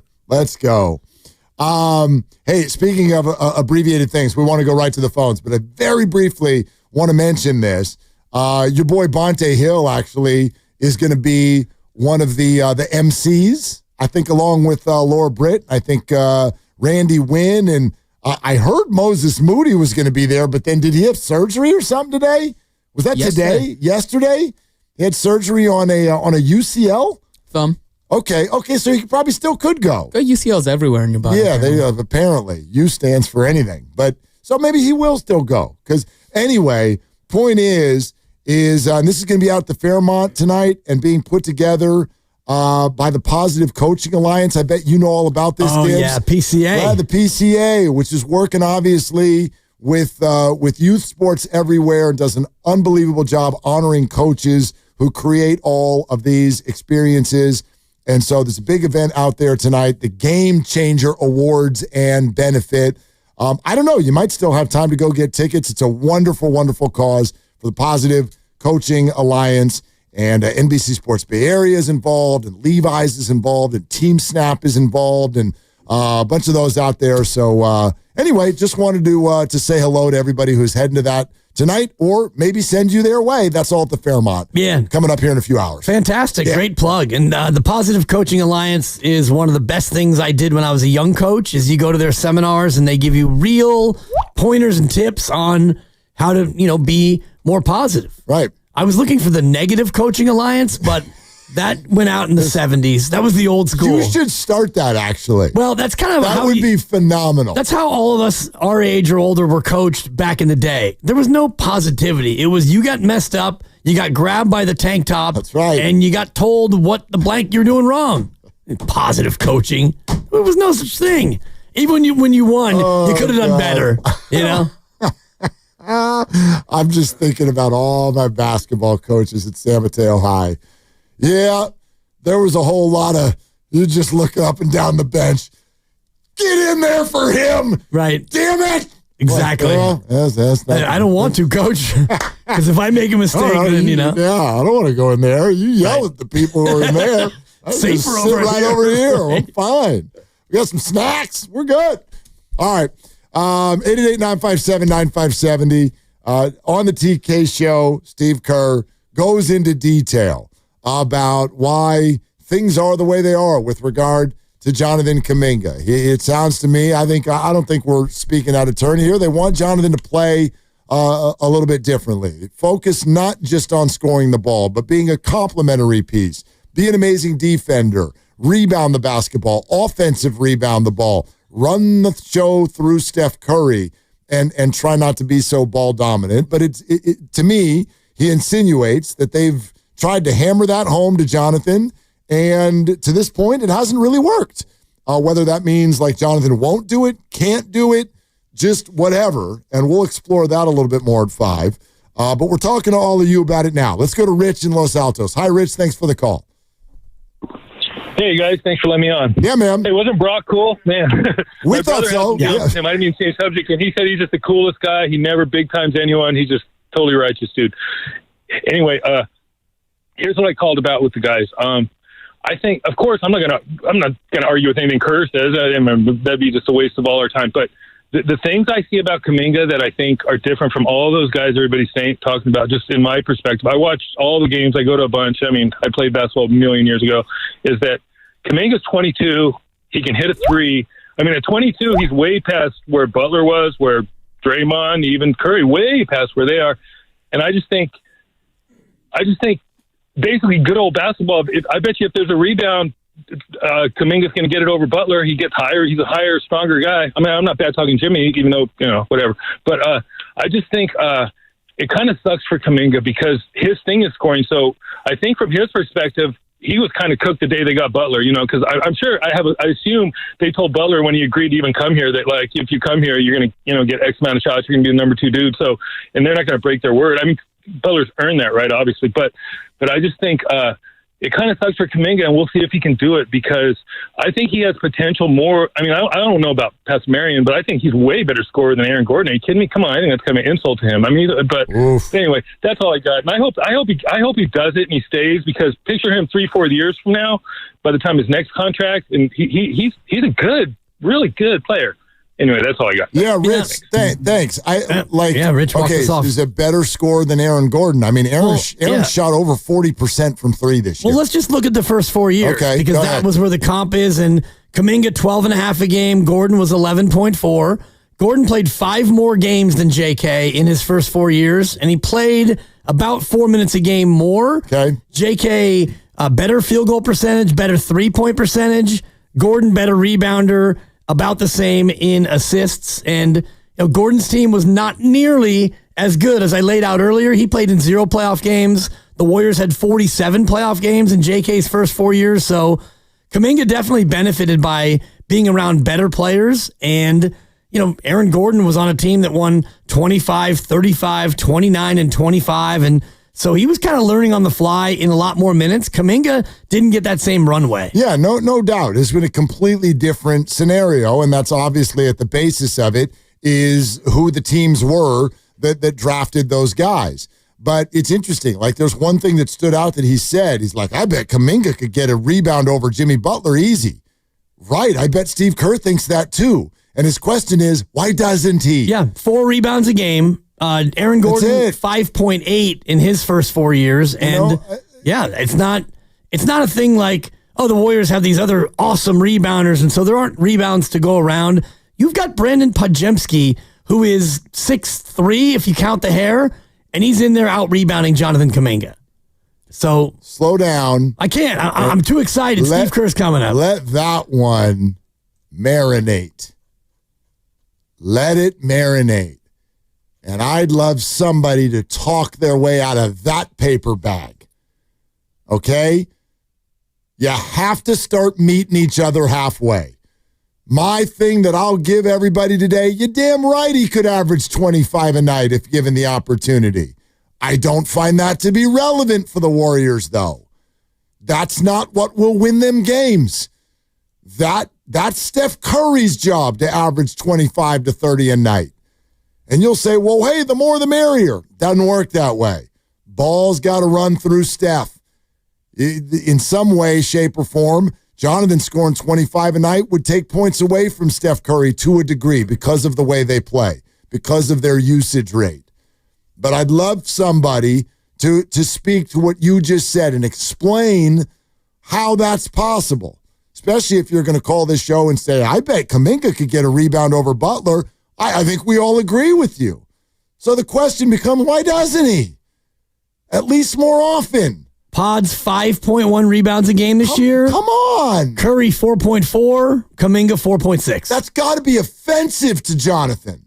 They want him to be offended by that. He's not offended by that. That's my read. That's my read. Like, dude, they're telling you how to get minutes, but Jonathan, I think, believes he's got to play a different way to get a huge max deal. And so what this really all boils down to is trust. It boils down to trust, and I don't think it's fully there. Yeah, I don't think Steve trusts Jonathan to play the way he wants him to play, and I don't think Jonathan trusts Steve that if he plays that way, he'll get the bag. I don't know if it's the bag, but or whatever, role, whatever you want to say. I do think that a lot of it is something that you have to learn by doing, and Pods and Kaminga don't play the same position, but Brandon Pajemski, being his stature and playing the way he has to play, I think that he's always had to be a scrapper, a hustler, a charge taker, and a rebounder just to be able to hang at this level. 6'2", 6'3". He went to Illinois and didn't get minutes, and then he went to Santa Clara and fought like heck to have a good year, and then he got drafted, and he's gone from there, and he's done all the little things that he has to do, and the Warriors love that, which is why he gets 30 minutes a night on the regular. And Kaminga, I don't think, has had that same career arc of having to fight and scratch and claw. He came out and he played G League Ignite, and he's this phenomenal athlete, and so all of his skills have been what he's relied on. Okay, so Omar, Jason, Manny, Dan, we're coming to you. 888-957-9570. Do you accept Steve Kerr's words on this or not? And 45 minutes from now, Steve Kerr will be here. Memorial Day weekend is almost here. Swing by Valvoline Instant Oil Change and make sure your vehicle is road ready. No appointment. Stay in your car. Done in about 15 minutes. Visit BayAreaOilChange.com for locations and coupons. This is Willard and Dibbs. Out the Thorn, driving on Citron, kicking to Burke, catches you right.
Bay Area, it's Brandon Pajemski. Catch my head coach, Steve Kerr, with Willard and Dibbs each and every week right here on 95.7 The Game. Couple texts I want to read to you.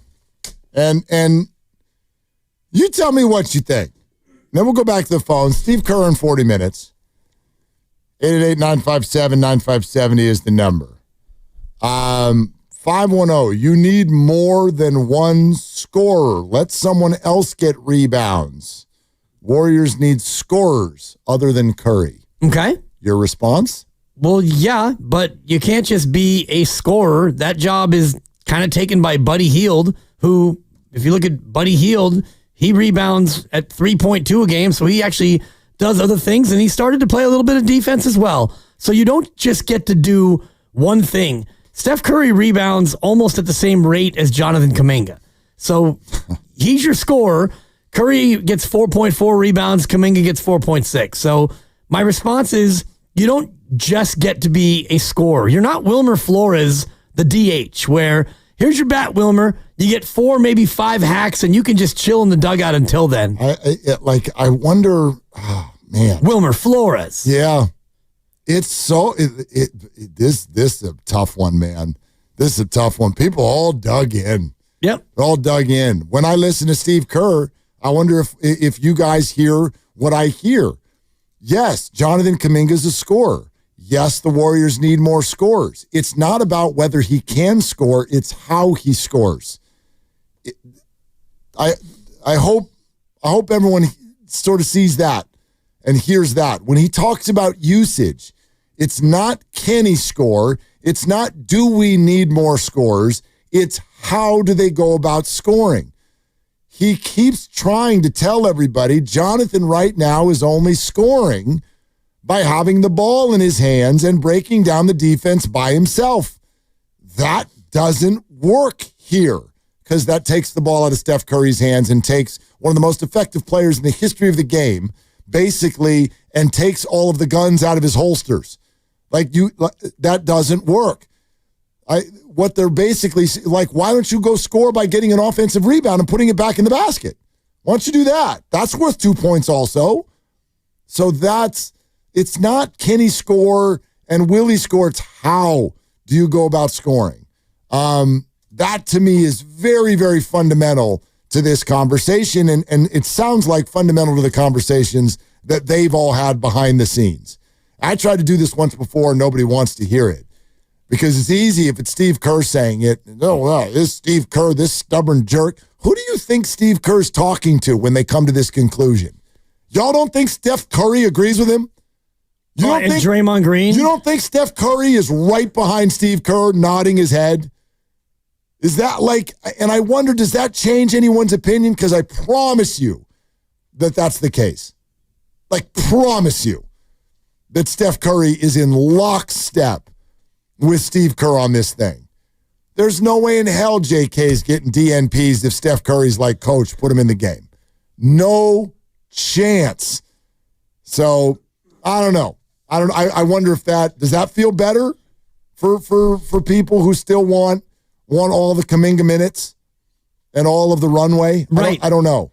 I don't know. And I mean, they DNP'd him and they went out and they won the series against the Rockets. So does that not matter either? That, the coach made decisions and they're not easy decisions. And part of the Steve conversation with TK is Kerr was talking about what he learned from Coach Popovich, and it was about being forthright and honest with people when you have to do things like give a person a DNP. And so Steve has been very upfront and honest, I'm sure, with Jonathan Kaminga. And, Kaminga said it was kind of an up and down season with he and Steve Kerr because there's disappointment in that. But I think about Kevin Durant when he was a Warrior and how Kevin Durant got to just get the ball and be an ISO player. And so I looked at the usage rates in that year, 2018. This is a good thing. Yeah. Steph Curry, 31%. Kevin Durant, 30.4%. So that's Kevin Durant. If Jonathan Kaminga was doing what Kevin Durant was doing in this offense, because you remember the offense when KD came, there was a lot of, all right, we're not going to run around this possession. KD, you go do your thing. He's maybe the greatest isolation player in the game today. He's probably top 5 or 7 all time. Kobe was great, Michael Jordan, obviously, but Kaminga's not at that level. So you can't have Well, KD was at 30.4. Kaminga this year was 27.4% usage. Yep. And he's not anywhere near. Durant did a bunch of other stuff too. He was phenomenal defensively. Right. He actually acted as a rim protector for the Warriors when they had him. Kevin Durant rebounded the basketball. Like, no one wants Jonathan to not score. Just like, it's just a well-roundedness issue. And again, what I'm hearing, like, I can't tell you 100%. I'm not at practice. What I'm hearing, though, is that they're asking him to do these other things and seemingly he won't or doesn't want to or feels like he can't or whatever, which I don't even understand. Like, Jonathan can do all this stuff. Right. He can do it. And you've seen it at times. Yes, he can rebound. He can be a good defender. He can do it. I think he can do it. So that would frustrate the hell out of me, too, if I were coaching someone. We're like, you can do this. And he's just like, but I won't. At least not most of the time. I get that. Yeah, the frustrating thing probably is that, and I'm looking at the log before the injury, he goes 11 of 19, 34 and 10. You lose, but 34 and 10 rebounds. The next night you beat Phoenix and he had 34 and 9. Then he goes for 18 and 10. He was actually rebounding. He was playing big minutes. He's rebounding. And, it was up and down in the results team-wise. He goes for 25 and 5. And then the next game he gets hurt. And you miss 2 months. And then Jimmy's here. And all of a sudden everything's different. Yeah. And again, I like right now, this isn't even really a commentary on how many minutes Jonathan should have, because I don't know how this is going to evolve going forward. I don't even know if he's going to be on the team. But do you accept the answer that Steve Kerr has provided today? Let's go to Omar in the city. Hi, Omar. Thanks for calling. What's up, guys? Man, you know what? I said it before, I said it again. 2 people on the team can do whatever they want. Everybody else is a role player and an accessory, right? You guys hit the nail on the head when you gave up Kevin Durant. I mean, everyone's forgetting the fact that it all runs through Steph. Steph and Dre at the very least right now, right? If we look back at 2018, that 4-piece that they had with Clay and with Iggy needed a KD just to complement what Curry and Dre were out there doing, right? So I know everybody likes Kaminga. I think he's great player, this and that. But what Steve Kerr is basically saying is what people tend to forget. They're looking, he's playing a position like what Kobe played, what Jordan played, what KD played, right? Jimmy Butler is in that role. So it's like, it's not just scoring, it's doing all the work, getting possessions, getting rebounds, playing the defense. They're doing like another LeBron on the team type of thing. You know what I mean? So, Wiggins had the role and he knew what to do with it. If we move a little backward, if we're thinking big 3, right? I'll put Kaminga on there with whoever, right? Dude, when it comes to big 3s, think about when D Wade in Miami ended up with Chris Bosh and LeBron. LeBron and Chris Bosh both played a role to D Wade's, to all his scoring effects, right? So, I mean, people got to just realize, go back to fundamentals. Warriors gameplay is all about strength in numbers, and it's all going to run through Steph. When we start talking about who needs more minutes and who needs to be on the floor, then that means you're starting to talk about, Steph is getting old, then we need a new point. And right now, we don't have a guy who's going to be scoring and doing all the things. We don't have the next Steph. We don't have the next Jordan on the team. So right now, do what they're telling you. Otherwise, you're going to get the boot. You're going to get traded. And I know you don't like this one, but please get Giannis. Well, I think everybody likes that one. That's an easy one. Omar, thanks. Although you look at usage, and I know we've been beating this thing into the ground today, the percentage of possessions that you're involved in, he was number 2 in the league this year. I thought he was number 1. Was it him or Shea? It was LaMelo Ball was 1. Oh, LaMelo. Then Giannis, then Shea. Got it. In terms of usage. But I'm looking at 2018 again, and it was Steph and KD above 30%, Clay at 23.7%. So beyond that, Draymond, not a lot. Iguodala, not a lot. And so you ran your team through those 2 guys. And Jimmy Butler this year, and this accounts for Miami and here, 20.8%. So even his usage was lower than Jonathan Kaminga, way lower. And you're talking about Hall of Fame players in their prime when you use that example as well. Let's go to Jason in Chicago. Hi, Jason. Thank you for the call. Hey, guys. Great job in evaluating the JK issue and interesting comparisons that the coach was making to Marion and to Gordon. in my mind for the past couple of years, I look at his body and I'm seeing somebody who's got the leaping ability and aggression that Dennis Rodman had. And I would love Steve to put this guy, lock him in a room with film of Rodman and say, this is how you weak side rebound. If you do that, you're going to get a lot more minutes. And when Steph's on the bench, then maybe you get some scoring in, but be a better all-around player. Learn how to rebound. Remember Rodman. I mean, Rodman had no skill other than his aggression and his leaping ability. I see JK, I think he could do that very effectively. Now, he may not want to do it, and that's a problem, obviously, but ask Coach Kerr whether or not he's spoken to JK about Dennis Rodman's game and showed him some film. I'd be interested in that answer. Yeah, Jason, thanks. I mean, specific to Rodman is one of one. Well, yeah, and that's a different. I mean, like he literally was just a rebounder. Like he could actually score better than people realize. He just never either was on a team that needed him to do that, nor I don't know if he really liked it. Like he wanted a rebound more than he wanted a bucket. So everybody's wired differently. I don't know if he's brought up Rodman specifically, but I like it's always interesting to me when people are like, they need to sit this guy down and say XYZ. And what I'm hearing when I listen to the TK show is that's what he's saying. They have talked to him. He used the phrase, we're trying to hammer this home. Hammer it home. And then he goes into a future tense where he's like, and we'll see if it ends up happening. Right. As in like for 4 years, we've been hammering this home. Yeah. And to this point, it has not been successful in sinking in. If your opinion is that the Warriors should not be saying that or trying to get him to play like that, then that's fine. But like I keep getting stuck on this concept of like it sounds to me like you've got a concept in the back room, the Warrior hallways, that Jonathan doesn't agree with. And that's what's leading to fewer minutes than what a lot of fans want to see. That could be the reason. And I look at Rodman, led the league in rebounding 7 times in a row, including one year he had 18.7. There will never be another Dennis Rodman, especially in this day and age where you can't just be that dude running around underneath the basket, boxing people out for a living.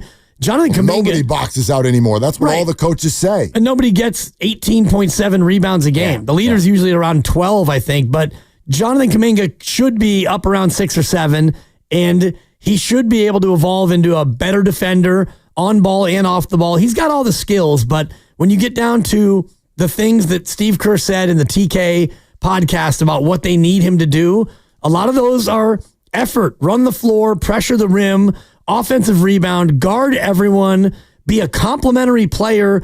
All of those things are ego sublimators where you're not going to get the ball and get the ha-ha. You got to run and do like what Gary Payton II does. Think about his career. He's not anywhere nearly as athletically gifted as Kaminga, right? Yet he's found a career because of all those things I just cited. He can dunk, he rebounds, he defends, he hustles, he'll shoot a corner 3. He's a glue guy, and so whether or not he's a Warrior next year, I bet you he gets another job somewhere. Oh, for sure he will. Right, because he's that guy where, hey, I need 18 minutes of that. All right, coach. Well, and we referenced this all the time when the Minnesota series was happening about the Court of Gold clip. Like I know everyone, why is Steve only do this to Kaminga? He freaking did it to Anthony Edwards in the Olympics. Anthony Edwards walked up to him and he looked at him before he even said hello. He's like, why don't you rebound? Why don't you rebound, dude? He said it a little bit nicer than that. But he's like, he said it with a smile. Right. He's like, why don't you rebound? Good as you are, as athletic as you are. Like you've got like the best NBA body in the world. Why don't you rebound? Yeah, what's up, Lucas? I have that clip if you want it. Let's hear it. You have such a gift like this. I mean, look at you. You're a tail guy just running over people, right? Yeah. When is that going to translate to rebound? When is that going to translate to find a body and boom, hit guys? See, my Kobe get on my ass about the same Yes, because that's the next step for you. You know, like you took such a leap last year from the beginning of practice to the end of the World Cup, and it translated, and you became one of the best players in the league. This is the next step. Yeah, and sure. Watching how hard the non-practice. I've never practiced. I've seen practice. Right. I've seen Steph. Both those guys, just all the talking, all the physicality. That's the next step for you. Like you got another level you can get to, but it's like all the little boring stuff. No, I got you. Use that body, man. I got you, baby. Yeah. All right, so I know that's probably for some of the audience not the easiest thing to hear. Right. But he's just like, dude, you have gifts that almost no one else on planet Earth has. And he's like, yeah. Like, you're about to compliment me, coach. Well, he gave him the classic compliment sandwich. Right. He gave him the compliment up top, and then he kind of got after him in the middle, and then he complimented him on the back end. But he's like, when is that going to translate into rebounding? And Ant's answer is, dude, you sound just like my coach. He always on my butt about that. And Kerr's like, right, because we know basketball, and that's what you need to do. That's your next step. That's how you become a well-rounded key contributor in all aspects, both ends of the floor, and he said all the little things. All the little things. That's all you need to do to get to that next level is do all the little things. And this year, Ant averaged 5.7 rebounds a game, which was his career high, up a little from last year. So maybe he took the words to heart and he started getting after it on the glass. And that's a team with Rudy Gobert, who's going to eat up a lot of rebounds, and Naz Reid, a big fella, and Julius Randle, who's going to rebound, and he still managed to get in there and get almost 6. Stop being obsessed with PPG. Stop being obsessed with PPG. That is not the entire game. But the highlights. How about the RPG? Yep. Give me the RPG. Give me the ORPG. Well, and that would lead to the MPG, which is minutes per game, which is really what he probably wants more than anything. And he's at 22 a game for his career, 22 minutes a game. And it's not bad. It's not, but when you're a lottery pick in your 4th year, he should be getting 30. Yeah. Like, how many minutes a game has Pods earned in his career? It's about 30 a game over 2 years. It's because of the little things. RPG. Yeah. Manny in Redwood City. Hi, Manny. Thank you for calling. Manny, you there? Manny. Yeah, I'm here. Yeah. So, my phone is having a little bit of problems. I hope you guys can hear me. Yeah, hang in there, Manny. What I wanted to talk about was this season, Curry and Butler both getting hurt in the playoffs. Yep. And that having to do with their usage rates going into next year being older. I'm just wondering, if our top 2 guys are going to be 38 and 36, I kind of don't want those guys to have the top usage rates on the team. So I kind of took that away from this conversation with Steve Kerr. Not a dig at Jonathan Kaminga, Butler, or Curry. Just that I don't want those age of players being my guys that have the top usage rates. And I'll go ahead and take your guys' answers offline. Okay, Manny, thank you. Listen, that's a fair concept. I don't know what your other options are. If that's your take, like if you don't want Steph Curry and Jimmy Butler to be the straws that stir the drink, well, then you don't even want them on your team. I don't know the other way to go. And so I think the sort of the core concept Manny's bringing up is we hear a lot of people talking about Jonathan Kaminga and the future. And I can't deny that. I can't confirm it either. But the point is the future is not here yet. And the Warriors are not of the mindset of the future yet. Teams that are always talking about the future are teams that are not currently trying to win now. And if you think that winning now is not really on the table, it's actually a fair point. But that's not what the Warriors are doing yet. And I think they did enough this year to sort of warrant trying it again. Do you need some more things around those guys? Sure. I'll absolutely buy that, but they need to be the right complementary pieces, and they want Jonathan to be that. But at this point, it doesn't sound like they don't have critical mass on that being a reality. They don't know yet. I think that is something for Mike Dunleavy to sort out in the offseason, whether it's a sign and keep, a sign and trade. I don't think that they're just going to let another team make him an offer and not match it. That is a possibility, of course, but as we've discussed, in terms of cap room, there's not a lot of teams. Actually, there's only one, Brooklyn, that has more than $25 million available at this point. So it's going to be a complicated thing for the Warriors to deal with. But for me, in response to Manny's call, it's less about usage and more about minutes. And if you have Jimmy and Draymond and Steph at the start of the year, maybe you can go in the first 41 games and you can be 27-14. And you're probably sitting in third place in the West at that point. Now you've got a cushion to where down the stretch, you don't have to chase it. This year, Draymond said it on the Draymond Green show. Yeah, absolutely. We've been chasing it since February. Yep. So then you get into the Houston series and you got to go 7, and Steph plays 42 minutes, and everyone's playing way more than they wanted because they had to. They didn't want to bench him. No, but you would have liked to bench him in April. No, I don't think they want to bench him at all. It sounds to me like they want him to play a certain way that he won't play. Oh, I was talking about Curry. Oh, right. No, I get you. No. Yeah, you didn't want to bench JK, but once Jimmy came, and Steve will say this, he's coming up here in 20 minutes, but he was hurt. Butler arrived, and all they did was win no matter what. So you're not gonna shake that up just to try to get JK's minutes. Brought to you by Fremont Bank. Here for you, here for good, here for your calls. A lot of you want to weigh in. We're coming right to you next. 888-957-9570. Steve Kerr in 18 minutes on Willard and Dibs. The following is an attorney advertisement.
Dub Nation, is Moses Moody. Catch my head coach Steve Kerr with Willard and Dibbs each and every week right here on 95.7 The Game. We got Moody questions, too. We got Moody questions for sure. At least one. Like the thumb? I'm sorry, Moses. If your thumb was that bad, then, I mean, you didn't make a shot for like 10 days. Well, that's a fact. Yeah, but like if it was because of the thumb. One for the thumb. Then, dude, like you're hurt. Yeah. Like don't play. Don't put him in there if his thumb is literally sending the ball sideways. A couple times, yeah. I will never forget that fast break where he took the ball down the floor, and I think it was Gobert. It was either Gobert or Randall who's backtracking, and Moses gets kind of caught on the tweener, and he's like, do I want to take this to the hole? Do I want to pass it? He's like, nah, I'm going to pull up from 10. And he pulls up from 10 and shoots the ball like 15 feet. Oh, boy. I'm like, wasn't that the moment where everyone's like, oh God, what the hell is going on with him? And now it's like, dude, his thumb was hurt. So, yeah, we'll ask that. We'll definitely find out if that's what was going on. 1 for 12 in games 1 through 4. Yeah. And then in that fourth quarter, he was back. Right. He had 10 points. I mean, 12 points. I'm sorry. It didn't really matter. But, you know, it wasn't quite. I guess it was garbagey time. It was garbage-ish. Yeah. But all of a sudden the thumb felt better. Moses always looks good in garbage time because he's a better player than most of the people who are on the court with him. And he's gotten a lot of experience in GT, yeah, sure does. Unfortunately. Yeah. 888-957-9570. Steve Kerr in 10 minutes, okay? So we'll further the conversation at that time. Dan in San Jose is next up. Hi, Dan. Thanks for calling. Hey, Mark and Dan. Yeah, I find it frustrating, the whole JK thing. I mean, I think, obviously he's such a talented player. He has the size. He's explosive. I really think he could become one of the best attackers of the basket in the league. He has that capacity. We've seen it. It's obvious. There's no doubt he stagnates the offense. It's read and react offense. He holds the ball too long, makes boneheaded decisions. He's very raw. His talent is raw. This is a very sophisticated offense. But I find it frustrating. I think we got to let him go. Let him go, Mark. He's too talented to see him languishing on the end of the bench. It's a tough watch. Let him go and play somewhere else. Get something for him. Like, the level of volatility, Mark, and I don't want to be too long-winded, the level of volatility. One day, we love JK. He scored 20 points in 5 straight. Man, he's a talent. 6'8" with size. Wow. And then the next day he's on the bench. Oh, he can't rebound. Okay, I get it. I'm not saying there's not merit to your point, Mark and Dan. And I'm not saying Steve knows basketball as well as anybody. I think he's one of the best coaches ever, top 5. But let JK go. It hasn't worked out. Well, listen, there's a validity to what you're saying, Dan, no question. However, I would phrase it differently. It's never going to be let JK go. The Warriors are not going to let go of their asset. Unless they have no choice. Right, but they do have a choice. Well, I mean, if the offer comes in and it's more than they want to pay. Which I doubt it's going to be. I we already agree with know you. there's only one team out there with any money, and as much as Jonathan did a wonderful job in the playoffs of maybe wooing some suitors, I don't really think anything that's through the roof is going to be there for Jonathan. So what does that mean? Yes, it either means that the Warriors are going to bring him back at a team-friendly number, or if somebody out there who wants him, it's probably going to be a sign and trade. And if you're in favor of a sign and trade, I get it. And maybe tucked into that is let him go. Let him go shine somewhere else and bring back a player who will play more like you want that player. Like that may be what happens, but there needs to be 2 teams that want to tango on that. And so we'll see. But yes, it might go that way. I think it will go that way. And I'm just reading the tea leaves and looking at the situation where you get into a series against Houston and he's just drawing DNPs. Yep. And he's a guy who athletically should have matched up well in that series. And, you got into it and he didn't play in game 1 or game 4, 5, or 6. And those are times where if you have a lottery pick, and he was in his 4th year and he was all the way back healthy, that would have been the time where if he was doing all the little things and fitting in your offense, that's where you play him against a team like that. And yet, for the 7 games, he didn't play at all. Right. No, I'm with that idea of the fact that like watching him at the end of the bench is difficult. That's not what anybody wants. I don't think that's what the Warriors want. I'm sure it's not what Steve wants. Yeah, that's why they're begging him to sort of do it a different way. But I tell you what they really, really, really don't want. They really do not want to make the 7th pick in the draft and know that he has a certain skill set and then 4 years later let him walk out the door and get nothing for him. That would make Joe Lacob throw up in his mouth. That I know. So the only prediction I have right now is that they're not going to do that. The Warriors are not going to just get nothing back for their asset and watch him walk out the door and go play for a different team.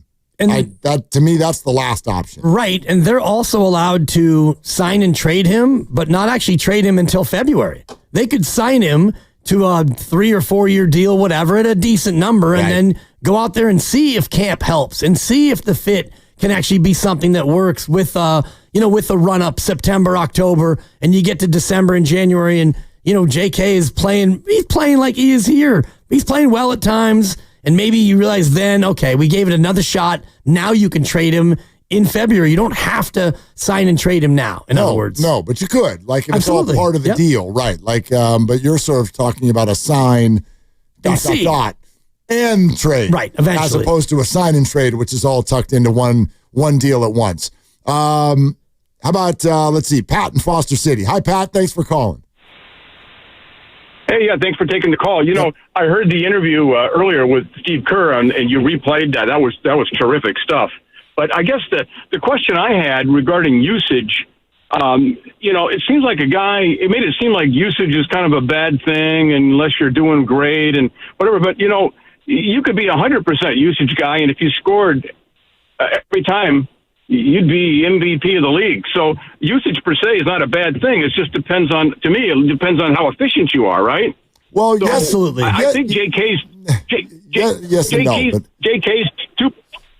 2% or 2 percentage, I think is pretty good. I don't have it in front of me, but I think it's pretty good. If he could just shoot more 2s and less 3s, even if he holds the ball a little bit longer than we want, it seems like that would be okay. Well, I think that they disagree with you, Pat, and here's why. And this is the point I think Steve's trying to drive home, is if Jonathan, the usage rate, meaning the ball running through him, almost the offense running through him, what is Steph Curry doing at this moment while that's happening? Chilling. And that's what y'all want? Just Steph just in the corner doing a PJ Tucker impersonation? Just wait. Just stand up like GP2. Like that's the problem. And I think that a smart basketball fan could sit here today and be like, yes, I'm okay with that. Steph's about to be 38. Let's start transitioning him to being someone who just becomes more of a spot-up shooter. Maybe that's your opinion. And I don't think that's crazy, but it's not their opinion. And I in this moment, I still lean that direction too. Like, yes, Steph Curry, to me, is still good enough to be the number one player on an offense, and the ball is going to run through him. And if it doesn't run through him on this team, then Jimmy Butler should be next, and it should run through him, and it's got to work its way down before suddenly you get to a Jonathan Kaminga ISO situation. That is not proven in any way to be winning basketball. Just one more quick stat on what the caller was talking about, because usage, Steph was 21st in the league, JK was 49th. In performance efficiency ranking, Steph Curry was 28th, Kaminga was 177th. So usage needs to correlate to efficiency for you to warrant the level of usage that you're getting. So Steph is 21st in usage, 28th in efficiency. That's a good correlation. Yep. And Jimmy Butler is even higher. He's 18th in PER, which is what they call it, efficiency. And his usage is way down, much lower than, obviously, JK.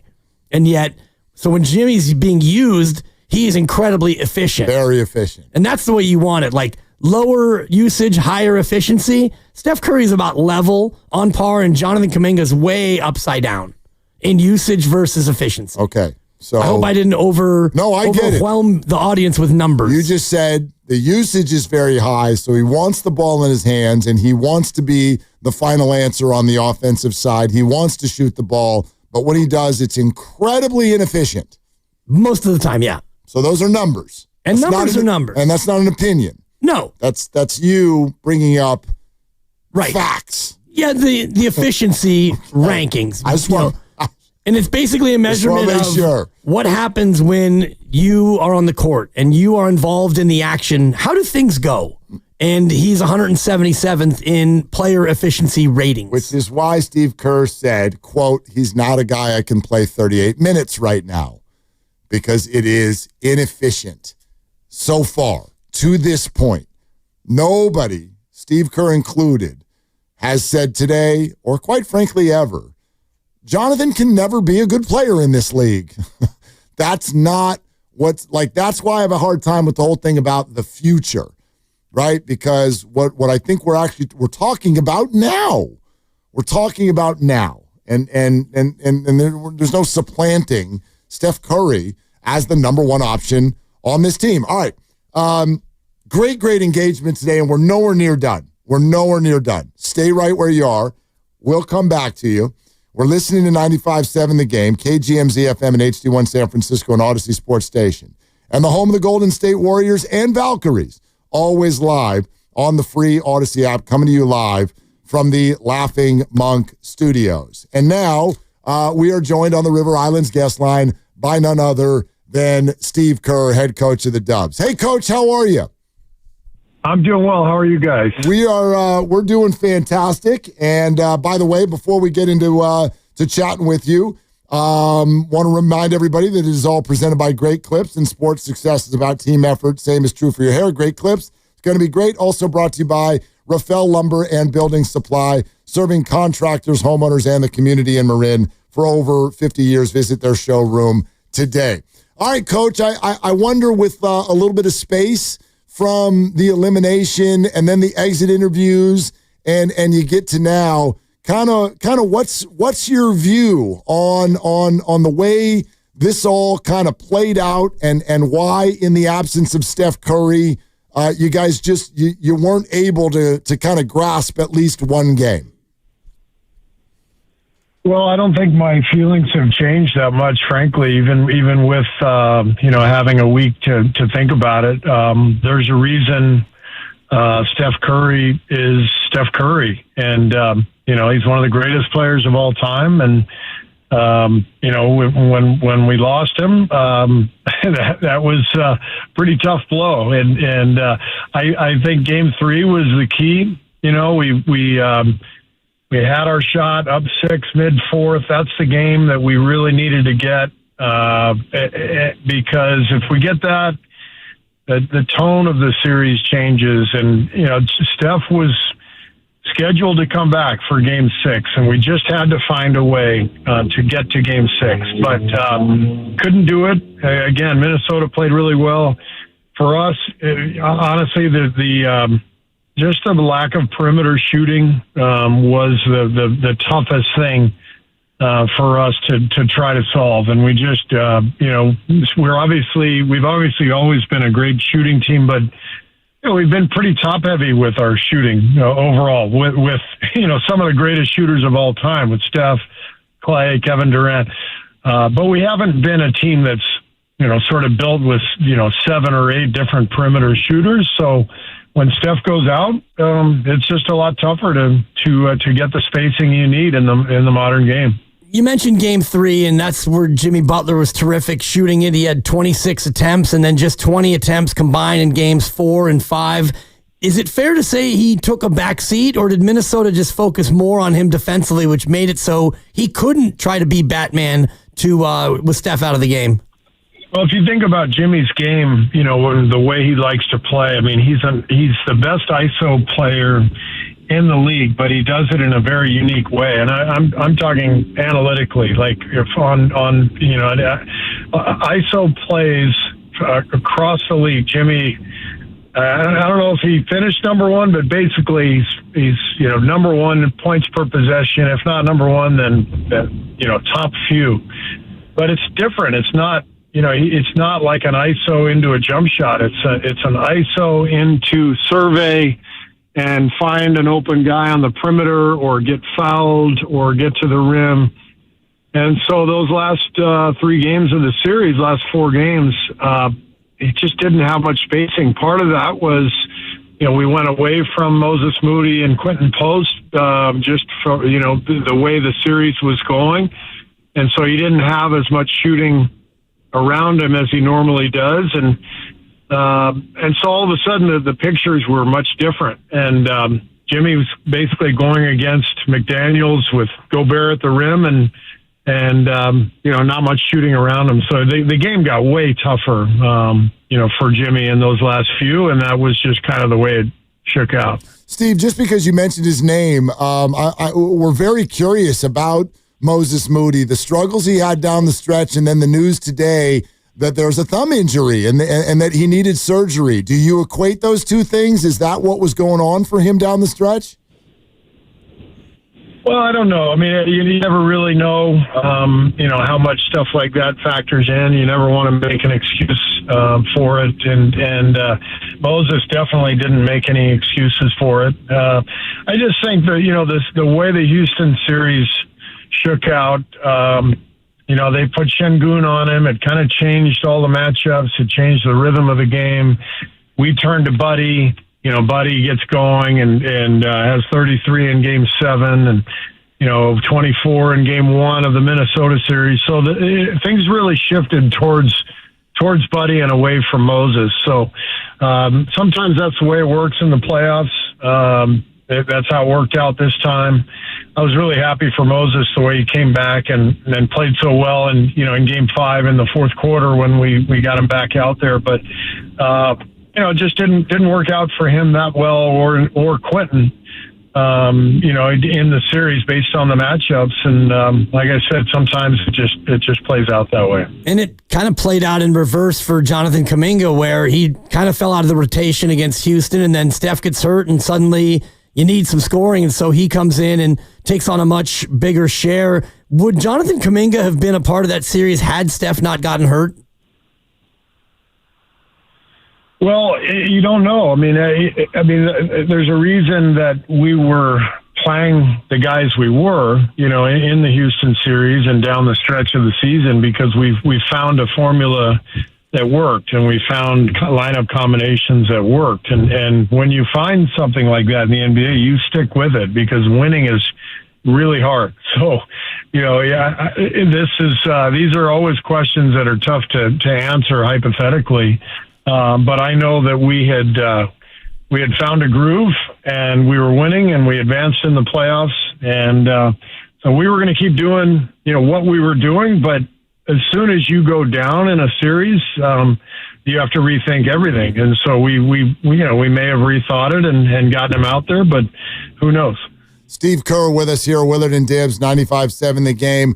Coach, this may not surprise you. You were on the TK show with Tim Kawakami recently and thought what you were saying in that conversation about the Jonathan Kaminga umbrella overall topic was really, really interesting. And we've gotten a lot of conversation out of it today. And so I wanted to ask you this, because when you said that you guys have been trying to kind of hammer home the way that you want him to play, it felt to me like you were at least insinuating that you guys want him to play one way and maybe he doesn't. But I don't want to put words in the mouth. You tell me, is there a bit of a disagreement between the staff and Jonathan in terms of how he should be playing?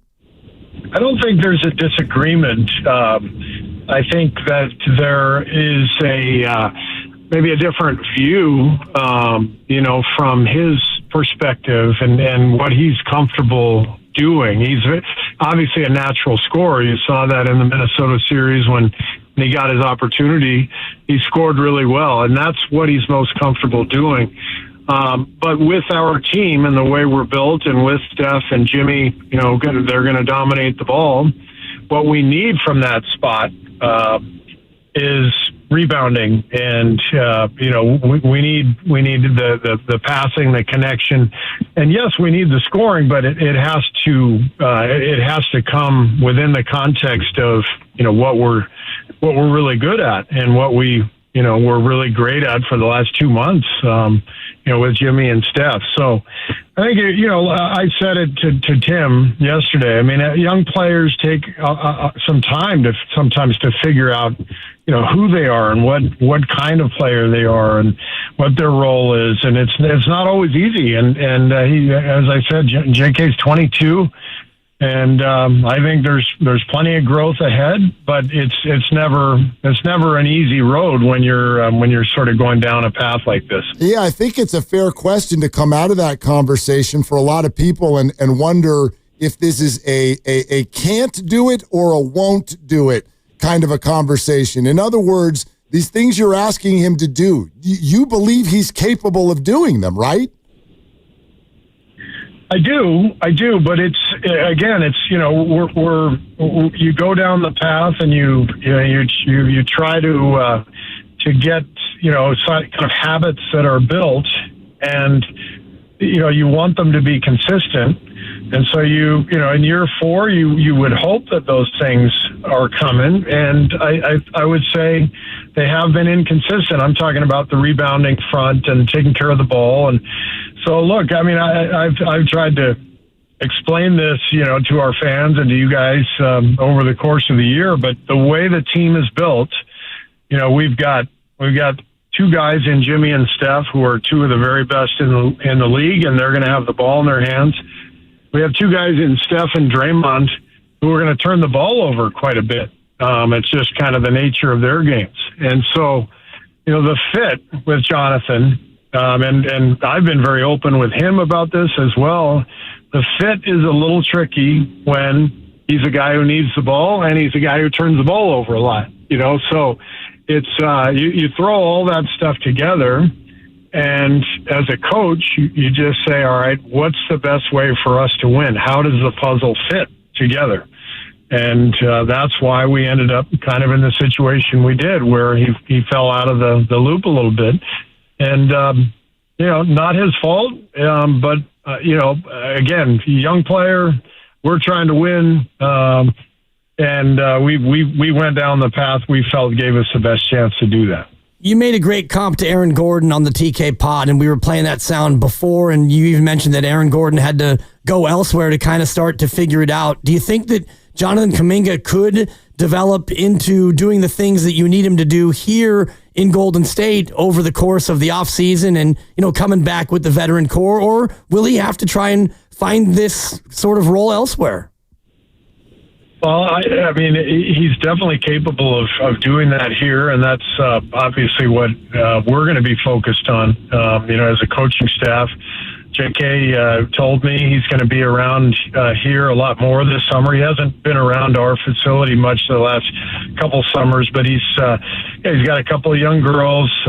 He's much more settled down now, wants to be in one place, and so he's going to be in our gym, and we're going to hammer home those points with him and try to get him to understand all those loose balls, all those long rebounds, like. With his athleticism, those are plays, for him to help us win, he's got to get those rebounds. He's got to chase down those loose balls. He's got to run the floor, sprint the floor. And if he does all these things, then there's no question he can find a better role and find a better fit, next to Jimmy and Steph and Draymond. So that's the goal as a coaching staff, to try to help him achieve that and add those things to his game to give himself more of a chance to play. That's an interesting conversation it sounds like you guys have, because, Steve, if we had a nickel for every time a listener called us and said, boy, JK must want out of here, like, did you take for, does JK, you think, does he want to stay a Warrior? I think the number one thing is that JK and I have a very good relationship. We talk all the time. We like each other. This is all just basketball. This is not a case of JK coming in saying, "Hey, I got to get out of here. I want this, I want that."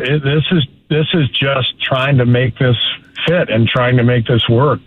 But every player, every young player, even the older guys, like they want to fit in well with what's happening. And so I think there's got to be part of JK that thinks about going elsewhere, and would he get more of an opportunity? And those are all very normal human emotions to think about. You've talked a lot about, JK not necessarily fitting with Jimmy Butler and Steph and Draymond all in the court at the same time. Is that fit something that can be developed and nurtured now that you're going to have, theoretically, all four guys in a training camp and leading into a season? 100%. I'm going to give that time next year. Assuming JK comes back, I will explore that right from the beginning. We didn't have that luxury this year. Jimmy arrived and JK got hurt almost at the exact same time. And from the time Jimmy arrived, we were basically in the playoffs. Every game was huge for us. And so while JK was out, as I've explained many times, we got really good. We got really good with Jimmy on the floor and JK injured, and we had to continue down that path and keep trying to win every game just to make the playoffs. So next year with a training camp and an 82-game season, absolutely, I will give that lots of time and try to make that fit as best as possible. Steve Kerr with us on Willard and Dibbs, 95.7 The Game. I'd really love to explore the emotional side of like Steph Curry's kind of helpless frustrations as this thing ended up kind of slipping away for you guys. For us fans, it was hard to watch those facial expressions for him over there on the bench. So I'd love to hear from your perspective the emotions you felt for Steph in not being able to be there as the season ended. Yeah, you feel terrible for the guy. He's nobody cares more than Steph. Nobody puts more effort, more thought, more work into being great, and there's a reason he does it. He loves the process. He loves to win. He hates to lose. He's the ultimate competitor. And so you go through an 8-month season, you get to that point, and the team's in a great place. He's in a great place, up 1-0 in a series. It's just excruciating for the team, but especially for Steph to just not have him out there, not be able to get out on the floor for Steph. It was brutal. But as always, Steph has amazing perspective. He knows how lucky he is. He knows how great his life is, and he's not going to get too down because he's Steph Curry. He's got an incredible perspective on things. Bittersweet and tantalizing were the words I used, because you go up 1-0 and it felt like maybe there was something special happening, and of course Steph gets hurt. Do you get heartened by the fact that you won game one and you started to really see what Steph and Jimmy and Draymond could do toward the tail end of the year? And does that give you extra hope going into next year that you guys can really take another legitimate swing at it? Oh, yeah. After Jimmy arrived, we were top 5 in both offense and defense in terms of ratings, net ratings. And those are the hallmarks of a championship team. And all three guys are just incredible competitors and playoff performers. And so the fact that we were right there, we win, the first round, we're up 1-0 in the second round, when there's only 8 teams left. All of that, everything we saw, all the data, the chemistry in the locker room, it was all, very, very promising. So you run it back again next year for sure, and you see what you can do, around those guys and try to improve a little bit, both in terms of the roster, but also what we can do as coaches, scheme-wise and lineup combinations, all that stuff. And I think we go into next season with a lot of energy and a lot of expectations. Yeah, like without using names that are either on your team or not on your team. Like, does that go through your mind? If you could go to a computer and build the kind of players that you want to add to this team for next year, what would you do? Well, I always love passing. My 11 years here, we've always had guys who can move the ball. The game just connects when you can pass. You look at the Pacers, the way they're playing, and so much of their offense comes from the passing. The Pacers and us were the number one and number two passing teams in terms of passes per game this year in the NBA, both in the regular season and the playoffs. It's always been our style. It's always been the thing that unlocks Steph the best. So anybody who can pass the ball can play for me. And then I think the shooting I mentioned, just because we've been a little top heavy on the shooting side. If we could add a little more spacing, I think that would be really helpful as well. But of course, those are qualities that are tough to come by. And you go through the free agent list, you go through potential trades.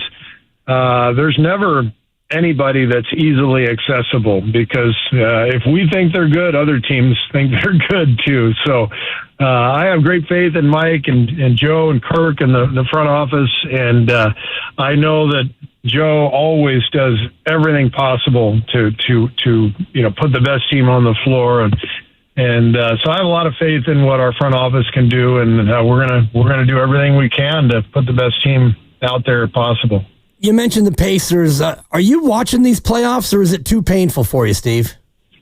I'm watching them, but I'm also not, planning my day around them. I actually went and saw Mission Impossible last night, so I missed it, but I watched it this morning because I had it recorded. Turned out to be a pretty good game. Good little game last night. Insane. I knew what happened, but I just watched the fourth quarter this morning, and even though I knew what was going to happen, I still didn't believe it 5 different times. It's stunning what happened in that game. Well, and is it true that, because I haven't seen Mission Impossible, is it true that Tom Cruise in that movie is down 14 with 2:45 to go? I would say that what the Pacers pulled off was even more difficult than what Ethan Hunt was able to pull off in Mission Impossible. Yeah. Even more difficult. That's insanity. Hey, real quick, Coach, a comment on Draymond Green, first team all defense, but also would love to know, do you think he should have won DPOY? Well, I believe this is his 9th time on the all defense team. Yep. That's insane. I mean, obviously Draymond's heading for the Hall of Fame, first ballot. But the longevity, the impact of his game defensively. I think it has resonated around the league. Everybody over the last 7-8 years says the same thing. We got to get our Draymond. We got to get our version of Draymond. The problem is there's only one. And there's just nobody out there who can do everything that Draymond does defensively, and that's why he's so unique. That's why he's so decorated as a defensive player. And as for the defensive player of the year, I think he should have won more than one, but he's recognized around the league. The coaches, people know how good he is. Coach, also real quick, would love to get a comment on the final performance from Brandon Pajemski, which looked like it ran the full gamut, like a bunch of points and a bunch of shots. You barking at him on the sidelines. You mentioned afterwards some things you'd like him to do differently coming up next year. What did you take from that final performance from him? Well, I was thrilled that he had that breakout game in Game 5. It was important for him, I think, for his confidence. I think it was important for him to feel the difference, between that game and others. And I think there's a lot to learn as a young player in the playoffs. The playoffs kind of expose everything about a team and an individual, and it teaches you what you need to work on. And so it was a great experience for Brandon. I'm a huge fan of his, a believer of his game. And I just think he's going to come back even better next year as a result.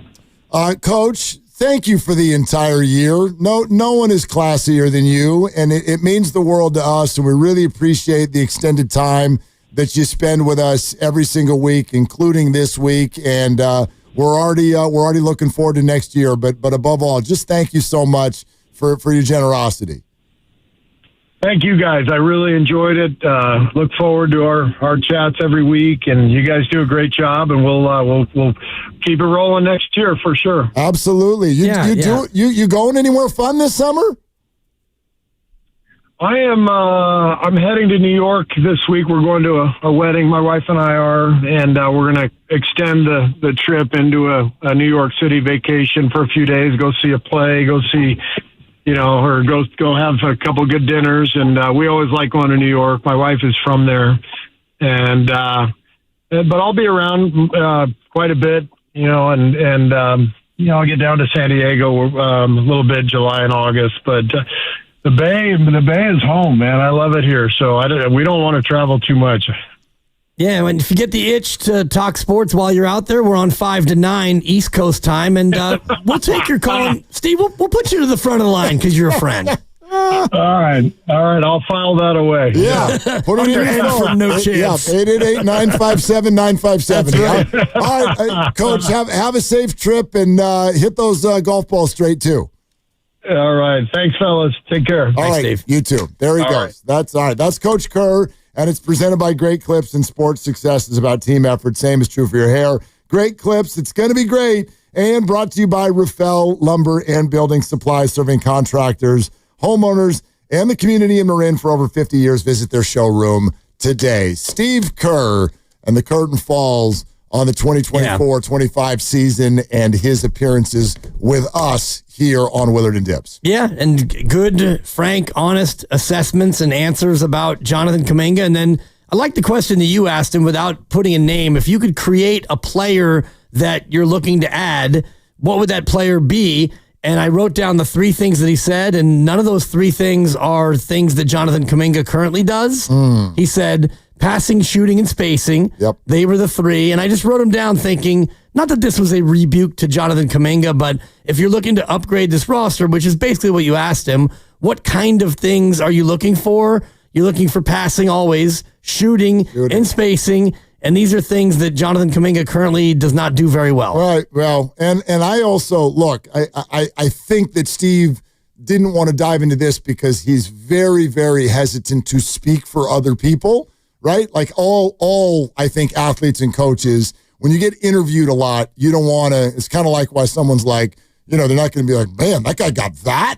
You know what I mean? Like, like the Puka Nakua a few weeks ago. Yeah. When he started talking about Brock Purdy's potential contract. I'm like, dog, get your foot out of the mouth. Like, don't talk about that.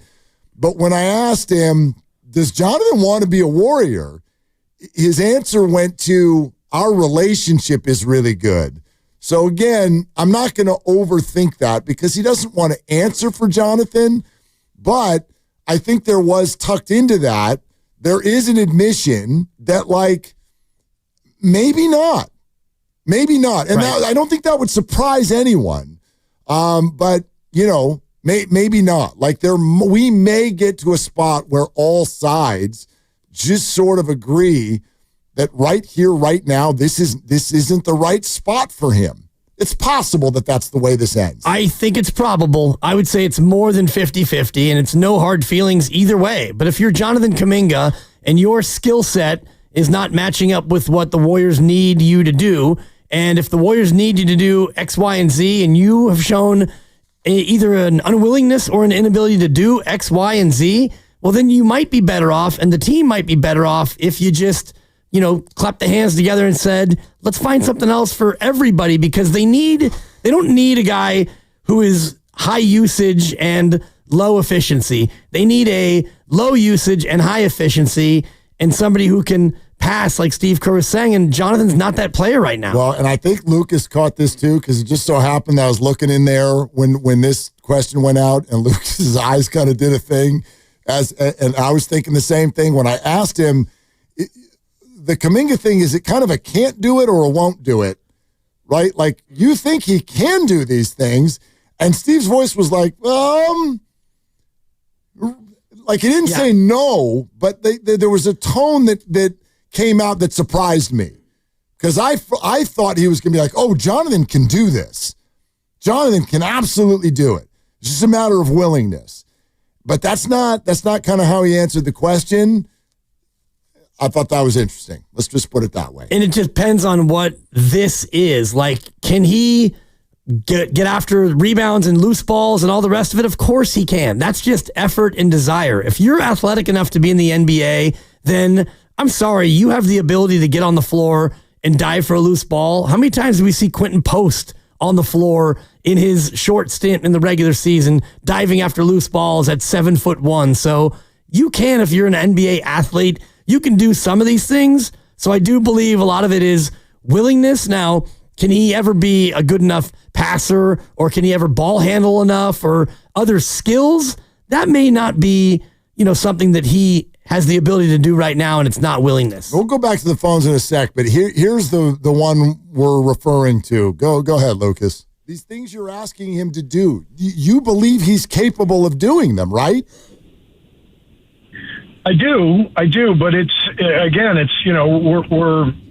go down the path and you try to get kind of habits that are built, and you want them to be consistent, and so in year 4 you would hope that those things are coming, and I would say they have been inconsistent. I'm talking about the rebounding front and taking care of the ball. And so, look, I mean, I've tried to explain this, to our fans and to you guys over the course of the year. But the way the team is built, we've got 2 guys in Jimmy and Steph who are 2 of the very best in the league, and they're going to have the ball in their hands. We have 2 guys in Steph and Draymond who are going to turn the ball over quite a bit. It's just kind of the nature of their games. And so, the fit with Jonathan, and I've been very open with him about this as well, the fit is a little tricky when he's a guy who needs the ball and he's a guy who turns the ball over a lot, so it's, you throw all that stuff together, and as a coach, you just say, all right, what's the best way for us to win? How does the puzzle fit together? And that's why we ended up kind of in the situation we did, where he fell out of the loop a little bit. And, not his fault, but, again, young player, we're trying to win. And we went down the path we felt gave us the best chance to do that. He goes, I do. I thought he was going to say, I do. But he went, do you take so-and-so to be your lawfully wedded wife? I do. I got a couple of qualifiers, though. I do. A couple of requests before I fully Do you, Steve Kerr, take this power forward to be your lawfully leaded starter? If I do. if Christie does this to me in July, I am hosed. That's so funny. I do. Yeah. That's all I could think of when you replayed it was matrimony. Do you, Christie, take this schmuck to be your lawfully wedded husband? I do. But it's complicated. I would expect Mark in year 4 to be. I would expect in year 4 for him to be more consistent as a fiance and a boyfriend. Yeah. That's not good. It's not. It's not good. And he said he went on to say, I would hope by year 4 that these things are coming. So year 4 and, the things that you want JK to do, he's not doing, and you hope that these things are coming. I do. I do, but it. Let me get back to you on that one. Yeah. Let me get back to you. Are we good on that? Here, do yours first and then ask me again. It's kind of like when they come around to you at the restaurant and someone's like not ready. Well, wait, you order. Let me think about that for a second. Right. That's not no. That's not great.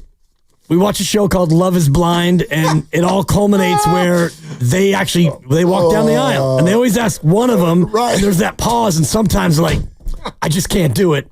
And that's kind of where Steve was there. Like, I do. Yeah. You should ask me second because I'm not sure, if you want to, then maybe I do. Oh. Yeah. That tickled me as all. As a tickler. He went on to talk about turnovers, and I was just looking at turnover percentage, which is an estimate of turnovers per 100 plays. Draymond Green's number 2 in the league in turnovers per 100. 23% of every 100 plays he's involved in is a turnover. Yeah, like turnover. I mean, some turnovers are going to come with the people who have the ball a lot. So it's not like, Steve just said it. Right. Jonathan needs the ball, and he's going to turn it over a lot. But he said the same thing about Steph. He said it about Jimmy, and Jimmy hates turnovers. Yeah. Draymond Green in this offense, he's kind of up there at the top of the arc, and he's running the show. This isn't an excuse for him. I think as far as this stat is concerned, he was sloppy in the playoffs. He needs to be better than that.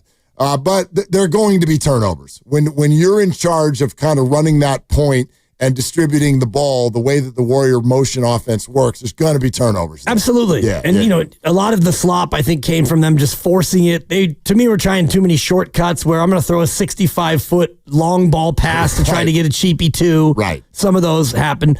Steph Curry, 59th in turnover percentage. So, not great, but not nearly at the level of Draymond Green. But other high-usage guys like Giannis and Shea, they don't turn it over because they only shoot. They don't pass the ball. Correct. Exactly. Yeah, they don't pass the ball. Let's take some calls. 888-957-9570. Let's go to Lee in Fairfield. Hi, Lee. Thanks for calling.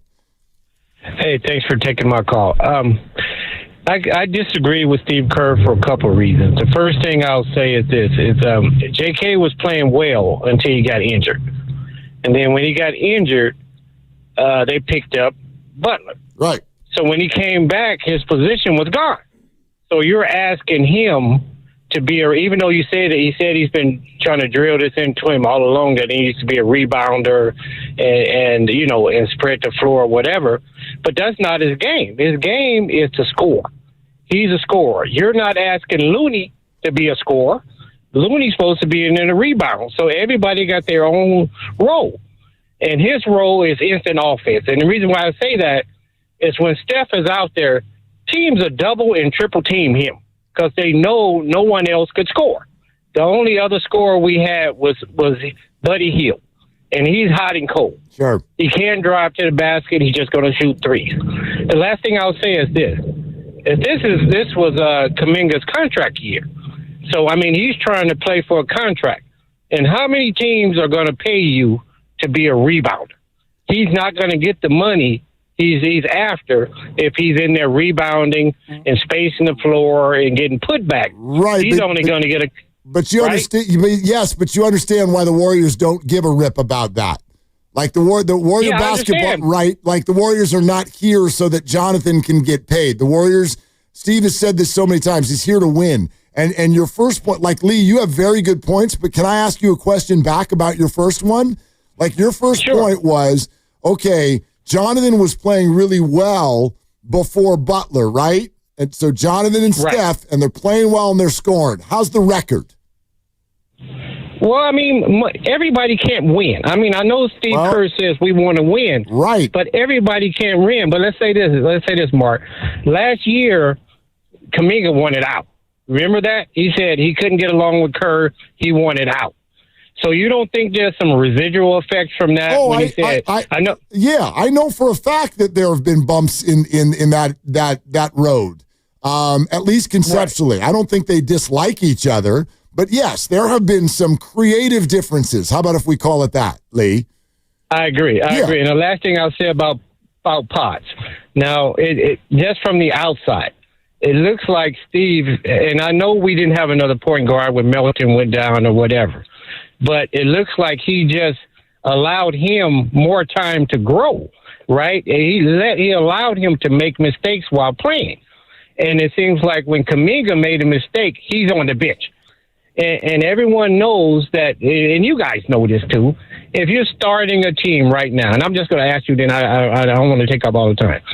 If you put both of those players out on the open market, who would get the most interest? Well, of course, Kaminga or Pajal? Of course, Kaminga would, but I also know you can answer your own sort of statement. Why do you think Pods had a longer leash? Why is it, Lee? Because we didn't have another guard to play that position. You could answer it that way. I'd argue it's because Pods does all of those other little things that JK won't do.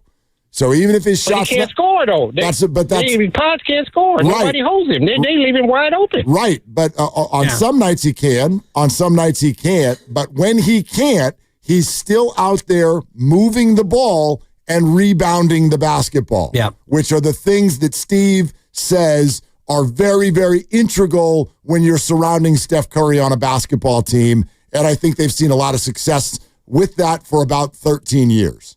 You know what I'm saying? I agree with that. Yeah. The only thing I say is that Kaminga didn't have enough time this year from coming back from an injury to be able to do all what Kerr is asking him to do. Yeah, right? It's because they had Jimmy Butler, window. which that changed everything. Lee, thanks. By the way, they were 18-14 with Kaminga until he got hurt. The first 32 games that JK played, they went 18-14. Okay. JK was a collective plus 13 over 32 games. Plus 13. Correct. So he was a plus 0.4 per game. Okay. Essentially. Pods played 30 games before he got hurt. They were 15-15, and he was a plus 32. So about a plus one per game. Neither one was that impactful in winning early in the year, but you're right about the reason, and Pods rebounds more, and Pods is a better passer. Well, and he, like what he just said, Lee, there at the end, that JK didn't have time, and I said that to you yesterday. If I were Steve Kerr, or if I were giving him advice, the one thing I would have told him that would have maybe made this a little bit less touchy, the whole Kaminga thing, was to highlight that factor. Rather than Jimmy's here and the analytics show that he doesn't play well with Jimmy and Draymond. That's all fair. But highlight the issue of time. Could we get JK into a spot and find the right thing for him? We could. We don't have time. We're the 11 seed. We didn't have time. He even answered your question that way. Yep. If we have training camp and we can build toward this from the beginning of a season, and the games are not so vital in November, then yes, we would have done it differently. But when he came back, we were on the 2-minute drill immediately. And so there was no time to sort of test run all these different aspects in different roles. And if I were him, I might have highlighted that a little bit earlier, and maybe there would have been less emotion around this conversation. I don't know. Maybe not. But we're brought to you by Fremont Bank, here for you, here for good, and sponsored by Ceremony Ford. And we want to take more of your calls, and so we will. Coming up next on Willard and Dibs. Employee pricing is back.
These things you're asking him to do, you believe he's capable of doing them, right?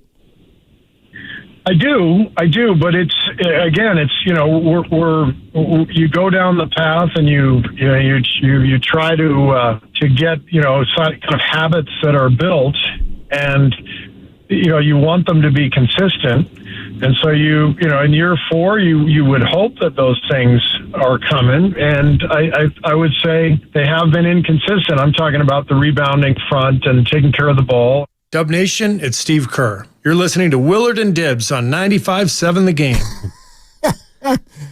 This is going to become a thing. I do. Yeah. It just struck me. I mean, you can use it 1,000 different ways. Christy and I are texting each other right now with all of the, the matrimonial. Well, because you're getting married in like a month, right? Somewhere in months. Okay. Couple months. Okay. Yeah. Yeah. Do you want to pay for the wedding? I do. I hope nobody's dates this weekend go this way. When she comes out of the bedroom and says, "Do you like my outfit?" I do. I mean, not as much as the other one that you had. Right. But this is a dangerous way to say I do. Can I call you? And are you interested in maybe having a second date? I do, but not really. That's right. Can I call you? Right. Oh, gosh. Anyway, so something tells me you'll be hearing that again. A time or two. From Steve Kerr all summer long while he's golfing. So we're coming to you live from the Laughing Monk Studios. Laughing Monk is righteously brewed here in San Francisco. We love Laughing Monk. Go there this weekend. 3-day weekend on tap. 3-day weekend. No, we're not done. It's Thursday. We'll be here again tomorrow. Yep. But then 3-day weekend for all you fancy people. Yeah, kids and campers, Memorial Day, and then you get up into graduation season, which you know what that is. It's a graduation sensation. It is what it is. I've got a niece graduating high school, and I've got a son graduating college. So we're gonna be doing the thing. Yeah. There are about 1,000 people in my family who are graduating from something. No doubt. Over the next 3 weeks, potentially. Yeah. Right. Yeah. There's a lot going on. Always is. I got to get to 1,000 drips here. Yeah. Keep going. Yep. Yeah. Do you want to keep playing that for the rest of the show? I do. Anyway, let's head back to the phone. Sam in Livermore. Hi, Sam. What's up? Hey guys. Hey. I enjoy listening to you guys on my drive home from work. Hey, I want to talk about Kaminga. Can you hear me? Okay. Oh, we got you. You're doing great, Sam. Okay.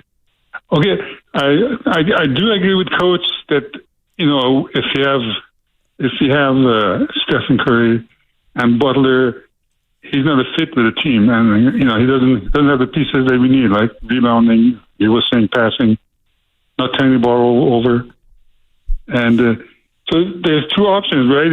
Either trade him, and which is most likely, or another option, which is least likely, is to keep him and blow up the team, right? Which is not going to happen because I think they're after a championship in the next couple of years with Curry and Butler. So I unfortunately going to admit that I'm a Clippers fan. Awkward. And we had SGA, and he was a rookie. And when they traded him out, and they gave a whole bunch of first-round picks, which is basically to build a current OKC team. And at the beginning you couldn't tell how it's going to be.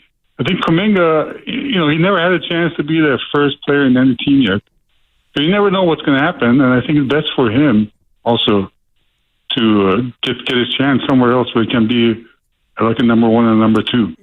Yeah, Sam, thanks. Yeah. I mean, I don't know if the Warriors are going to get 5 first-round picks for Kaminga. Like the Thunder got 5 firsts in that one. Well, no, but this is complex. Like I know that everything that's sort of unfolded in the last, whether it's 2 weeks or even just 24 hours, is going to lead to a healthy bit of, Kaminga's gone.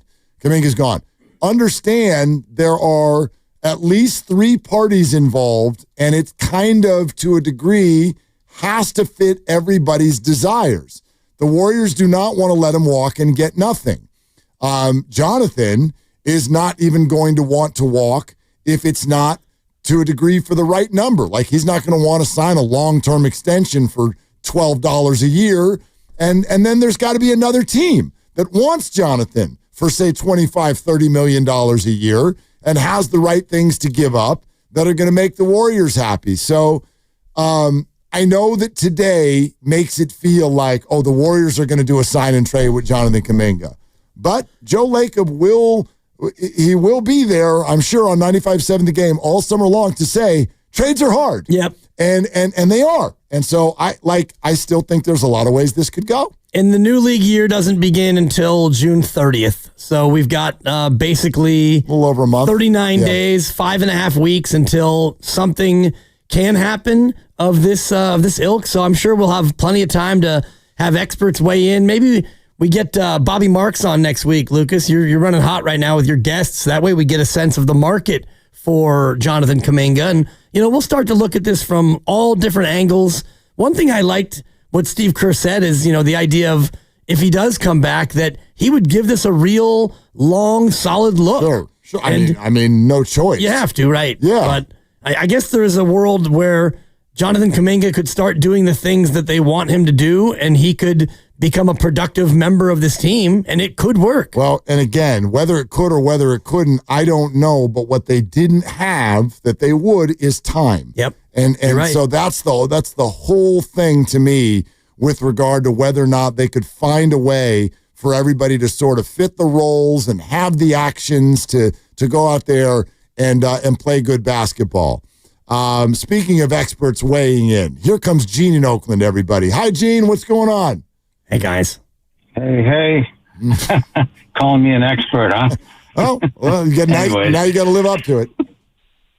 That's a lot of pressure, yeah. Yep. Hey, listening to Steve Kerr, I'm more convinced than ever that J.K. will be gone.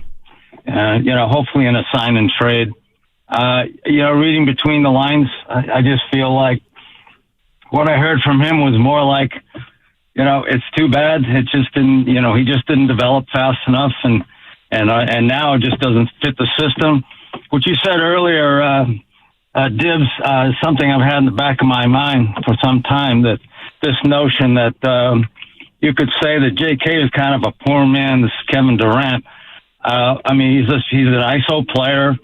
His main skill is to slash and score. He started to improve a bit on shooting from distance. He's rebounding a little better, and he doesn't pass. So, he's got a long way to go, and this is a win-now team. So it's going to be best for him and best for the team to hopefully, do a sign and trade and find someone that does fit what we need, and we need a few more things. Big time. So Thank you, Gene. Yeah, thanks, Gene. I mean, again, I don't know that many people would disagree with that in theory, but you got to find it. Yeah. And